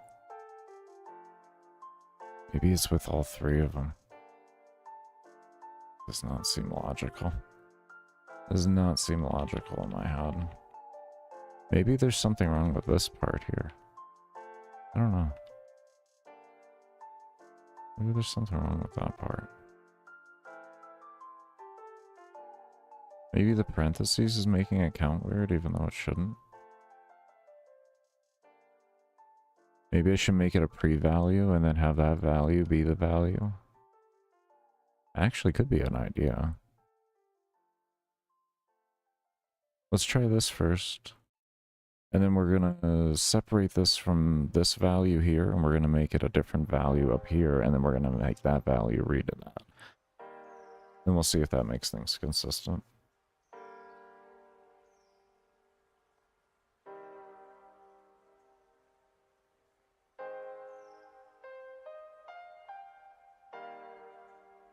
$817. 15,680. That's nowhere near correct. Okay.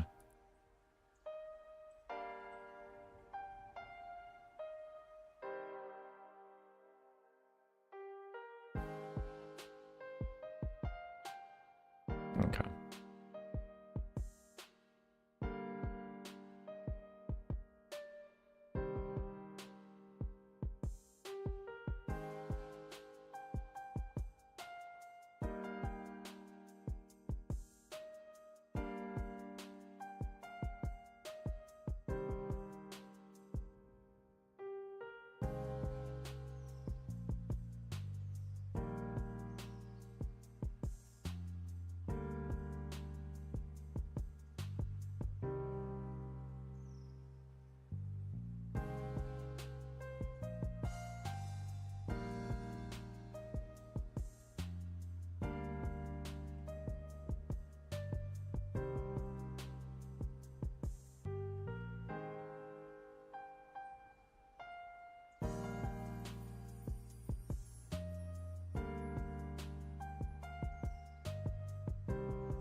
Maybe we set it to an actual, just straight value instead of adding and subtracting. Oh, let's try that next. Anyways, 817. 14,644. Now we're at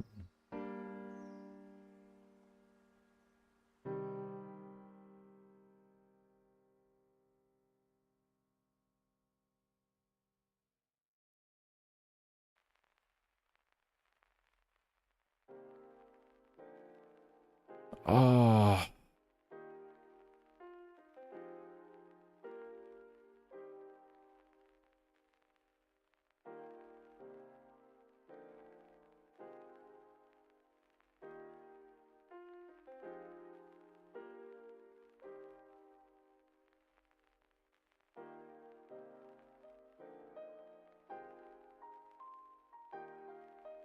Let me try this. At this rate, what is it honestly gonna hurt?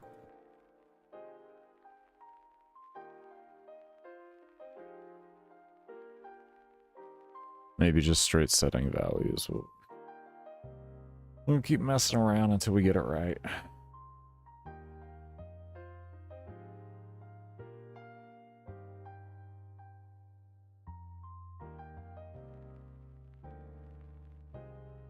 Three.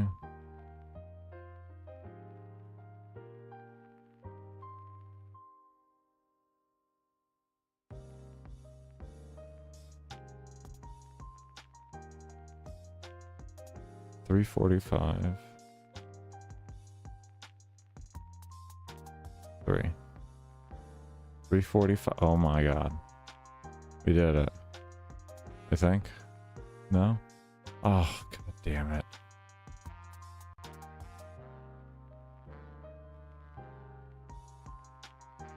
That was so close to consistent. That is very close.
Yeah, but the problem is it can literally be off by just 1 to 2 numbers on the scroll bar. That's the annoying part about it.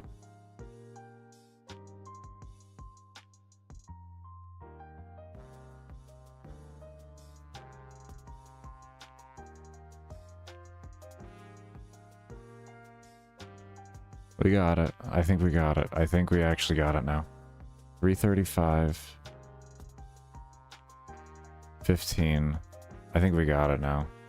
Okay, alright. So what was happening was that second line of code was double running things and causing inconsistencies. And now we're in a better spot. We're getting there. Now we're getting consistent numbers. Now we're getting consistent numbers.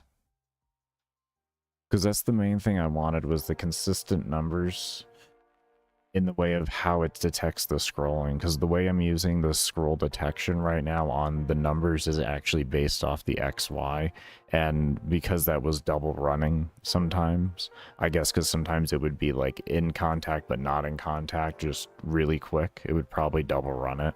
And that's where I'm guessing the randomness that would come about, or we wouldn't get the same number twice.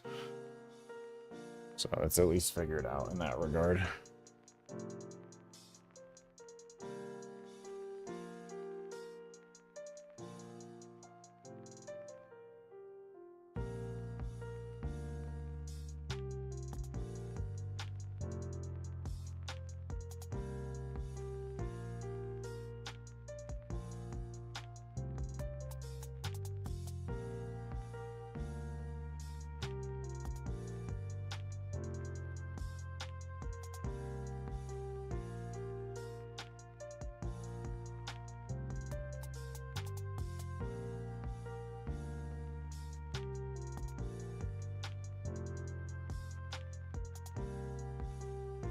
I want to switch these. I think that's going to make it go in the correct order for me.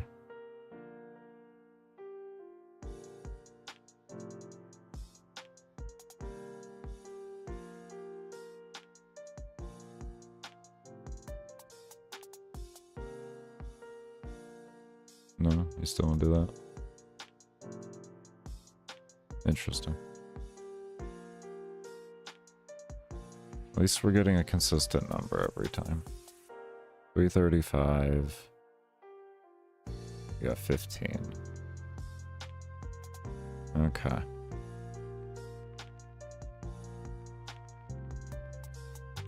All right.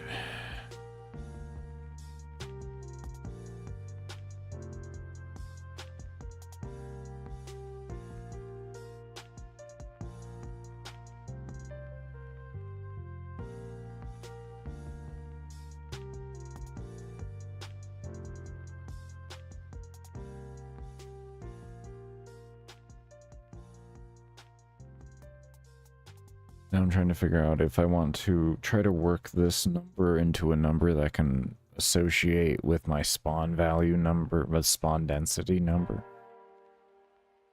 Or do I work... I guess it really doesn't matter. I can just do either or and just make like this. I look at the values here. I got 15 and 320, and I can kind of just figure things out with that. And then that can just get transferred into some type of fucking number there that just gets spit out differently.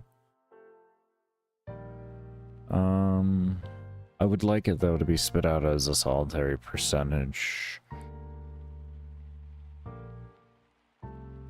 That's what I'm trying to figure out right now.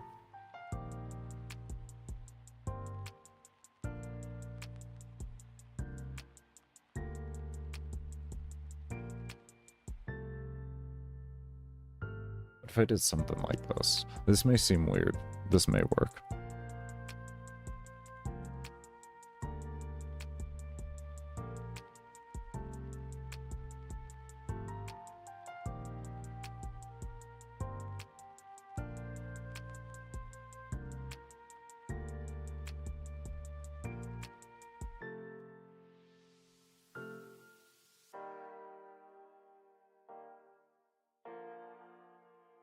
Give it a moment here. This may not make any sense, but if this just detects correctly to the pixels, then everything works fine.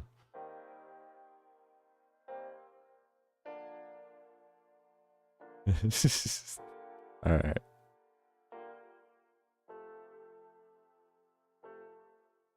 No, you're not wanting to... Oh, we're not adding one. We're not adding one. We're not adding one. Hold on, hold on, hold on. Let me add. Then this would be minus. Actually, we could just make this minus.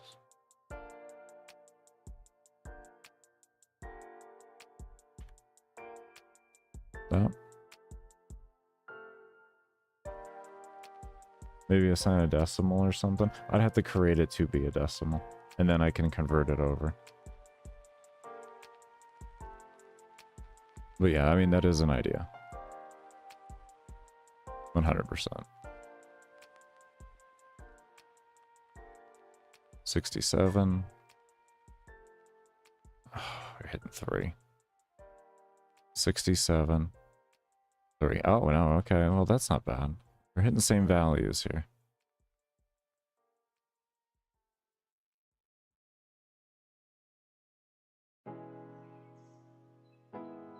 Okay, so we are definitely seeing consistency in things.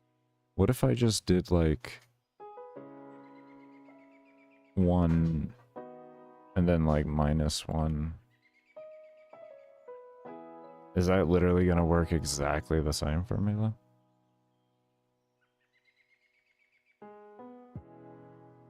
Even though we tried this yesterday and it was having a little bit of issues being consistent, but this gives me the ability, like if it does work at least, then I know like the other parts of my code were wrong yesterday that I've corrected already. But this just allows me to know the freedom that I'm going to have for consistency and value setting and the values I can have and the math I'll be able to use to do whatever I need to do.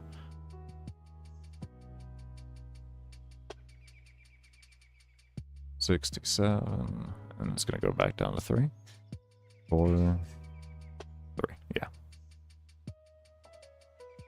67 and 3. We're still getting a 67 and 3 every time. Okay, so that's good. I know it's a little janky on the detection right now, but we are going to be fixing that. We're going to be working on it.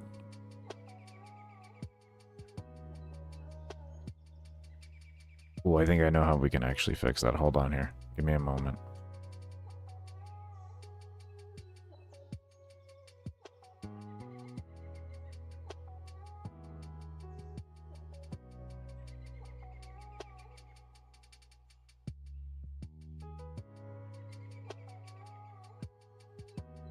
What we're gonna do is we can do a clicked.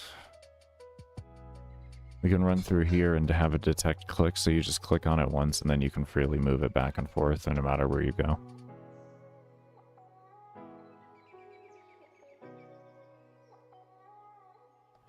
So the player doesn't have to worry about that.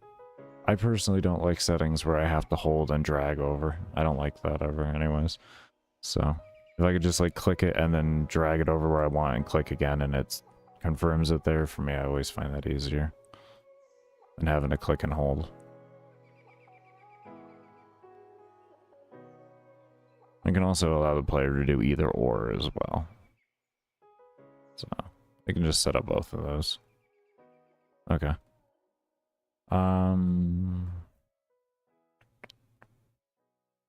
Let's work on that later. I'm gonna work on this first. Alright, so what are we gonna do here? Why can't we get that to a 0?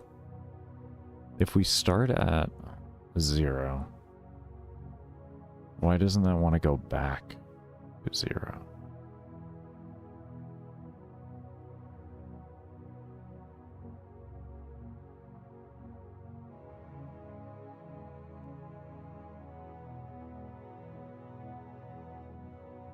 Could be because we're not hovering over this thing anymore. So the hitbox would have to be slightly bigger so it would go to the actual end. Do we even need to be that precise?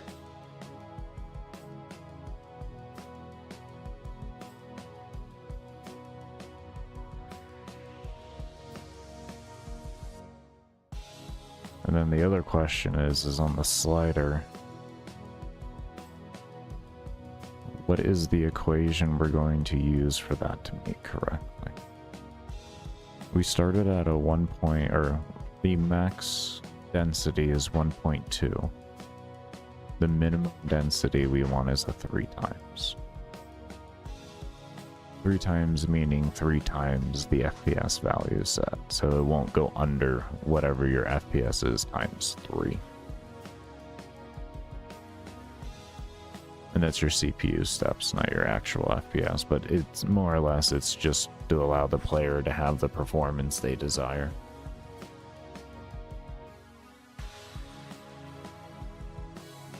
That's what I'm thinking of too. I'm thinking if we just extend out, like, as a very simple ghetto fix, if you will, would be something like this more than likely.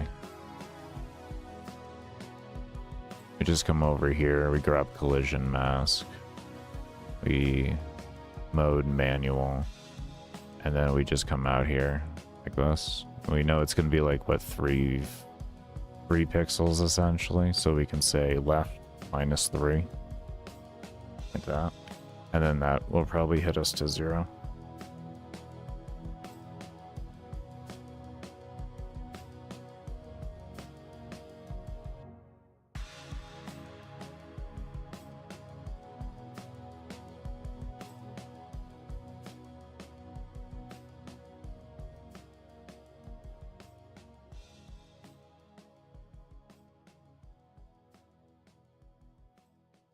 Now we got 2. So 3 gave us 1 value. So 9. As you can see though, it's a very simple, easy ghetto fix. If I want to secure the fact that we'll get 0 every time, here it is.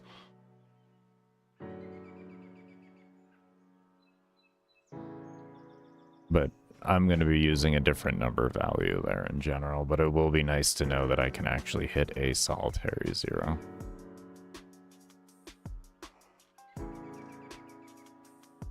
I got 1.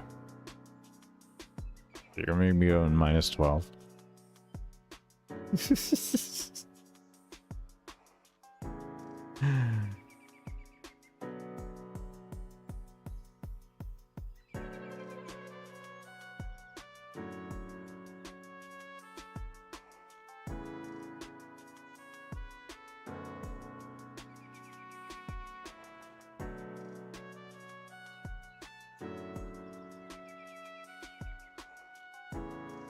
Why aren't you wanting to see the 0? Why don't you want to see 0? Can we talk?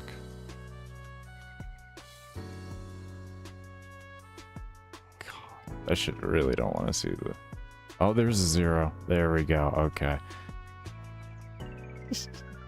It would have to be, we know it's 3 pixels per one, so you divide 3 and you add 1 extra pixel, I guess you'll add. And then like that would secure you maybe a little bit better, and then you could set the slider to work a little bit better in the way of interactions, and then there you go. If you wanted to like 0 to whatever there and guarantee you're going to be hitting 0, this will pretty much give you a very ghetto line of security about it. Otherwise, what you can do is you would come into here and you would set that if x equals base or max, then it sets that number to that or something like that. But you're still going to be left with a bit of inconsistencies. But yeah, those would be the only ways, really. At least like in a very quick, easy fashion to fix things. I'm gonna take a sip of water here real quick though.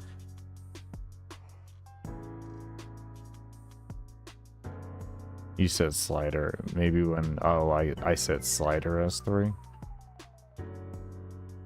I could probably set slider as 3. Probably.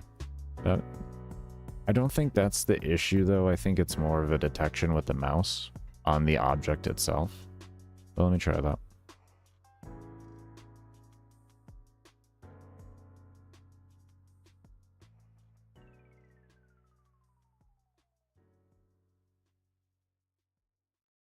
Set slider.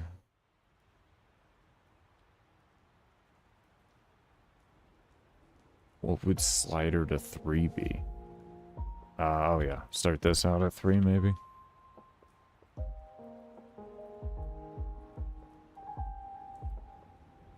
That's what would make sense to me and what you're referring to.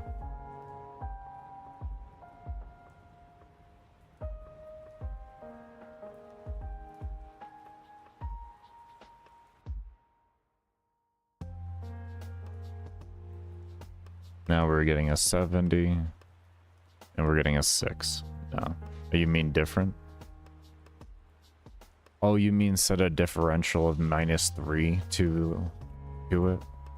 Oh, so just essentially come into here and then make sure there's a differential of -3 added into each of these. That's what you're getting at here. Essentially that. Is that what you're getting at?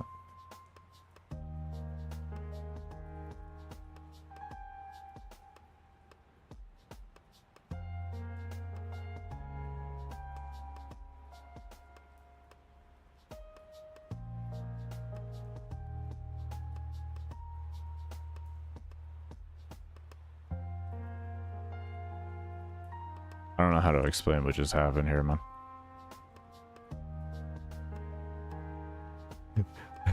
I don't know. Am I? I don't know. Like set position to whatever mob count as 3. Yeah, you'd be looking for a differential of 3 then. So let's go ahead and maybe we can relative this. And then we take spawn value and we'll throw it into here, and that'll maybe work. Oh, actually, we could just do 1 -3 here. Like that. And then this one would be -1 -3. Is that what my brain is saying correctly? Because if we want to do a differential of 3 and we need to make sure the 3 is the backwards end of things, I guess we could leave the addition the same, but the subtraction has to be made sure we have a differential of 3 in it. And I guess that will probably end up making it hit 0.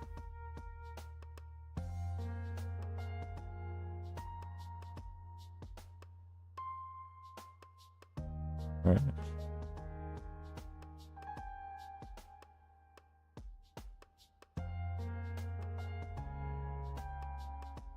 I felt like that was going to do something wrong there. So -1, -3, and then we do +1 plus, we do a +3 here then, and then the differentials will make up for themselves and then hopefully equal out and then give the exact number required.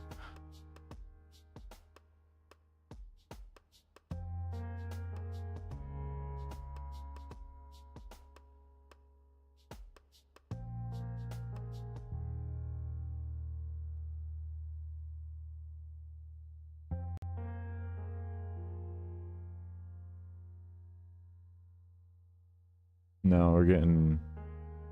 I mean, we're getting the same numbers, but it's further off. Am I thinking of that correctly when it comes to differentials? I think I'm thinking of my math correctly on that. We'll try spawn values in it.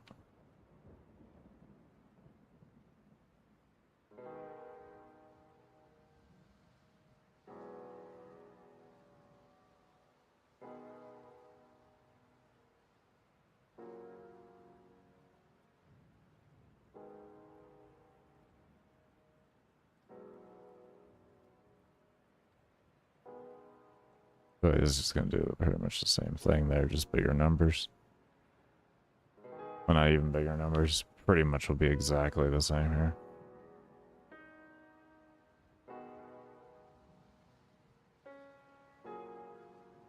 We're going to have that craziness of the equations before there, or the numbers. The negative and all that.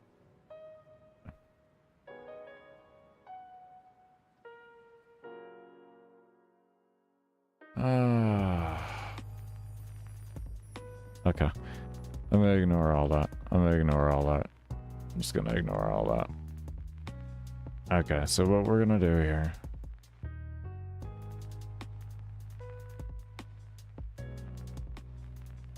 To look at a percentage, and we're gonna have to make this a percentage. Okay, so we can do POS current divided by the max number, I'm gonna guess, and then with that max number, something like this.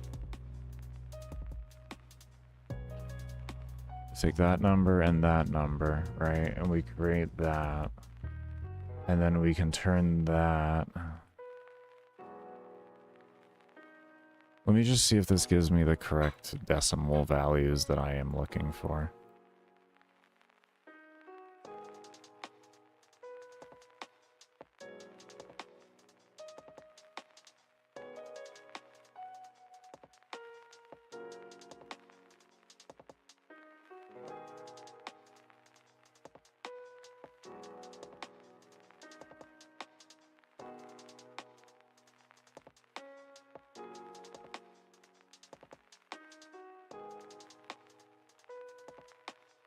Are you talking the actual equation that it detects to tell you, to the game to tell it how many mobs to spawn? Is that what you're asking for?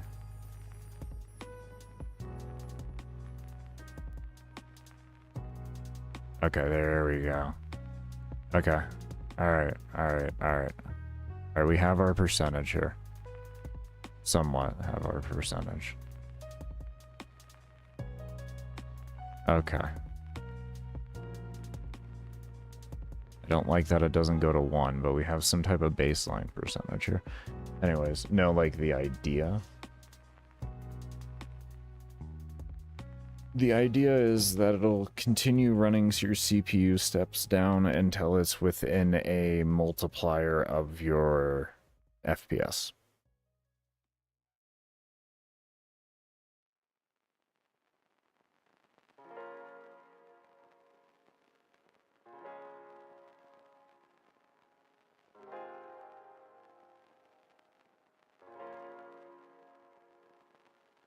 So essentially, if mob count was 3, it wouldn't be a negative, it would be like a 3. If mob count is 3, it's your FPS times 3. And then that becomes 180, and then it won't go under 180 steps. If you have it set to max, which is 1.2, it'll multiply it times 1.2, and it won't go under that, which is like, what, 75 or some shit like that? 80?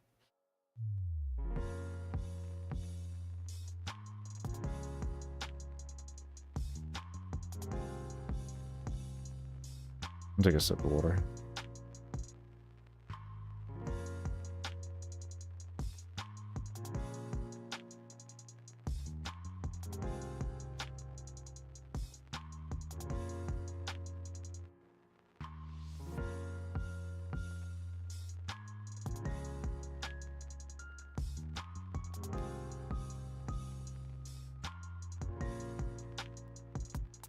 And pretty much what that does is it allows for interactions to take place and the little extra steps for the interactions. When you're at the max settings for things, at least.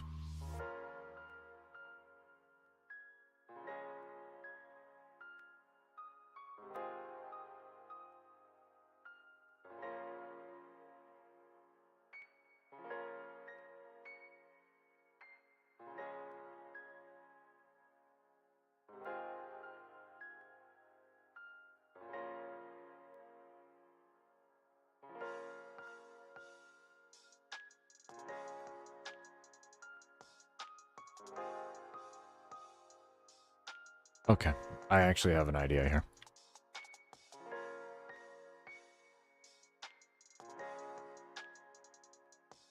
It just clicked on me. If I can just do a +1, -1, right? It doesn't even matter the values. I can do fucking 10,000 if I want. As long as I can do that and I can make those consistent, then I can make a max range, and then I can have a current range, and then have those divide, and that'll always make sure that it's always at 0 when it starts, and it always has a max value, so then the percentages will always equal up together with each other. There we go. Done. Okay. We have our certain amount of steps, then we can make the percentage meet up to everything else in the thing, and essentially say, like, if for, like, essentially for every, we can set up a loop even if I wanted to, for every point or some shit like that, it'll immediately then, like, loop it one more time and add a certain amount set variable, and that variable will be based on a percentage there, and then that will read over into the mob cap count and then loop that around enough times to meet that to the number that's required for it, whether it be going up or down. Simple. Because we're going to be turning it into a percentage, so then it's going to know how many times to loop it regardless of that, because it will have a whole number on that, so we can tell it to just loop that number. On.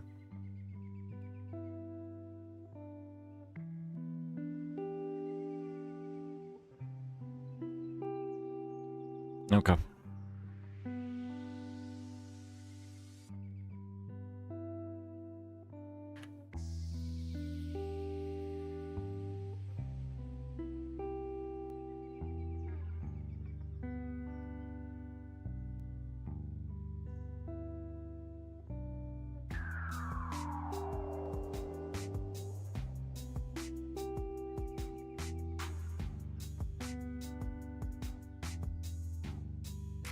So we know it was 67 was our highest value, and we have our min value of 3.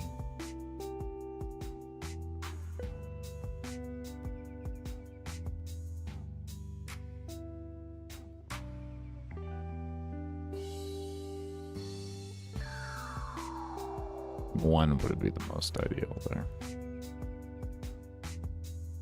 So our POS max becomes 67. Like that. And then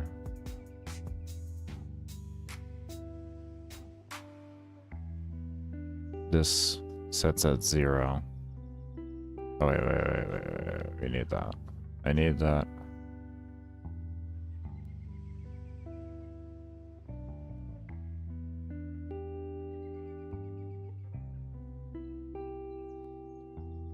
They're placeholder numbers. We're going to be slowly turning them over into a percentage. 67 will be 100%, and then we'll be setting...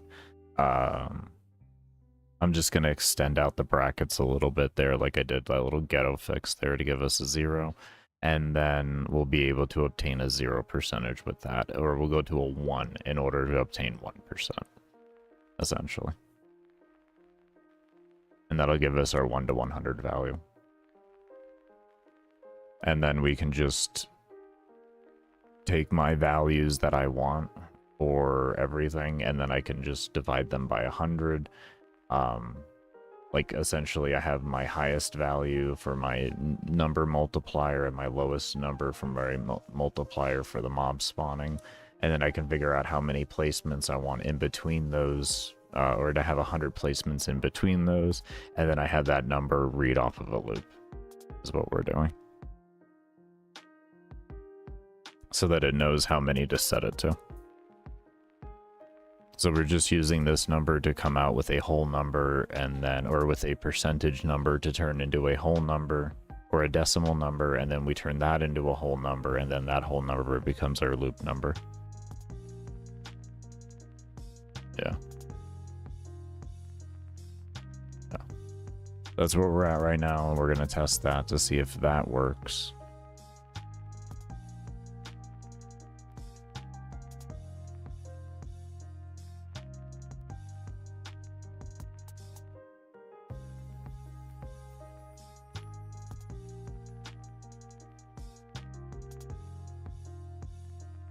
Okay, so we have max in there.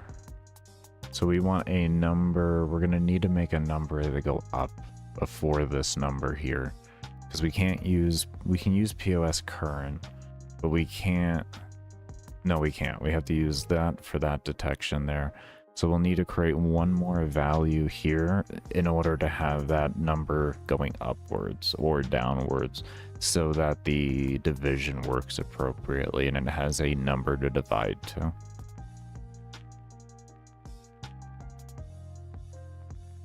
And we shouldn't have to relative it, or we don't have to relative it. We'll set it to, and then that'll give that. Okay, so we take out current.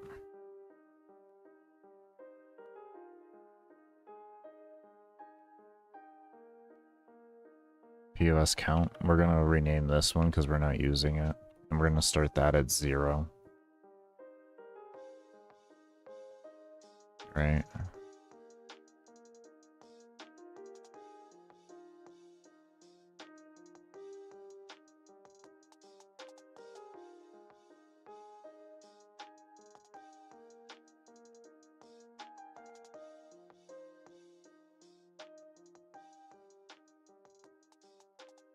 This is less than.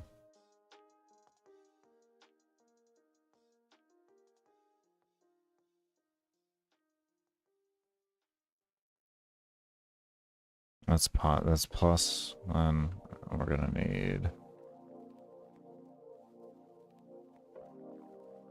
POS count. POS count. Okay, so it goes +1 minus. This is a +1, this does a -1, and then we have a division occur between the count number and the max number, and then that spits out to spawn value itself.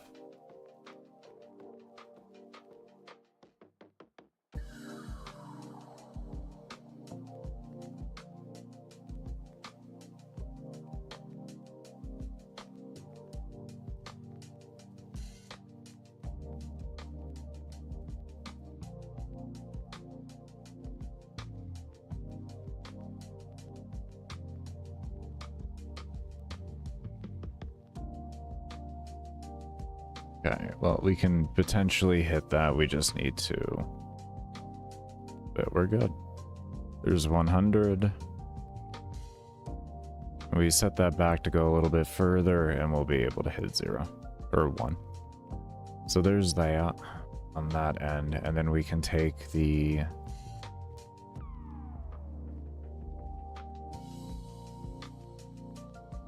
What is that? Times 100, I think is what it was. I guess we could just turn a decimal into a whole value, but is that going to do that once we hit 1 as well, or do we have to multiply? That's the question.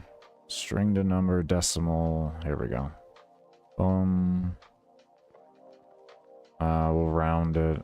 We'll just let it take the rounding as it wants. That.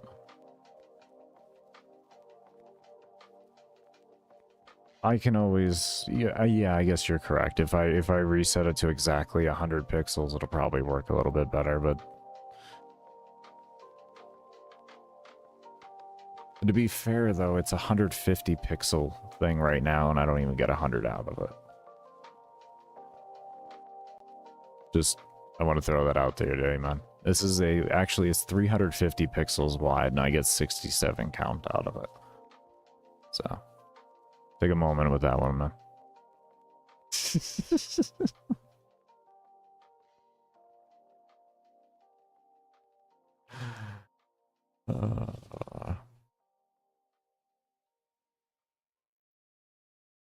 Because otherwise I would have just taken the dimensions of the object itself, and then that would have been, like, I would have taken the width of the object itself, and then I would have used that width as the actual division. I wouldn't have done the whole, like, figuring out exactly how many with the count and all of that.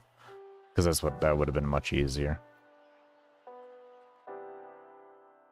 Because theoretically it should move across that many steps, but the reason why it doesn't is because of the speed of it. I'd have to have it move across that 1 pixel at a time per step. And this moves across at 4 pixels per step or something like that. So that's why there's a bit of a difference there. If I did jump 2, that may work a bit different. Oh, that thing is not wanting to work right now. Okay, hold on here.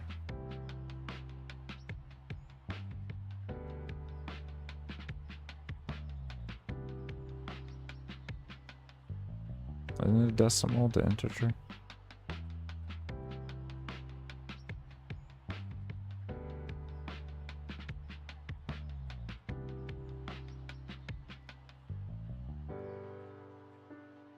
Well, fine.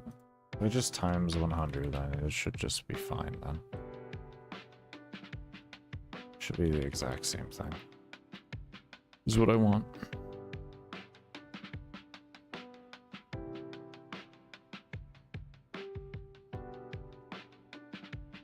Just want to be a pain to me.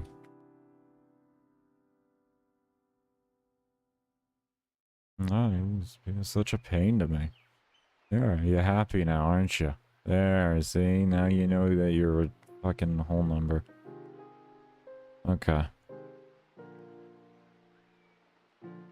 And now what we want to do is we're going to want that round again. And we're going to take this here, round that. That's what we going to do.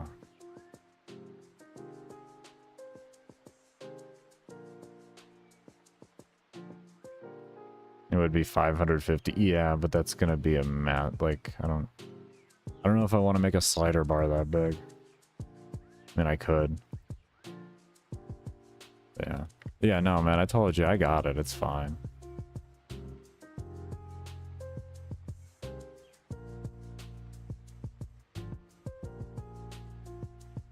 Why does that not want to round up correctly?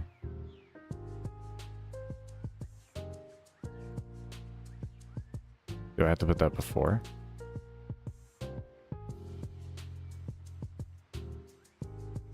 I'm confused. Why would I have to put that before? Oh, shit. I'm about as dumb as they come. Wrong value. Wrong value. It's not gonna change, bro, if you don't tell it to change the exact value. There.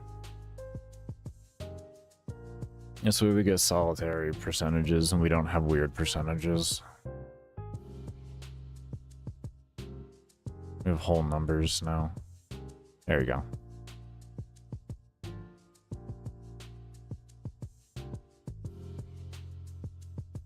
Okay. Alright, I'm gonna get myself ready for a break here. We're making some decent progress on this. Next thing when we come back, we're going to work on making this interaction better with the mouse and the slider and all that, and making it more coherent, if you will. I guess would probably be the best word for it, I don't know. Or more responsive. There's the word I'm looking for, responsive. We're going to make it more responsive for the player and all that. But that's it. We're going to go ahead and take a break here. I only run ads during my breaks and all of that, so definitely be sure to stick around for all that and help support development of the game. And I'll see you all when I come back from the break.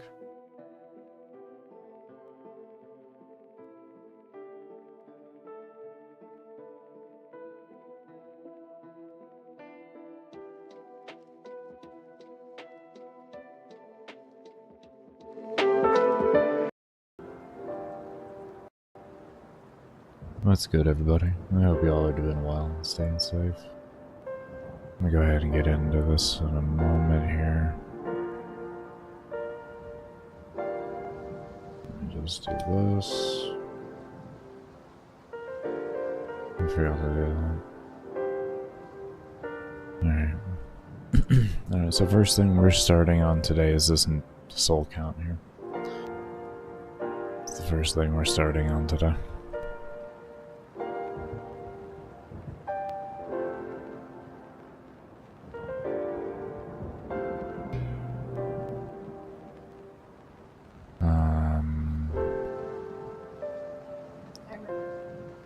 Timer. Oh, I'm not even in the right panel. If you're around for my lurking stream, you already know I had some seizures, and today's gonna be a day. But I need to get some work done regardless.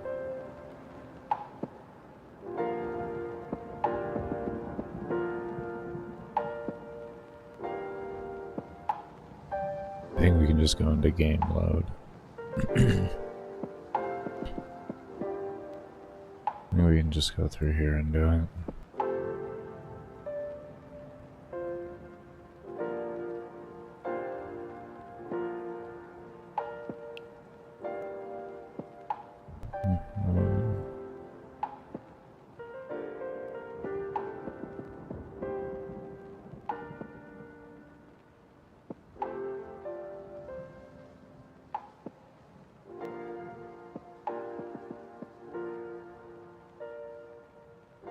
Okay, so in here, we'll just try something really easy. And we'll put a read file in here for the, for all the stats. I think that might be our most simplistic way to handle this.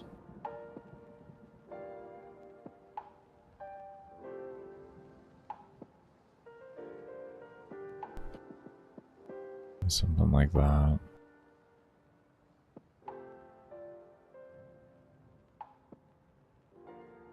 Where do I want to place you? I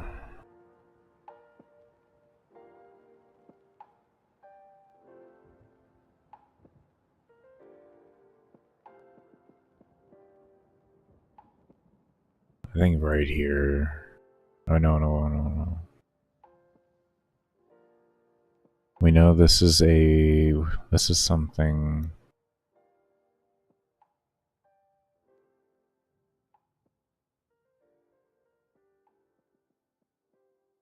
Let me see here. Deactivate. Okay, so we have it activated the whole time. Pause equals false gear. Okay, so if we're loading in these, then the player should be visible as well. So we can loop them in down here, yeah. And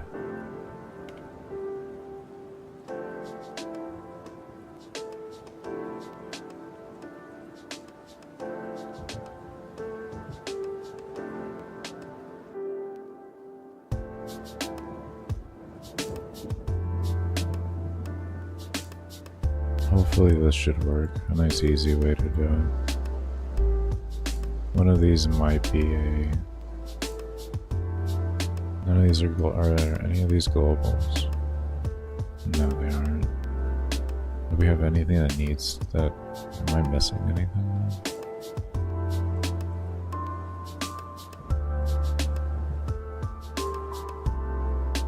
No.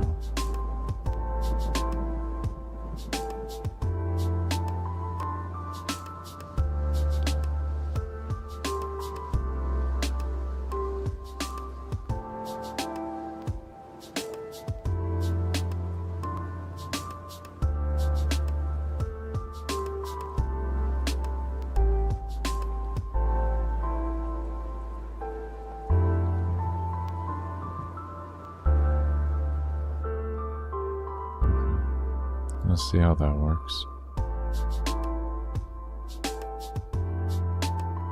Oh, let's adjust the value too, because it's saved at -100 currently.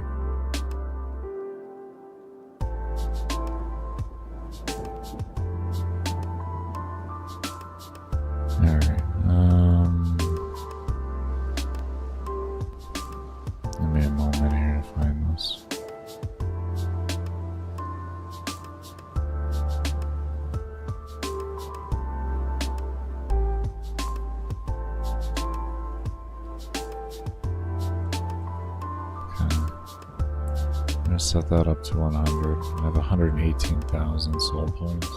Oh, I think we're okay. I think we are okay.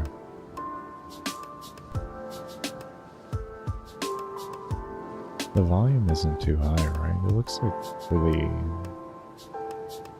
Listen to the stream real quick. The music just... Even though I have it turned it way down, it's... I think we green as hell.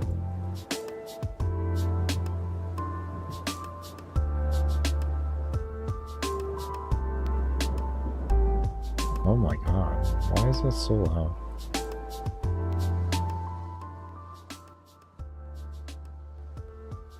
You're right here.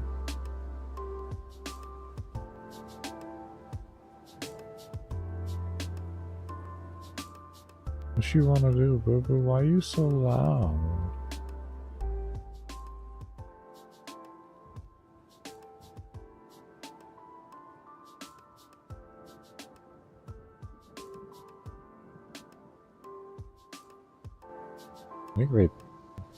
I think we got it good now. I think it's good now.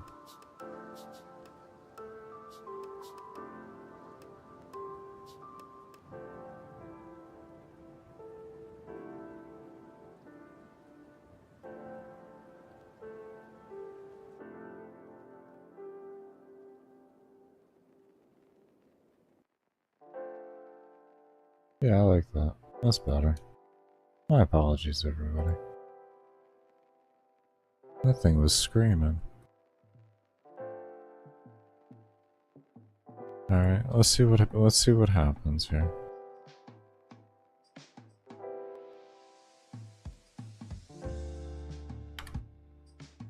Oh, oh, ah, shit.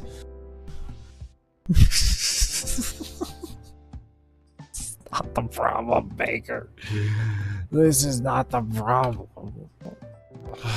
Shit. You saw that, everybody. You saw that negative 100 appear. All we did was enter in 100, and that bitch said, get cocked.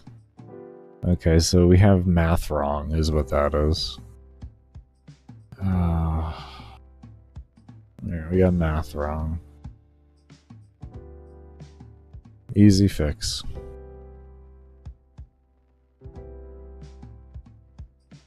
Eh?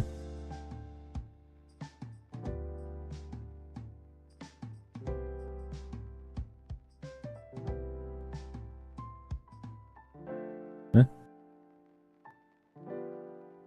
Why?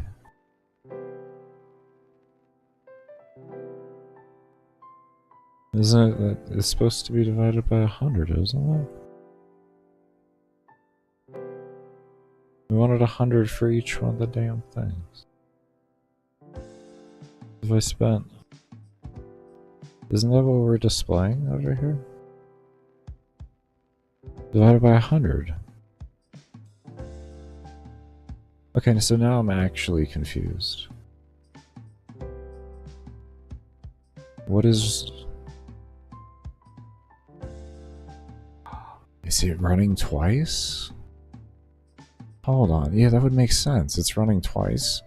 Why is it running twice? Okay. So, why are you working now? Hold on. I had to do that before because you weren't working. How are you working now? What if, so if I do this, you're gonna work? I just processed that. It's double running, but the reason why we had to put that other one in there was because like it wasn't running, but now that we had the code completed fully, now it is running. Ugh.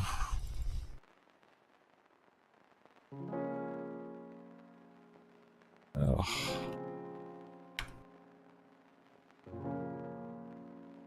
Hold up, wait a minute.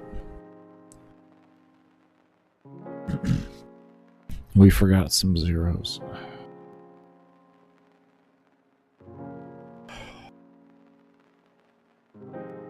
Oh, and during breaks today, Yeah, we'll just probably run one ad. I don't know. Might just do two. We're gonna stop doing the mid-roll ads though from now on. In the sense of like having them run while I'm AFK. I'll just run one when I go AFK and then one like a minute before I come back. It was double running. It was double running.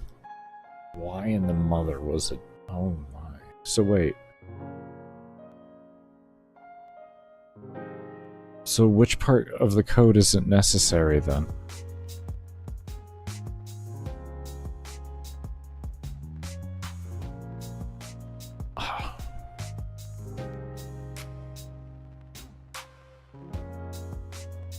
Alright, let's see what happens. Let's see what happens. Let's see if we get a reset. Let's see what happens in reset.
Okay, we fixed it. Good news, we fixed it. Okay, now that that's done.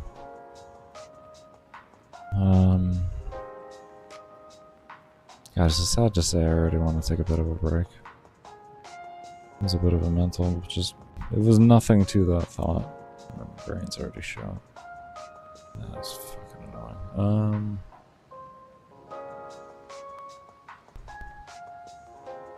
Okay, so what are we working on next with this? Well, we got that done. We have soul counter done. We need to make the other buttons. So it'd be soul tick, I think, comes next. What we'd be looking for.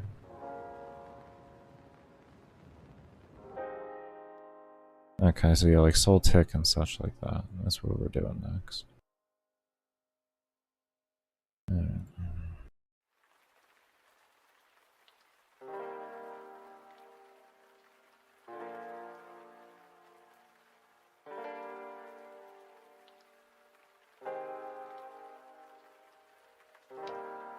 Alright, so let's just dupe this.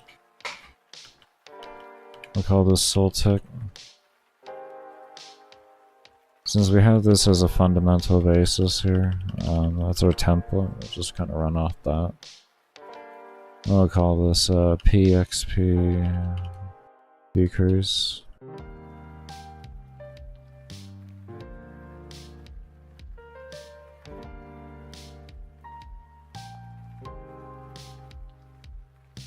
Why does my OCD accept that as okay? But these they don't. Holy shit, that's weird. Is it because of the P in the beginning? Is it because I make it a crude beginning and like things are shortened so my brain's like, you know? That's weird.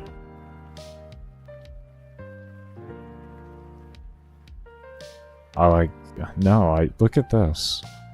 I don't get why. Why don't I feel a need to do the XP, the decrease? That's what confuses me. Oh.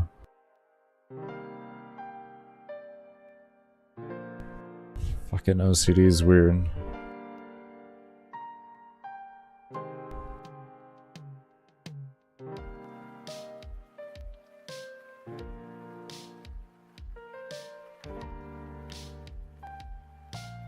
Wait, tick.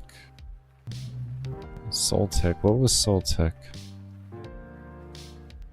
Baker, you telling me you made systems you don't exactly know what they do? Right now, no. Shit does.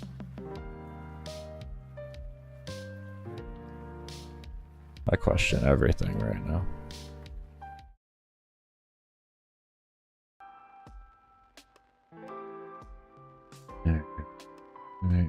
Back.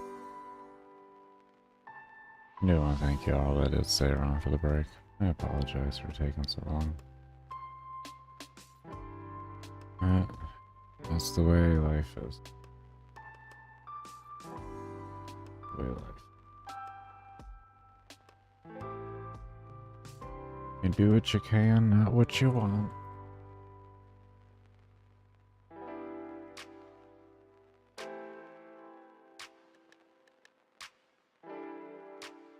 Alright, one second actually.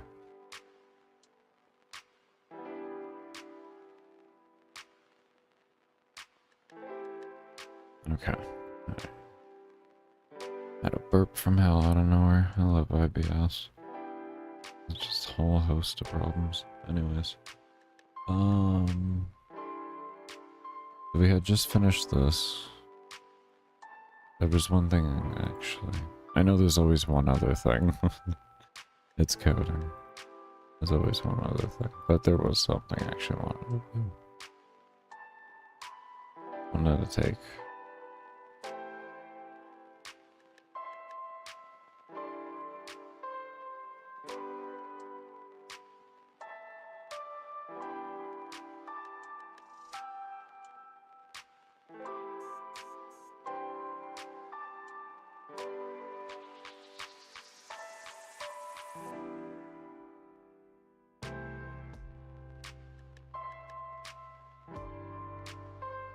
How much of the steps were even all of this?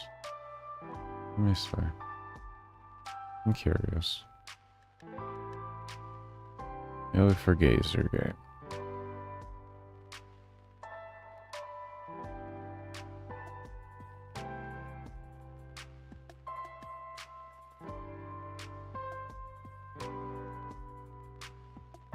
Their profile. Keep it by name. Gazer Game setup.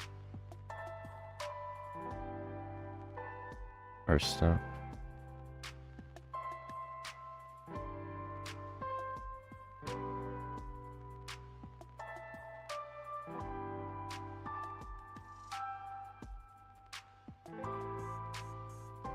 Is there another Gazer?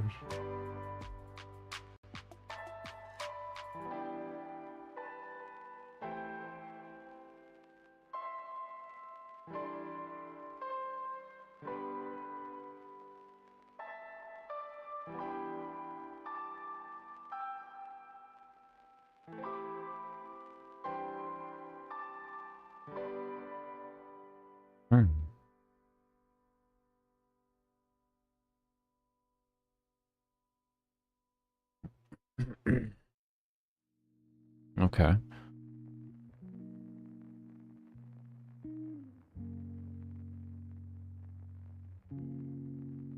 Interesting.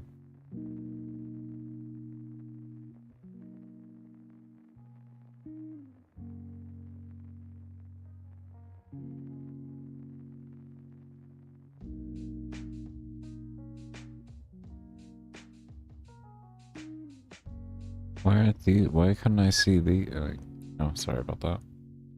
Why couldn't I see these? Wouldn't these be checking constantly?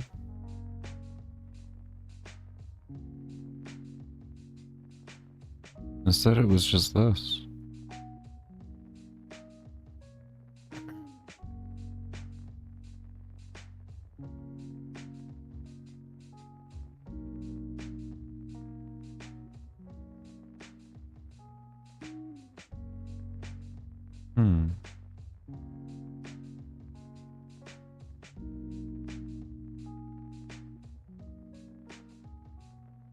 So what about this?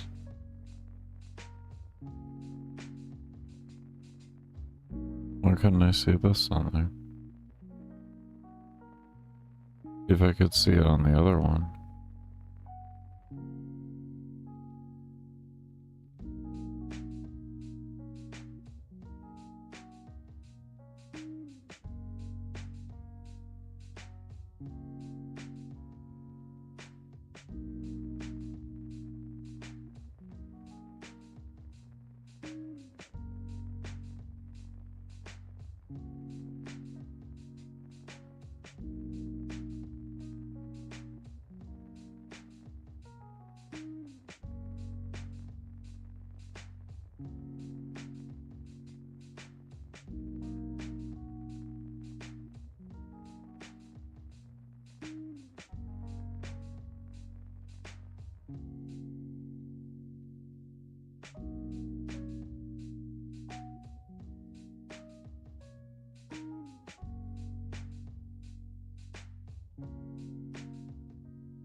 Let me see. I just want to see if I get any more mobs doing this.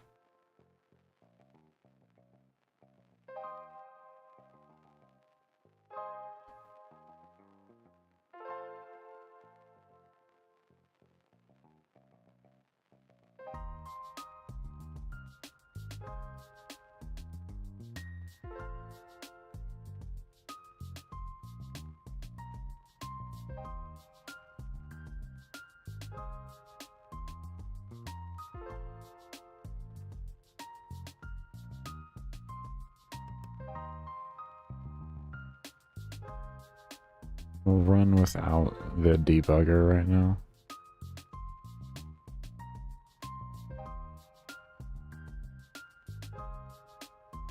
Just because we know what that mob count looks like completely.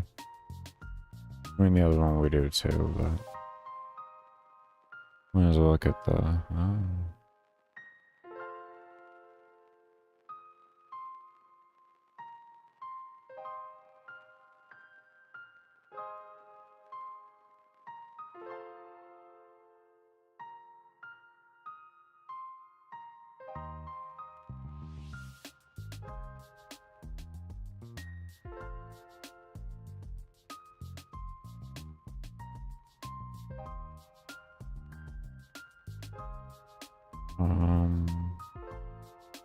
I don't...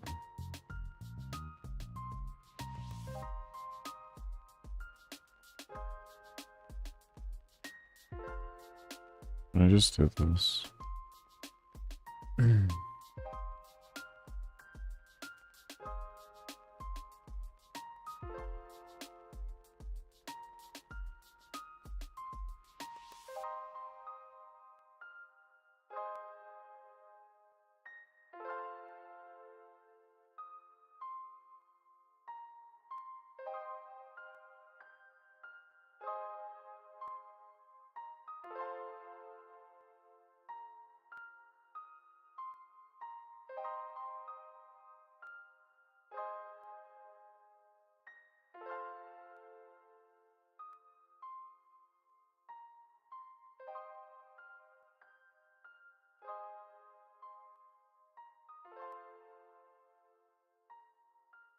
It's gonna trigger the other alarms.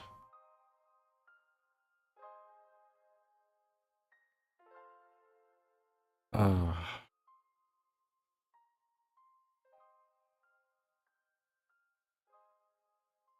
Oh.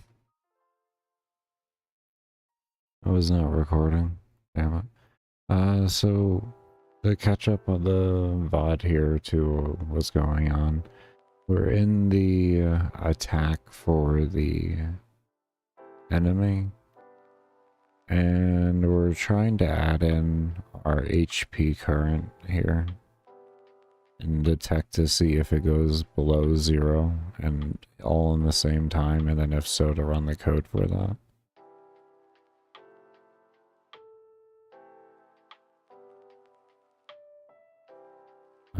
Yeah, that's where we're at. I'm trying to figure out what we need to do to make that work appropriately.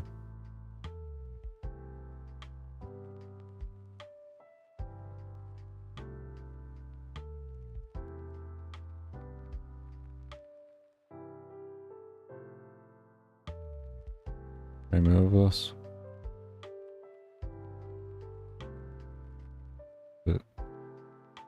Did I?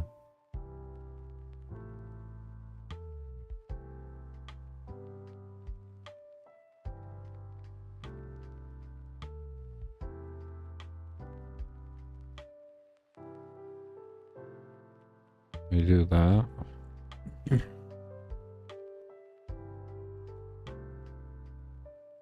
And then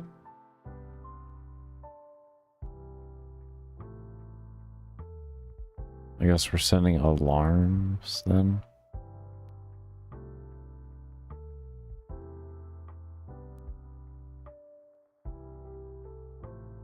And then everything else is just secured through. Okay, well, let's force this alarm to stay active so that we can get a good test.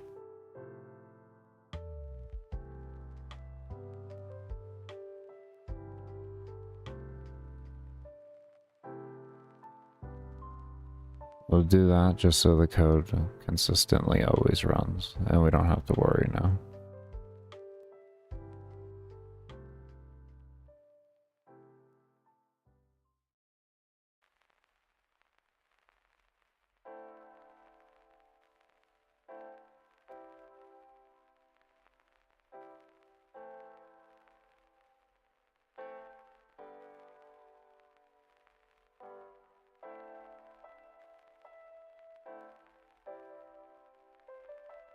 Oh, there's so much code in the save. Oh, there's so much code in the save. Or in the death. There we go.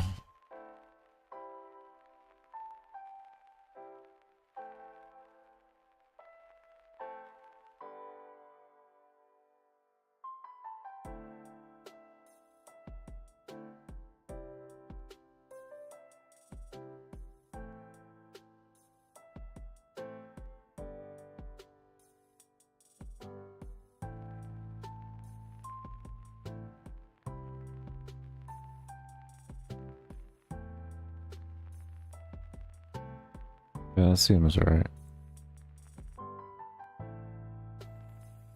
Yeah, let's see if that's somehow more efficient.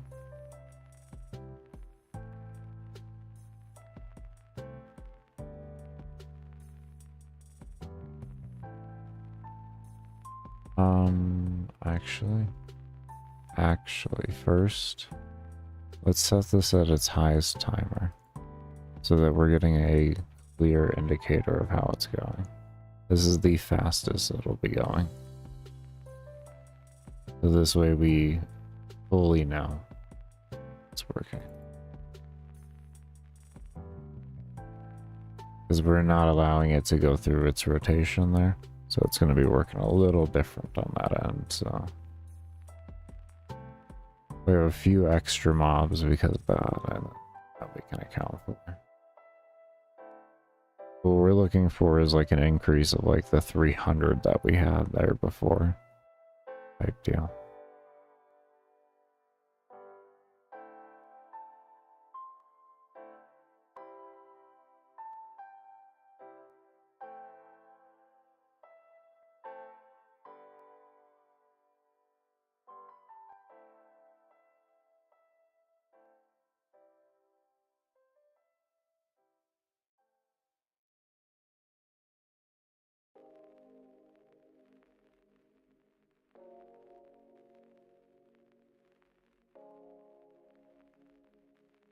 $32.05.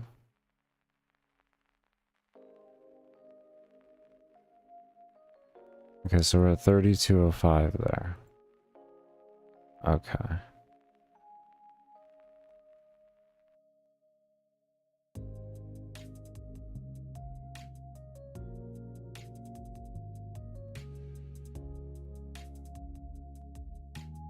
Cut that out.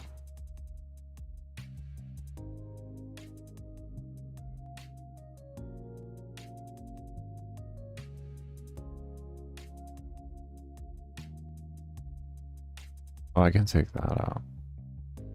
Leave it in. Leave it in. Don't take it out right now. We're trying to test.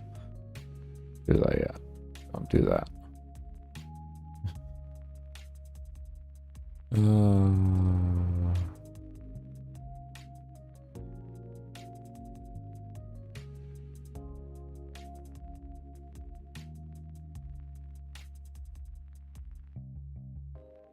Just hoping I'd be able to copy.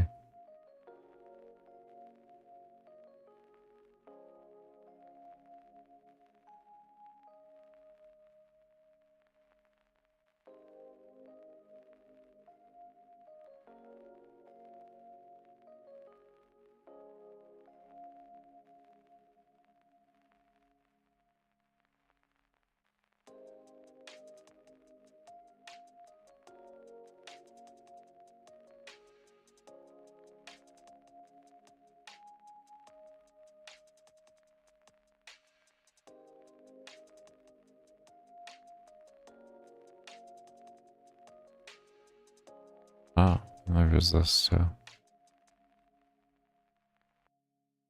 Interesting.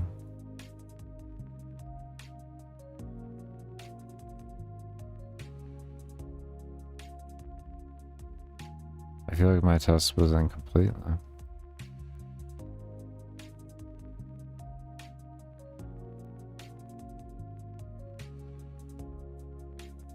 I feel like my test was incomplete now. I forgot about that alarm.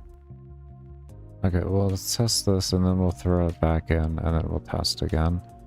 And we can set the alarms first that we need to set, then paste that in, and then worry about the stuff within there. I think that's the best way to do it. 'Kay.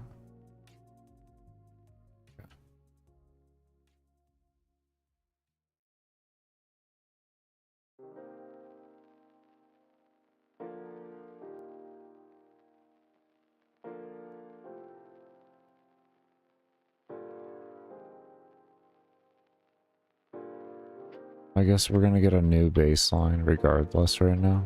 So let's just go ahead and take out that one if check, since we're just going to have a new baseline. We'll take that out.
$31.32.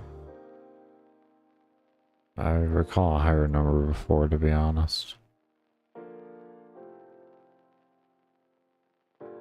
31.42.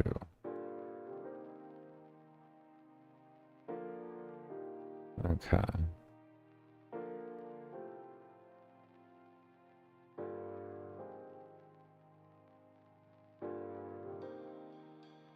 Make sure we have all of these set appropriately.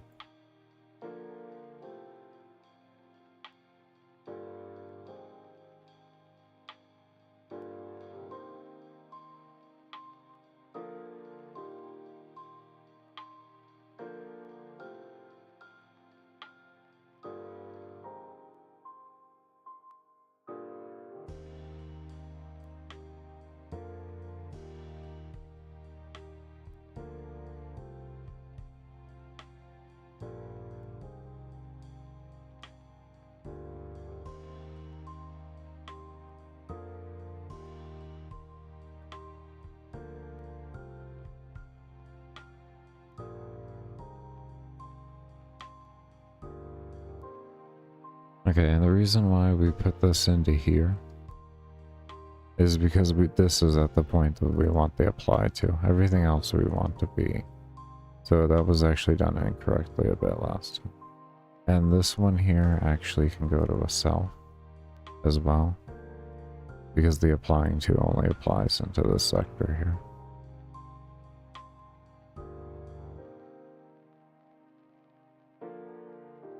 And then only that statement there. Okay, let's see what we got.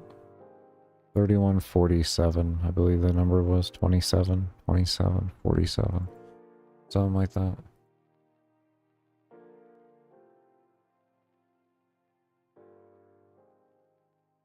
Or 31, 31.47, 31.27, it was something like that.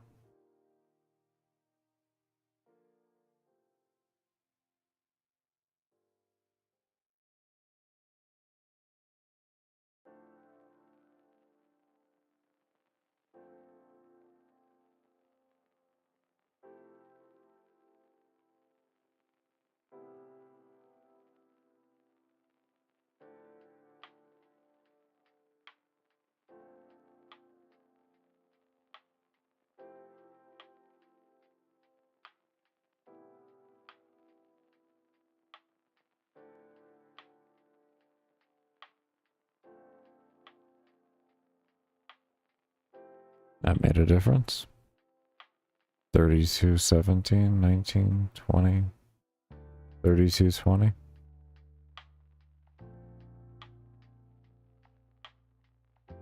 Hold on one second.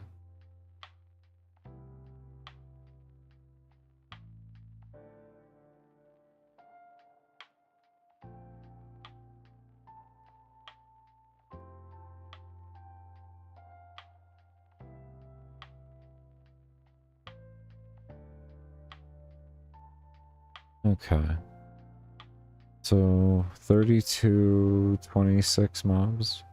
I believe is what that is there. That's what I say. Yeah, 3220 actually. 3220. Let's see if we can increase that by moving like we've done before. We're now going over to the other side here.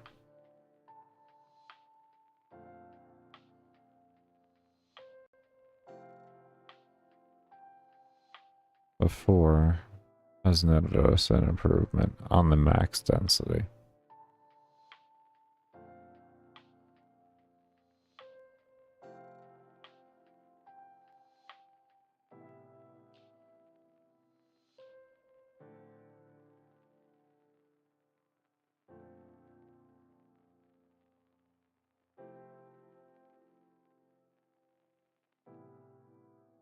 No, this seems to be that hard cap there.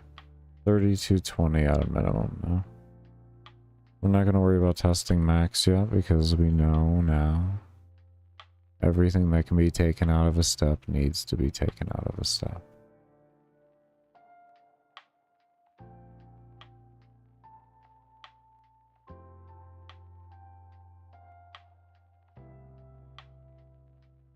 So I think I should be moving these into steps.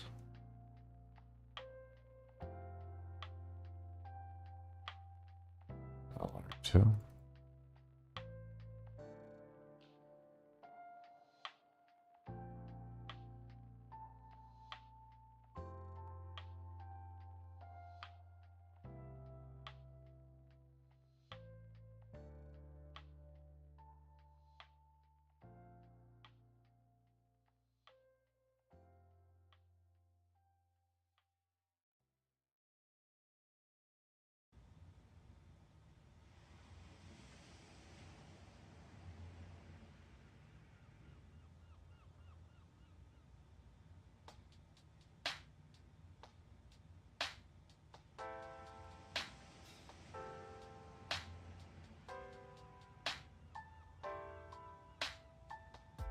Will that work correctly? Or do I want to just make this a switch? And could I make this a switch case? Well, no, I need... maybe.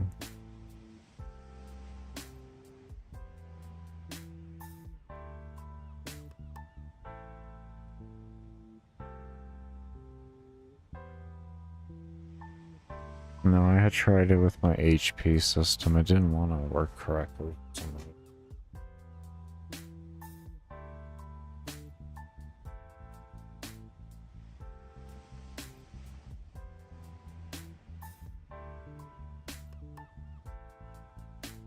I don't... Maybe... I think the debugger zoomed me in there. My bad. I'm having all sorts of problems tonight, apparently.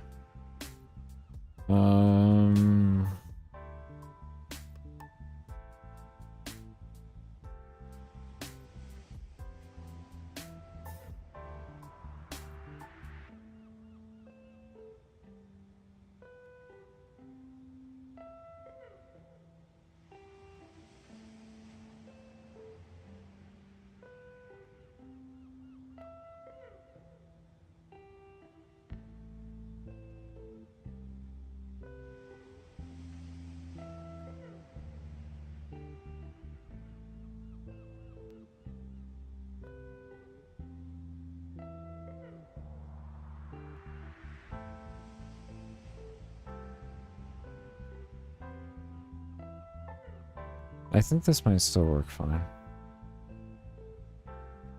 I actually think this might still work fine.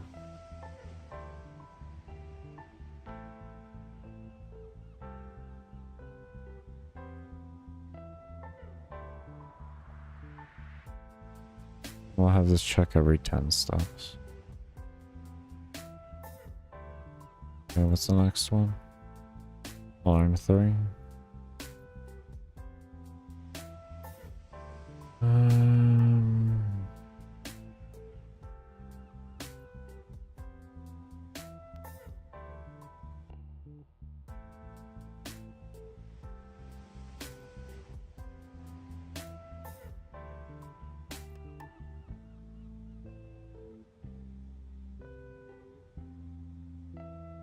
I guess alarm 4. Yeah, and then alarm 5. Okay. Just get that opened. Okay, this will be our next thing we test.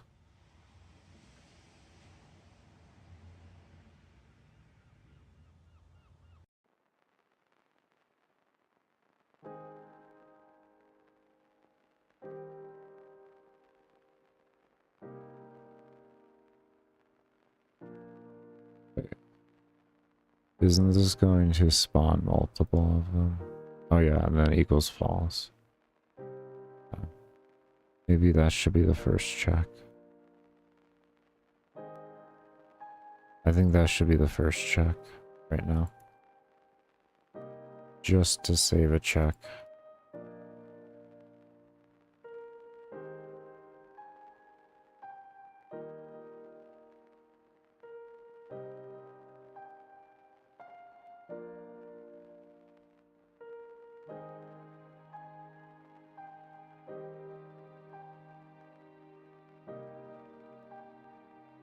That.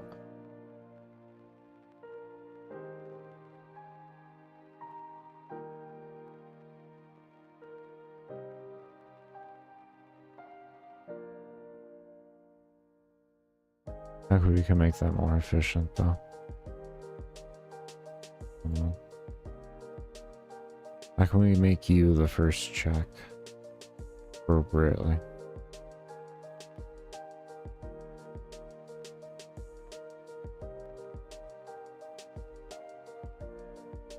I think we can make you all the way up here. Right? We take these two here. We do this over here. And then we say this here. Like that.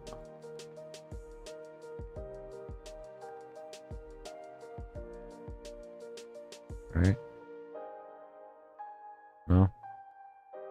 No? No, that doesn't feel right. No. No.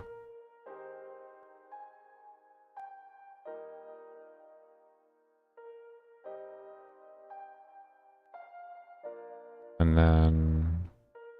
Okay, I guess we do just run. Okay.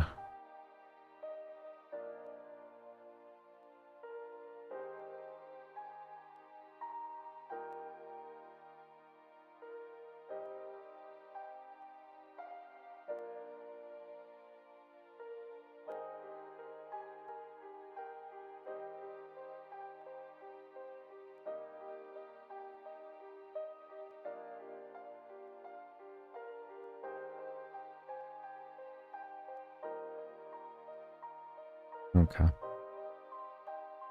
Yeah, that becomes the most efficient way to do it. It's not too drastically different, but what matters is the least amount of checks to achieve what you're... Because if it has to check here and then here, instead of just here to here, like we're adding a step for no apparent reason whatsoever. And like the whole point of doing this is literally to gain as much efficiency as possible. So if we see something, we definitely should take the time. Definitely should take the time.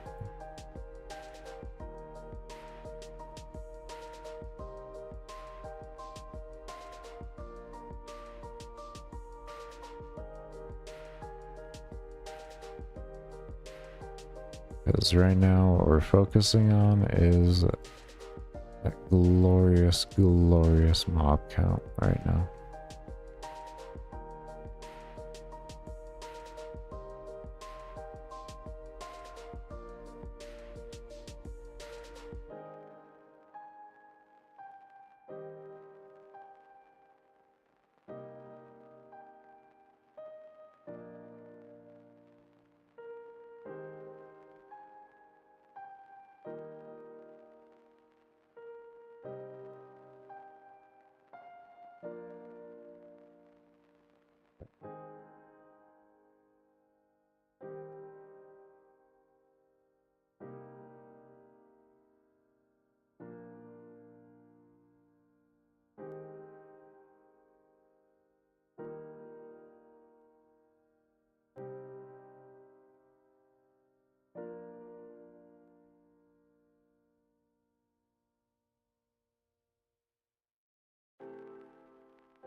We're gonna need to make sure every alarm actually triggers.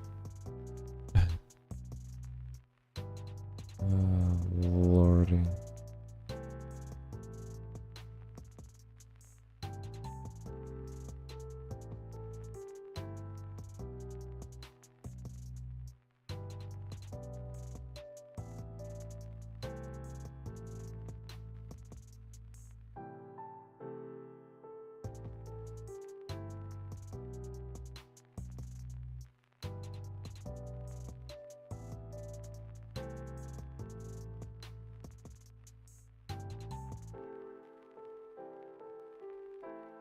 I don't know why I just didn't do shift there. This is where we're at, though. This is where we're at.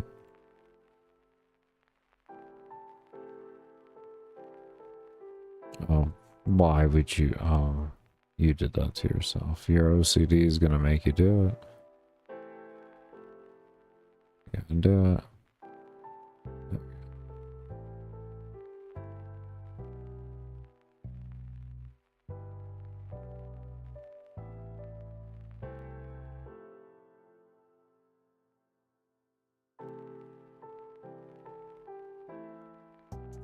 2 just to get them going as soon as possible. That's always important.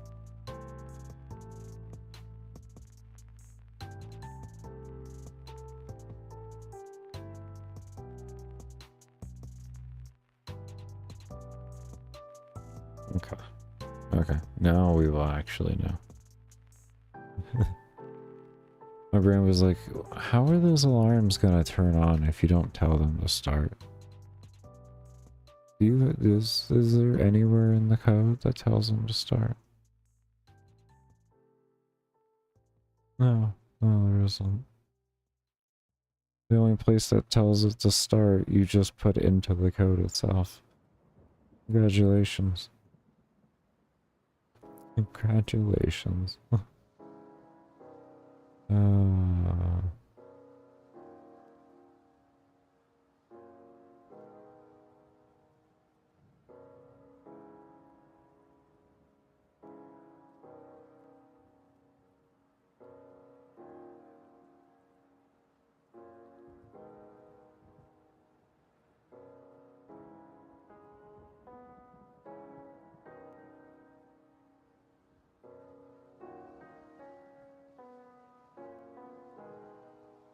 3178.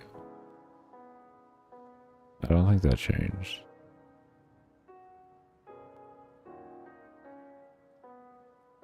I don't think that changed. Maybe a little bit. Maybe a little bit. Nothing crazy. What about a top end, I guess? Let's go to our little spot.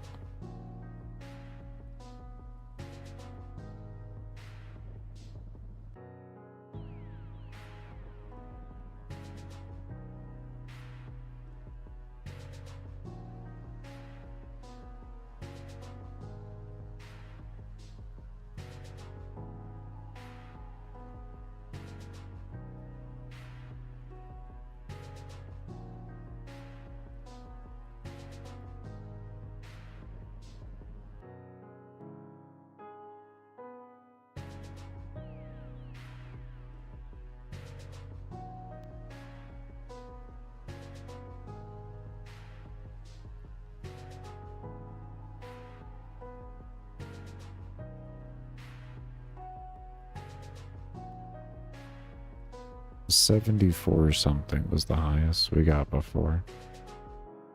See what happens. But we had to move. We had to do 2 movements for that.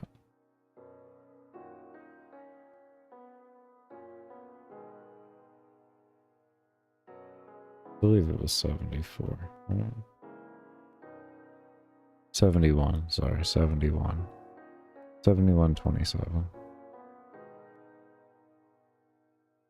So far, looks like without even the second movement, we may beat that. There's 7,000.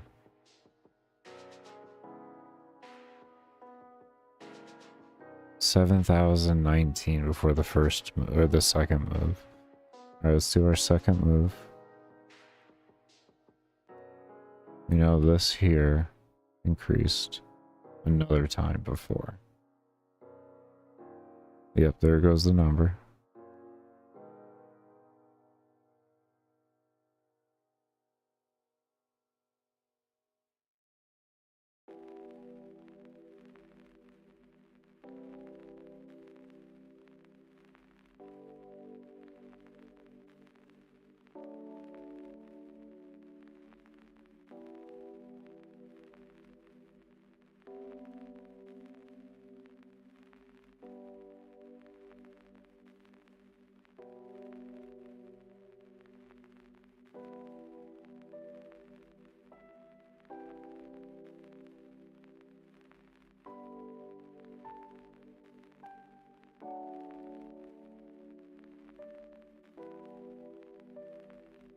Come on.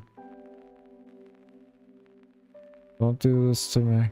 Don't be more inefficient. How? How are we more inefficient?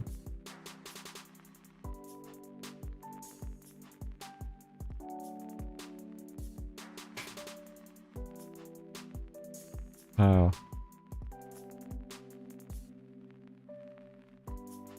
Alright, one more move. We did do 3 before. Maybe I had one more increase with it. I don't. Oh man.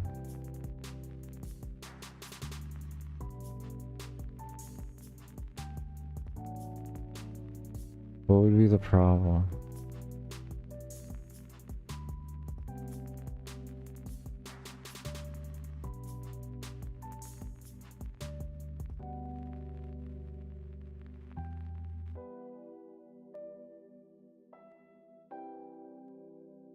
Maybe something to do with the alarm that we set up in the NPC?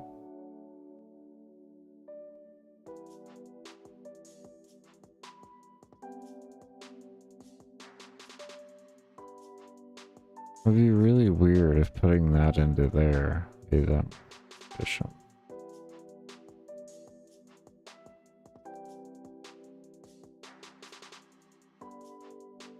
So it runs in every 10 steps instead of every step.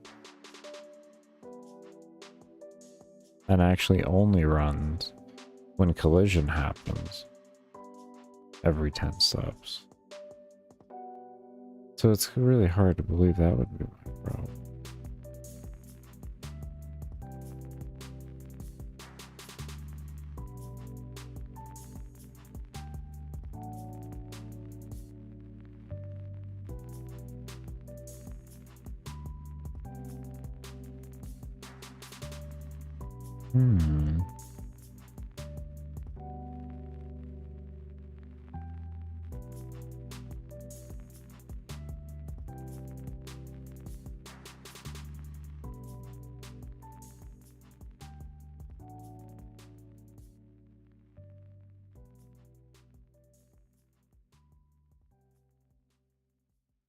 That's interesting.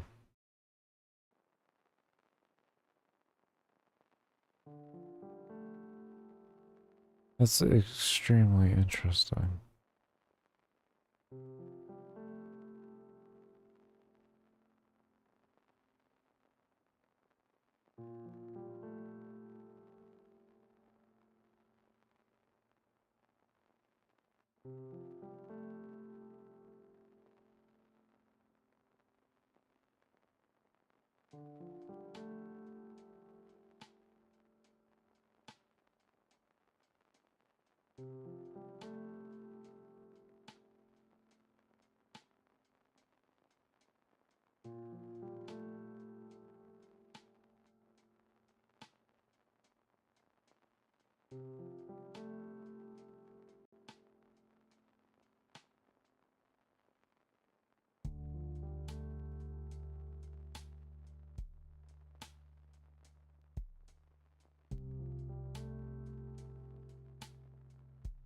I'm a bit confused on this is my option.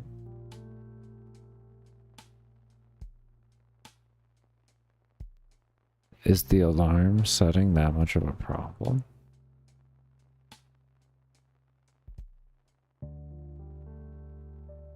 Like, is that's seriously the issue?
Let's see what happens here.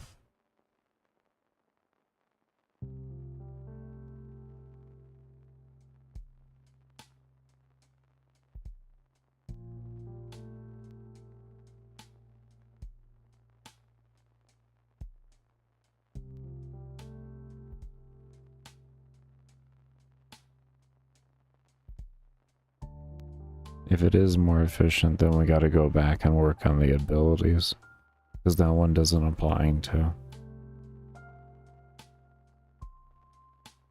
This is either the applying to, or it's the alarm, which I more would lean towards the applying to. Yeah, 3266 now. We are more efficient here. It is the applying to. Applying to is a problem. 3266 at a minimum now. Okay, so applying to is less efficient than actually telling it for the individual thing to do something. Okay, understood. These are little things that you don't know about until you really do nitpick testing.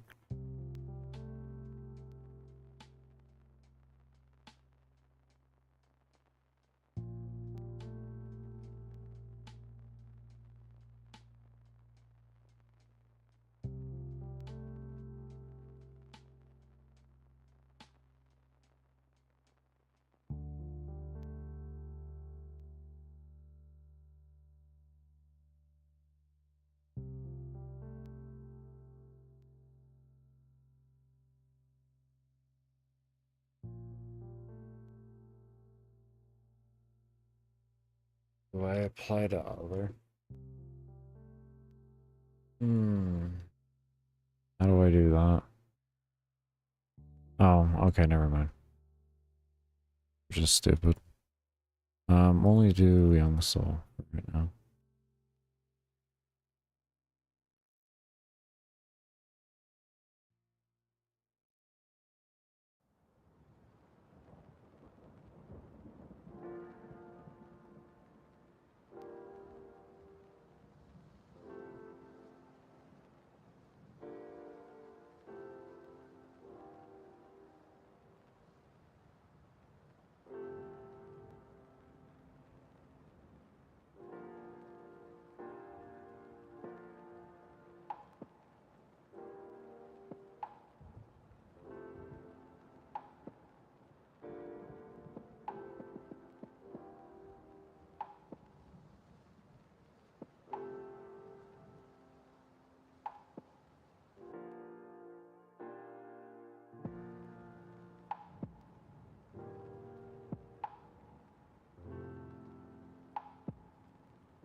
I just do it this way? Or do I have to actually call the individual other? I might have to do other, but we're gonna see.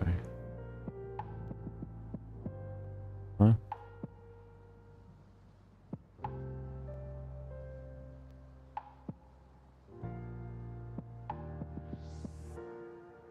Okay.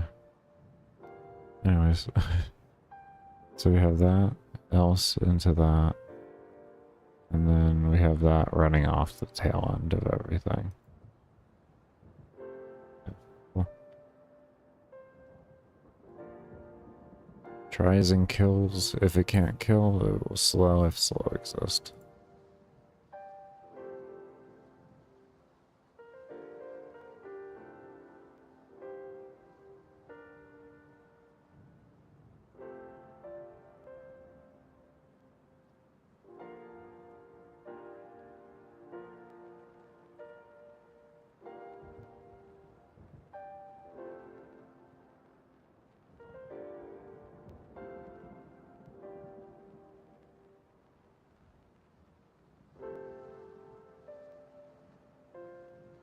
I don't even think they're destroying. Which is max distance doing that right now. Good. More collision. Okay, 1548. Okay. Not good.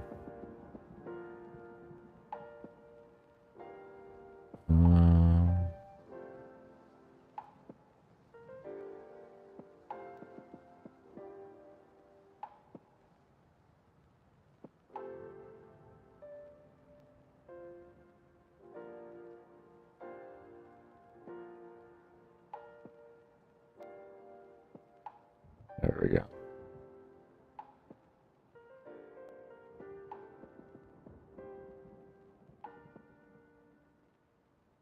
Does not look like. Looks like we may have to do other. Use them.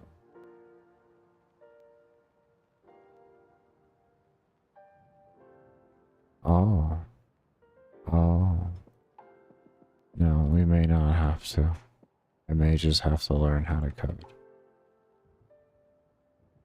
I may just have to learn how to code. Good news.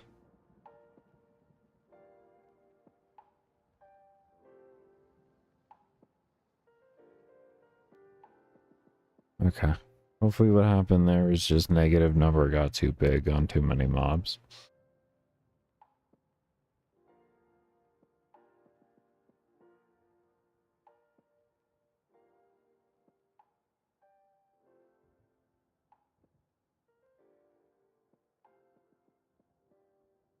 I don't know.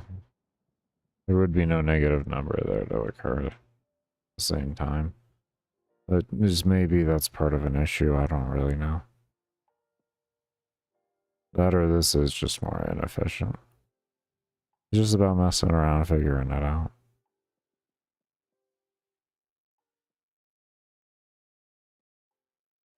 Yeah, 1518 again. Okay. So this... What if I did... Oh, what if it's applying to everybody? What if it's applying to everybody? All the instances. All of them. All of them.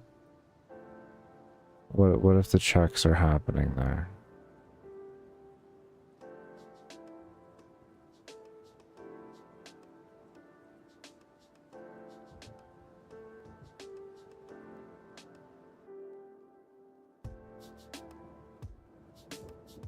It's not doing any damage, but this is checking every instance.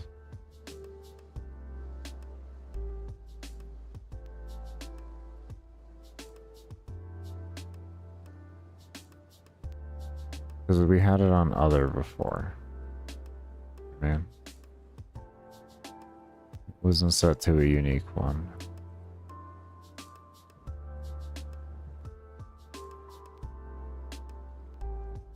Other.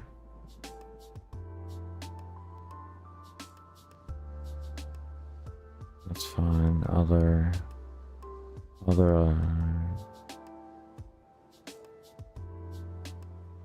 Okay.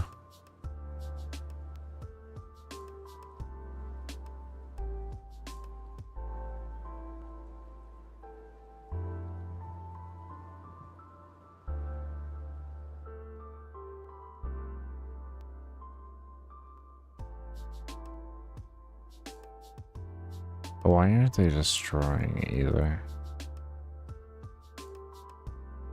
That is another thing.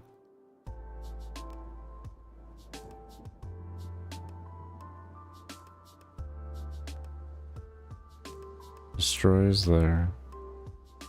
Destroys there. Doesn't destroy anywhere else. Oh, well that's because... Yeah, well obviously it's not going to be able to. I guess to be fair, we've been doing all our testing without it destroying. Not like the code hasn't been running like that. Maybe that's why I had that free destroy in there. Maybe that's what that free destroy was.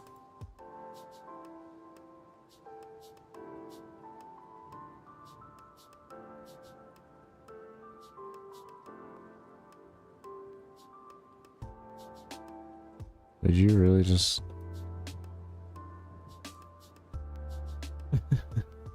Yeah. About that. About that.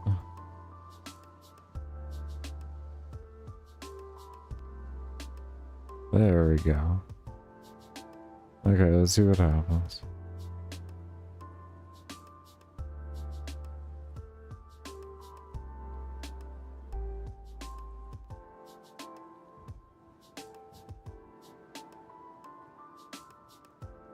There we go. Yeah, that was the extra delete in there. It's the extra delete in there.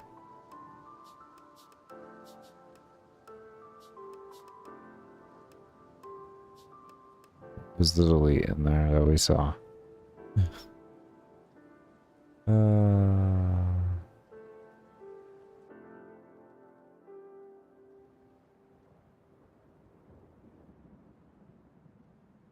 3074. I think this is too many sends for it. I think it's too many for it.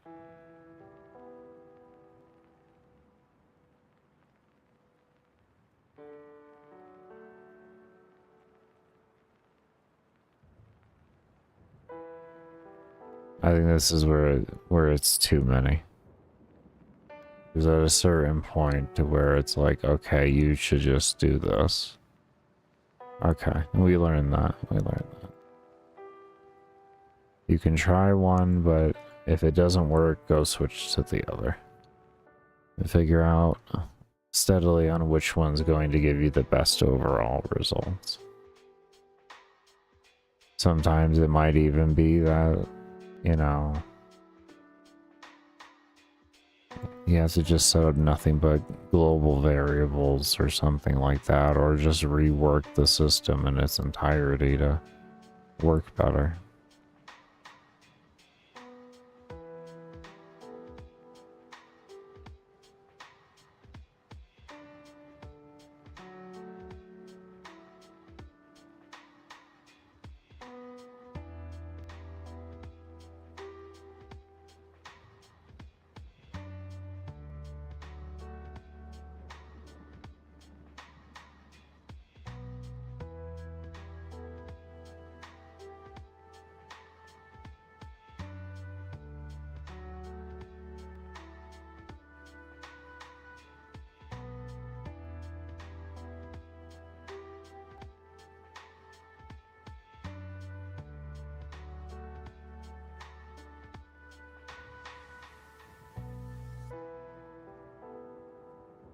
Okay. We're going to call this good on optimization. Okay. We're just going to accept this is where it's at.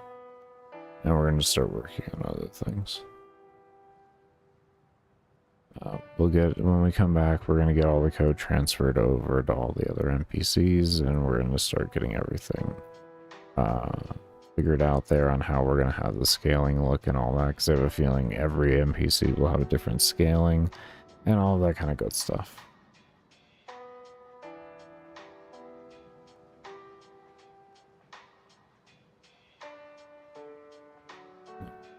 Very happy spot. It's at least 3,000 mobs on a min count. I can't complain at that with my computer.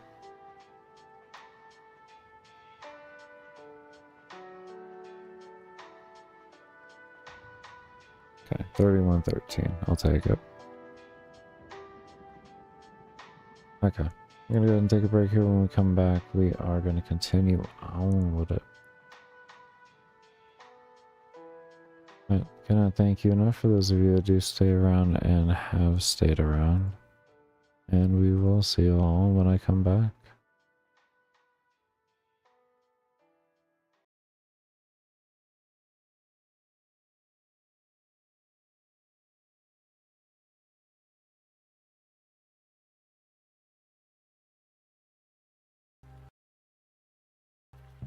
Or I'd rather just be safe.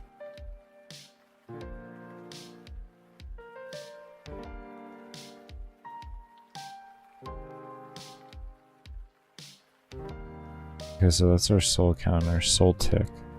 Okay, so this is the tick rate at which this occurs. Okay.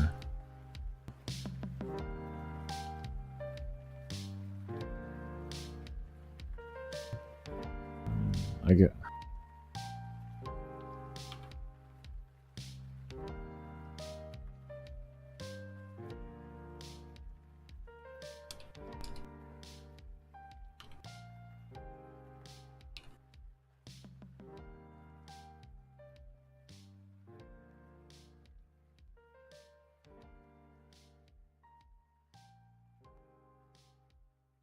I think that makes sense to me. I think that makes sense.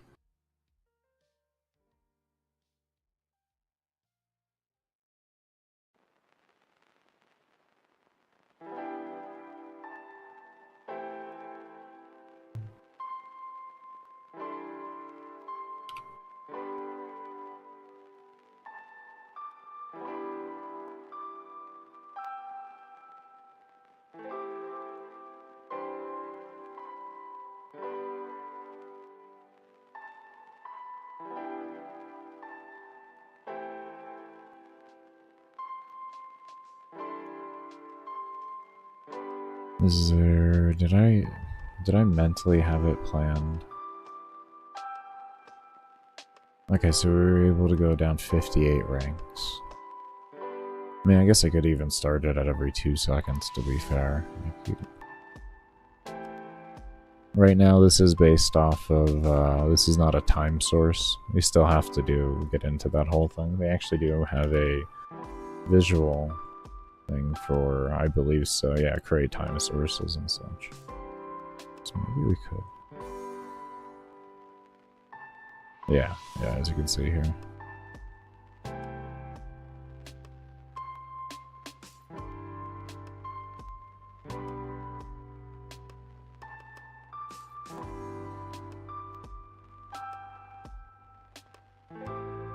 Nearest after. Interesting. We'll definitely have to look into all of this. I can kind of just look at it and tell what it's doing here, but... Callback is what's going to happen whenever you achieve what you're looking for. Arguments are going to be different things that you can argue for the reset to occur, I would have to assume, or reset into. I don't know. Fight on that. Target parent, obviously. Target would be whatever the target variable is, and if there's a parent for the whole thing, it would... Okay, a parent time source. Okay.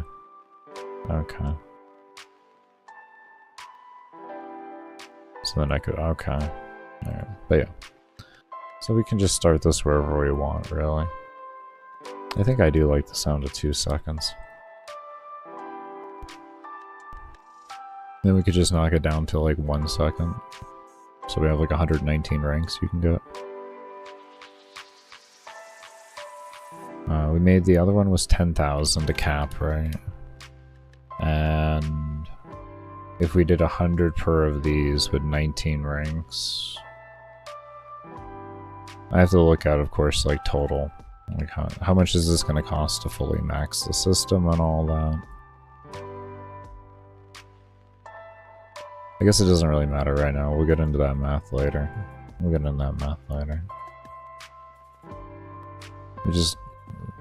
Let's have it do what I want it to do. We'll just say 100 for right now because it's a good baseline.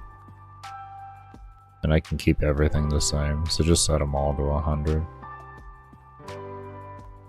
They'll probably end up being a good number too anyways.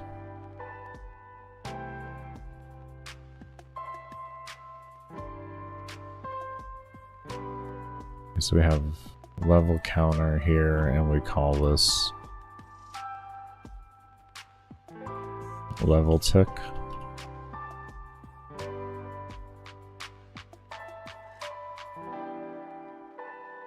Level tick.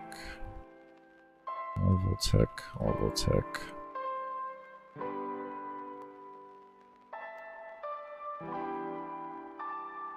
Level tick.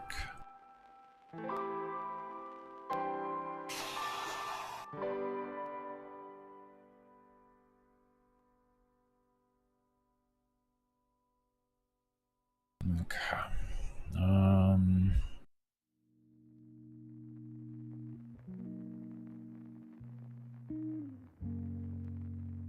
Alright, I'm gonna go ahead and take a break here, everybody. When we come back, I'm gonna continue on with this. Alright, let's get back into this. I am just completely dead today. Anyways, we got the error to stop. So we're going to continue on from there. I just want to get a quick little look at it. I should have looked at it while I was in there, but that's where we're at. This comes up, and then we can enter in a number, but that kind of goes haywire, so we're figuring out that. Okay, cool.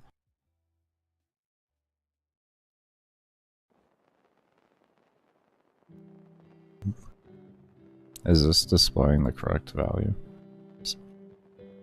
There it is. There we go.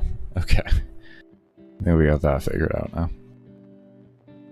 I figured it was something dumb like that.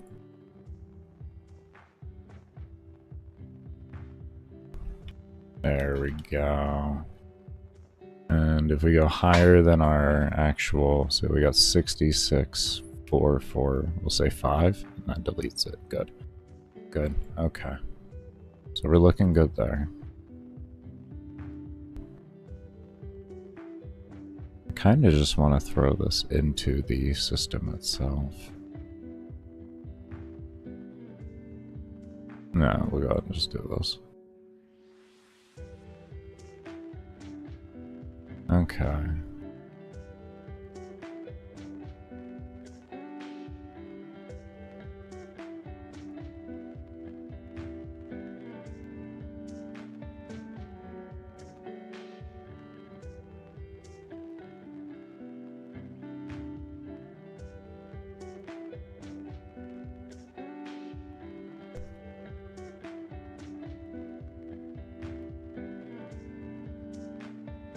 Okay, so what we're going to do here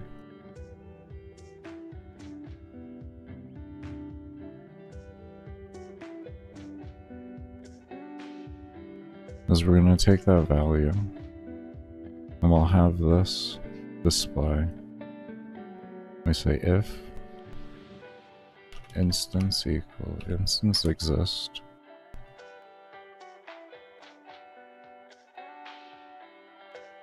scale input equals true.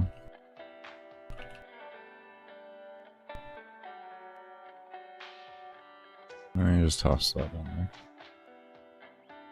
And then what we can do is let's see, each point was 1,000 we were going for. Yeah, it was 1,000. So divide this by 1,000, like that.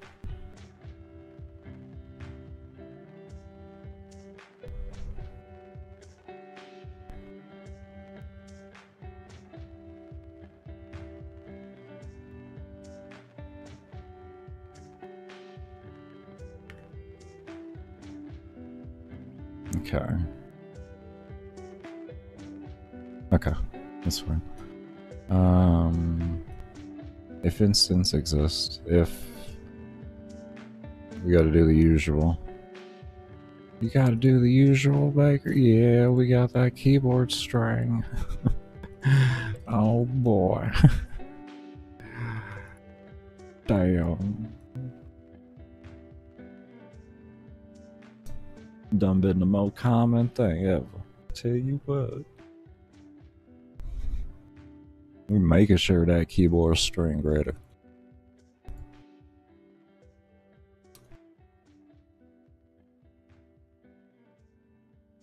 Huh?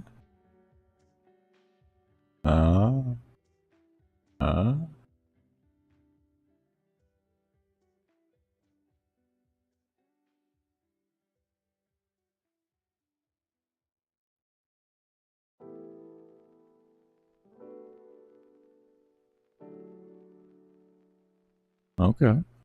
We're getting there. We're getting there.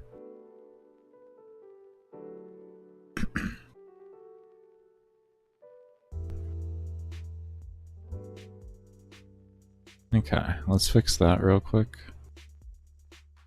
What you fixin', Biker? Well, there is one thing here I'm fixing.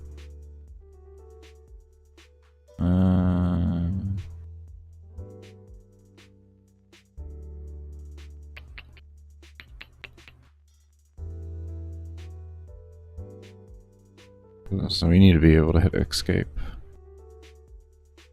and not unpause the game.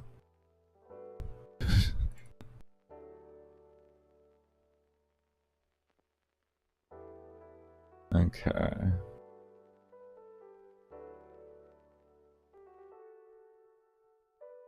don't think I need that back, so...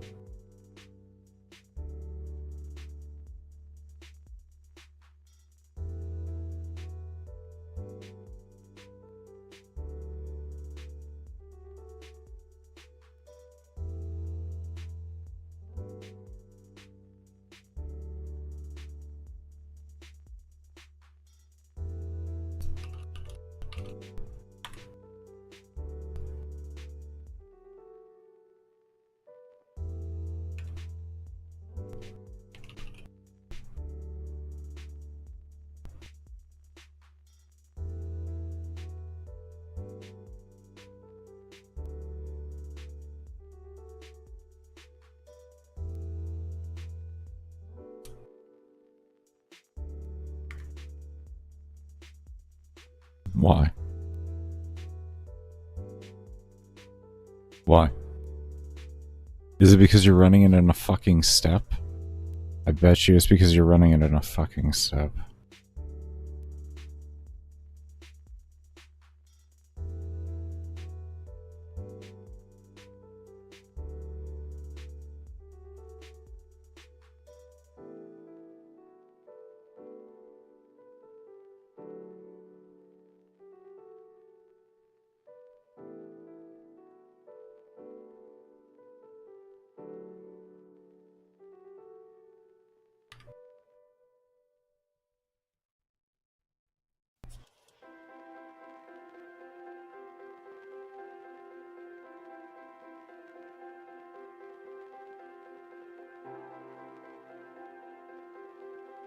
No? That wasn't the reason.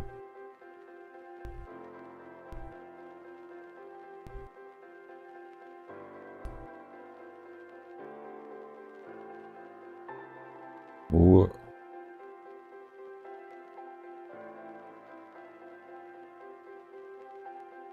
Oh.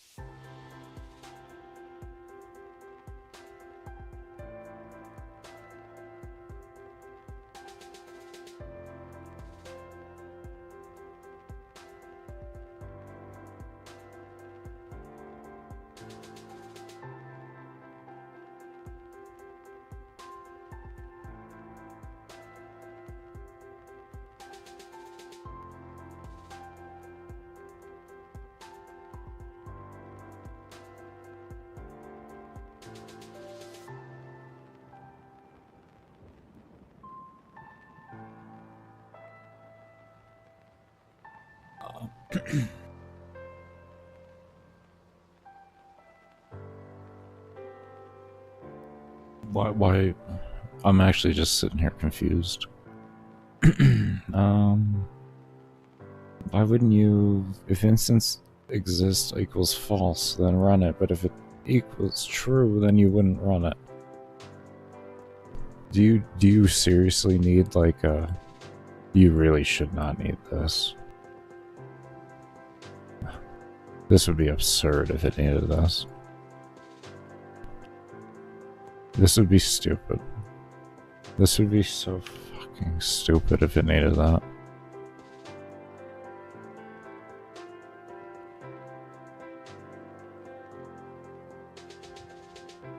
Let me make sure of something here. When I click this, what is it?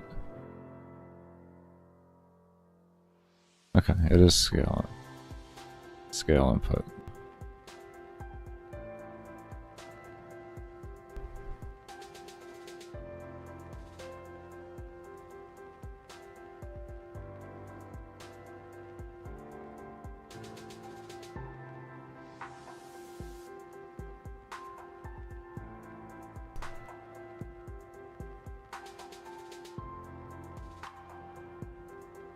Huh? Is there something else in here, like, that does this?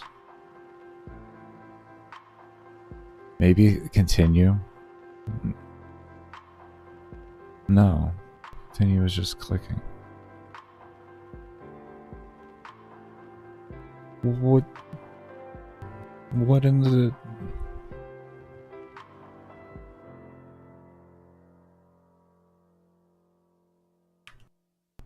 Yeah, I'm gonna take the code out to see if, like...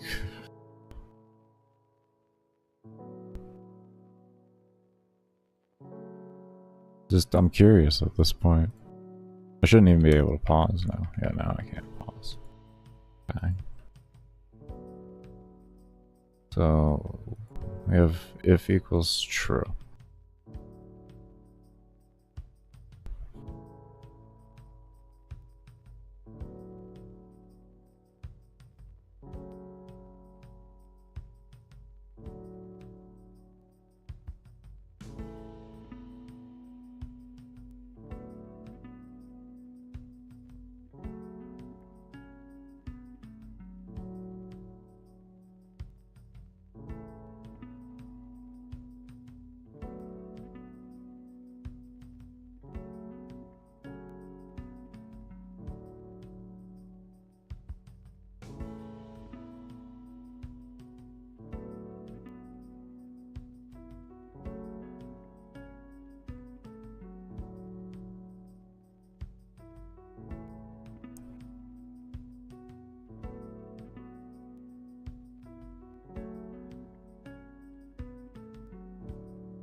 Is it because it's in the else and it's the second one, so it reads it the next step over, which means it's already deleted, and we have to place it in the beginning?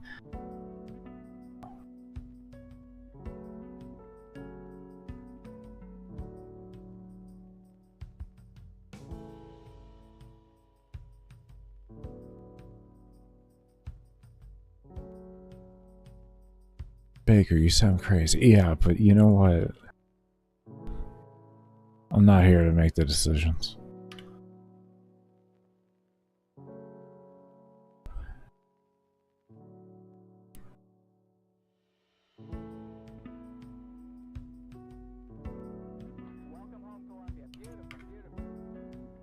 Fuck. Fuck, I was so hoping. Why? Why? Why do you do this? It's there. It exists. What do you want? What do you want? What do you want? Do you want a variable? Huh? You want a variable? Let's make a global variable here for everything, all the clicks. We call it global level changes.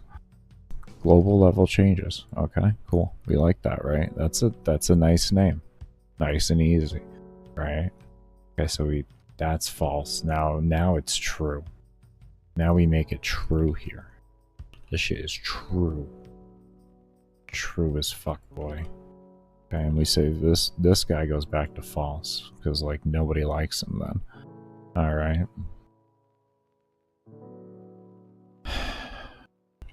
And then we come over here. My brain is fucking melting. And we say like if equals false. Yes. If that equals false, right? And then what is this? What do you do? Okay, then you go down here to false. Okay, that's fine. And then this. Yeah. And then that equals false. And then this does that. And yeah. Let's see what that does. Can you work for me? I want to see you do this, and then I'm going to change around it a little bit more.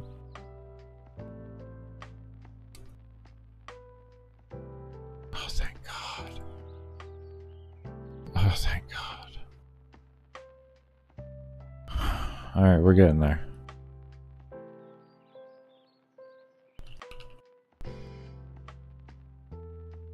I swear to God, if you do it now, my brain is going to collapse.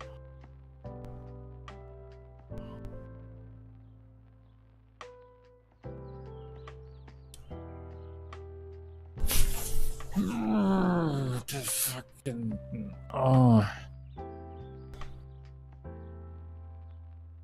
because it runs in the next step and you've hit the fucking.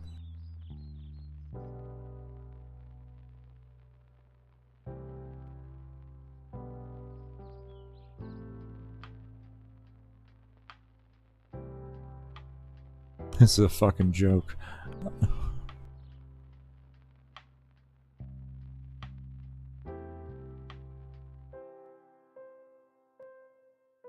This is a fucking joke, right? I don't. No. Listen. We're not. Jesus fucking Christ.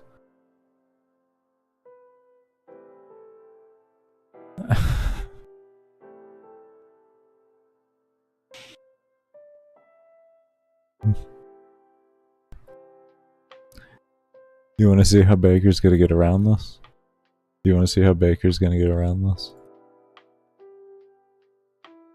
He's gonna get around this.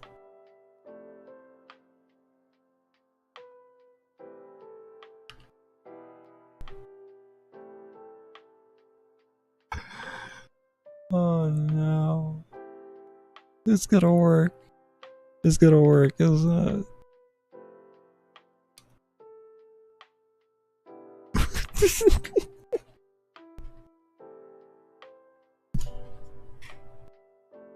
You fucking stupid engine.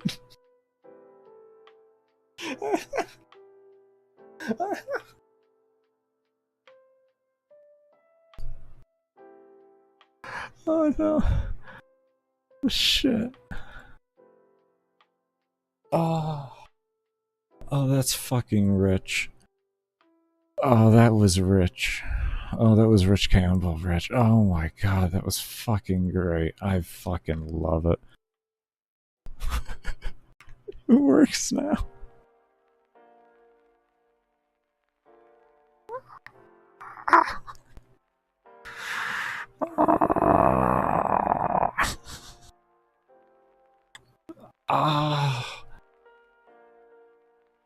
Alright.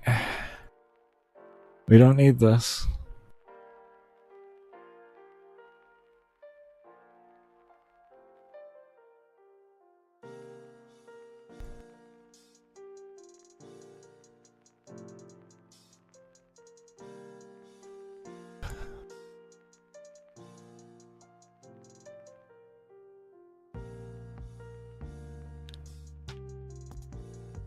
I feel like this is a fucking joke being played on me right now.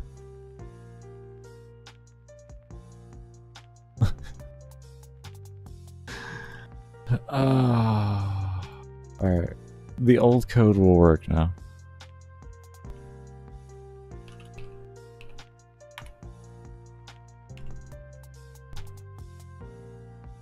You know why it'll work?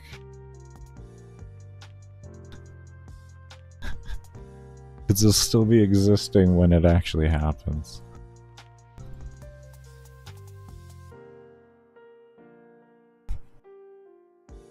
Stupid.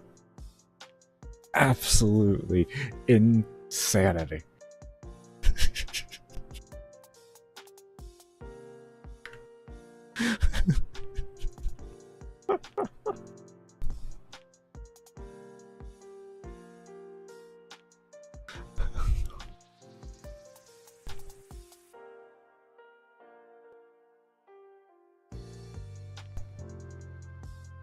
Give me a moment. I'm gonna have some water.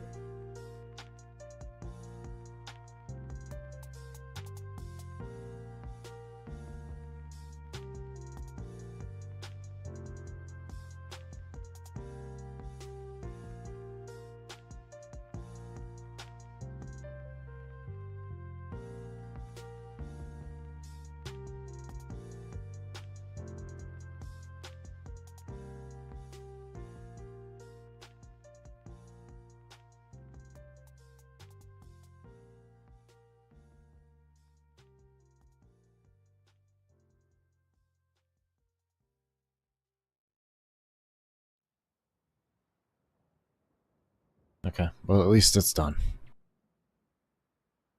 At least it's done. Alright, let's continue on. What have we do? I hate to say that took like all my brain, but that took all the brain. Anyways. Oh.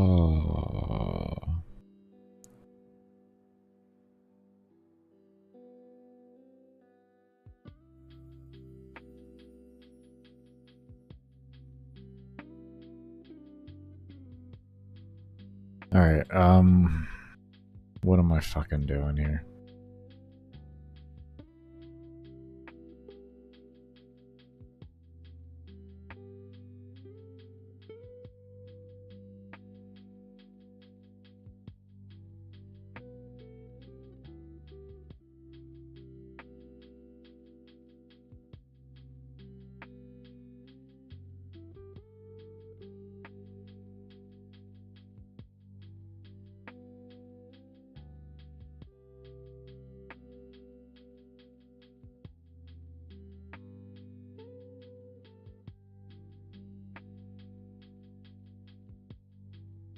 Okay, hold on. A few things we're doing. So I can clear up those alarms. Object level stats, right? Okay.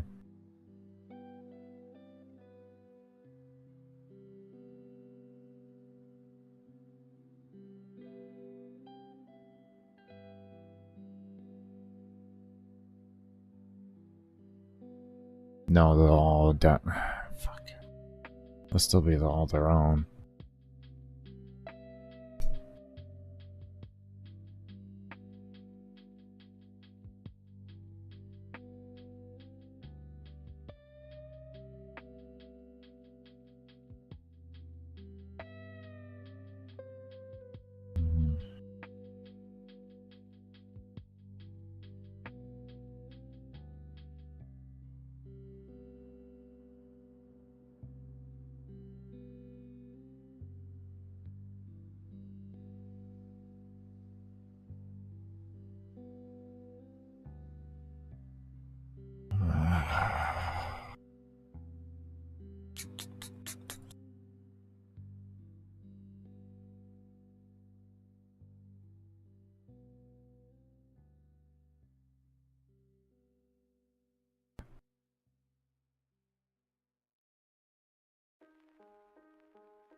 I'm gonna do it.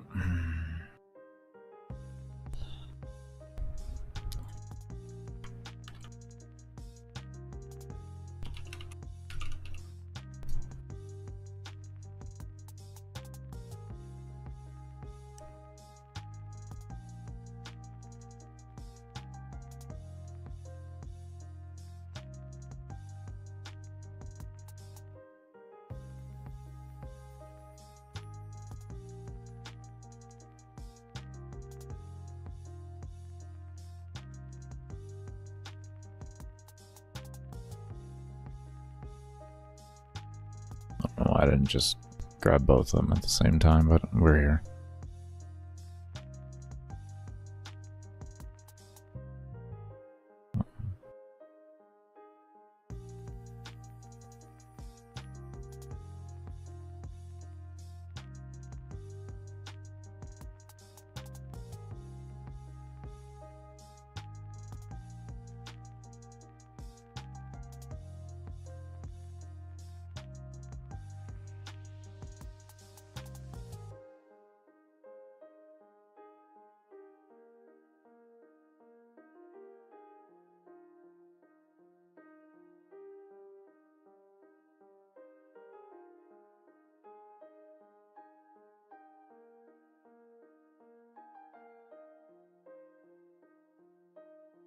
Hold on to those for me.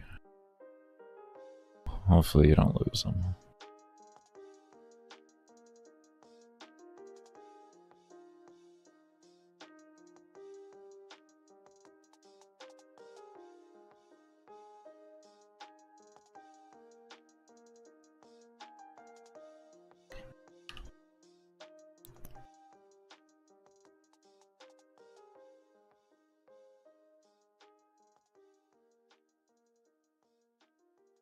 That's a big change. We need to make sure everything works correctly first.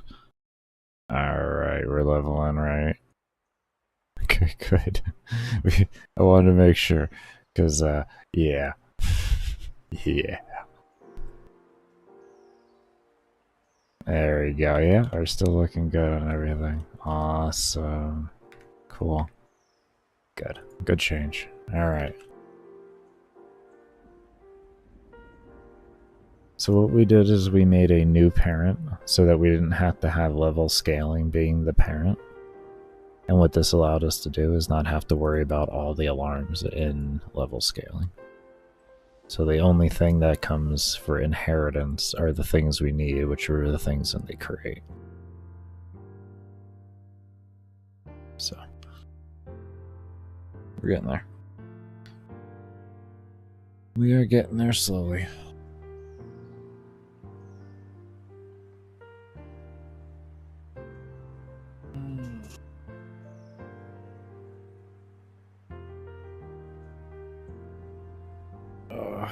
I'm gonna go ahead and take a break here.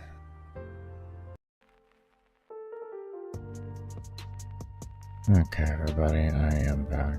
I do want to thank you all that did stay around for the break. I know we're not following the next break thing, but it gives me an indicator on what's going on. And yes, I know I didn't run another ad. That's just made y'all wait longer. I wasn't gonna do that and stuff.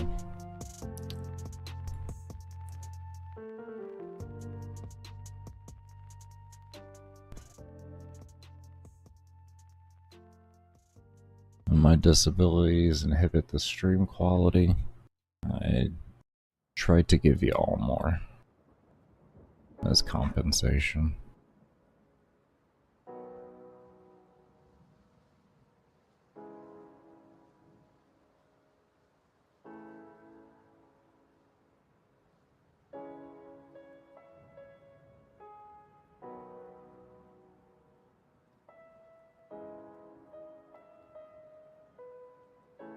Okay, so we had this as a baseline, and from here we were figuring out the map. We were figuring out math from here.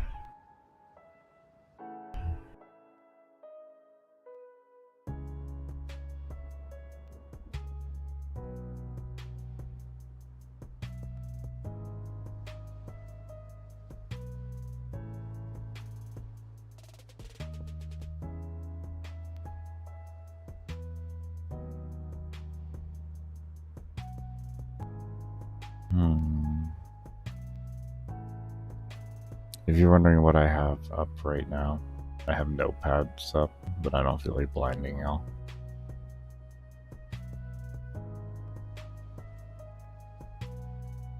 Baker, why don't you get something different? I don't know. I mean, I personally have the night filter on my computer, so like it doesn't really bother me.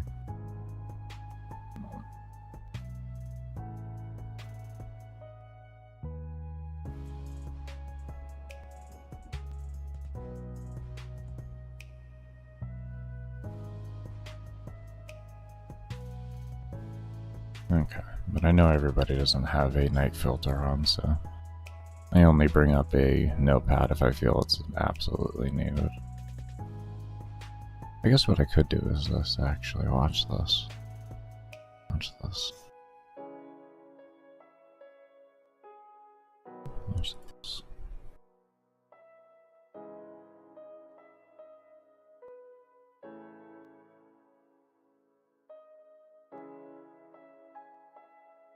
Oh. Okay. So we have our values here. I'm just going to go ahead and copy these and paste them in here like that. So we have our values here. And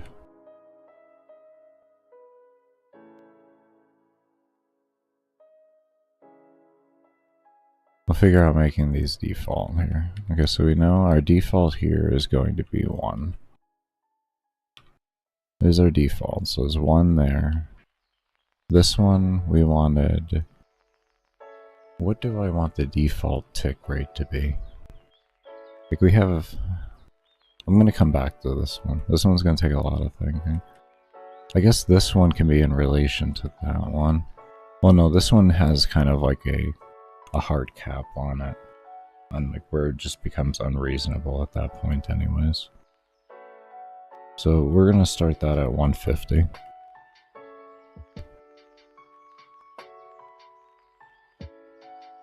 Because I believe 150 is a reasonable amount. Let's go back and load up real quick and check that out.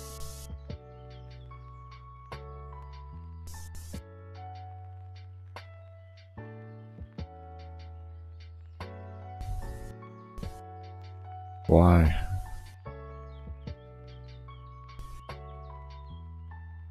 Why? Listen, just don't worry about it. We'll you know what? Fine then. You want to do it like this? We'll do it like this then. Here, hold on. You want to be the pain in my ass.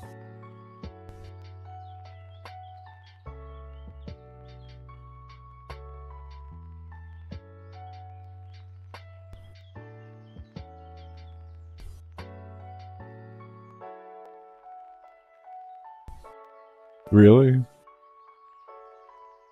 Oh my god, that's supposed to be the script run. Do you want me to tab it over? So even if I... Oh my god, so it's not gonna make a difference. I have to make them vars? Jesus Christ, that's annoying.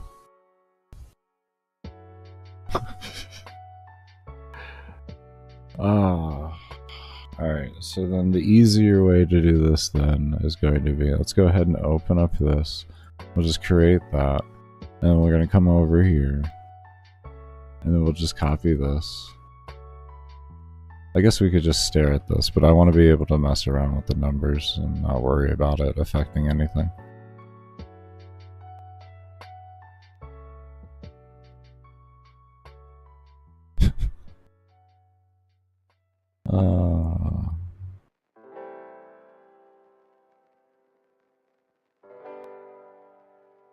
Unreal.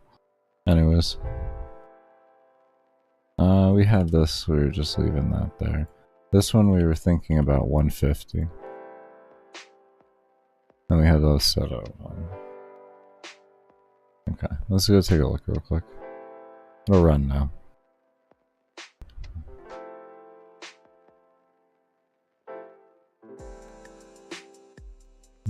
That's typically why I just use Notepad, but wanted you all to be able to see what I was like working on and everything.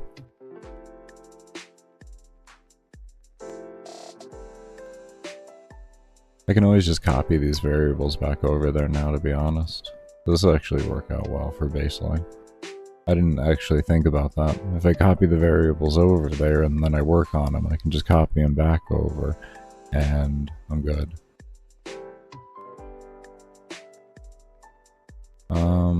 Let's change the rate at which fast. Hold up here, I need to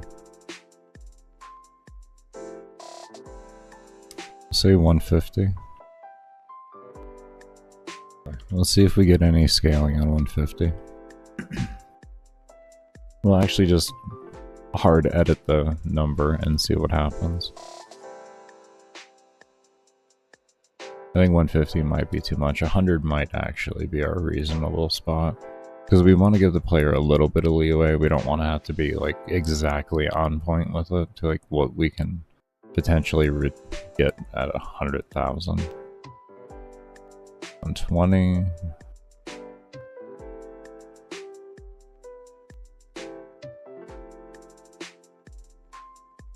Yeah, 100 seems reasonable.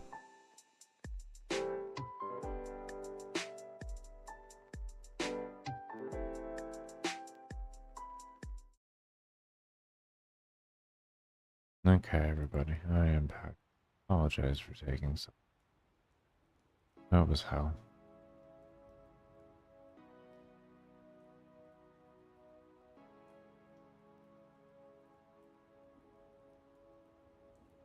Alright.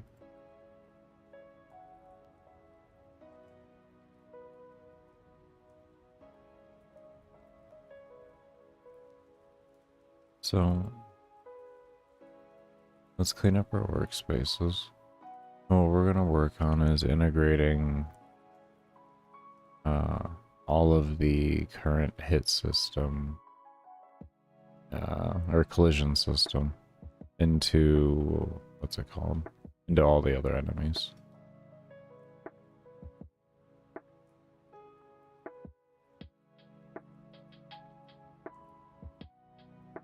I should have cleaned these up before, but this is where we're at.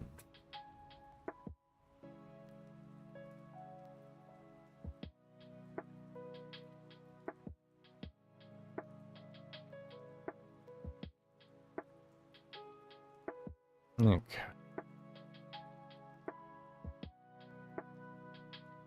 There we go. Okay. Yeah, we have our empty workspace. So right now, oh, there's this. We have our template done. Now we transfer.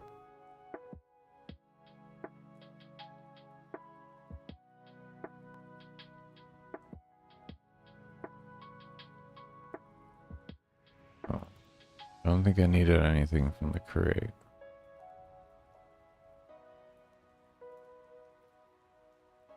No. No, we did not need anything from that, so that's good. We needed alarm 11. We needed this. This was inheritance, that's fine. That one and that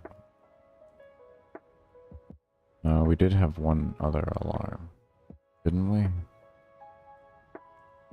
Can I move something else and do an alarm? There was something with the steps. We'll look into that. Oh, I have to change the interaction in with the steps. That'll come after. We're gonna do this first. We're gonna do this first, and then we're going to. I don't know why I'm whistling. We'll do this, and then afterwards we will work on everything else with it. So right now, we need to make an alarm. It was alarm 11. I want to delete that. I want to inherit this.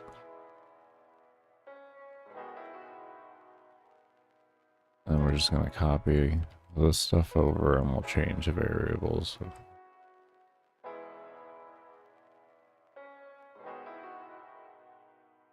Okay, so there's that.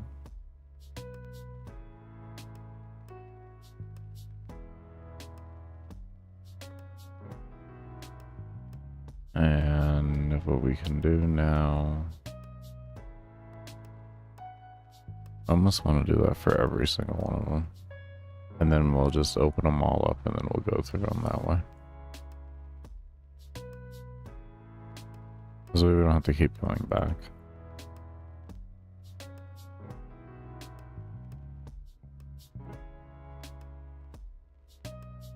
You know, honestly, let's copy alarm 11 too instead of making it.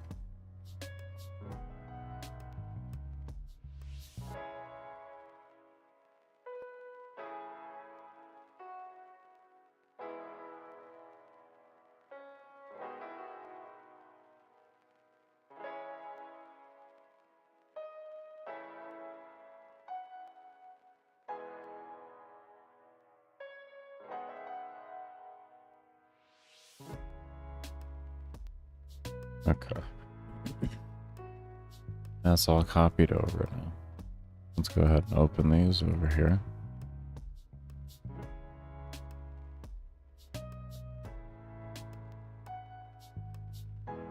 Just so we have a more open work area. We're gonna start over here.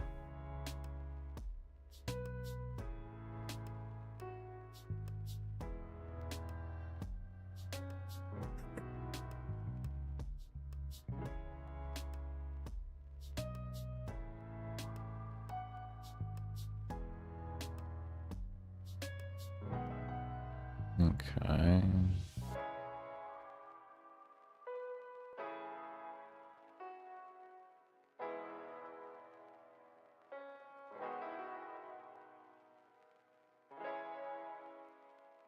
Copy that. Paste that down there.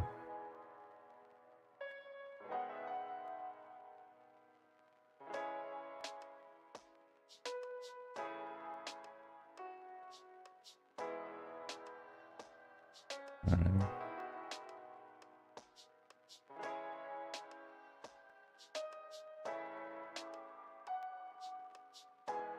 This is one reason why I always work kind of hard to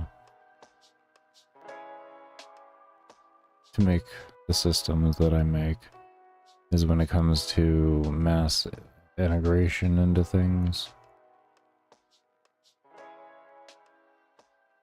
I like to always make it as easy as possible. There's nothing worse than having a just terrible day of that.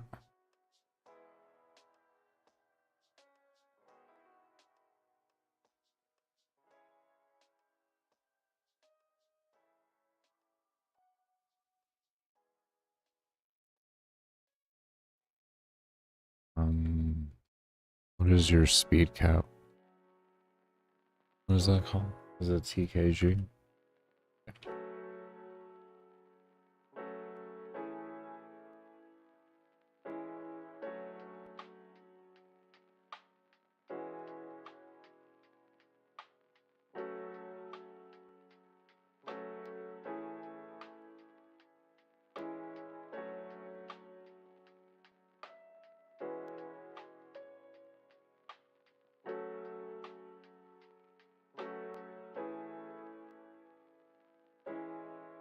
Getting there. We are getting there.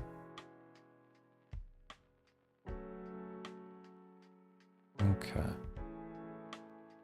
That's all that moved over. Let's go ahead and save that.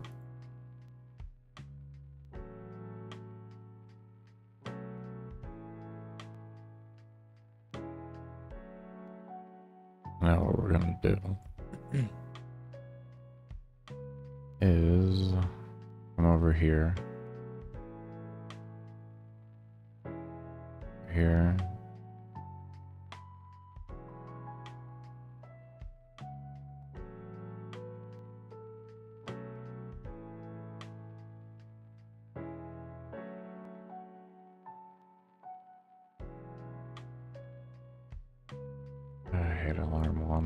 wish you would just show.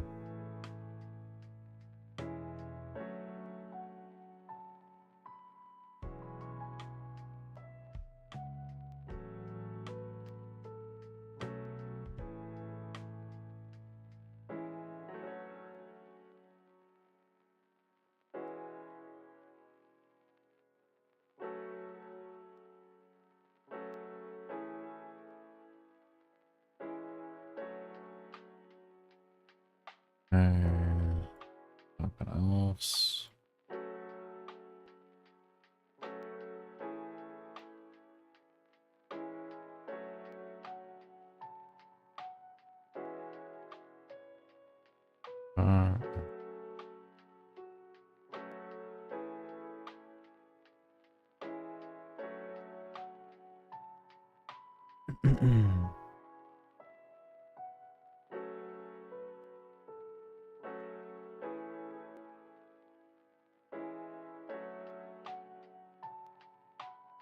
Let's see how that does.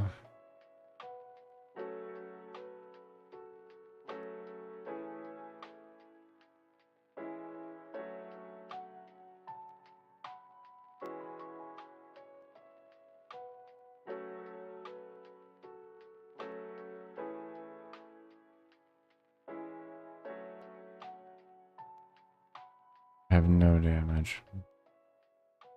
I have no damage. None. Not even a base value. I guess the base value doesn't matter right now. That's not gonna save me. Which one has 0 damage? You do? 120,000.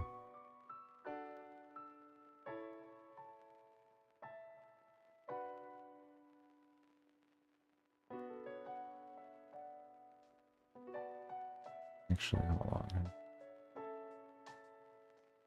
Let me just make sure it's correct.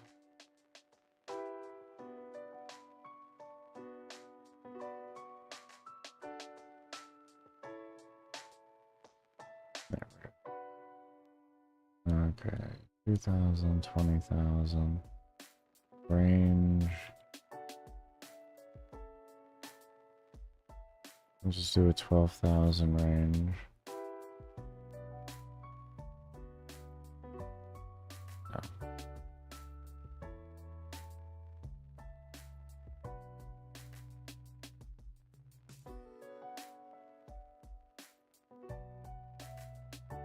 Did we crash?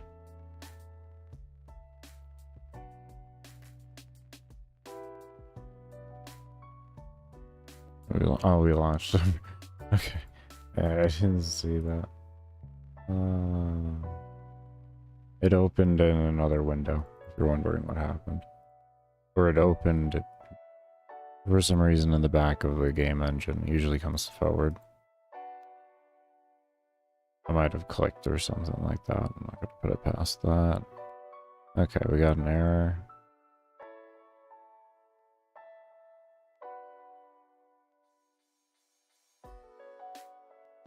Okay, you. And we had collision. Step object for young soul. For object keeper card.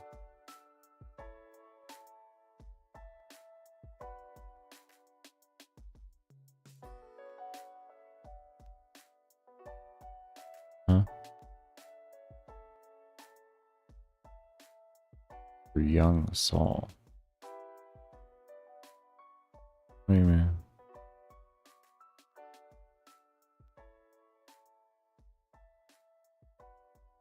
A step object. Event young soul. Step event young soul.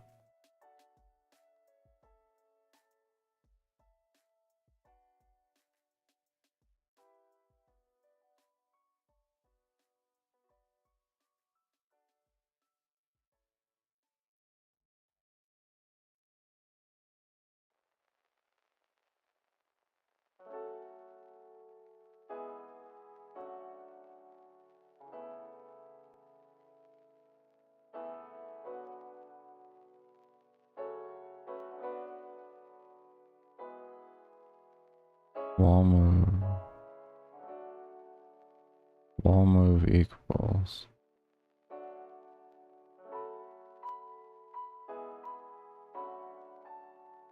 EKG speed cap. What do you mean?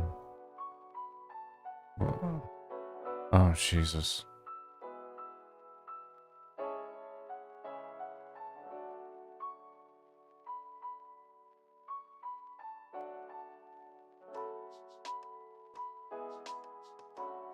This is why we only do one thing at a time.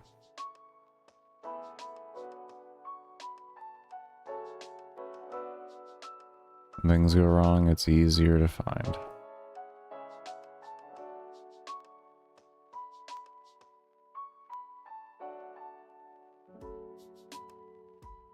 On a good note, this seems to be the only error.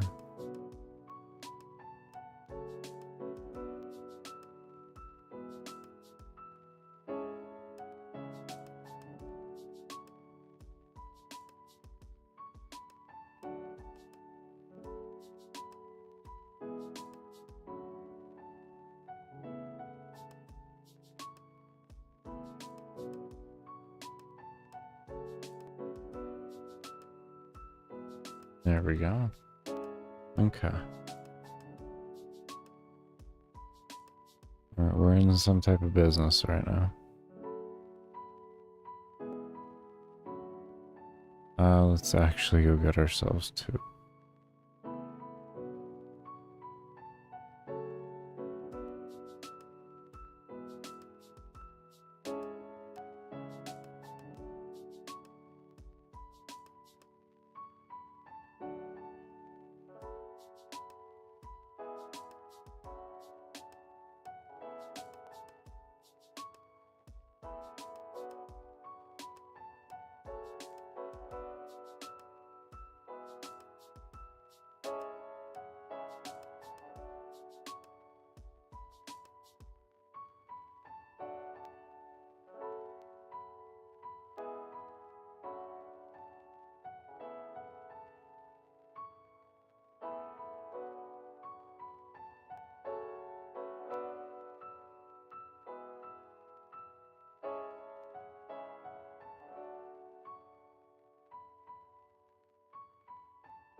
Good.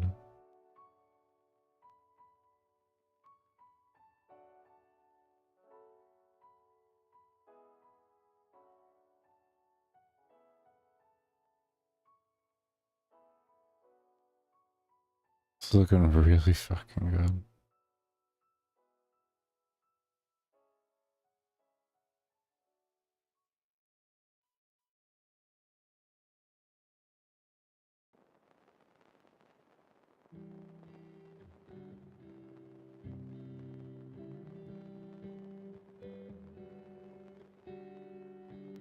Let me come out here in the open.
We will go into a negative health, by the way. So you're going to see like a really bright white happen.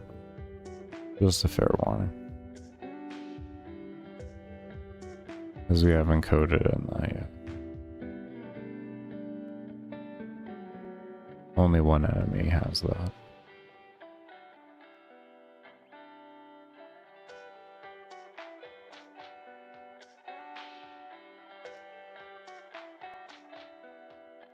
In the actual game,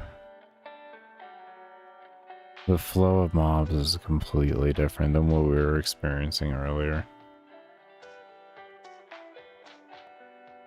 It is so much better.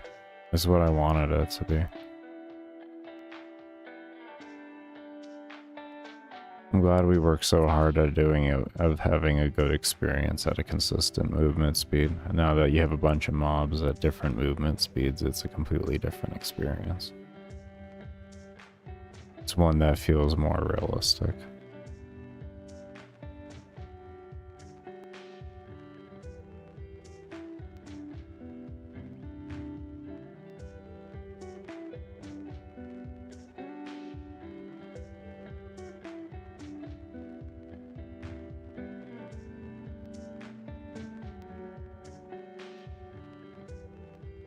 And our mob count is lower because we haven't worked all the efficiency in.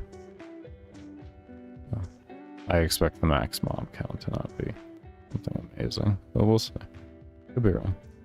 Who knows? Yeah, it looks like it's just going down.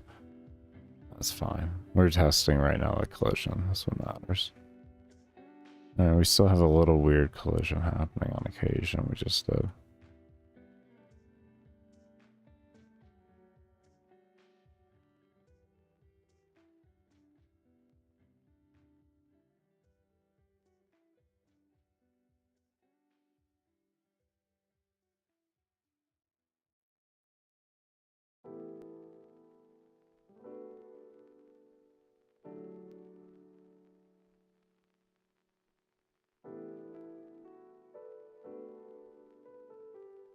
There it is.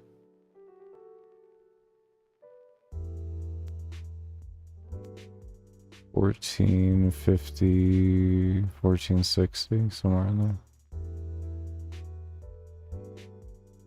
It's not spawning more though, it's just dropping. Okay, well, that works there.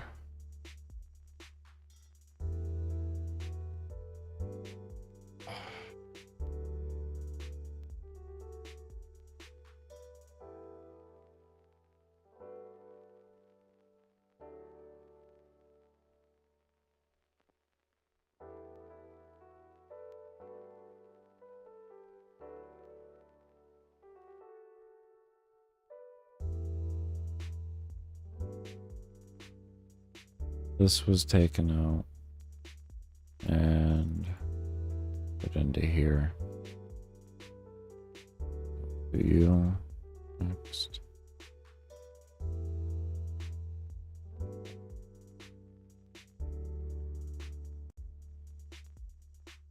Here. This. This. That. That out. That. Here.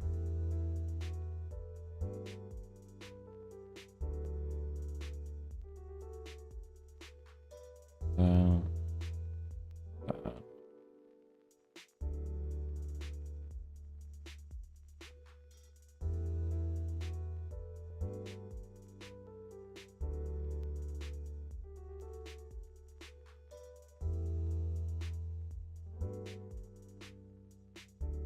I don't know why I delete that step into or that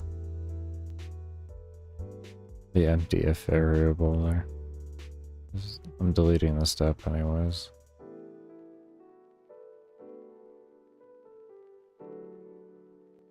I'm getting a bit tired though. I'm getting a bit tired.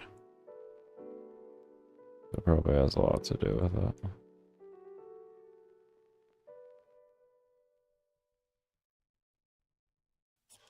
Oh, there we go. See, at the end, I remembered. I actually had to intentionally. I had to intentionally do that. It took a lot of intention. It took a whole lot of intention.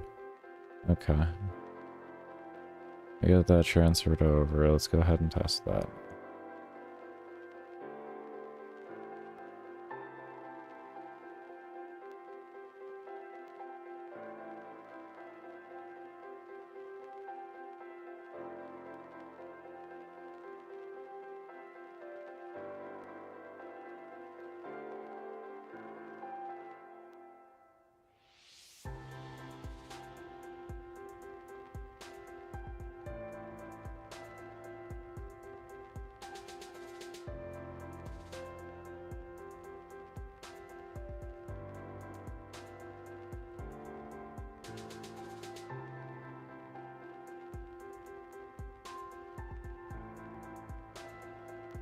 And I have an idea.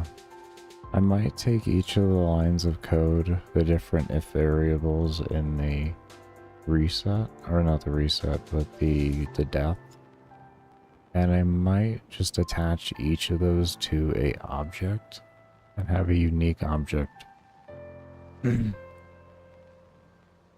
create itself instead of all that code. And then each of the ones can have the unique code that's required in it.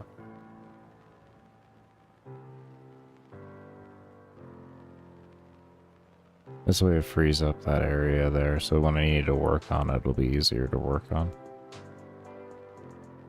I think this is what we're gonna do.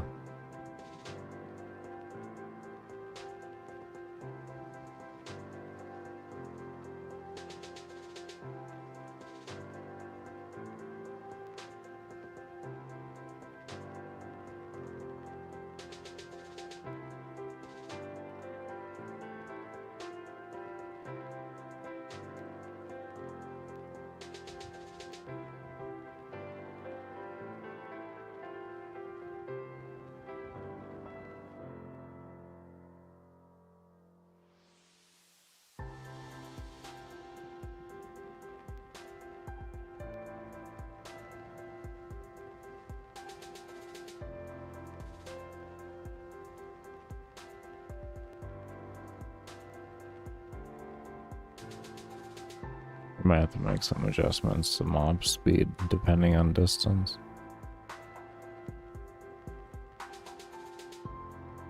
Probably run that in the main alarm. Yeah. Increase the distance if they're like more than a certain amount away like I used to have. This way we can fill up the map faster. Or get the enemy to the player faster.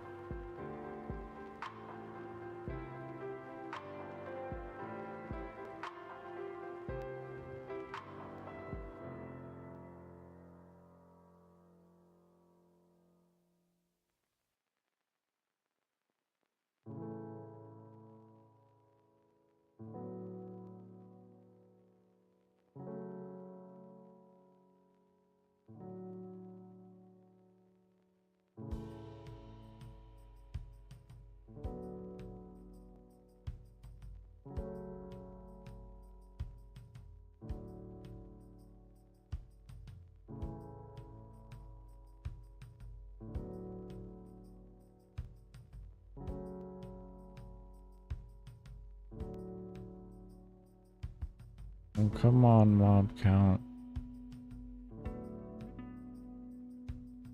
I wonder why. I wonder if it's my kill rate or what it is. And I think it's the kill rate. We do have a 12,000 range, to be fair. I have to remember that.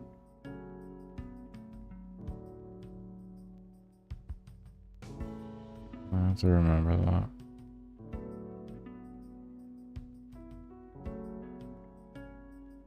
We still have other optimization to do as we go through.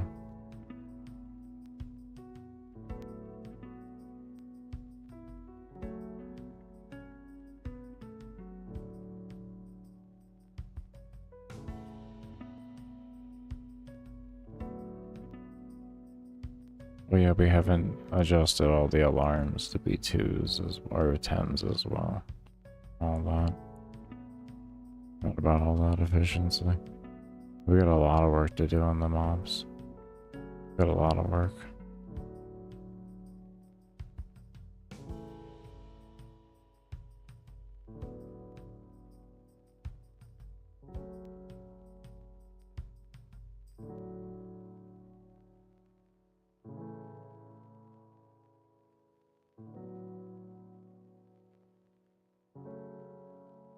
Everything seems to be working good though.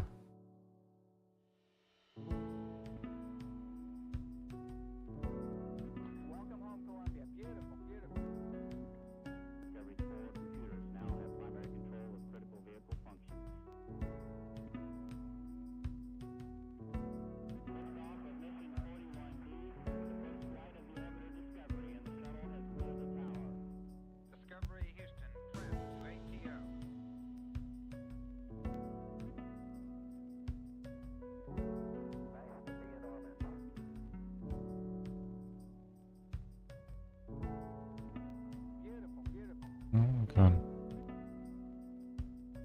Looks good. Alright, we're gonna go ahead and end off here for the night, everybody. We're at 11 hours, 42 minutes, so we're looking good. Well, I do want to thank you all for tuning in and all that. I'm gonna go ahead and send you all over to a support stream, and we will see you tomorrow for some more streaming. I think actually, let me render up this. We're in a spot. We're in a spot.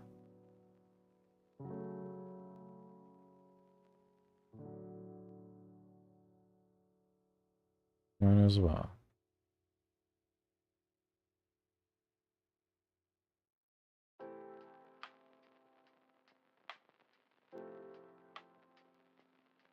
Wait first.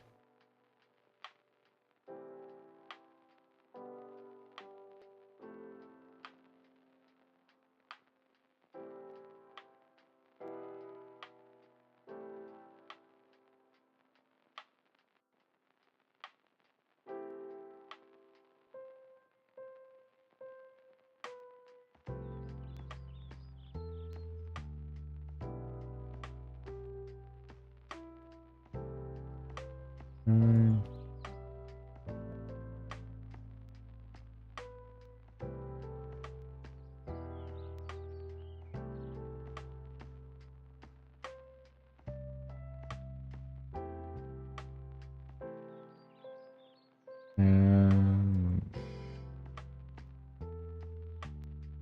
close that up then. Yeah. I like when I do that. What in the tarnation did I just do?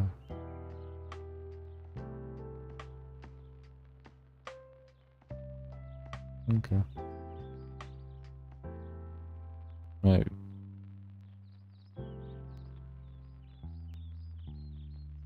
That was weird.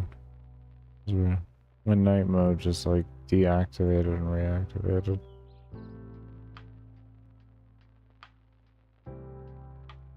Anyways.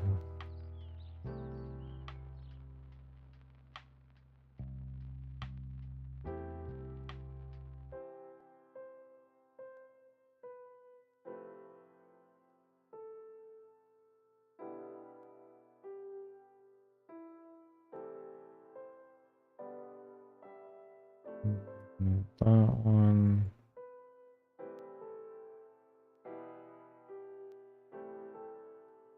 Do that one.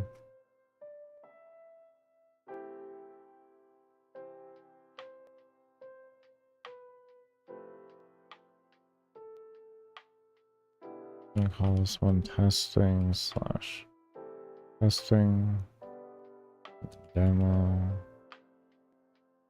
short play.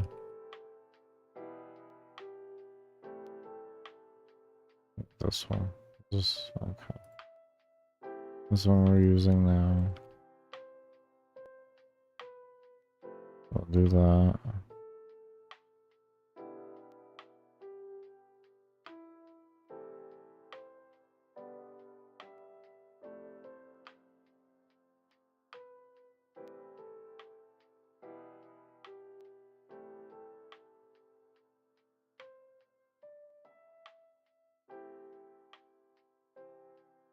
Okay. I don't know why I didn't wanna.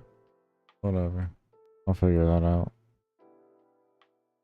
at another point in time. Yep. I'll send you all over here on a support stream here in a moment. Got that going. Now I can go get this made.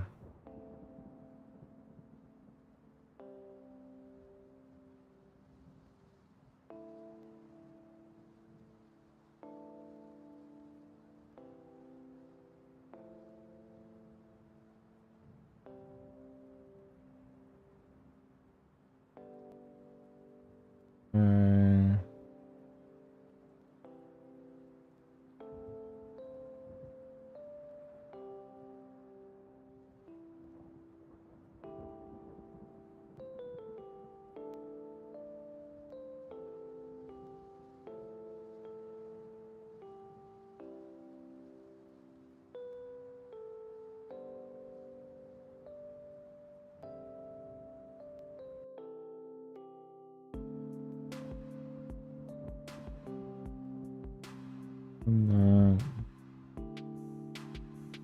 And redirect.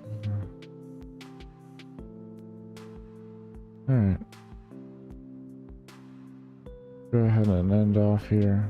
So I do want to thank you all for coming and chilling all the love you do continue to show. And as always, I do hope you take care, stay safe, stay humble, be open, and as always, never stop searching.